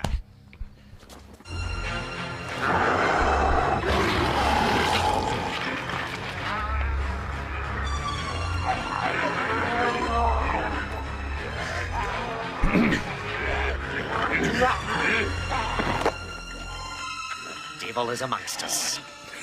Stay back, boy. This calls for divine intervention.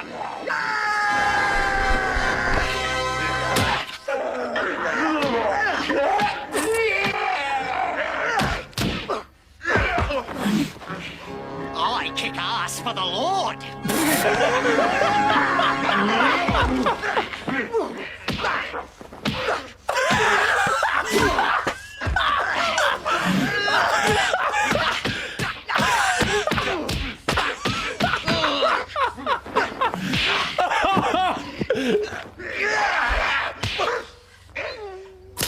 Oh my god.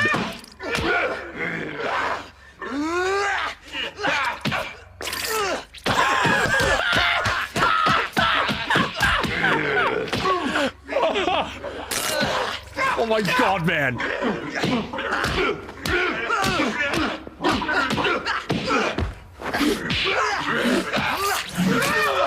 That's fucking sick.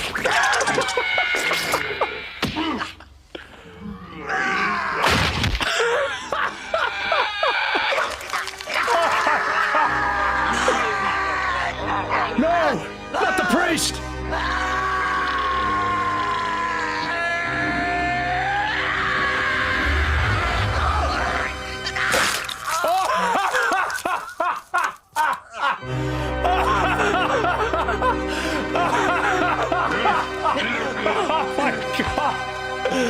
Oh my god, man. You know what the crazy thing is? That's like the least bloody scene in the entire movie. You have no idea. You have no idea how bloody this film is. It's called Brain Dead. It's by Peter Jackson, 1992. If you like your gory horror cinema, it is one of the best ones ever made, period. It is top tier. It's fucking excellent, man. It's so stupid. It goes, it's one of those films I've never seen. It's one of those films where they go as hard as they possibly could for their time. Like, there is, at no point do you think they should have gone harder. It is pure cinema. And what amazes me is that Hollywood looked at that film and was like, all right, that's our guy for Lord of the Rings. That's our guy. But when you look at all the Peter Jackson movies he made before it, you can actually understand it. Like, if you watch a movie like Meet the Feebles, for example, which is basically like, imagine the Muppet Show, except everyone is like a drug dealer, gangster, BDSM, prostitute, porn star, pornographer, a drug addict. It's really intense. It's like an R-rated Muppet Show. Peter Jackson, amazing film as well that he did. You should watch it, man. It's you can see why they knew he was the guy for the job. Peter Jackson was a master of prosthetics and making these prosthetics and weird puppet-like things feel alive. There's no humans in the entire movie. It's all puppets, man. So, A for effort? I know. The Preacher goes Ultra Instinct. It's so good. Brother, you're sold? Have fun with it, man.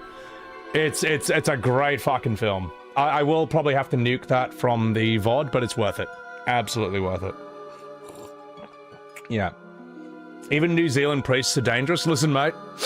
They kick ass for the Lord. So, Panthers, thank you for the $10 super chat. The best horror movie of all time that you've seen is Doctor Strangelove. Listen, mate. The TikTok Zoomers are not going to know what that movie is at all. And at the same time, they're going to tell me I know nothing about cinema. But yeah, Doctor Strangelove is also a phenomenal film. Because it starts really serious, and then it just keeps getting funnier and funnier as it goes on. Amazing film, yeah.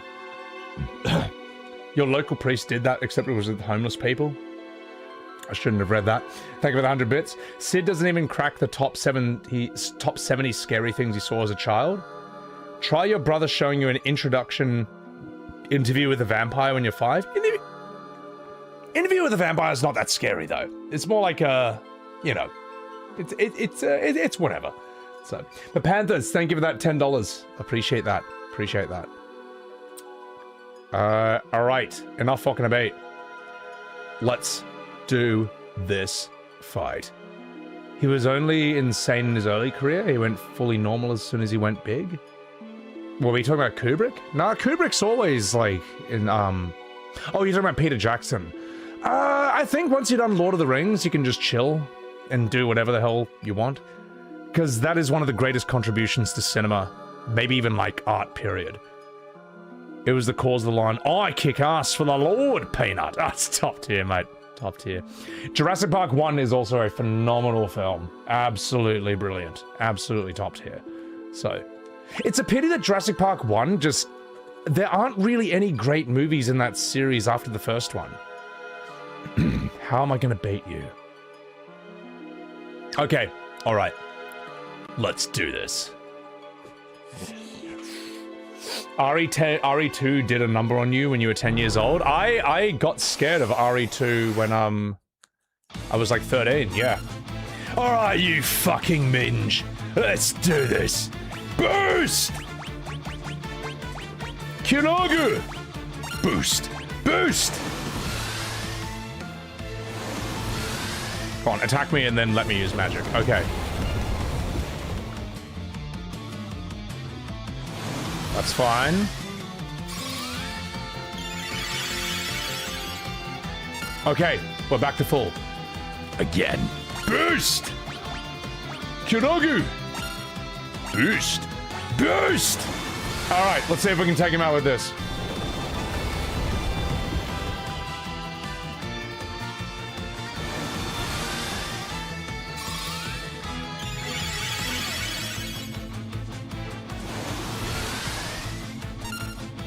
Alright, you fucking binge. Watch this. Double boost. Oro! Kiragu. Oro! Oro! Fuck, I was hoping there'd be more.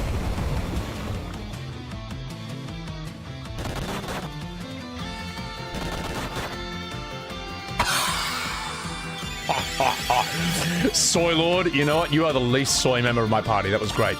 Boosty! Well, this is my last Kiraga. Okay. I'm gambling it all on this, chat. Ooh, I'm gambling it all on this.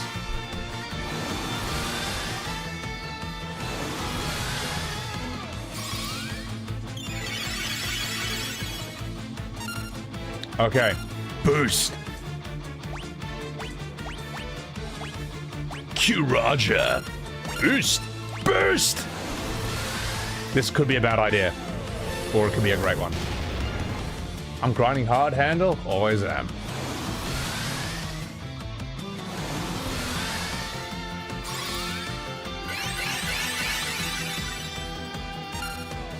Ladies and gentlemen, it's time for you to get fucked. Oh, we are so fucked. Alright. Triple boost on everyone.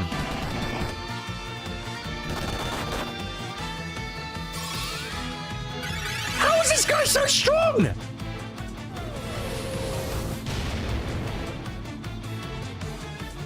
How the That was a bit of a difficulty spike, man. That was a bit of a difficulty spike. Like, despite my journalist mode, despite my cheating, that was...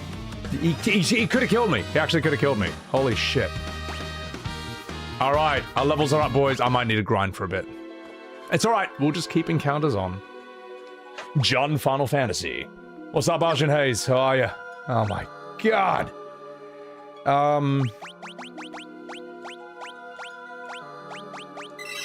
Whee!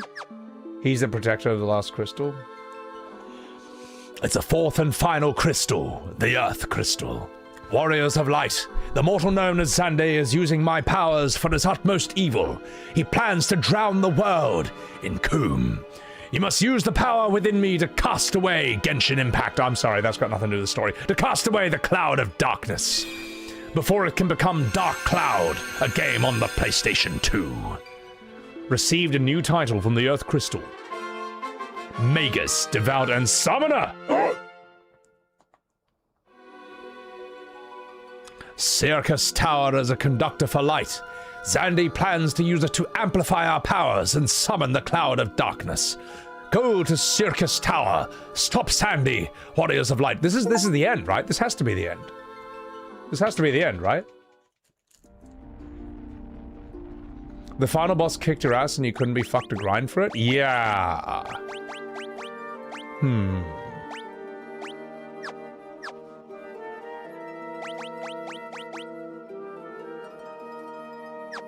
Let's keep you there. Actually, hang on, let me save first. Dark Cloud was the first time you realized RPGs could be bad.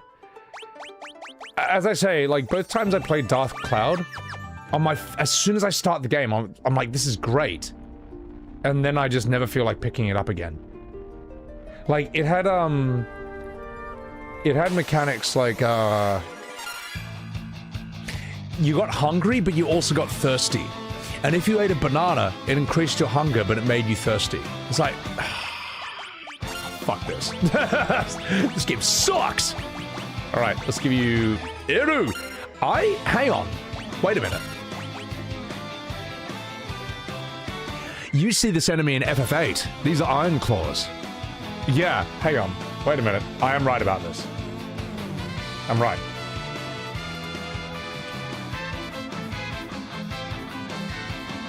I fucking knew it. Yeah. They're also in Final Fantasy V as well. They are a recurring enemy at the end of the day. Crisis Core! I mean, that's just fanfiction. No one cares about that. But I think these shows up in FF8. Yeah, there you are, you fat bastard. That's kind of cool. God, why would anything evolve like that? So. Alright. Let's get out of here. Ooh! FF3 has a lot of enemies that appear in later Final Fantasies. That's cool. That's sick.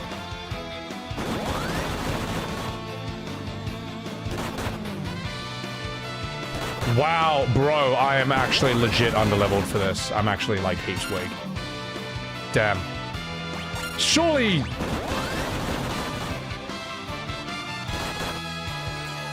Uh-oh. Uh-oh.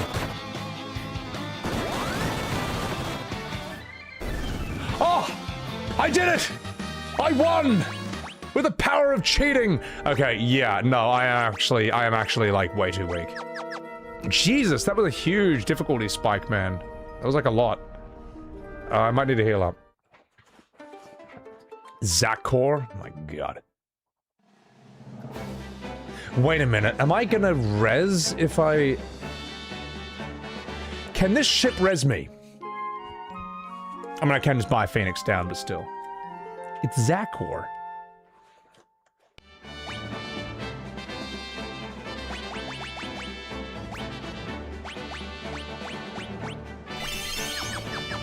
Just 1 second. Need to buy some new Phoenix Downs as well. Kick spam ain't gonna cut it anymore? Ah, fuck. Alright. Okay, let's change up our job classes. Gronk. Aww. Okay, let's turn... Dr. Pooh! You can be our summoner. What is a devout? What does devout do? No, Dr. Pooh, you were a black mage, weren't you? Devout is a better white mage? Okay, devout it is. Let's go. I'm gonna have to buy all these spells again, though, aren't I? Fuck. Magus is a better black mage? Okay. Ooh, I feel like... Is Summoner worth it? What's better, Summoner or black mage? Will the current DLC be in my Witcher 3? Oh yeah, I'll do Blood and Wine as well. Any thoughts on Kingdom Hearts 4? As I say, Kingdom Hearts 4, the trailer has no Final Fantasy characters. Some people complained about that, and the new fans said, Final Fantasy has never been a part of Kingdom Hearts, what are you talking about? You're crazy, and you never played the original games. So, considering a lot of those old Kingdom Hearts fans were ones being assholes to me back during the FF7 remake thing, it's funny to see the shoe on the other foot now, Sonny Jim. Not so funny when someone does it to you, eh? Anyway, I just stayed out of all that. You'll have to go get the summons? Oh, fuck. My evoker has them. Ah, shit. Oh, well.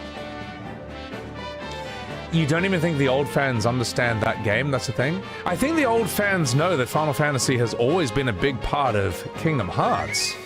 I mean, that was a big sell on Kingdom Hearts 1. It was super hype when Auron shows up in Kingdom Hearts 2. To say that FF has never been that integral to Kingdom Hearts' identity, that is just plain wrong. Oh, a big part of it, you don't think they understand it.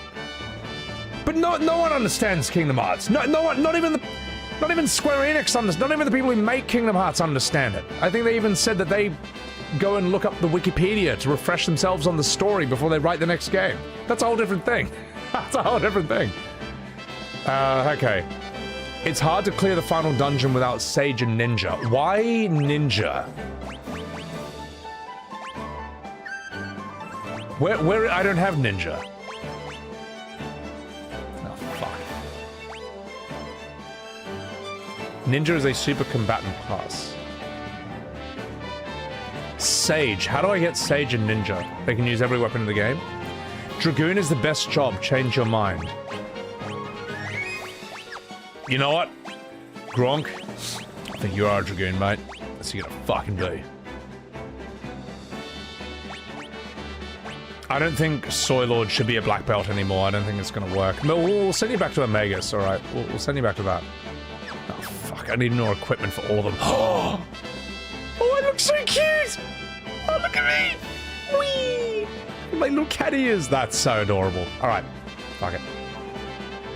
Ninja can equip every weapon and armor. Sage can use every spell. Okay. Alright. Let's do this. Let's gear up, boys. Are we all equipped optimally?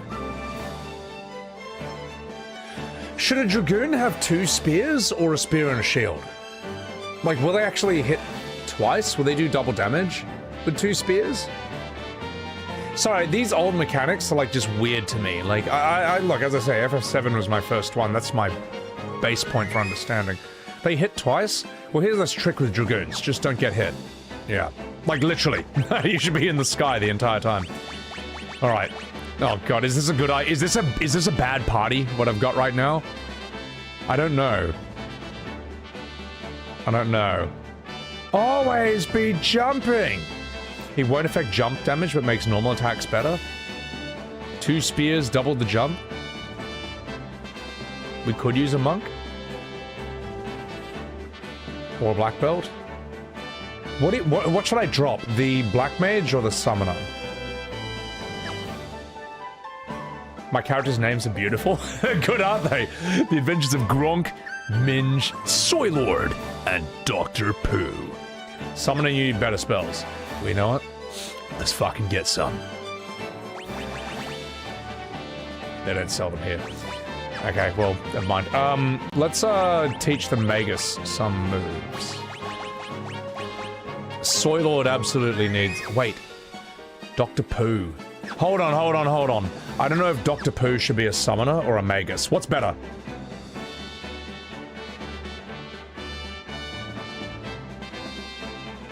I need Odin, Bahamut, and Levi. I don't want to do the side quest. I'm actually kind of like... I kind of just want to get it done, to be perfectly honest. I'm seeing FF3 as a bit of an inconvenience. I just want to get it done before I go on holiday. I'm not going to be unfair on it, though. Also, it's just like a stepping stone. It's a series of experiments at this point, so... Brafwusk! Brafwusk, thank you very much for the 8 months Prime. Sebwebs TV. Appreciate that. Drop Magus. But you're saying drop Summoner. Better Summon's a lot behind optional content. You know what? Magic. He's gay. Wait, are you gay? Listen, mate, I'm not gay. That's why I'm not going to use magic. We're going to use, is Dark Knight any good? No, we're going to have 1 black belt. I think black belts are very strong. 4 dragoons? You know what? I did want to do that earlier. All right, chat. I found a solution to the problem. I have solved the problem. All right, that's what we're going to do for a bit. We're going to see how well this works. We're going to see how well this works. We got Kuraja, that's fine. Yep, Azuna Reflect. Yep, Quake. Yep. We got all this. Okay, cool. Now it's time to gear up. Can't hit what you can't see. Can't wait for my takes on 13. It's going to be fucking sick. So, all right. You know what, chat? Look, Final Fantasy has always been about change, which is why I've changed my party into 3 dragoons. Yeah, let's look at the weapons here. Come on, give me some spears. Spears. You fuck! Alright, well, we'll get spears from somewhere else. Then again, I mean, do we have as... We picked up a lot of spears. Wind Spear is better than Thunder Spear and Wind Spear both pretty... Oh, Wind Spear is better. What if they all had Wind Spears and a shield? Wait, hang on, wait, Dragoon back row? Does jump do the same damage from back row as a Dragoon?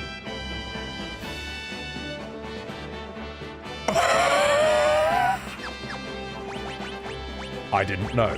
I had no idea. I mean, but it makes sense though. It would naturally disregard it. What if I do this? Hang on.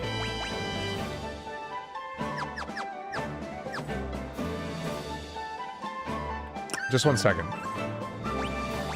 What if this? Hold the line. What if everyone is this?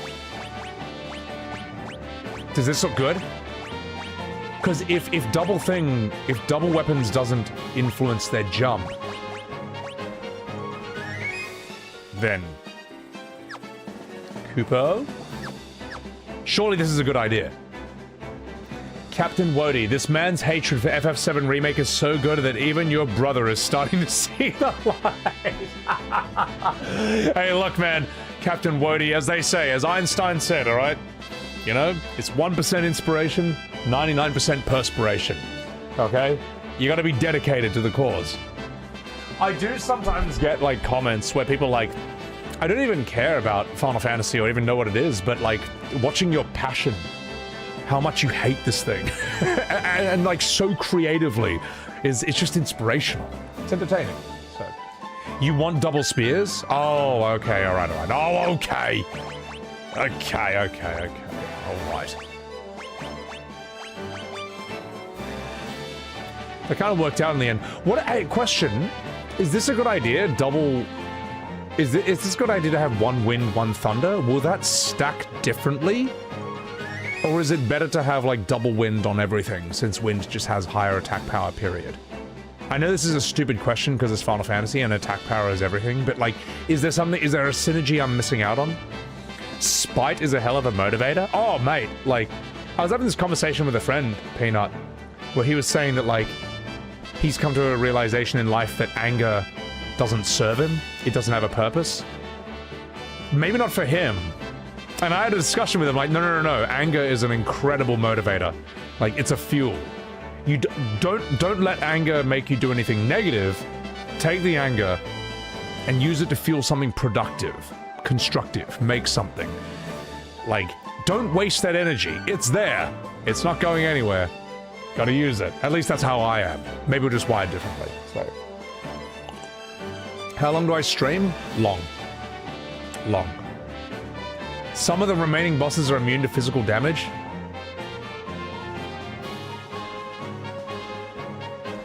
Well, fuck. Alright. Oh. Well, we'll do it for now at least.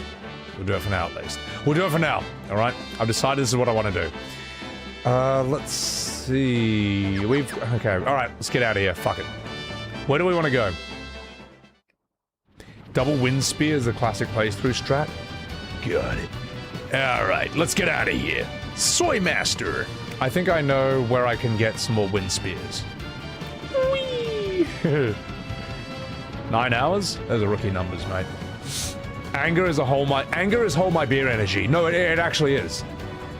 Anger is like, oh, you thought that was bad? Watch this. So, am I a full-time streamer or do I have another job? No, this is the only thing I do. Full-time streamer, but I'm more of a YouTuber these days. Really, that's the crazy thing. Which I'm still kind of getting used to. Yeah, YouTube is better. To be a more YouTube-heavy person than live is better in my opinion. It's just like less stress, more stable. Where's that fucking thing? Come here. Come here, you fucking bitch. Having a black belt is good to gain for the HP. Oh, they gain a lot of HP per level. Well, Kupo. Okay. What about Dragoons? Do Dragoons have good stat boosts as they level, as they grow? Surely they would, right? The next dungeon is long and you'll have no option to save, which means if you die, you'll lose all progress. Listen, mate. I got quick save, okay? And I got journalist mode. I think I'll be okay. I think there's no way I eat my words after that. Journalist mode will save me. But I appreciate the heads up, that's good to know. And, it's good to know that I'm gonna need some magic, because there'll be some physical immune enemies. But let's see. Let's see how well we can do with Dragoons for a bit. Dragoons get attack stats. Okay, cool. Stupid village! You gotta go down. So, whee! What can I do for you? Nothing. Get out of here. What can I do for you? We got all that. Get out of my way.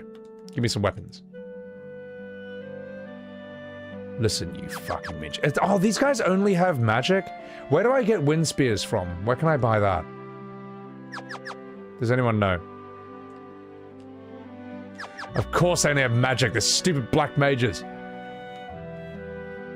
Have I seen Kengan Ashura? Oh yeah, Kengan Ashura is sick.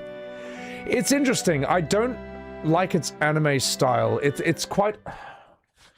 an anime style that people... You can get used to it, but I don't think it's the best they could have done for it.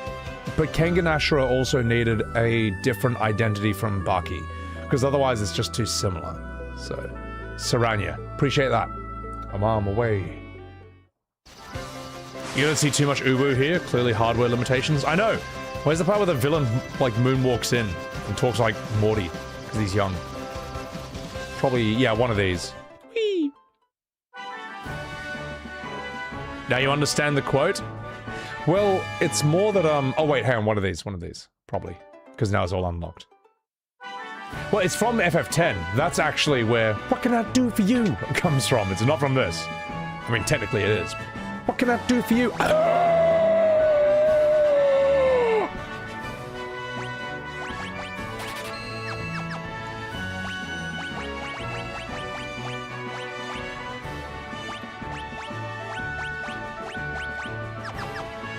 Now you're fucked. Alright, now we're on, boys. No, fucking doing this. I think we've got the best armor we can possibly have, right? Diamond. Oh, dragon mail, diamond mail. What's better, diamond or dragon? Diamond's better. What does dragon give me? Diamond's just better in every way. Alright. Diamonds are forever. But diamonds are unbreakable, as they say in JoJo. I should play Dragon Quest VIII. I will never play Dragon Quest VIII. That will never happen. Literally ever. But thank you for that suggestion. How many times have you choked doing that gasp? Never. The only time I choke is when I try to do the pig voice. If I try to voice like the pig character, I'm like, oi! Or like, whenever I go, I have a risk of choking on that. That's the best answer I got. Isn't Dragon Mail better? Is it? I mean, it's just, hang on. Oh, I've got diamond gloves as well. Oh, that's why they've got no gloves, you stupid bastards. Oh, fuck.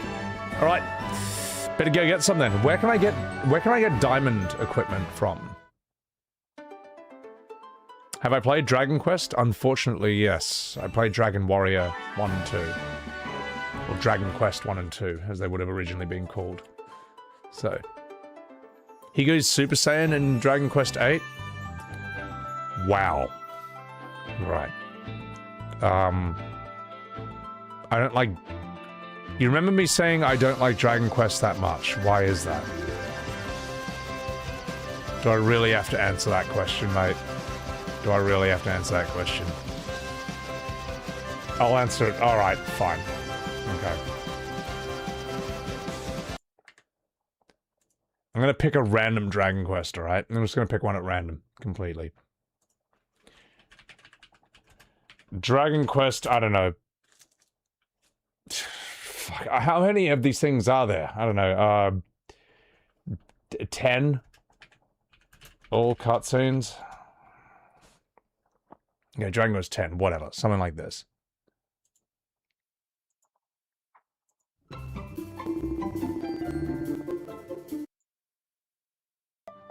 No. Give me a... Oh, Jesus. Give me, like, stories or cutscenes. Maybe 11? Is that what I want? 11 or 8. Alright, 11.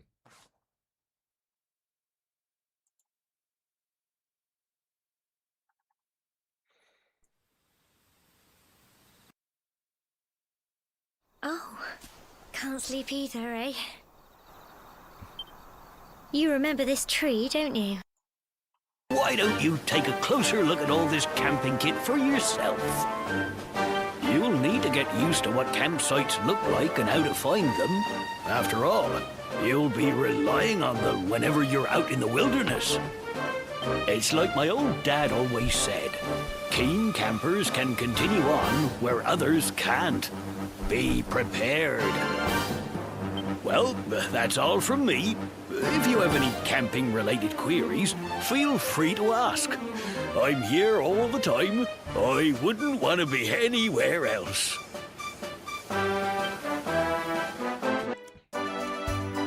Riveting stuff. Let's see. All cutscenes, movies. Let's just pick a random scene and go in.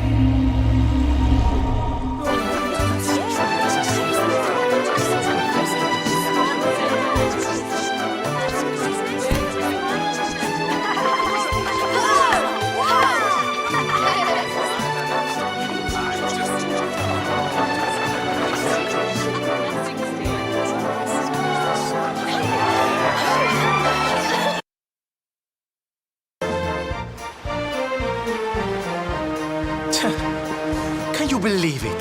This mean man won't let us into the docks. It's nothing personal. The docks are off limits for everybody now. It's because of la competizione.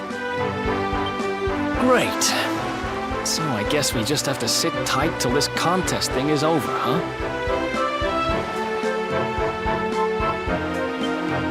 See, it's the only choice.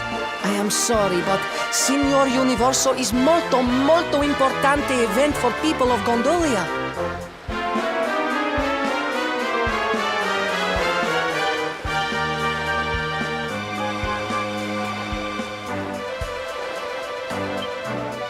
Signor Universo, you say?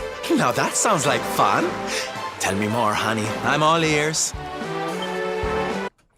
I'm 38 years old. I'm sorry, this is too kiddish for me. It's just too childish. I feel like I'm watching Dawn Trail, man. I feel like I'm watching Dawn Trail. You're allowed to enjoy it, but like, do I really have to sit down and explain why this isn't for me? Do you really want me to break this down, or can you accept that this ain't for me? Alright, and it's not for everyone. When someone says they want, say for example, Final Fantasy to be turn-based again, this is not a substitute. Naturalmente. Signor Universo is for men of all ages. The winner, he must be powerful like the waves, graceful like the breeze, and deep like the sea. Is that Wook Lamart? La competizione is the reason why Gondolia is so filled with the strong and admirable men in this moment. Ooh, I love a little pageantry. Come on, darlings, let's go see what it's all about. We can sample some local delicacies to get ourselves in the mood. I hear they're to die for. Well, who's with me? Come on, you know you want to. I'm not that bothered about whatever silly contest they're having. But I am quite peckish. I'd love to try a few local treats. I have a question for Dragon Quest fans. You like what you like? Totally fine. But can you understand why not everyone likes this? Can you understand? Or does it bewilder you? Does the idea that not everyone else in the world thinks this is amazing, does that baffle you? Does that boggle your mind? All right, do you really not understand why this isn't for everyone? Because if you don't, that's a you problem. Anyway, let's, I don't know, who knows, maybe I'm wrong. Maybe, a different scene will be better. Maybe this scene will be better. L'Académie de notre Maître des Médailles, a school in which miniature ladies bloom into beautiful full-grown flowers.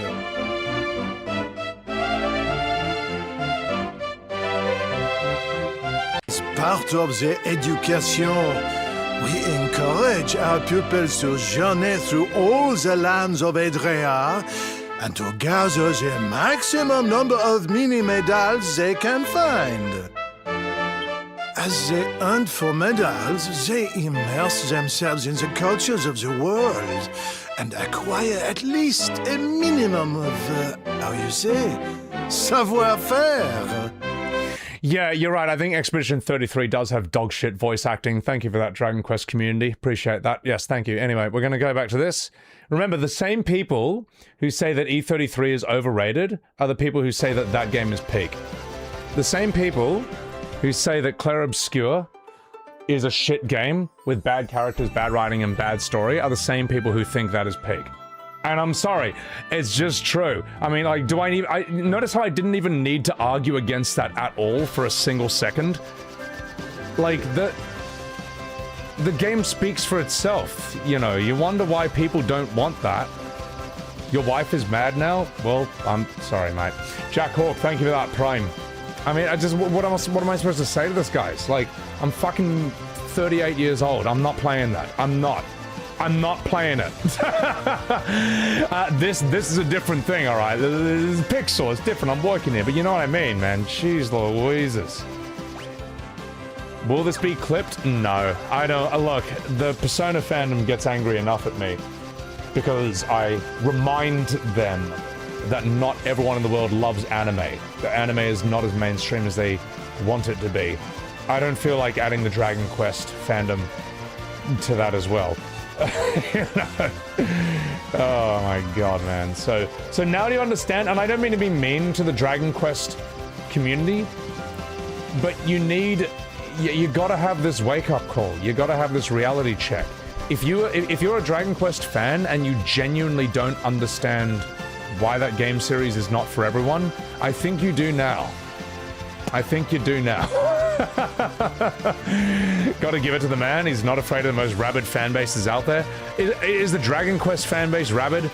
Did I just irritate an entire new set of millions of people? I'm not even saying your game is bad. I'm just saying, like, you can't sit there and look at a scene like that and say, what's the problem?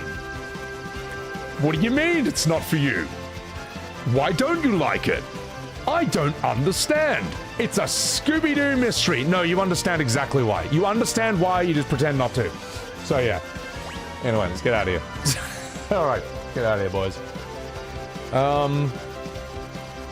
Let's go. You like Dragon Quest, but you've always hated their habit of inserting accents into the localization. You agree with the implication that people who like it are childish, given how popular it is in Japan, but you agree it's not for everyone.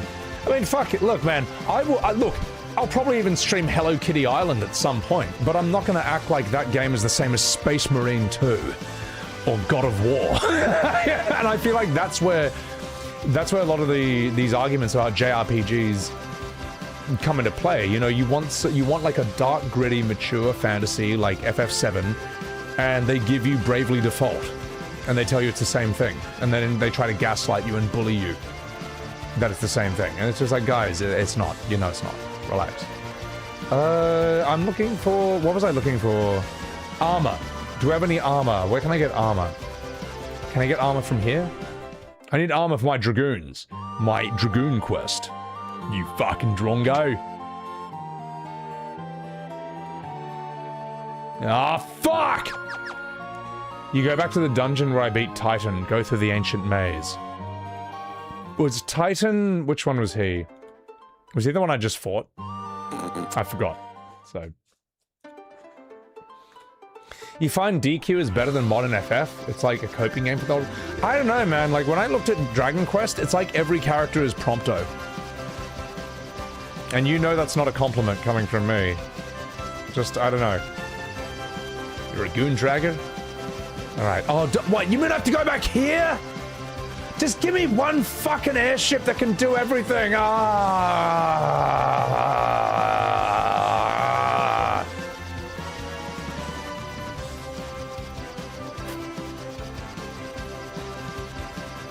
Save your money. There's a place in the final dungeon that gets the best gear. They reckon they're pretty tough, don't they? All right, where do I go? Where do I go to get to the next area? What's the next area? What's the next part? What's the next part of the game? How do I go there? How do we get out of here? How do I do this? How? I'm gonna finish this today. I'm about to go to the final dungeon. Shaves, good. I will fucking finish it today. I'll do it. I'll fucking do it, Morty. I'll finish it today. Sometimes it's not about the story. Dragon Quest games have amazing gameplay.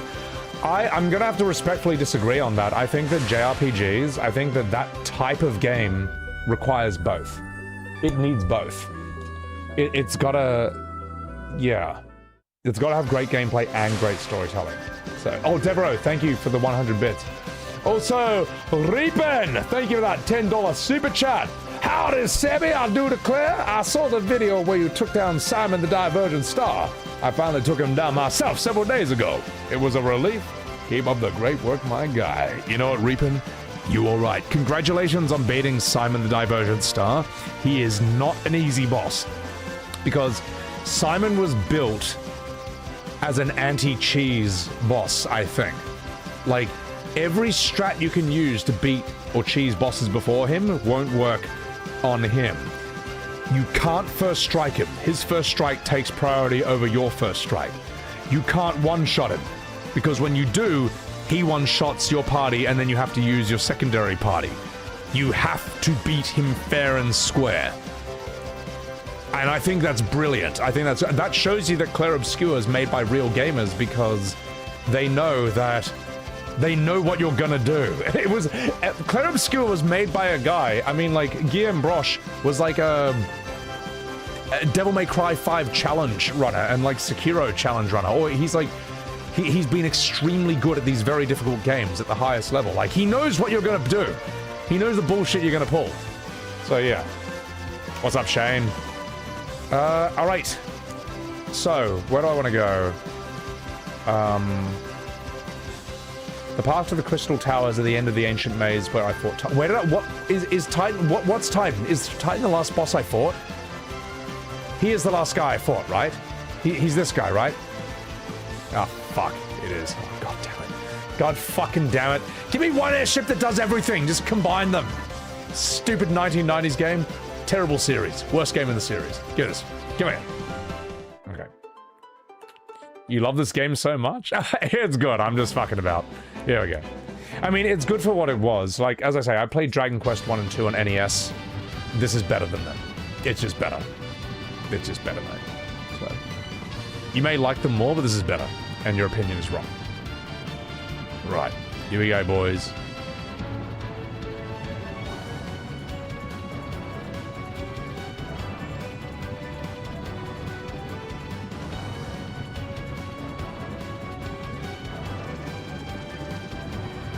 The dungeon with a good armor and good weapons is optional. Will you do it? If it's optional, then no. I'll never do it. It won't happen. Let's get out of here. Resoyed Sephiroth Peanut? Yeah, I mean, like, I did post that Virgil versus Sephiroth video, the death battle one, the reaction. But, oh, I should save here before I go.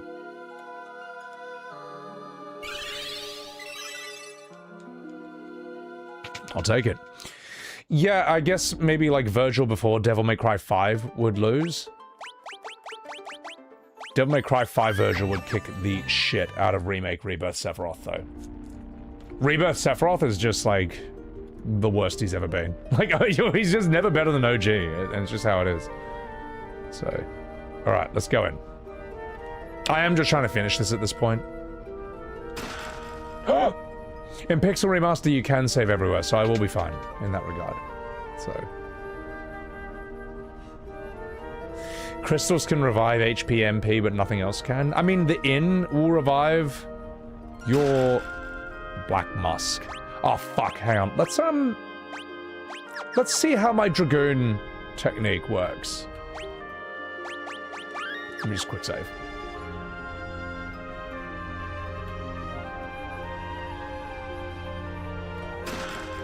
See, in FF2, I would have gotten like 5 encounters just traversing that distance.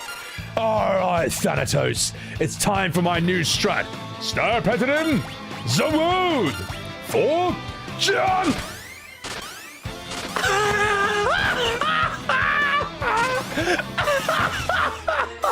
Oh, it's so weak. We're so fucking shit. Oh, we're so trash. Oh, it's so terrible. Oh, it's gonna take forever. Oh, God. Oh. But then again, you can't hit what you can't see. I feel like 4 black belts is just better DPS, though. For Dragoons, you can't hit them, and they're wearing heavy armor.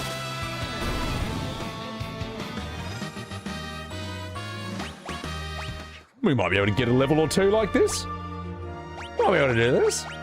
We might be able to handle this for a wee bit. But we do need to, like, potion ourselves up. Oh, it's job level 1. No, that's why. So, yeah, let's level our old Dragoons a wee bit. We do have 4 times experience on, so we can handle that.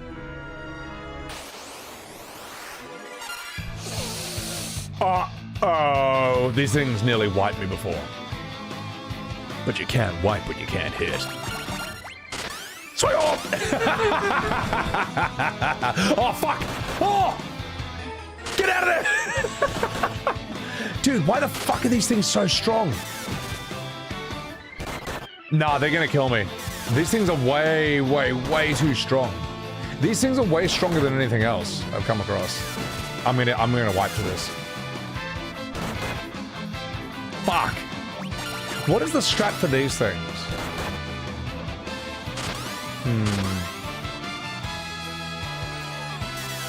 Neo, you've been watching Sebi's playthrough of Rebirth. You see him going into it with optimism until the game destroys that completely. You do! You see me trying to have a fun time, and even when something sucks, I'm still trying to make a joke out of it. And then the game becomes the worst joke of all. And it's Ubu Sugoi. It's over and out. Damn, I am fucked, man. Grind a lot? Minge is being dead weight again? Good thing you can quick save in this. All right, I think the Dragoon strat is over. It's done. Dragoons, it's not going to work. All right, never mind. Let's do something else. What if...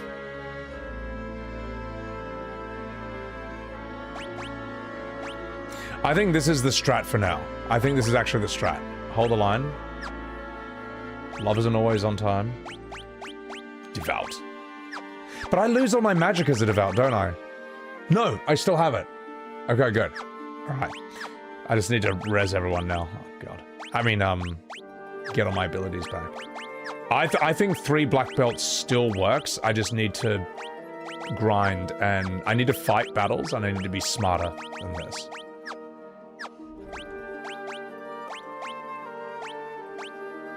Don't look at me. And, actually, no, it's fine. Let's use one of these. Haha! Yeah!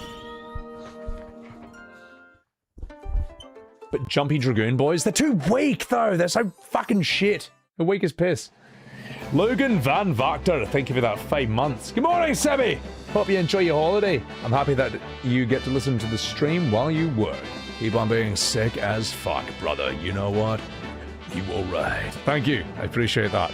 Appreciate that. Yeah, no, I'm looking forward to it, chat. I've really been needing it, man, because my brain's just been a little bit scattered. I just don't think you really like JRPGs, to be honest, Teleanime. Oh my god. Here's the thing. When I get a message like this, actually, I just don't think you really like JRPGs, to be honest. I don't know if you're memeing, and you might be. And if you are, I think that's funny. You're parodying the people who hate me. But if you are being for real, then you don't know what you are talking about. Let's, can I get better equipment for you? Oh! Yeah. Ooh. Oh. Let's get that for you. I would say you don't know what a good JRPG is. Alright, let's keep going. Let's get out of here. Let's give you some good shit. Ooh. Do we need better equipment? What are you wearing? Black belt, biggie. Oh yeah, we've all got the best shit for them. But we need to take off these stupid claws. Get out of here. I should just sell them, right? Yeah. Fairy! You fairy! You fucking child! I'm gonna sell those. Get out of here. Get out of here.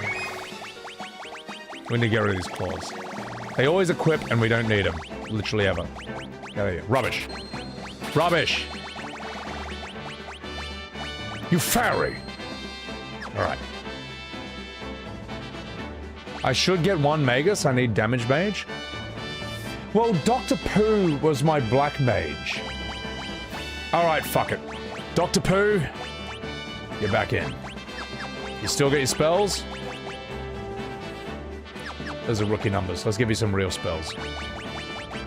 Thundaga. Blizzagu. Bio. Warp. Quake. Erase.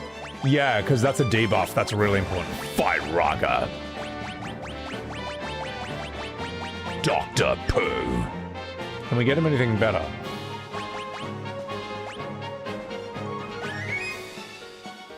Maybe Drain. I mean, who knows? You never know. You never know. It's not like I don't have enough money. Let's get the Azuna. We've already got that for you. Yeah, fuck it. There's no, like, Thundaja and Firaja, is there? I'm pretty sure I got the strongest shit when it comes to that.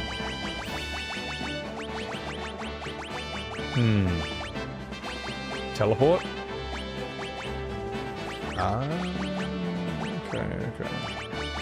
Alright, yeah, let's get this horrible game done. So, FF7 was the anomaly? It is, I mean... Well, most of the popular JRPGs are like Dragon Quest and Persona and not like FF7. It's not a diss, it just seems like your observation. Well, I'll tell you what, Teleanime. I read an interesting comment, and I've been thinking about it. You can flip it the other way around. I read a comment saying that there are actually no JRPGs. There are just Final Fantasy likes. And that is an interesting theory, because no one in the West kind of knew what a JRPG was, or even gave a fuck about what they were, until Final Fantasy. Dragon Quest wasn't going to do it, and whatever the hell else they had. The other games you played, you probably played them because you discovered Final Fantasy first. And in this day and age, I mean, it's a different thing. But there's a reason that when a game like Clair Obscur comes along, and it basically just is what Final Fantasy used to be, but in this day and age, it fucking, like, breaks the internet. And breaks the world of gaming for basically half a year straight. So, the other stuff, I think they're like cheaper, lesser versions of that, to be perfectly honest. I know that's gonna sound pretty offensive and annoying to a lot of people, but I think like the anime style, it just is cheaper, okay? It saves money, it's a budget thing. Now you may prefer anime, sure, but it's hard to unsee that once you see it that way. The pixels, whatever, the pixels are fine. This is like an evolutionary step, and there's games that sort of, pay tribute to that style, imitate it, like say Octopath, or there's other new, or like say Chained Echoes and stuff. But Dragon Quest, I mean, do you really want me to pull up scenes from that game and have it embarrass itself again? I know it sounds harsh, but like, this whole thing, you're just wrong. You're just wrong, man. There is no rule that says that JRPGs have to be this, like, cringe, childish thing. There's no rule. It's just an annoying trend amongst it. And many people in its fandom do everything they can to keep it that way. They want it to be childish and crap. And if ever a JRPG dares to look realistic in 3D, then it can't be turn-based. It has to be action. Why? Because it's the rules. Because those are the rules we just made up, apparently. You know, no one agreed to these rules. They were just kind of pushed on people. And, whenever a game actually does come out of left field, come out of the system, not from America, not from Japan, a game like Clair Obscur Exhibition 33, that is realistic 3D, and it's mature, and it's turn-based, and it's not bloated as fuck, what does the JRPG community try to do? They try to fucking destroy it. Persona fandom tried to destroy it. The modern Final Fantasy fandom tried to destroy it. And it didn't work because the game was too good. You know. Because they don't like that it kind of proves all this bullshit wrong. Like, there's an idea... Because before Clair Obscur, there was nothing to compare it to. You could say, no, JRPGs have to be childish and cringe, because those are the only options you had. And if it was 3D, well, it had to be action. Because those are the only options you had. Clair Obscur came along and it fucking destroyed that gaslight, that web of lies, forever. It's done. It's over. You gotta understand, it's over. You live in the post-E33 world. It's done. You can't put that toothpaste back in the tube. And you can't destroy that game.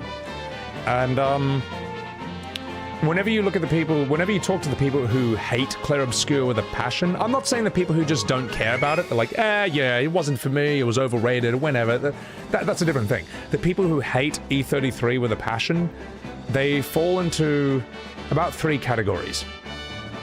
One, they are people who just hate anything that's popular. That's whatever, like that just comes and goes. 2, they are anime JRPG fans who are angry that E33 got all the attention instead of their favorite anime turn-based game. Maybe it's like Persona, maybe it's Bravely Default or Octopath, whatever. Or Xenoblade. Is that turn-based? Close enough. Anyway. Or it's modern Final Fantasy fans who don't like that Clair Obscur destroyed the bullshit web of lies that they had weaved for about 20 years straight and revealed them for being the dishonest bullies and gaslighters that they are. You talk to anyone who hates E33 with a passion, and they are one of those 3 people. People who hate anything that's popular, people, modern JRPG fans who are angry E33 got more attention than their favorite anime game, or modern FF fans who are angry that this game destroyed 20 years of gaslighting. That's it. All of them. Every single one of them. There is not one who doesn't fall into those three categories. Except maybe Kingdom Come 2 Deliverance fans who are annoyed that their favorite game didn't win any awards. And you know what? Those are the only people who I have any sympathy for. Yeah, so there you go. Yeah. Kingdom Come Deliverance fans, they say that game apparently was fun, apparently was good, and maybe it deserved a bit more than what it got. But you know what, man? Who cares about awards? Even if E33 got 0 awards and got panned by the critics, I wouldn't care. It's the game I wanted. So, yeah. Alright, let's keep going. Or maybe they just don't like turn-based games. No, but Solus, no, but they don't hate it. Let me put it this way. FIFA, for example, is not for me. But I don't fucking hate FIFA. I don't want to destroy FIFA. I don't want to go to FIFA fans and tell them that this game is actually terrible in great meticulous detail. You see what I mean? But whereas that's what modern FF fans will try to do with E33. That's what the Persona fandom or just Xenoblade fandom or anime fans will try and do for E33. That's the difference. I'm not saying that, like, there's a difference between indifference and hate. I'm talking about hate. So, yeah. Yeah. I love Shin Megami Tensei, but it wouldn't work in realistic 3D. Dude, I don't think Persona would work in realistic 3D. I think Persona, it's an anime. It's like making a realistic Dragon Ball. It would just look weird. It just is what it is. I think Dragon Quest should look the way it does. No other game looks like that, so it's got its own thing. So, yeah. Alright. Why don't you hate E33? You're one of the sheep. So, yeah. Hating E33 for not being an anime-style game off on Japan is stupid. You know why it's stupid? Because if you want to play an anime turn-based game, you got like 500 other options. You want to play a realistic turn-based JRPG? You got one. You got E33. And then you got FF10 like 25 years ago. And that's it. That's all you got, man. That's all you fucking got. That's a big reason why people liked it, man. Gaslighting themselves? Yeah. And you know what? Maybe I'll make that into a short. We'll call it The 3 Types of People Who Hate E33. Why not? It's a free country. You know, I feel like I should make more shorts to annoy people. Because they never learn. But it's got to be done. It's got to be done. Maybe I didn't word it perfectly, but that's what we got, man. So... they're doing a live Persona adaptation. I think that's a bad idea. I think all anime live adaptations are bad ideas. I think I think it needs to be done. So, alright. Alright, let's keep going. Let's get the fuck out of here. Let me just restrap my,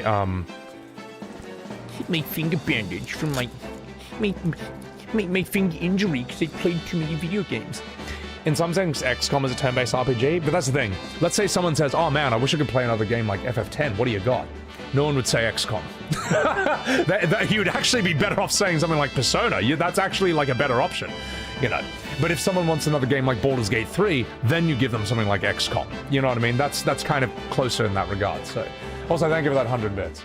Alright, I'm gonna refill my whiskey, and I'm gonna keep fucking going. And you know what? Let's give you the, how are we doing? Hang on, how's my Black Mage shit? There we go. Let's give you diamond braces as well, let's fucking go. Let's do it. Alright, nothing but the best for my Black Mage. Nothing but the best for Dr. Pooh! Let's put you in the back. As your weaponry.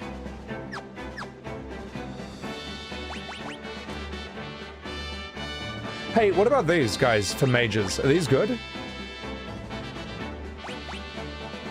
You don't want to see an IRL Mara? Is that the giant throbbing penis demon from Persona 5?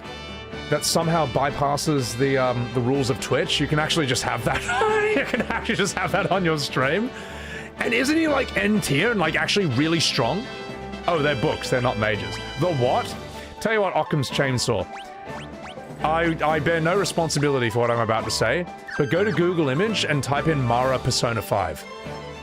And then you'll see exactly what I mean about how this somehow gets around the rules of Twitch. And the best part is, it's actually based on a real thing. Apparently Mara actually is based somewhere in Japanese culture somewhat. I don't know exactly what specifically, but I was like, oh my god. So yeah. E33 deserves all the praise, awards, and people recommending it to others. Final Fantasy games since FF10 will recommend slop and say they're amazing, knowing that it's a pile of shit being polished with sprinkles. Listen, Remnant, how could you say something so controversial and yet so brave? And it's true as well, what you said is true. So, yeah. So, you know what? I might even add that to the end of this short, just to be extra annoying. Let's see, add 942. What was your chat called? Let me grab that. The sprites look fantastic. They're so cozy, right?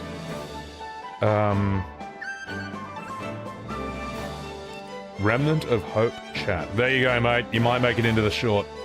God. Just farming this at this point. You're currently busy. Hey, Diego, thank you for joining the stream. Sorry I nearly missed your chat. So, please tweet that quote. It's classic. Mara is a Buddhist demon. Really? Why is there a giant penis demon in Buddhism? You know what? I'm not going to answer that question. We are going to land. We're going to land. Sonny Jim. Whee! No, no, stupid bastard. Oh god, I got it. This character looks so funny, man. So cute. That side profile is hilarious. Alright, I'm going to let you enjoy the sights and sounds of the world map. Enjoy the music. I'm going to refill my whiskey and I will continue. Bro, what the fuck? Zaimaru? I didn't make Mara, alright? I didn't invent the giant penis demon of Buddhism that becomes a high-tier summon at the end of Persona 5. Alright? You can't blame me for this one. That's India's fault first, and then it's Japan's fault second, okay? I'm a half ethnically half British, half Chinese guy, alright? I had nothing to do with either of those things. But I will have something to do with this whiskey. I'll be right back.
One sec, chat.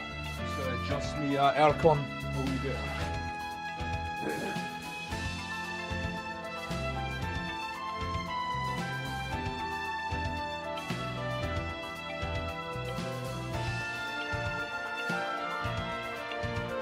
Actually, I could just say it for windows.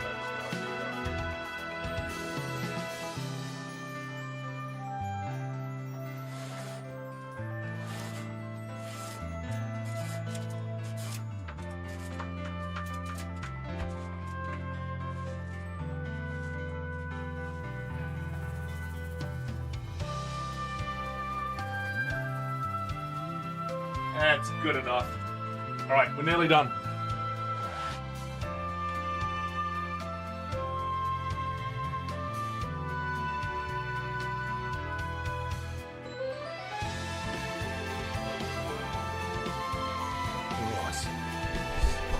Fucking back. The chair is cool as fuck. Thank you. I appreciate it. I never liked gamer chairs. If they felt comfortable, maybe I'd have one, but they never did. I just kind of like the good old luxurious black leather executive chair.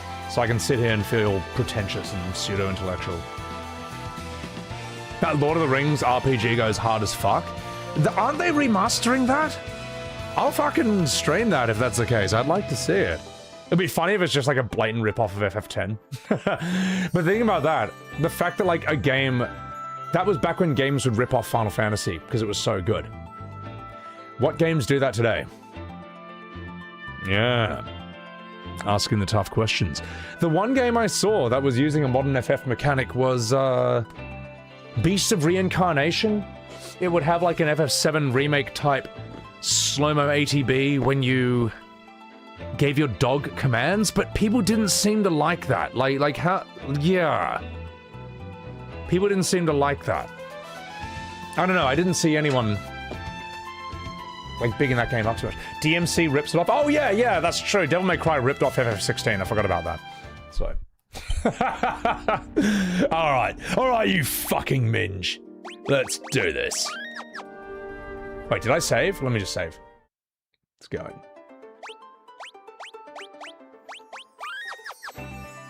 Let's see what you got, you fucking bellend. Come here. Whee! Wait, have I my... There we go. Whee! I'm sorry, this sprite is so cute, man. Whee! Beast of Reincarnation was definitely an FF7 remake life. Well, remember, I said this, man, like, the real test for how good 7 Remake's combat is how well it does in, a game where you're not playing as Cloud, Barret, Tifa, and all these beloved 90s characters. How will it do for like a brand new IP? Is it strong enough to stand on its own 2 feet? Seems like it wasn't. Actually seems like it wasn't, from what I've seen. Boost! Black magic! Oh, ooh, oh, we got a lot of these, man. Let's see how you handle sleep. She can handle it.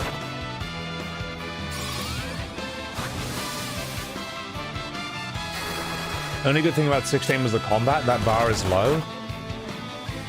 As I say, like, I didn't mind 16's combat when I first played it, because I'd never played a Devil May Cry, so I didn't know where it was from. So like, okay, it just knew I can do all this stuff. After playing Devil May Cry, I was like, this is fucking shocking now. After Devil May Cry, I was like, man, my opinion of 16 has like dropped even lower than it had before.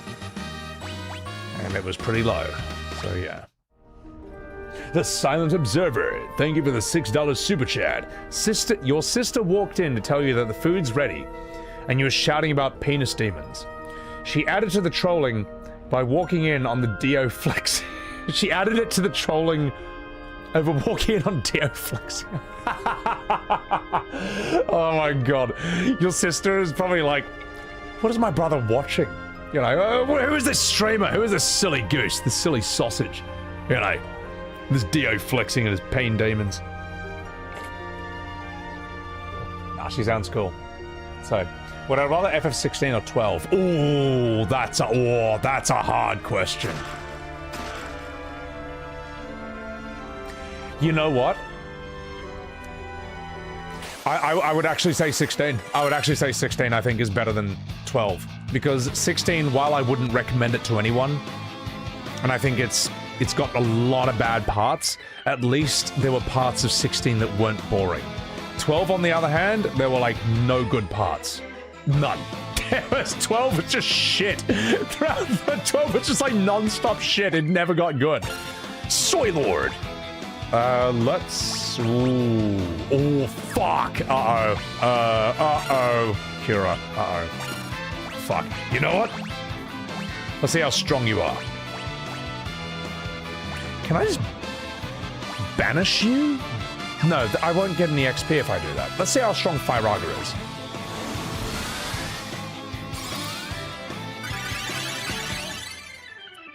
Uh-oh. Uh-oh. Oh, fucking hell. Okay. Firaga!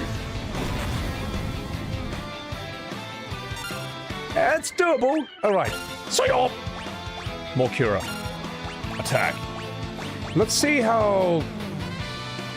Let's hold off on the Quake. Maybe we'll need it for like a bunch of enemies. That's how Thundaga works on you. Oh!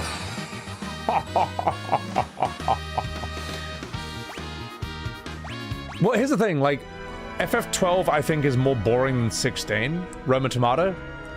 But 12 is more of a real Final Fantasy than 16 is. So, which is it, man? You're fucked either way. You're fucked either way. 16 is less boring, but 16 is also less of an FF. Oh no! Right. Let's do this. Shinku!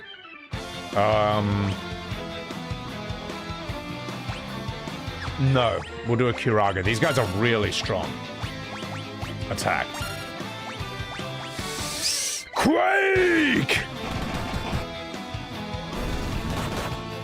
Okay, we can one-shot them.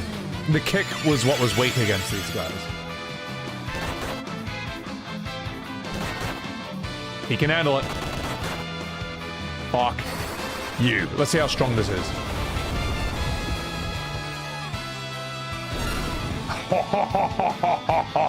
Well, fucking well. What do we have here? A nice bit of Iron Claw ass. Let's bum him.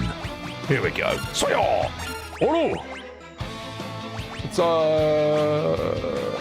Thundaga! Okay, we can handle these guys. We tried to just kick through them before and that didn't work, but now we can handle them. Yeah. Which game made you play the control? Yes, exactly. FF16, I had to press buttons. I wish it didn't, but I had to. What's the thing? FF12, you don't press buttons when you should, like in battle, but in FF16, FF12 you don't press buttons. FF16 you press buttons when you shouldn't, you know? FF16 will have like a big cinematic clash where Titan and Garuda are like holding each other, like, and then it's like mash square. And you're like, whoa! But you didn't mash square fast enough. So now you get the worst version of that cutscene.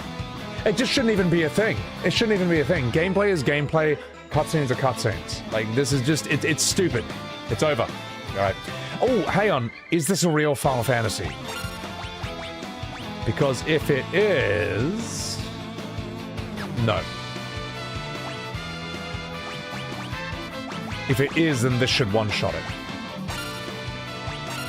Let's find out. I think fire might do something against you.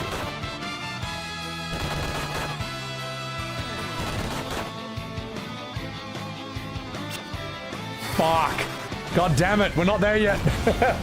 We're not there. They haven't invented that mechanic yet. Alright, fuck you then. Let's give you a wee cure. Firaga seems alright on this dude. Yeah.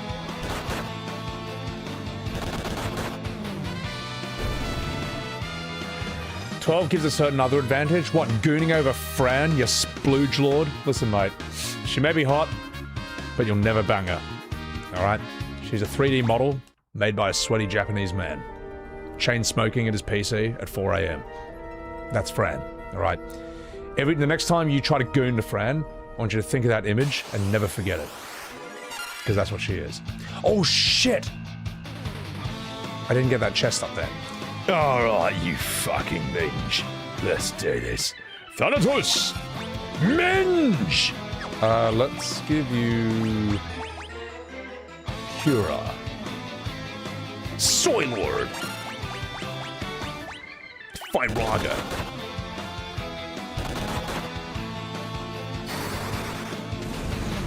You know it's late. They're happy to drop in for a bit. Thank you. Radio achievements. Appreciate that. Throwing an X potion at the train boss in FF8 just to finish that fight. Snubbuff. Yeah, I mean, you can Phoenix down the train that Sabin suplexes. I don't know if in FF6 you can do that. FF5 you can do something like that. Maybe 6 was the first one. It's smart though. It makes sense. It's like... It rewards like knowledge and creative thinking. That's what I like about it, so... Yeah. Alright, you fucking minge. Let's do this. Cura! Sail!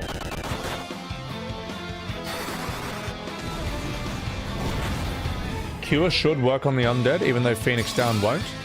Okay, fair enough. I'll give it a go. But I don't want to waste a cure on these guys. So maybe like a high potion will work on them. It's not a lot of damage though. So maybe an elixir.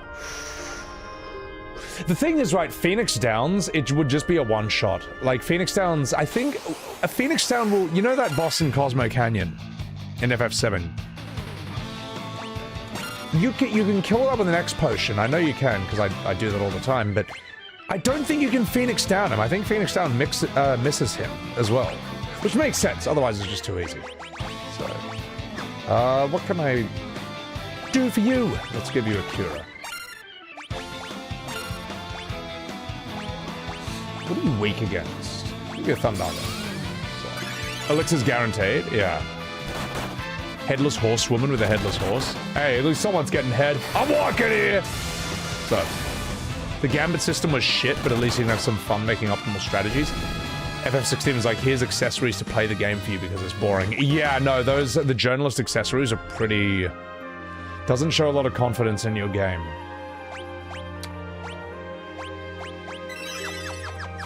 Here's the thing, I can remember FF16 more, and I think about it more than 12, because I'm annoyed at how much better it could have been.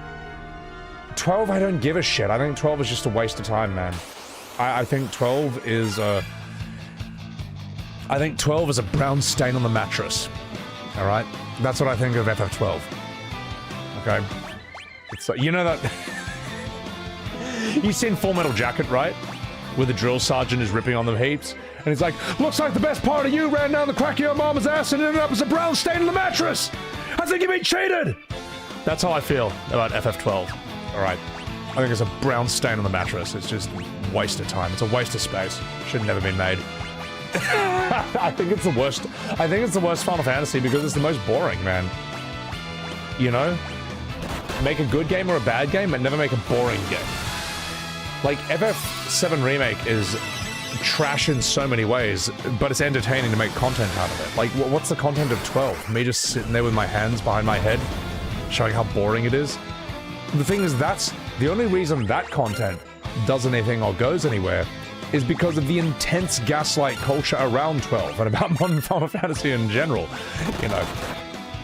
I can't do that with Devil May Cry 2, because everyone already knows and admits that it's bad. I can't do that with Resident Evil 6. Everyone already admits and knows that it's bad, but because there is psychopathic fan base who insists that 12 is some god-tier game, they get outraged when you show that that game sucks. They get outraged, man. I think the Omni Rod's... Is the Omni Rod better for you? No, only the Dr. Pooh can use that. Yeah.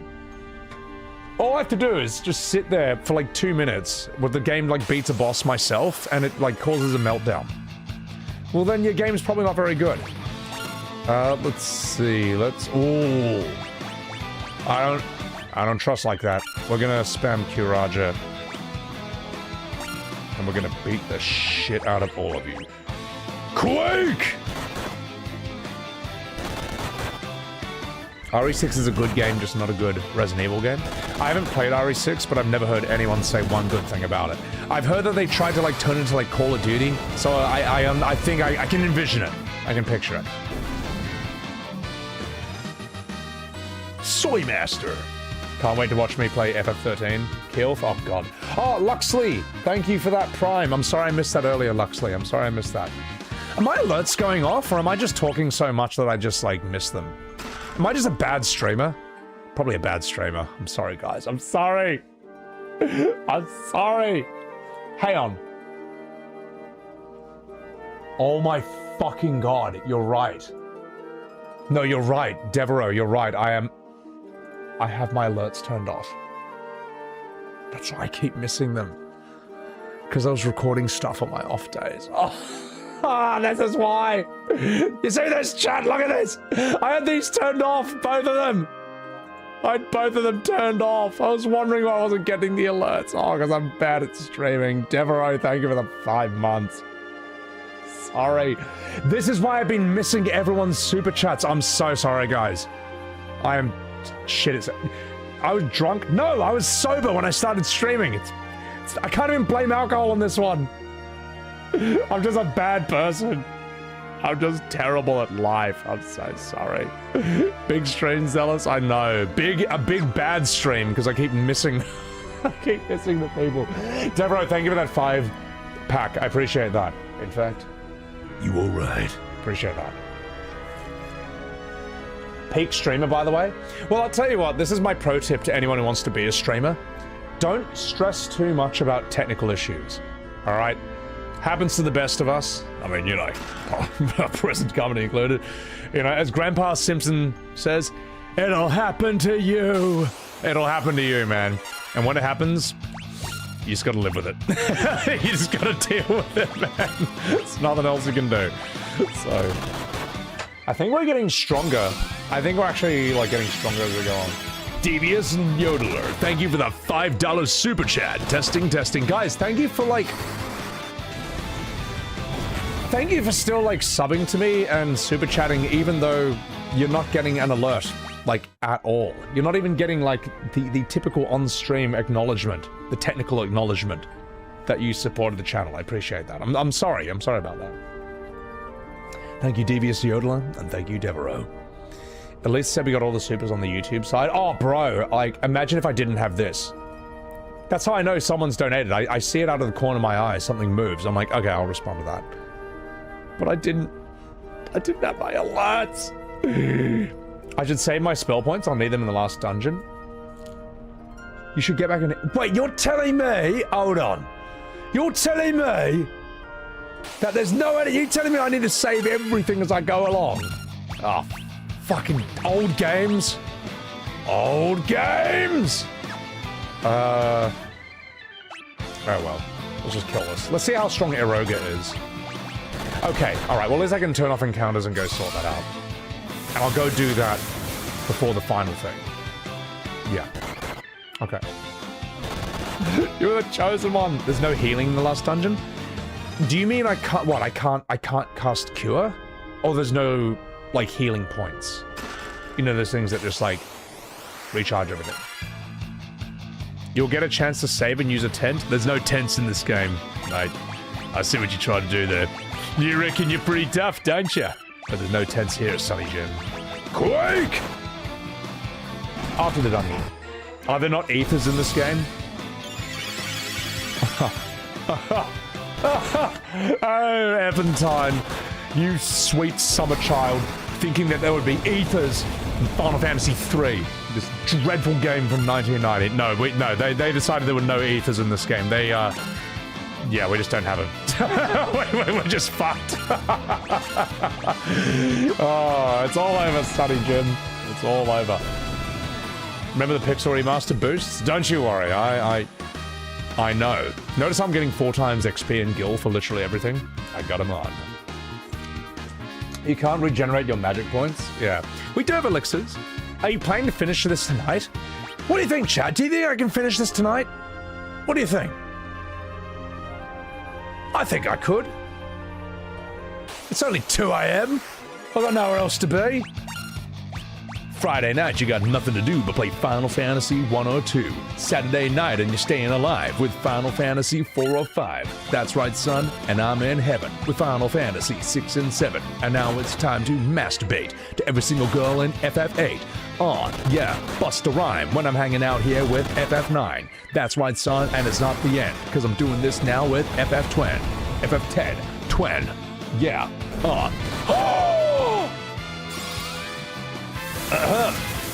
Eroga. That's right, son, and you're getting reckoned when I'm hanging out. That's right, son, and it's time to reckon when you're hanging out here with FF11. If you want to experience hell, then you should just play FF12. I mean, I'm not wrong. Let's give you that, Dr. Pooh. Persona Mara is a pain. That's how it feels with FF13. I'm just trying to improvise this at this point. So you're telling me I can't go back here? The last dungeon is long with lots of bosses. I need 2 hours at least my speed. Well, you know what? Maybe I'll do the best I can. Because I got nothing else to do right now. I just want to do this. So.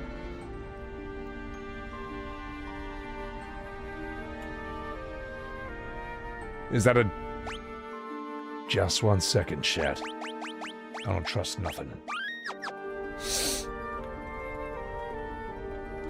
The problem is, I could expand it, but everything is just een after that. 14, 15.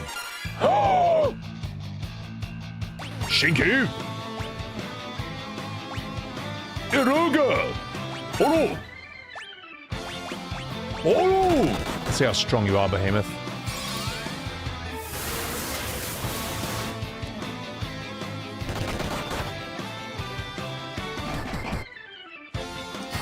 Twitch stream at a rapper? Oh god, never. I'm not that good, Sonny Jim. King? Oh shit, he's a king behemoth? Uh-oh. Yeah, he ain't so tough.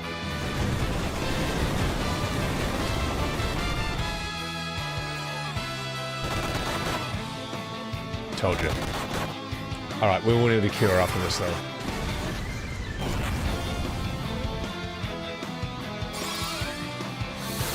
If you do the optional dungeon, no way. MSQ you might finish today. Yeah, I might just do the MSQ. I mean, sorry, I will. The optional dungeon was never an option. That was never an option, mate. Oh, you fucking minge. Soy Master. Fuck you. Alright, boys. Our jobs have leveled up. Soy Lord. Just shit talk all of modern FF in that song? Oh my god. Yeah, I can't think of any lyrics off the top of my head, I'm afraid. I'm sorry. I'm sorry! Let's give you this. Oh no, you're already good. Alright, you King Behemoth. Let's go. So this is the final dungeon, right? So if I go in there, that's the final dungeon?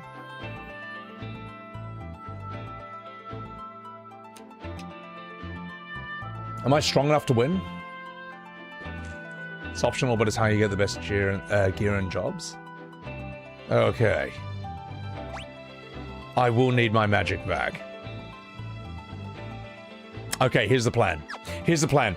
I'm gonna run all the way back to that airship, recharge completely, I'm gonna run back. I will have no encounters, because I'll turn encounters off. Then I'm gonna do this dungeon. If I'm too weak, well, then I can always turn encounters off, run back, fully recharge, and come back again. My streams remind you of when you used to play games with friends. I appreciate that. Thank you. Thank you. I mean, I think that's what streams should be. I think that's what streams should be. You know. So. Okay. Deborah, if you want to know what it's like, if you want to feel how it is to lose your spleen, talk to Wookalamot in FF14. Oh my god. Holy shit. What else could it be? Yeah, that's a good one. Alright, fuck it. I'm gonna go back. You doubt I can beat all bosses with my current loadout? What if I just YouTube the ending? I'm not gonna do that. I'm not gonna do that. There was a time. There was like, what happens if I Q-Raja you? Let's see how much damage this does.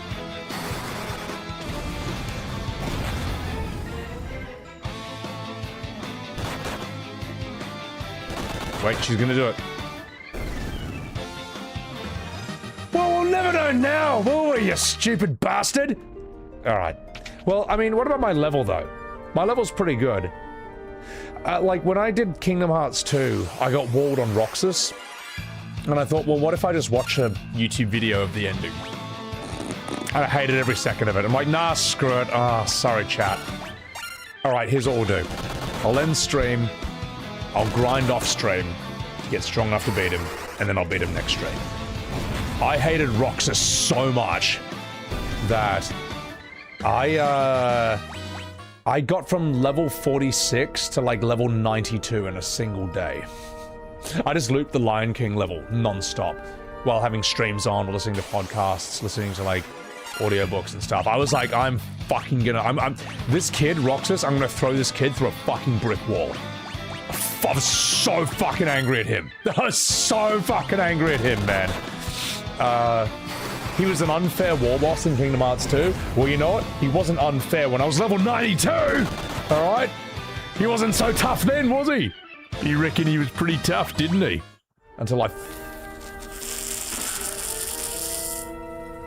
showed him a good time. So, yeah, but after that, man, there were some fights where it's like insane. It's insane how dangerous some of those enemies are in that game. Oh, fuck! Start hitting him! Salute! Quake! At least I can deal with these guys. At least these guys can't hurt me. So, as much. Your job level isn't too low. That matters in the unlock because it defines their job strength. Are you telling me the enemies level with me? Are we looking at an FF8 situation here? Fuck.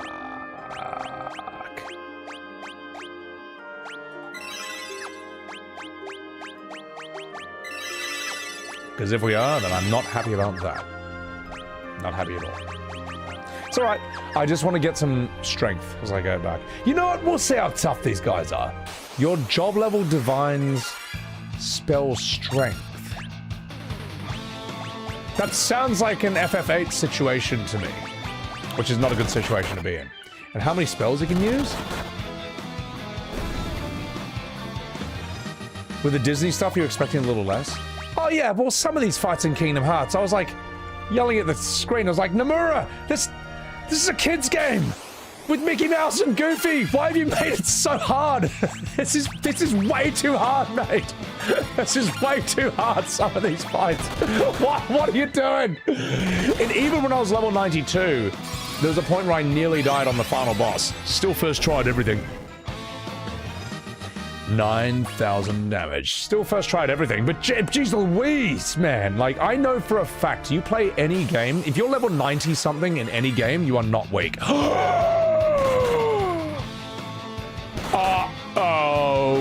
Oh, we should be okay. We're in the back row. Well, well, well. What have we here? A nice bit of iron claw ass. Let's bum you. Cheeky. Quake! Enemies have set levels, but the job levels get stronger. More damage healing spell slots. Okay. So is it a mistake for me to grind right now? Is it a mistake that I'm fighting these fights and getting stronger? Should I not be fighting? I don't know, man. I'm kind of confused by this. It's always a mistake to grind? No! Only in FF8 is it a mistake to grind. Every other game it's fine. So, enemies stay the same, but you only level, which is good. Okay, alright. Okay. One more weekend stream before my 1 month break? Yeah, no, honestly, the reason I budgeted 2 streams, the reason I'm doing it today rather than on Sunday, is just in case we ran into a situation like this. Because I wanted to beat FF3 before I go on holiday, but I don't want to leave it unfinished. Like, look, if I leave, let me put it this way, chat. If I ended stream right now, and I said, oh, I'll beat this dungeon in 5 weeks, Does that sound appealing? Does that sound appetizing? Or would you rather me just get it done like today or in 2 days' time? I think that's a better idea. I think it's a better idea. So it might be. So oh, Soy Master Boost Firagu. Watch me kick this guy. His ass.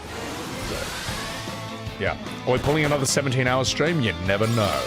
And what could be fun, right, is if, don't grind, just keep going to the Crystal Tower. Am I going to grind off stream? No. God, no. Okay, here's what I'm going to do. I'm going to go back to my airship. I'm going to level up. I'm going to just make sure I'm, like, fully stocked magic everything. Then I'm just going to run straight to the tower with encounters off. That's what I'm going to do. All right, you Bell Muncher. Watch this. Shigu!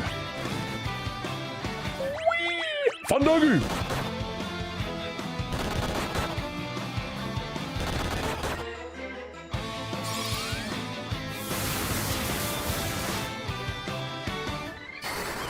This guy's got a lot of HP. Are you for real? Jesus, man. These old games. You old games, get out of here. Any fun plans for your time off? My main plan is to just, like, unplug from everything. Like, not think about streaming, not think about games, not think about, like, you know, the discourse, the discussion, the debate, and all that. Because I've just been, like, in too deep for too long. I just want to not think about it for a bit, you know, which I think is a pretty normal thing. Like an actual vacation. Because even, here's the thing, when you're, like, a streamer YouTuber, which is the hardest job in the world, when you're doing the hardest job in the world, you know, being me, but all memes aside, like, you're just kind of plugged in 24/7. If you want to be a content creator, right, which is a saturated market, it's competitive, everyone wants to do this. If you're not working, someone else is, you know. But even though that's not what I think about at this point. In a way, like, rest your hand. Well, look, Jocko Willink said, work as hard as you can all the time. Your body will tell you when you need to rest. This is my body telling me that I need to rest. So, and I feel it's sort of like in my brain as well. I'm like, oh God, I'm thinking about this shit too much. Get out of here, go and be a normal person for a bit. So, come to Florida? I would love to go to Florida. Florida is the Australia of America from what I've seen. Like, there's a guy... I talked about him in a couple of streams ago. He shows up in my feed. I think he's a Florida man. And all I do is I see him walking out into the swamp amongst the most dangerous animals I've ever seen. And he just bullies them. He's just like, whoa, this is one of the most poisonous snakes in America. Yoink. And he's like, picks it up. He's like, how are you doing, little buddy? A fucking alligator comes up to eat him and is like, oh, hey, it's a swamp puppy. What's going on? Yoink. He's like, picks him up and gives him a hug. Like, how are you this unafraid of imminent danger? How are you this unafraid of everything, man? You're fucked, bro. I hope he's alright. I like him. I like how intense he is. I love the concept of the Florida man. That the Florida man is this elusive type of American who just doesn't give a fuck and is somehow, like, has actual plot armor. And is completely indestructible. I love these guys. I think they're awesome. So, I envy them. I'm like, my God. How did you become like this, man? I think Floridans are, like, more intense than Australians in a lot of ways, man. So, yeah. Robin Williams made a joke about how Australians are English rednecks. Everyone got really angry with him. But we are. Like, no, we actually are. Like, Australians are British rednecks. It's, like, true. We're living here. We're originally indigenous Brits, or at least half of me is, but, like, let me put it this way. I'm half Chinese, alright? Chinese can be, like, massive gronks as well. Australia is a giant desert continent that the Brits, I think, turned into a sort of retirement village island. That's kind of what we are, man. It's true. Like, Australia is bonus content. It's DLC. You know. Let me put it this way. The main story of the world is not happening here. Alright? This is... This is not the MSQ where I'm living right now. That's happening in like America, Europe, and Asia and shit. Australia is just kind of chilling and watching the world from a comfortable distance, being like, oh my god, oh that's crazy, bro, and then just smoking a massive cone. You know, there's a reason the show Big Les came out of Australia. The most Australian show ever made, and I will do a watch party of that someday on stream, all of it, because it is basically the Australian Odyssey. All right, Australia is like, the reason Australians are so uniquely bizarre is because we're immensely safe and we're immensely bored. That's why we become chill, but also the most intense people you've ever seen. Because we have reasons to be chill, but we also become heaps intense as a way of fighting against the intense boredom of living here. So, it's just how it is. It's Gavin Wolfie, how are ya? So, Australia was originally a huge PvP zone. Well, it does have the most poisonous snakes in the world, the most poisonous jellyfish in the world, most poisonous spiders in the world, the biggest crocodiles in the world, and the biggest sharks in the world. And drop bears, they're worse than all of them. But it's fine, because I don't get many people. For the most part, we kind of just sit around and do nothing and lose wars against emus. But yeah, as I say, we're a DLC country, all right? We're bonus content, so don't worry about us. We're all right. It would be funny. It would be interesting if Australia ever decided to like try and take over the world. It's not going to happen. But I always think it's like a funny idea. The Great Australian Empire, mate, taking over the world with our savage emus riding on our kangaroo mounts. It'd be like a really shit Warhammer. So. Angel Bloody Roche. 50 bloody months of tier 3 on Sebi goddamn Webs TV. You know what, mate? You alright. Thank you, bro. Thank you, man. That's absolutely massive. I appreciate that. I fucking appreciate that, mate. But you know what I don't appreciate? It's Final Fantasy 13. And I'm gonna have to play it at some point. I'm gonna have to play it when I'm back from my holiday. Oh, I'm scared. Although, as I say, I think FF13 fans are more normal than FF12 fans. Because as I say, like, FF13 fans are used to having that game ripped on, and they enjoy it in spite of its flaws. FF12 fans are in denial.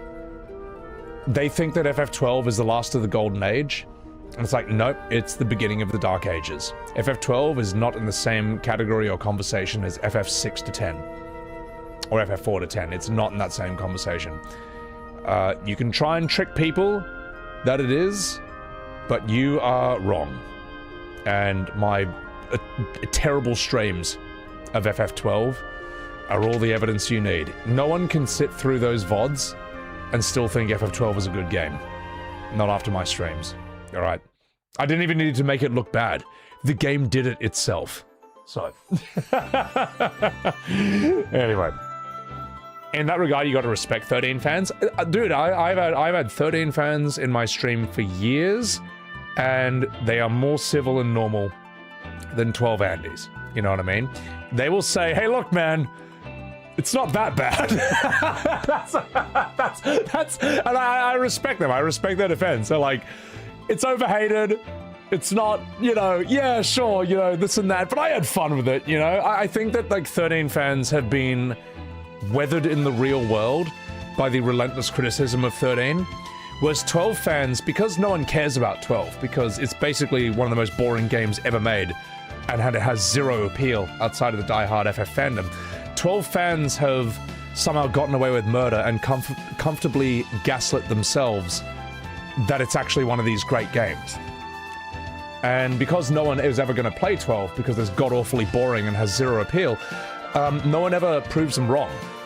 And that's why they had a meltdown when I streamed it, because I gave that game a chance for like 100 hours, and it never got good. And after I finished that game, a Reddit thread sprung up trying to defend FF12 because a certain streamer had dared to play it, but he played it wrong. It's like, no, I played it. Like, I gave the game a chance to get good, and it never got good. I beat every single boss in the entire story with my hands behind my head. That's not a good endorsement for the game. It's not good. So, yeah. Anyway. you know. 12 is great if you have trouble sleeping. Okay? FF12 is fantastic if you run out of melatonin. That's my review. And you know what? I'll even turn that into a short. I'll turn that into a short. FF12 fans versus FF13 fans. There you go. There you go. 12 fans... The way FF12 fans defend 12 is they say 13 is worse. That's it. I saw that non-stop. Every time something sucked in 12, people are like, oh, you think that's bad? Wait till you get to FF13. It's like, listen, mate, I'm sure 13 will piss me off, but I don't think it's going to be as boring. So...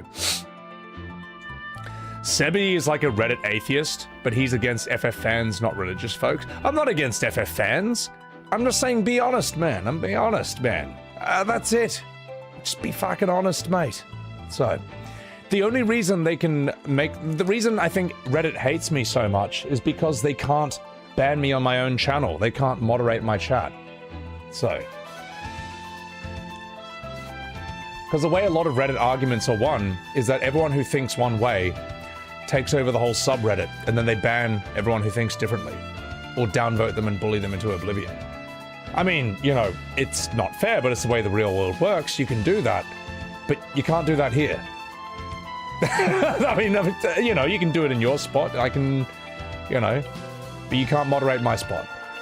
12 was the first one that didn't feel like an FF. It was a weird experience. 12 is so... It's just so shit, man. Like, let me put it this way, right? Let me put it this way. Let's look at FF12 just in terms of, like, plot, story, and compare it to previous Final Fantasies, okay? You got FF6. I mean, that's a pretty crazy story. You got 7. That is nuts. 7 is insane, and yet you can fully understand what's going on at the same time. It's kind of part of its magic. 9's plot is that it's a science fiction world trying to take over a fantasy world. That is crazy, man. And the science fiction world may have, like, you know, lasers and spaceships and cryo-freezing and genetic engineering, but the fantasy world, while it's primitive technologically, it has, like, Odin, all right? It's got, like, a Viking god who can blow up an entire city with one spear. It's got Atomos, something out of H.P. Lovecraft, a giant, like, huge, tentacled, weird monster that can inhale an entire mountain into its mouth. Like, what's stronger, fantasy or science fiction? I actually don't know, because they're both pretty OP in 9. That plot is insane. 10's plot, like what? You get your...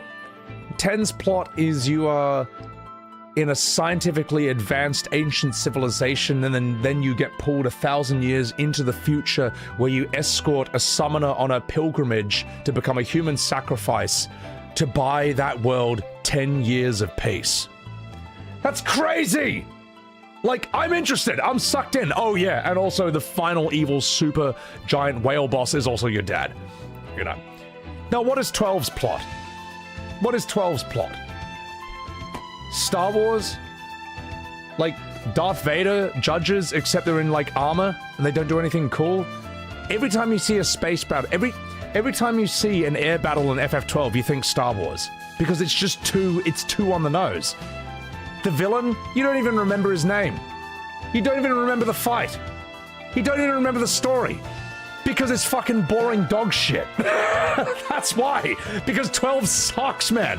Every Final Fantasy is always trying to top the previous entry, or at least be something nuts, something insane. I don't even think, like, 12 is trying, man. Whereas I feel that, like, 4, 6, 7, 8... is, you know, has a lot of mistakes, but, like, 8's still trying. 9, 10, they're all trying to be, like, the most insane story, mind-blowing plot ever. 12, it's just trash, man. It's fucking trash. It's a trash game, man. It's so shit. That's why no one plays it. That's why no one's interested in it. The fact that got a 40 out of 40 from Famitsu on launch shows that games journalism has always been in question. So, yeah. You still like the game? Listen, mate, don't you ever think different from me, okay? All right, in this stream you think my thoughts, all right? Don't you ever like a thing I don't like. So. I'm just fucking about. But yeah. Anyway. So, 12 Andys needed to hear that. They deserved it. And maybe I'll turn that into a 12 bashing clip, because it fucking deserves it. Alright. FF12. Actually, just for the sake of that short, I'll try and, like, summarize the plots of FF6. And 7. Like, what is the plot of FF6? You're some engineered soldier who's actually the daughter of, like, weird magical beasts from a different dimension, and then you have to fight, like, the Joker with godlike powers who becomes an angel and destroys the world. What is the plot of FF7? The Thing lands on Earth 2,000 years ago, kills the indigenous population. Then the planet spawns 5 gigantic white blood cells called the Weapons, who are all like mechanical Godzillas.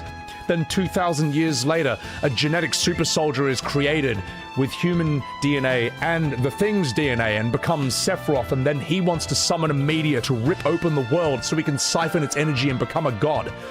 Also, the main character, you're not even the main character. You're an NPC who accidentally became the main character and then forgot. Like, that's crazy. That's insane, man. That's nuts, man. How does 12 compare to that? You know, really stack 12 stories against the previous great Final Fantasies, and it doesn't even compare. It pales in comparison. It's not even worth talking about. So, I forgot the Fate Ghosts. Oh yeah, and then a bunch of whispers come and ruin everything. Yeah, I forgot about that one. Weekwert, thank you for the $5 super chat. You like the speech? Thank you. I appreciate that. Appreciate that. So, I don't know if I should turn that into a short, because I don't want to spoil the plot of FF7.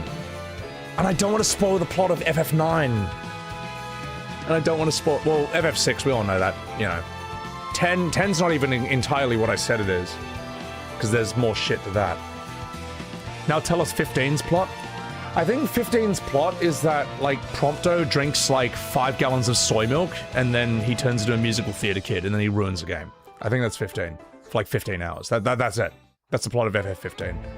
I think the plot of FF16 is that Clive says, fuck, and then he ruins Tekken 8. That's the plot. So yeah. I won't make that into a short, I don't think, because I don't want to ruin the plots of all these games. I feel like you need to, like, experience them yourself for the first time. So, yeah. It's just, here's the thing, here's the sad thing about a game like FF7, is the average person cannot experience the mind-blowing plot of Cloud's identity in this day and age because Crisis Core has just ruined it. And the modern FF fandom does everything they can to push Crisis Core onto the poor, unsuspecting audience members like yourself, you know. And if you're playing Rebirth, it's spoiled as well. Like, you can't experience it anymore. And it's a pity because I think it's one of the most mind-blowing plots in storytelling history. So, explain the plot of this one so far. There was a gilf and she gave me a slobbery blowy Joey and I voice acted it. And that's the plot. Oh, hang on, here we go. A voice emanates from the mirror. I am the door to the forbidden realm of Eureka, resting place of weapons deemed beyond mankind's power. An invisible wall is blocking the path. What do I use? Ah, the circus key. Okay, well, it's one of these things. That summary was pretty accurate. Of course, the Eureka key for the Eureka Tower. And scene. Wait, this is an optional dungeon?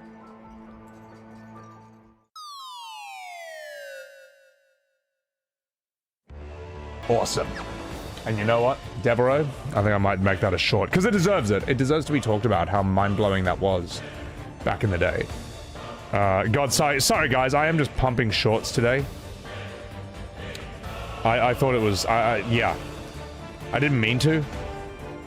But, I mean, that's just kind of what happens with these OG FF7, OG Final Fantasy streams. You got nothing else to do. This part is not,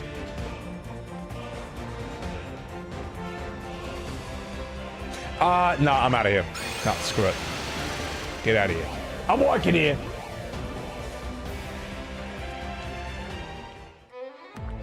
I took a wrong turn, so this is not the way. This is not the way, my brother. How do I get there? How do I... How? I'm lost. It's not fair. How? How do I get there? This is bullshit. Cracks in the walls. Of course, cracks in the walls. How could I forget? Are you for real, game? You can't just make invisible walls, man. Or can you? Oh, come on, guys. That's, I'm not happy about that design. Chocobo's Wrath. The best weapons are here. Good. Lilith's Kiss. Okay. Let's go! Something's written here. This door can only be opened with a circus key. Which you have. Kupo Sugoi. Alright, I never played Zelda. I haven't. I played Zelda 1 and 2 on NES. It's, yeah, no, I actually haven't. But I would love to do Ocarina of Time. When FF13's done, I might get a Switch to... I'll have to do Lost Odyssey as well. Well, I will, once I'm done with my Xbox, then I'll swap it with a Switch 2. And, do that. And N64. No enemy encounters? Yeah, alright. Let's see how strong the enemies are here. But then here's... I want to see how far I can get. And how much I need to grind after that. So, just as Sakaguchi intended. Yeah, I'll do Lost Odyssey first before I switch to Switch. I'll do that. I want to see how far I can get. Let's just map this out first. A Link to the Past before Ocarina of Time? No. Ocarina of Time first. Right, we start with the big boys first, alright? We're not starting with Super Mario Land, we're starting with Mario 64. Look, I haven't played him, man. I haven't played him, so I should. I should start with the one that's like the one I know I gotta do. It's like, because Ocarina of Time sounds like it's the FF7 of Zelda. It's one of the best, Eosia. It's going on, you fucking dog. Yeah, like Ocarina of Time is supposed to be like one of the big boys. And I think it pairs with Majora's Mask well. So yeah. Timeline order for Zelda? I don't think that's gonna happen. Yeah.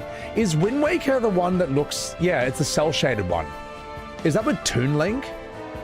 I don't mind Toon Link. Clair Obscur didn't have hidden walls, so therefore Clair Obscur's peak. Quentin, are you still salty that I like Clair Obscur?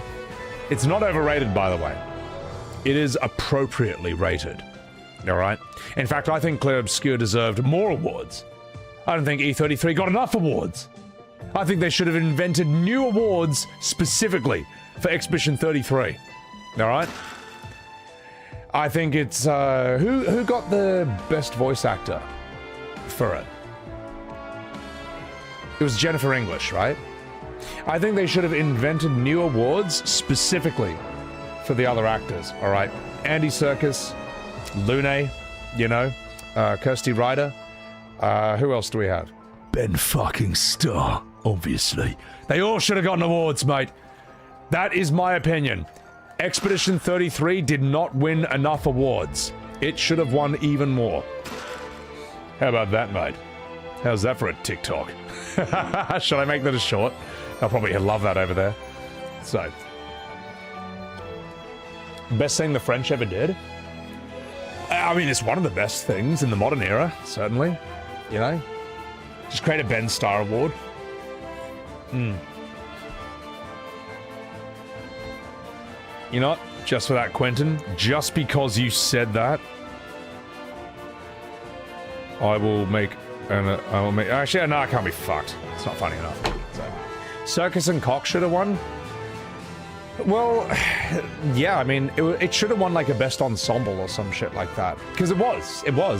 When people say, what's your favorite character or who's the standout performance in Clair Obscur, I don't have an answer, man. I think they're all equally great. I think they all just work perfectly well as part of the same whole, you know.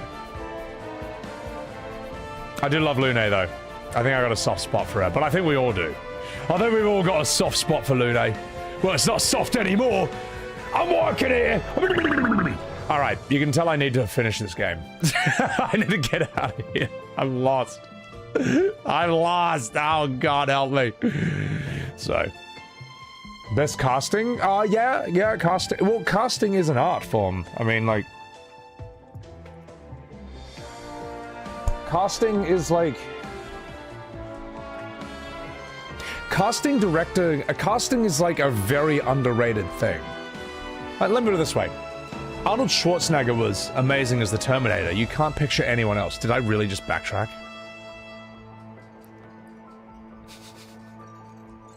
You can't picture anyone else as the Terminator other than Arnold Schwarzenegger. He's like the best acting choice. But imagine if they cast him wrong. Imagine if instead they cast Woody Allen. Imagine if instead they cast Jack Nicholson. That's the Terminator. Like, good actors, but they're wrong for the part. Technically, Jack Nicholson is a better actor than Arnold Schwarzenegger, but he's not the better casting choice for the Terminator. You know, it's just wrong. So, yeah. Have I tried Bob from Tekken 8? No. Because I've got a gaming injury. It's alright. It's actually fine. Yeah, I'm just overkill healing it. But yeah, I got like a little annoying little tendon thing. I just want to make sure it's like fully up there before I, you know, go to town on it again. So, Christopher Walken is the Terminator? That would just be a different movie. That would be like a art house movie. That would be something very strange if Walken was the Terminator. So, yeah. Welcome to the E33 Awards, and the award for Best Rich Keeble goes to Rich Keeble. I like Rich Keeble. I think he's cool. I think that, like, he seems like a fun bloke. He seems like a good bloke to be around, you know.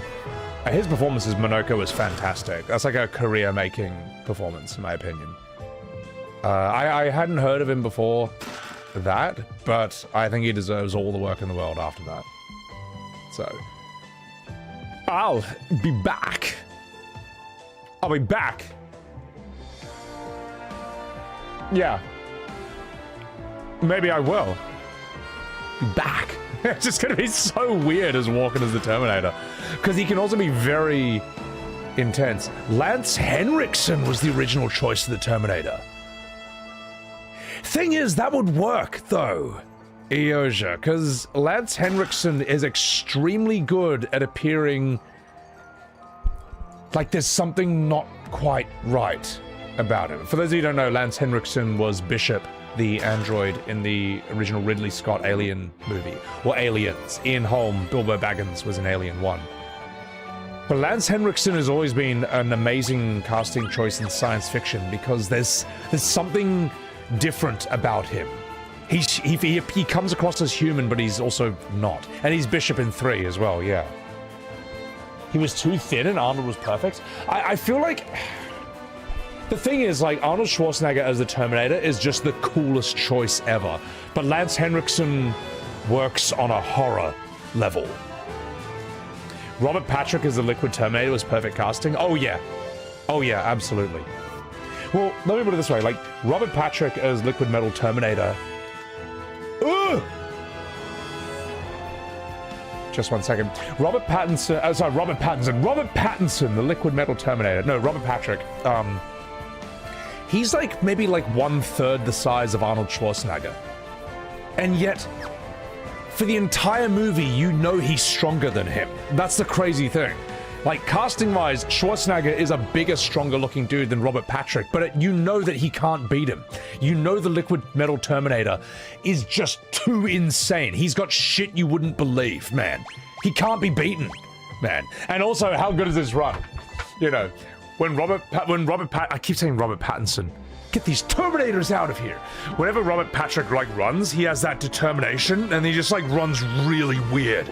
like towards you. Oh, it's so good, man. He looks legitimately scary. Yeah. So Patrick practiced firing his gun without blinking. See, I love that, man. That is what they call in acting, like, trace elements. And James would call this trace elements. Like, when you've really done your work on every single detail, big and small, then what is it? Well, trace elements are things that show up in like metals and minerals, and it's like 1% or like 0.0% or 0.1%, but they're only there if you've done the work. Robert Pattinson, Robert fucking hell. Get these Terminators out of here. Robert Patrick, why do I keep saying Robert Pattinson? This is pissing me off, man. Robert Pattinson did so much work to believably embody the liquid metal Terminator that you believe he's that strong. It's like the mirror neurons in our brain. Because the actor believes he's that strong, you believe he's that strong as the audience member. And yeah, of course, the writing, you know, the special effects and the character and all that, but still, you know. Like, good acting is magic. And I think that's why Terminator 2 is such a great movie, because it's not just a great action movie. The acting is also S tier from everyone involved. Like, John Connor is like one of the coolest like teenage characters probably like ever. His mum is amazing. Sarah Connor is so fucking good. Arnold is, we don't need to say anything about him. We know he's S tier as a Terminator. It's not even a 10 out of 10. It kind of defies that ranking system. And like Robert Pattinson as the liquid metal Terminator is just the ultimate antagonist, man. And all the side characters are great as well, you know. I mean, I love the redheaded kid. You know, like John Connor's mate? He's like a redheaded kid. And he's at the arcade. And Robert Pattinson, you know, is like showing people photos of John Connor. He's like, do you know this boy? And it's John Connor's best mate. And he's just like, nope. Just goes off. And then he comes up to John Connor and is like, hey man, there's a cop looking for you. You better get the fuck out of here. Like, that kid somehow fools a Terminator. Like, he's actually got that good a poker face, man. Maybe Terminators might be bad at reading human emotion, but that kid fucking saved humanity, alright? That kid was the Sam Gamgee of Terminator. And he saved Frodo Connor, alright? So he could destroy the one Terminator in the liquid metal of Mount Soy, or whatever. Yeah, so. Oh, no. It's Robert Patrick, not Pattinson. Listen, mate, I think I know my actors better than you, alright? I'm pretty sure it was Robert Pattinson who played the Terminator, the liquid metal Terminator, in Terminator 2, alright? I think I know what I'm talking about here. So, I just gotta call him Robert Pattinson for now. Oh, it's shocking. Angel Roche, sorry, that was like 10 minutes ago. I'm so sad, not doing Eureka, it has the best music in the game. I'm sorry, mate. But I'm also not doing it. I'll just listen to it on YouTube. Floppy Chess Balls, thank you for the 255 bits. Welcome to the E33 Awards. Oh, okay, sorry, I just noticed that now. I gotcha. So. Alright. The Hobbits are the worst part of Two Towers in Return of the King. See, Quentin, this is why I don't take your opinion on Expedition 33 seriously.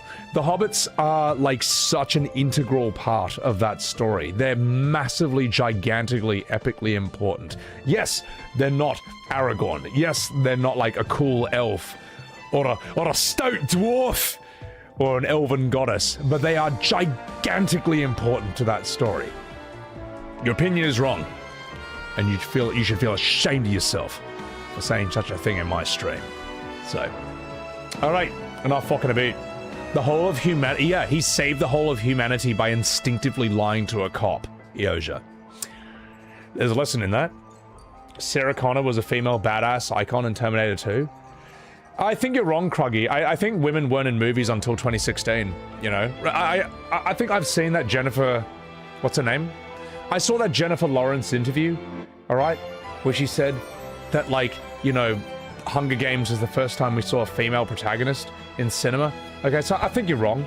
I think you're wrong. You know, it's not like Ripley from Aliens existed. Or, you know, all the other ones. But anyway, enough fucking about. We're gonna fucking do this, alright? It's gonna happen. I think women were invented in 2016. Now, let's do this. What? I thought it was a boss! You telling me I spent all this time thinking that was going to attack me and it was nothing? Just a bunch of statues? Oh, okay, well, never mind. Wait a minute. Uh-oh. Ah-ha-ha! Gullible fools! It's me, Titus from FF10. That mirror paralyzes anyone who turns into it. Now the 5 worms can feast on your soon-to-be corpses. Uh-oh. Huh.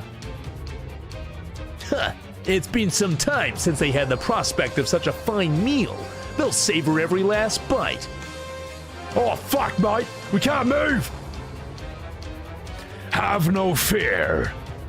You got the touch! Bam, bam, bam. That sounded like Doga! You got the power! As I told you before, our souls are eternal. Listen, the only thing that can break the curse of the 5 worms is 5 cubes of energon. You have to persevere until I can gather them. Do you understand? I'll be back as soon as I'm able. Good luck, warriors. Transform and roll out. After all is said and done, you know you are the one, you're a winner. Chin, chin, chin, chin, chin, chin, chin, chin, chin, chin. Doga's soul left to search out the 5 hearts of pure light. Oh! Gronk and the others are in great danger. Come with me, your highness. They need a heart filled with light, your heart, in order to break the worm's curse. Oh, for Gronk, I would do anything. I would go immediately, and I'll give him a blowy joey right now, and I'll make it extra sloppy. It'll be like this. Thank you. That was an amazing sample of what you're going to give Gronk. Hang on. Wait. There's more cutscenes to happen.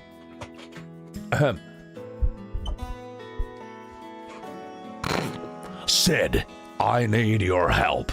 Sid, Gronk and the others in danger? Go us all fucking help. Good. Transform and roll out. This is a cutscene by 1990s standards. Dash. He must have perished in the furnace. Hey, Wallow! Dash, you're alive. But how? You were literally sitting in a pit of molten lava for like a really long time. Hey, of course lah. Don't write me off yet. Oh fuck, I skipped my own dialogue lah. Hey, plot armor already. Whoever you are, you call me a fuck. What? Fuck. Stupid fucking streaming injury. Hey, wow, who needs dialogue already? I am Dash, based in Singapore, JB, and some say Batam. It was a close call already, that's for sure lah. There was a while when I thought the floating continent was done for. Dash, the warriors of light are in trouble. Wow! I put out one fire and another pops up already. So, what are we standing around here for lah? Let's go already. Oh, hey boy. Oh, goodbye. God.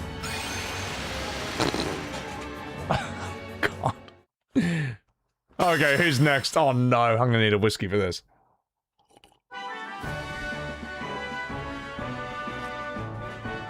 Not this guy! Prince Alice, I need you to transform and roll out. Oh no! I must go to Gronk and the others at once! Why did you make me do this voice for him, chat? Oh, this is shocking.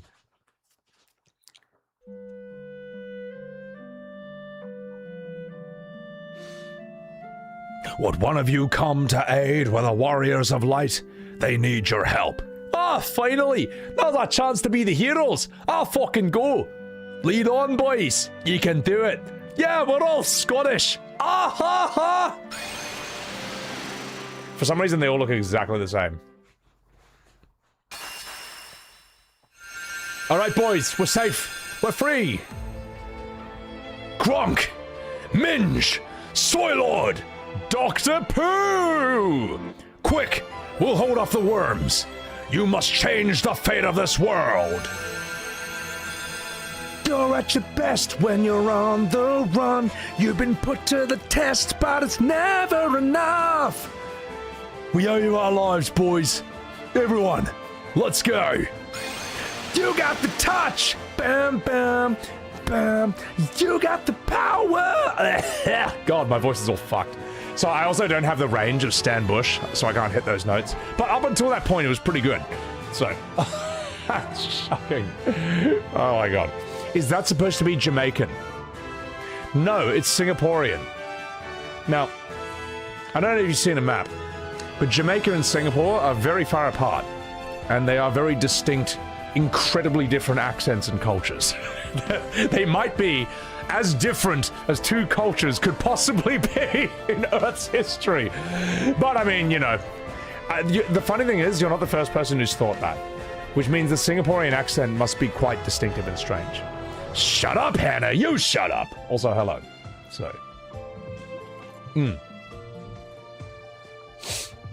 I have the range to sing the Dirk Diggler version. Oh my god, he does that in the movie, doesn't he? Except it's Mark Wahlberg, so it's not great at singing. Oh my god, is that a demon wearing Speedos? Alright, wish me luck, Chad. Let's see if I can beat this guy. Oh. This might be a big risk. You got the touch! Oh my god, I'm like super impressed you made it this far, but your struggle with like Ultra Not. Don't you see how like close the darkness has drawn? You're too late, and now you're like gonna totally die, you silly goose. That's the original. Oh my god! Okay, wish me luck. Start petting him Zabudu! Boost!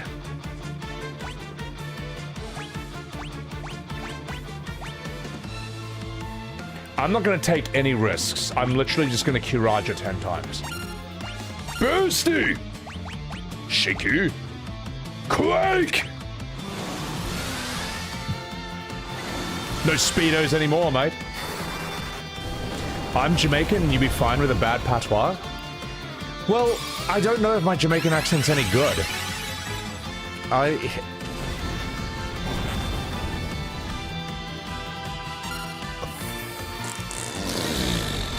It's alright. We can handle it, boys. We can handle it. Shit. Let's just do one. How do I just... There we go. Take him out. What else can I do? Let's give you a fire auger. Yeah. Whenever I try to do like an African accent, I'm just ripping off Isaac from Netflix's Castlevania. You know, the guy who like can summon demons and stuff? Sick character, by the way. Awesome character. Alright, let's do this. Well, fucking well. Oh, fuck!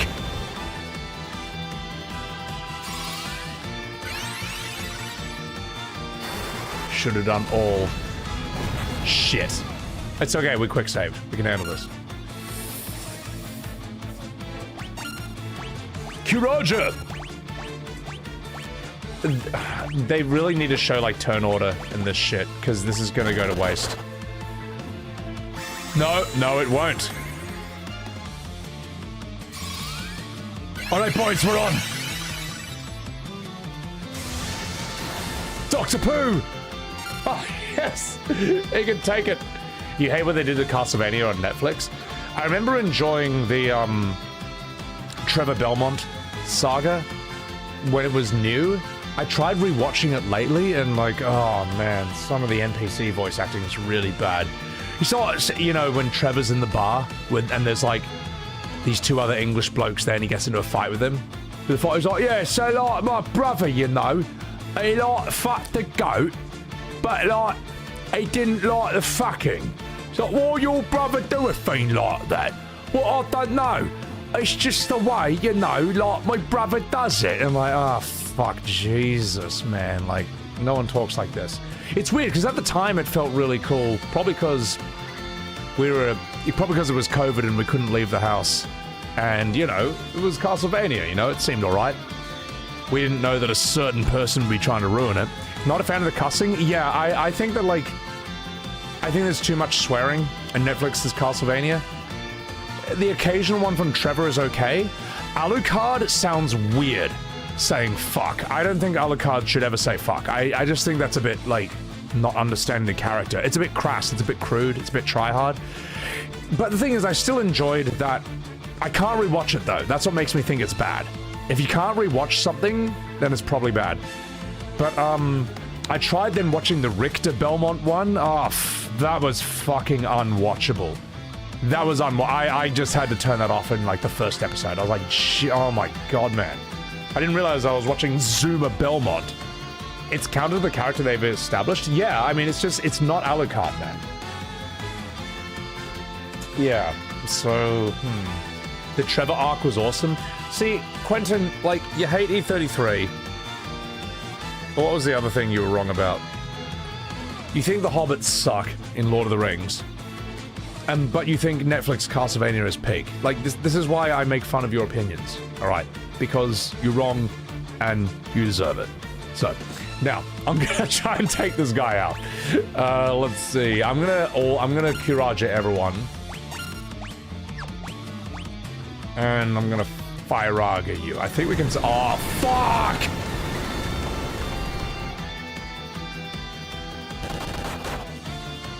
Listen, mate. It's a bit much. It's a bit much. I think I need 2 white mages, man. I think I need 2 white mages just spamming AoE heals all the time. I don't see how I'm supposed to survive this shit, man. Fuck. They're too strong, man.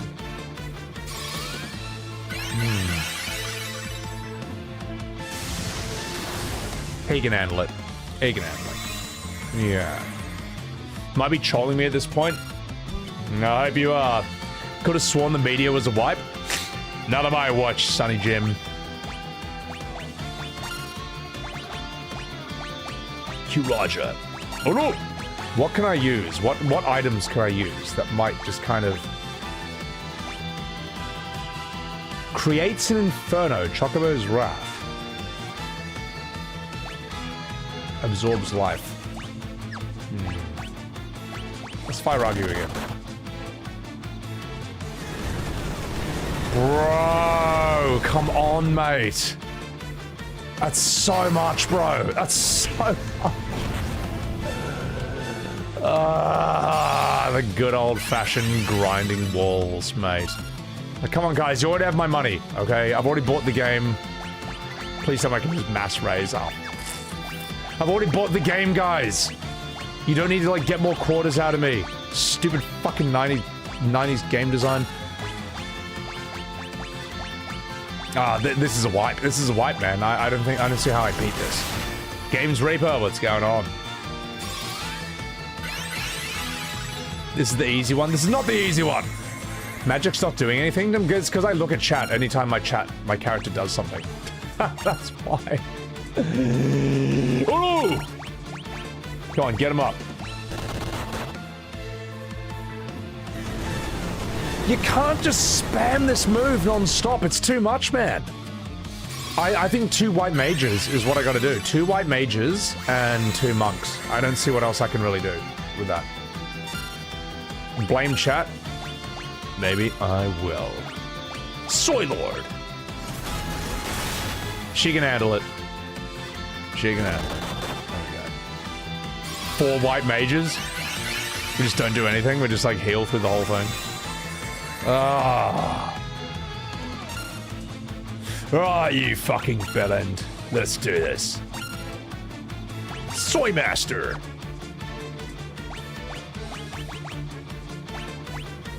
Let's give you a high potion just in case.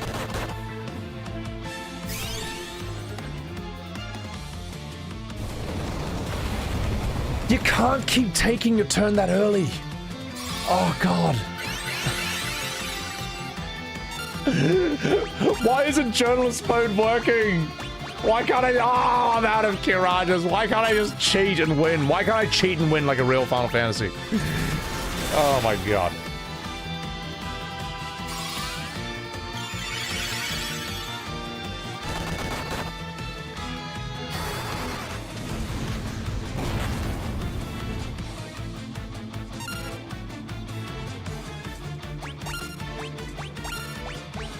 Soy Master! Get him up. If he just spams media, I'm kind of fucked, man. Poor Soy Lord. Soy Lord can sleep in the bed he's made, alright. Any RPG that shows turn order is great design. If you don't see the turn order, then you're literally just like, you can't set anything up, man. You're just flailing in the dark. I don't think it's good. I think it's better to have a turn order. Fuck, mate. Morning, Skylar. Welcome in. He can handle it.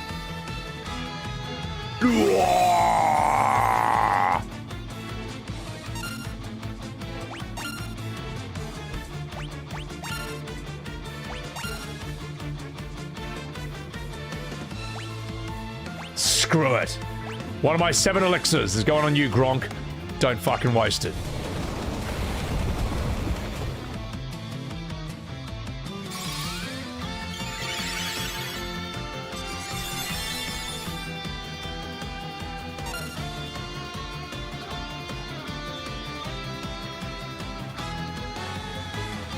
Listen, Dr. Pooh!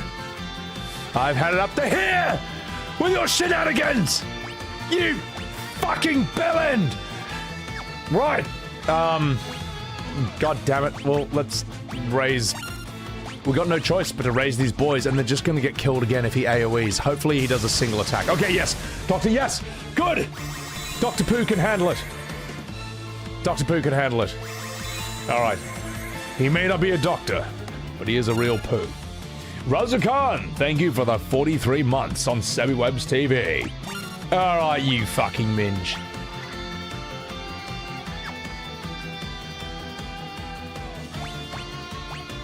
Elixir. Attack. Elixir. Come on, come on, come on, come on. Look, I know I'm not being a real Final Fantasy. A real Final Fantasy fan saves their elixirs for the final boss and doesn't use them. I'm using them now. Come on, heal them up, boys. Yes! Bro! That's too much!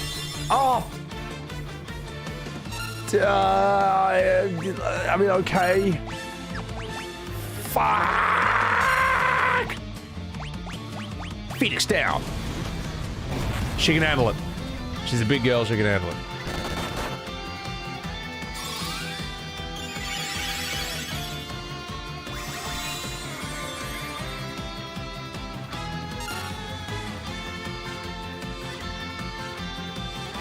Fake fan using items. I know, real FFN never uses items. You save it for the next game.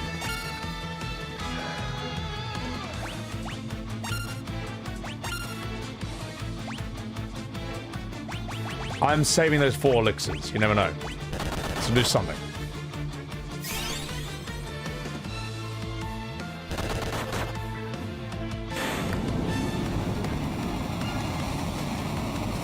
Fuck you, you fucking piece of shit! I hate you! Alright. Okay. Oh my god, that was fucking dreadful. Oh, that was horrendous. Oh, it was horrible. Alright, that's it. We're going 2 mages, 2 white mages, 2 black belts. That's the new meta. That's the new meta, guys. Oh, why did I win? I don't know, man. I shouldn't have won that. Ah! Oh, Soy Lord with the killing blow. Oh my god. You think it mattereth if you defeat me? The cloud of darkness have, like, already gathered. The land will be, like, totally shrouded. Oh my god.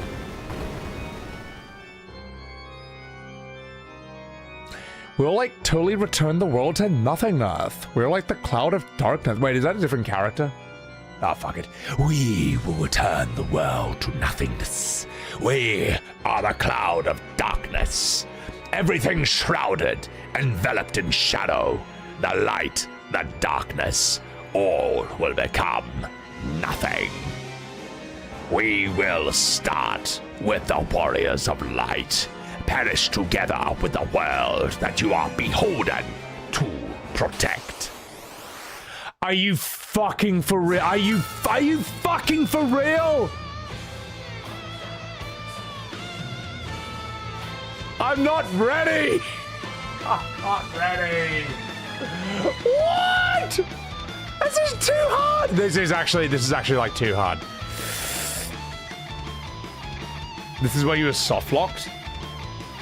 I don't think I can win this, man. I actually don't think I can win this.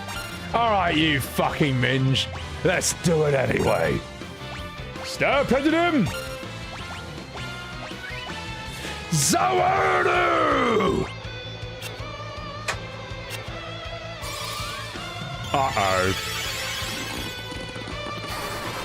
Hang on, wait. Oh, fuck.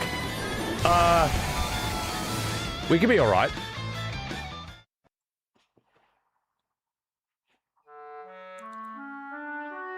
It's a scripted loss. It's a scripted loss! Yes! It's scripted! Just as planned! Oh my god. Oh, I'm so happy about this. Oh. I'm so happy. Atari Dad, thank you for the $5 super chat. Hot take. This is one of the best Final Fantasy boss themes in the entire series. Top 5, easily criminally underrated. Well, you know what? I forgot it. Because I was too scared.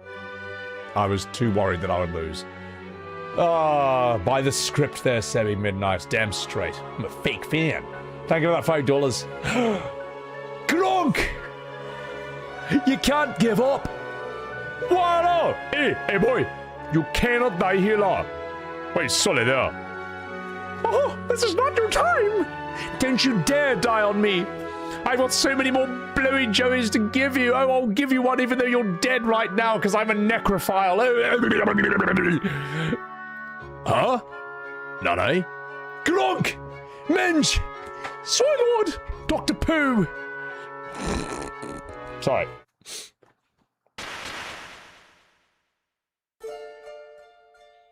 The souls of Doga and Yunai appeared. Our souls are with you. Rise, Autobots. You cannot be defeated yet. You have the touch. You have the power. Now transform and roll out.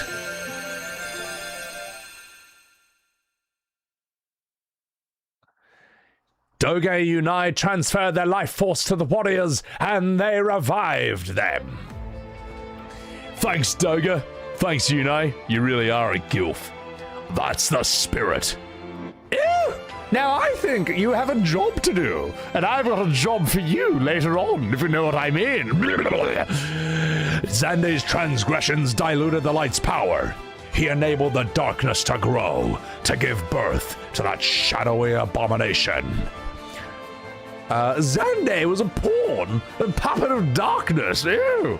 Few could have resisted such power.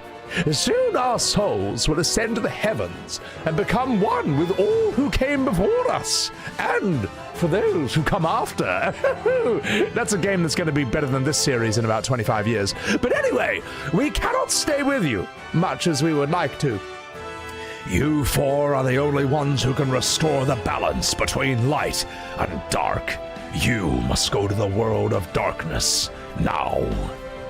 The two souls dispersed. 35 years. My bad. It's time for us to go to the world of darkness.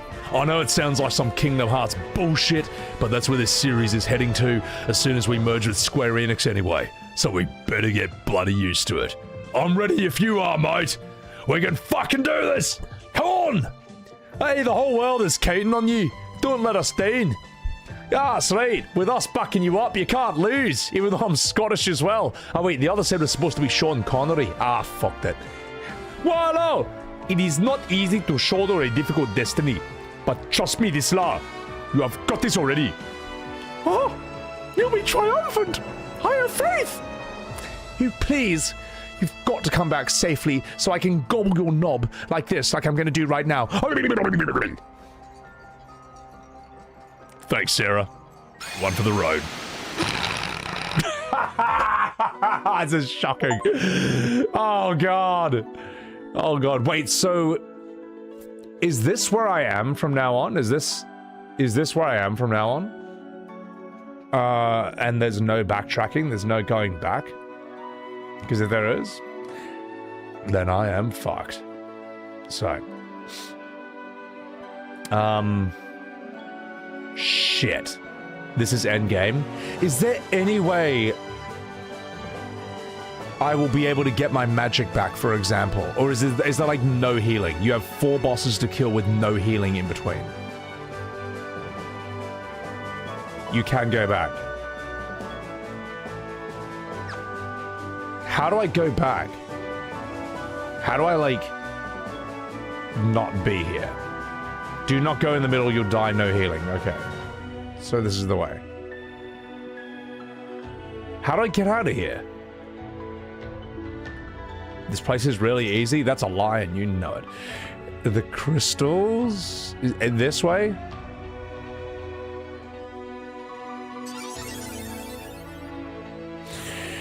Zero Fabio, thank you for the 6 months. Wait until you see Soywind in Revelation and Shira telling him to shut up and drink his goddamn tea.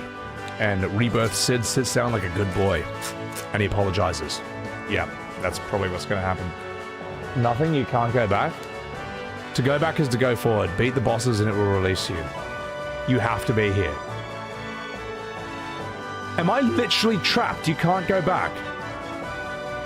This is why the final dungeon sucks. That's the neat part, you don't. That's, not great game design, in my opinion. That's not very good. It's not great.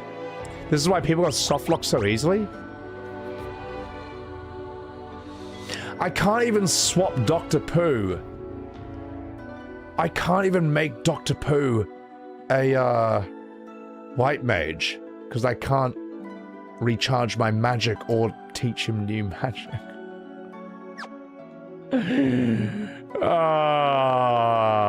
There's a Pro Jared video about this? Oh god. Well, you know what, chat? I guess we're here. I guess FF3 was the FF we made along the way. Not even journalist mode will save me from this. Or will it? Because I have no encounters. Haha. Oh, are you kidding me? Oh, what do you mean Sandy's clone? Oh, so not fair. Don't touch it. Well, it's too late now, mate. You know, well, I feel like at the very least, we can get a good shot out of that. At the very least. I'll call not even journalist mode can save me. Something like that. Yeah, that's good enough. Oh, that's fucking bullshit. Can I flee? I can't flee from this, can I? That's a clip? It's a clip. You can't flee from monsters in chests. You fuck! Alright. Let's do this. Oh my god, he's gonna waste everything. He's gonna waste everything on me. I'm just gonna use a high potion on myself. Alright, I'm gonna boost. I'm just gonna keep the healing going. This is my plan. This makes sense, trust me. No. You're gonna high potion Soy Lord. You're gonna boost. You're gonna high potion Gronk, because we're back row and we can take a hit. Off. Come on, attack me, you fuck. Do it.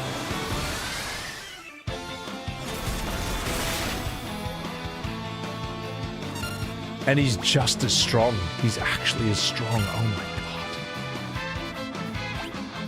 god. Oh my god. Alright. Fuck.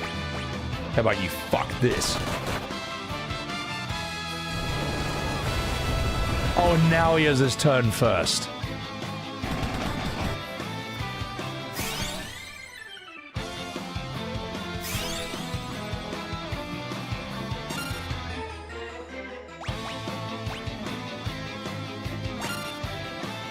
Not happy about this. Disappointed! Swap to Bard. Bards can heal the whole team at no cost. I can't. I'm busy getting bummed by this guy.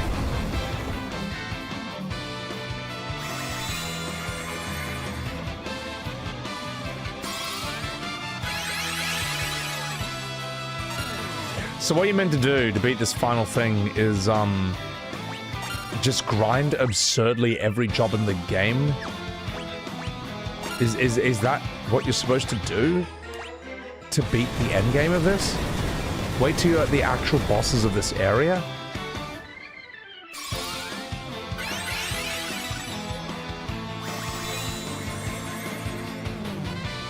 I don't know. I think this is kind of fucked, man. I actually think this is kind of bad game design.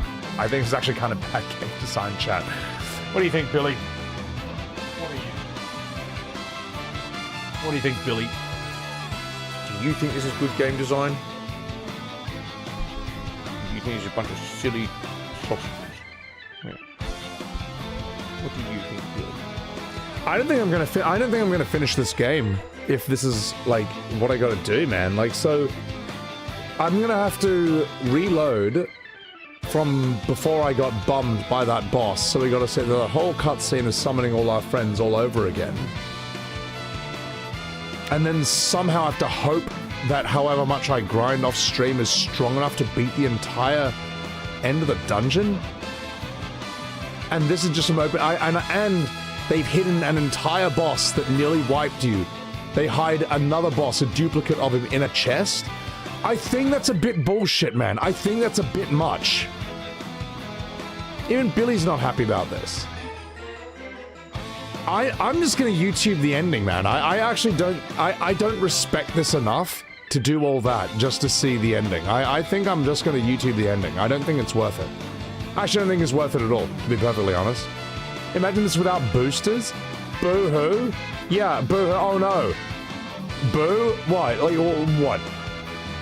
What? When's the last time you went to a bar, right? And you go up to some smoking, spunky lady and he's like, hey lady, ever been with a guy who's beaten the end game of Final Fantasy 3?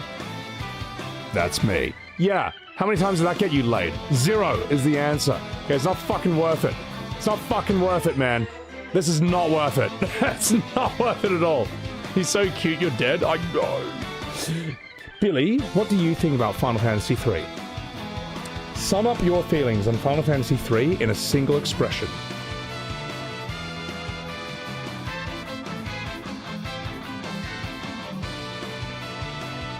Billy has spoken, chat. I don't think he's impressed. Alright? I don't think he's impressed. Billy, should I finish Final Fantasy 3 properly, or should I just YouTube the ending? Smile if you want me to do it properly. Give me a frowning scowl if you want me to YouTube the ending. Alright, chat? Here's the moment of truth. Smile for me to beat it like an absolute putz!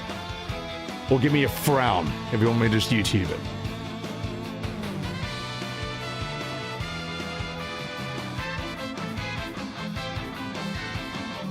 I don't know, chat. I think Billy is smoking. He definitely smiled. He's never smiled in his life. He's never smiled in his life. What are you talking about?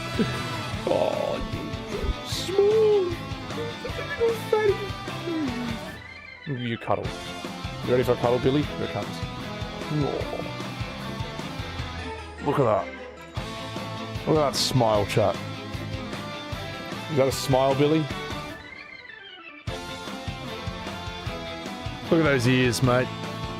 Look at those ears. He's pricking up his ears for the YouTube ending of this game. Alright. Up you go, buddy boy. Up you go. I'm just gonna put him away. I just need to... Just 1 second, chat. I just need to deposit my cat. Let's put you over...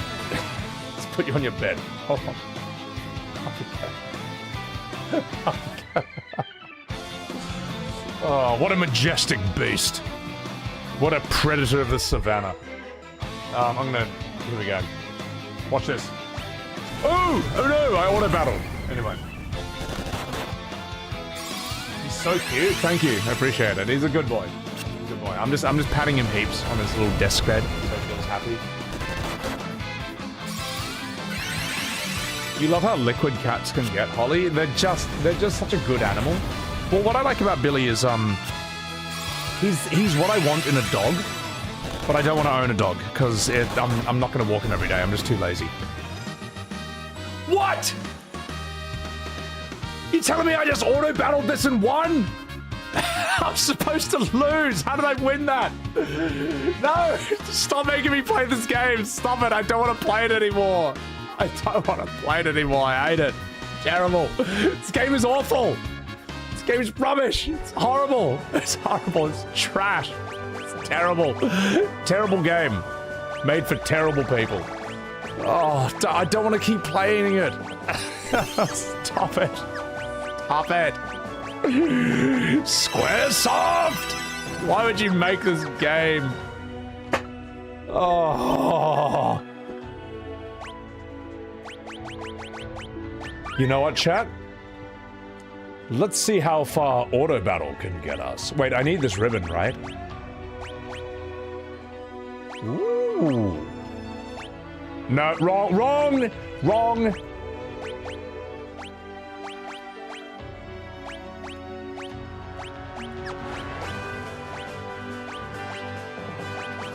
Wrong answer. Right. Let's go until we wipe, alright? That's the plan. We're gonna go until we wipe. What was in the box? There was a ribbon, apparently. You imagine this was the shit for the 1990 gang, though? Oh, bro, dude, video games in the 1990s were amazing because you could make the thing move on the screen. You can make stuff happen on the TV. Oh, fuck! You have come far, but this is the end of the line. This world will be engulfed in darkness, returned to the void. Kupo. Oh, yeah? Well, what if I auto battle, huh? What now? What if I use the Final Fantasy XII strategy? Eh? What if Bruce Lee talked about the art of fighting without fighting. What about the art of playing without playing? Ladies and gentlemen, it's time to see if FF12 is really a great game after all. Alright? 12's reputation hinges on this fight. Alright? If I lose, it means that 12 is bad. And if I win, then 12 is still bad. Alright, still a bad game. But if I lose, 12 is really bad. Alright, that's the rules.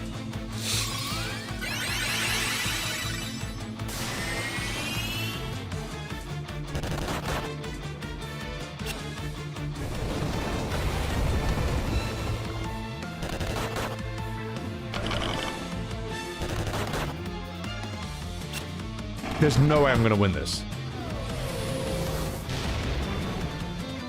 Okay. Oh, he just turns into a hat when he dies? No dead body? Also, why is Dr. Pooh throwing away my Phoenix Downs? What is he doing?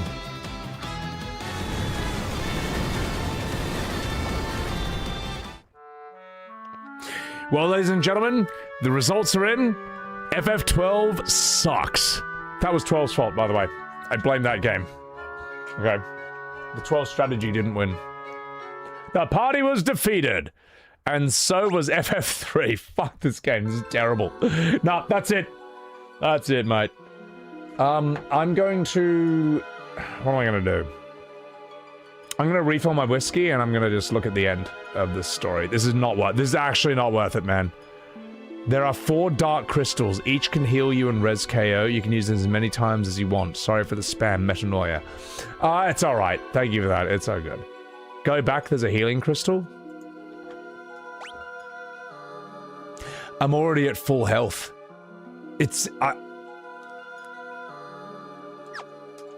I'm already at full health.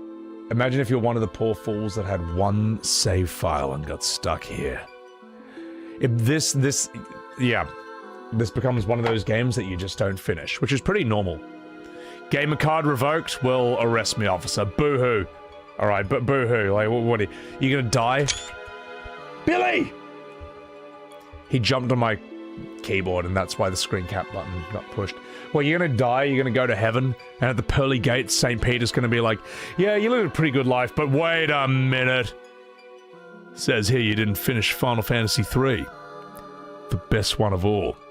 You're going straight to fucking hell, mate. It's not gonna happen.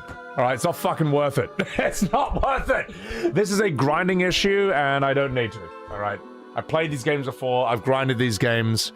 All right, I don't need. Let me put it this way: I've grinded Dragon Warrior 1, Dragon Quest 1, the game before Final Fantasy 1. Okay, I know what true hell feels like. Do you know what it feels like, chat? All right. Do you know what true hell feels like? Grinding Dragon Quest 1. Watch this. All right. It sounds like this for the rest of your life.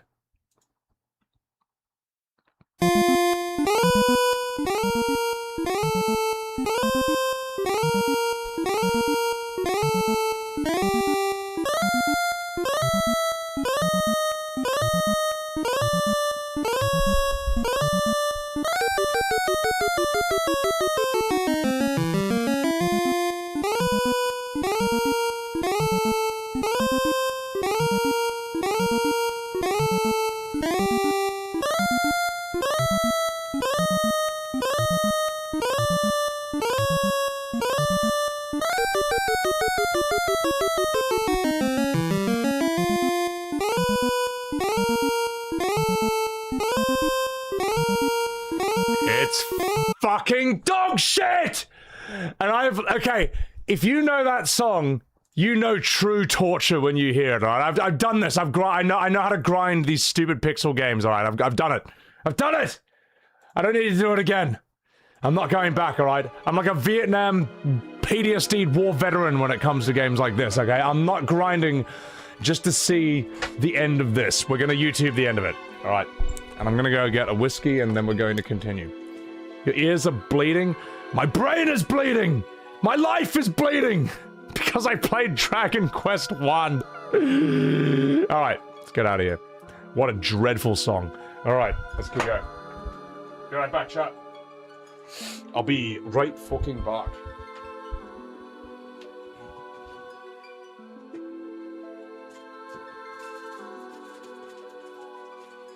Eagle Beagle Pew, Eagle Beagle Pew, Eagle Beagle Pew. God.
Eagle pickle pew, eagle pickle pew, eagle pickle pew, eagle pew. I'm sorry, chat. That's that's my brain on loop these days. It's just fucked. So that's what you hear in hell for the end of all time. Keelth. I feel like hell is listening to Dragon Warriors like battle theme forever. Atari Day, thank you for the $2 super chat. Pay a day laborer to grind XP off stream. Oh god no. Materia! Oh my god. Materia 07, I'm so sorry. You subbed a Prime to me like 17 minutes ago. I didn't thank you for it. Because I'm a bad streamer, I'm sorry. I'm sorry, Materia 007, I'm sorry, mate. But, well, this is your thank you now. I hope you enjoy it. And, I'll even at you in chat, just in case. Thank you for sub. Sorry I missed it. Oh, this is a bad stream. Devereaux, thank you for the 100 bits. You've got Dragon Quest 7 on mute while you grind. I'm a better soundtrack. Yeah, Dragon Quest, I've never heard anyone rep Dragon Quest's music, literally ever. And if you do, you're wrong. And I've just proven it. So... this is bullshit, this last part. It's really bad. It's really bad, man. It's so bad. Okay. Took you a couple of hours of trial and error. You got it with Ninja, Summoner, Dragoons, Samurai. I don't think it's worth it, man. I like... The idea of spending all of this coming Sunday, for me, streaming this and all I'm doing is grinding just to beat these bullshit bosses, including the boss that I just beat. It's not my idea of a fun weekend. It's really not. You remember me grinding Kingdom Hearts just to beat the end game? Yes, but Kingdom Hearts is a better game than this. It is. You know. I may rip on Kingdom Hearts, but this is better. It's better than this. Alright. It isn't worth it. It's just not worth it. It's not. I'll tell you what. Let's see if it is worth it. Let's check it out on YouTube. Let's see if it's worth it, you fucking binge. Let's go. So. Hang on, where is it?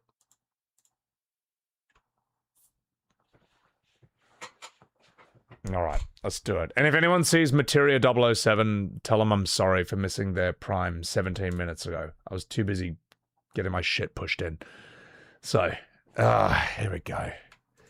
I'm not starting 13 before I go on holiday for a month. I'm not doing that. FF3. What is this? Oh, God, I'm not watching that. FF3. What is it? Full playthrough. No commentary. Get out of here, you. No, not the Pixar one, the real one. Get me out of here. You cheated yourself. You cheated Sakaguchi. Well, you know what? You know what, mate? He made Spirits Within, so shut up. All right, let's do it. Let's see what this is. Where do we go? Final dungeon boss. Cerberus. Okay. Oh, this is Eureka. Alright, let's check out Eureka for a bit. Oh my god, I'm Ragnarok. They're unparalleled. You can't handle my power, uwu. There you go. Is that too loud? Is that too loud? I'll turn it down if it's too loud. I think it is. He does look like a JoJo stand, doesn't he?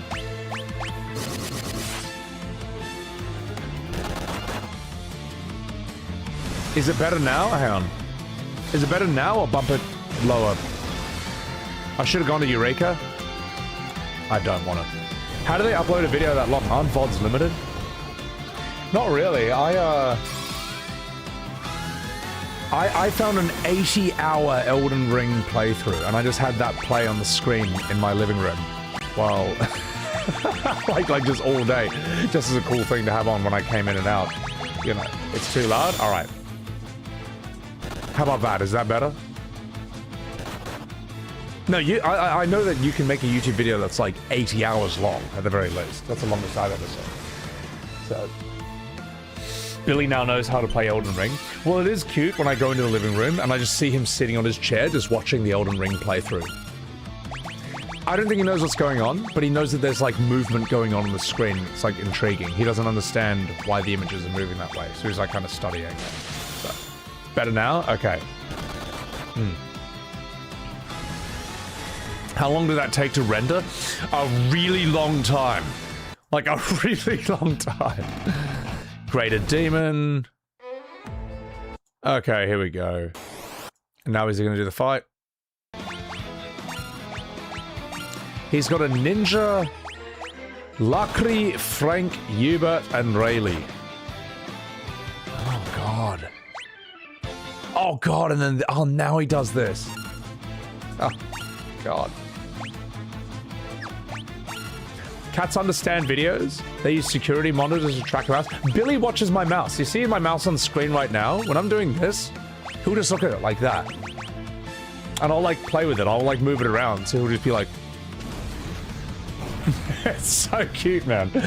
So, it's alright. I remember the names. Gronk, Minge, Soylord, and Dr. Pooh. Okay. Let's see what this goes. God, that was dreadful. Oh, God almighty.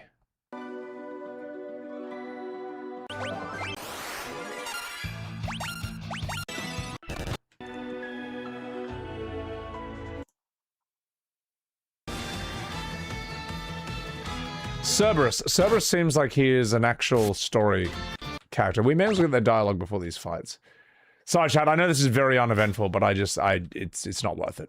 It's just not worth it, man. Let's get these remasters out of here. The Wrath of Dark will not be stopped. This will be your final resting place. Blah, blah, blah. Oh god, that text is terrible. Because I'm watching it in 240p! That's why! Now it's 1080, now I can read it!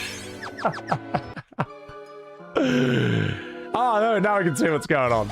Oh god, help me. Okay, so now the fight's done. God, this is a sad state of affairs, isn't it? Wait! Hang on.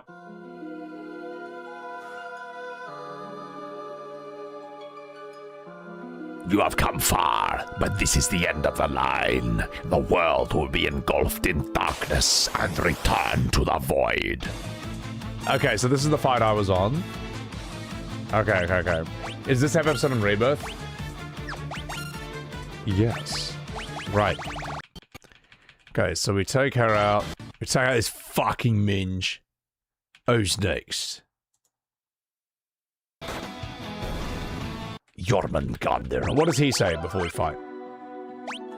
What does he say?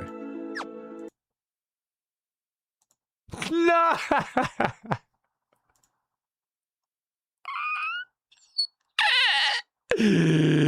Come on, just show me the end of this horrible game. Just show me the end of this dreadful game. The end, please. Oh, it's just a random encounter. Oh, fuck it.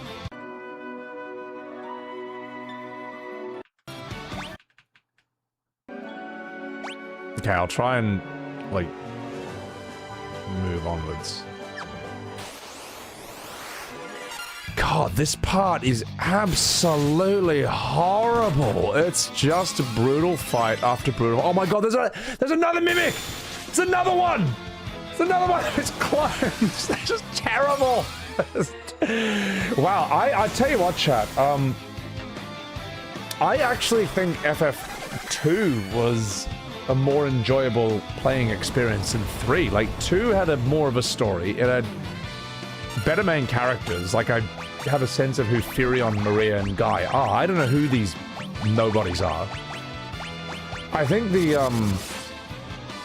you can blood sword the final boss if you just want to get it over and done with.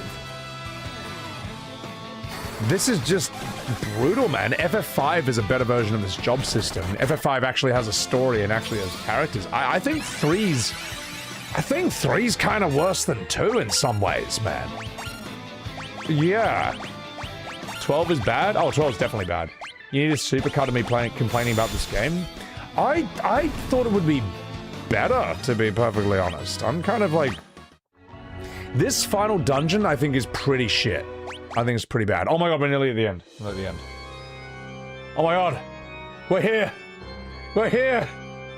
Oh god.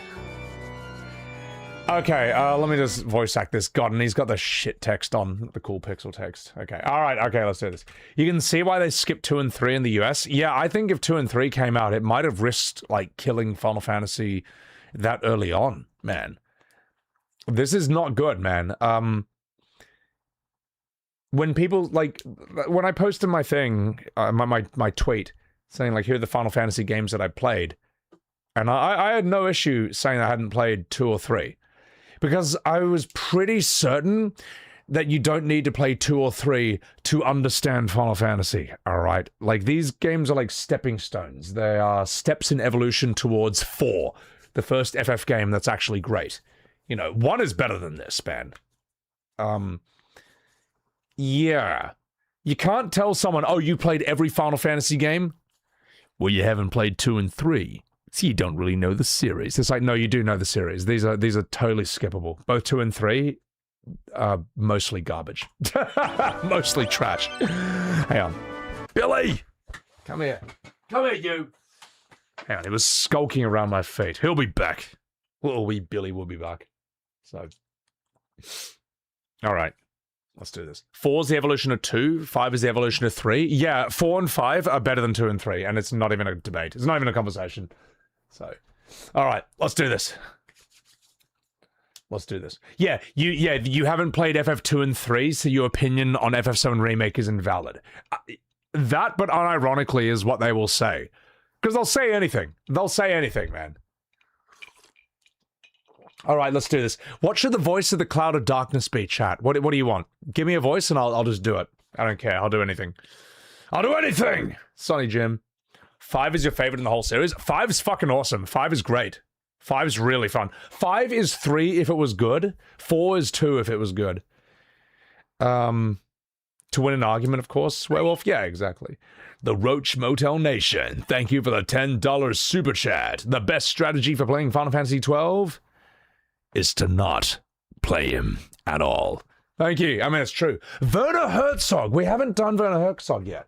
I don't have a Tim Curry. I'm sorry, chat. I don't have one. I like Werner Herzog. We haven't done him yet. Screw it. We'll make him the final boss.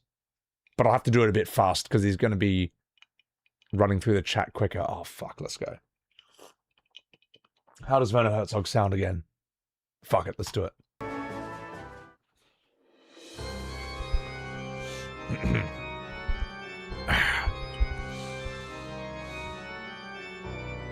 We are the Cloud of Darkness, bringer of wrath, destroyer of light.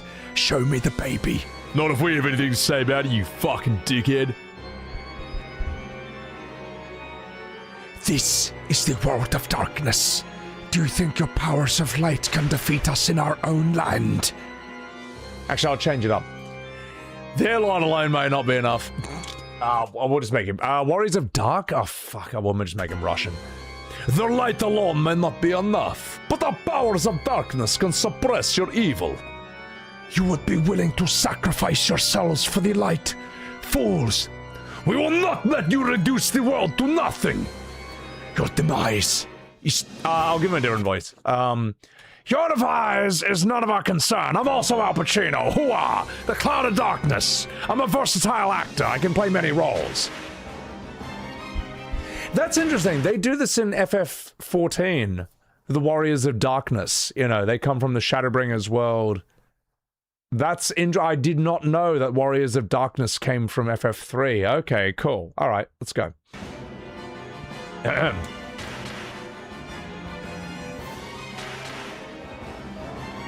The crystals of darkness may be gone, but we have no need of them any longer. We'll defeat you and absorb the powers of light, and the world will become a void. You fairy, fuck you!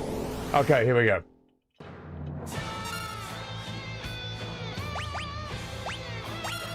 That's not a Al Pacino's not a pirate. He's an angry Italian man, or something like that. Okay, let's see what moves they have up their sleeve. Let's see what they got.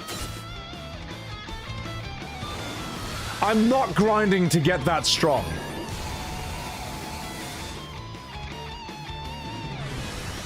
Mega Flare.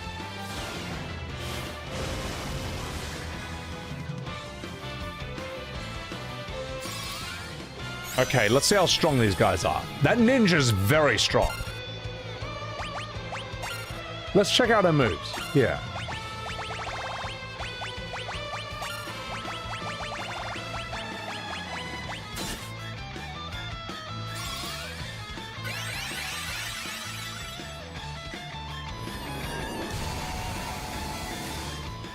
Okay, I think I got the picture.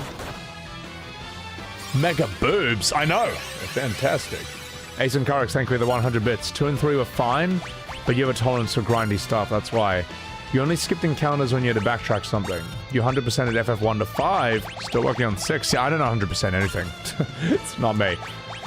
You will continue through the numbered titles up to 16 and 7, and eventually you can hate them properly. Oh, don't you worry, you'll get there. Sebiel. Thank you, I appreciate that, Ethan. Okay. Alina Inverse. Is that you in the kitty herd? It is, it is. This was my favorite costume so far, and I ran around as this character. Their side profile's heaps cute. Also, guys, please chuck a wee follow to Alina Inverse over here. Alina, you played Nino no Kuni, right? Someone in chat was saying that game made them cry. So I pointed and laughed. And I shamed them. No. I said that. I said I think I've seen you playing that game. And I don't know. Maybe it could be cute to stream it one day. And then I pointed and laughed at them. So, yeah. But guys, chuck out a wee follow over there. Oh, you're banned. That game was hard? Your team was always dead? That's how I feel playing this game. This game got way too hard, man. It's fucked. This boss has one move and nothing else? It seems like it's only got Particle Beam. For what I've seen. What's a better voice for Cloud of Darkness? They just do this one move. Alright, alright, I've seen enough. Get out of here. Get out of here. Get out of here. Is that it? I will now voice act this scene. I won! I won, chat! I won! Let me just put this back on 1080p. I won! What? Oh, stupid fuck it.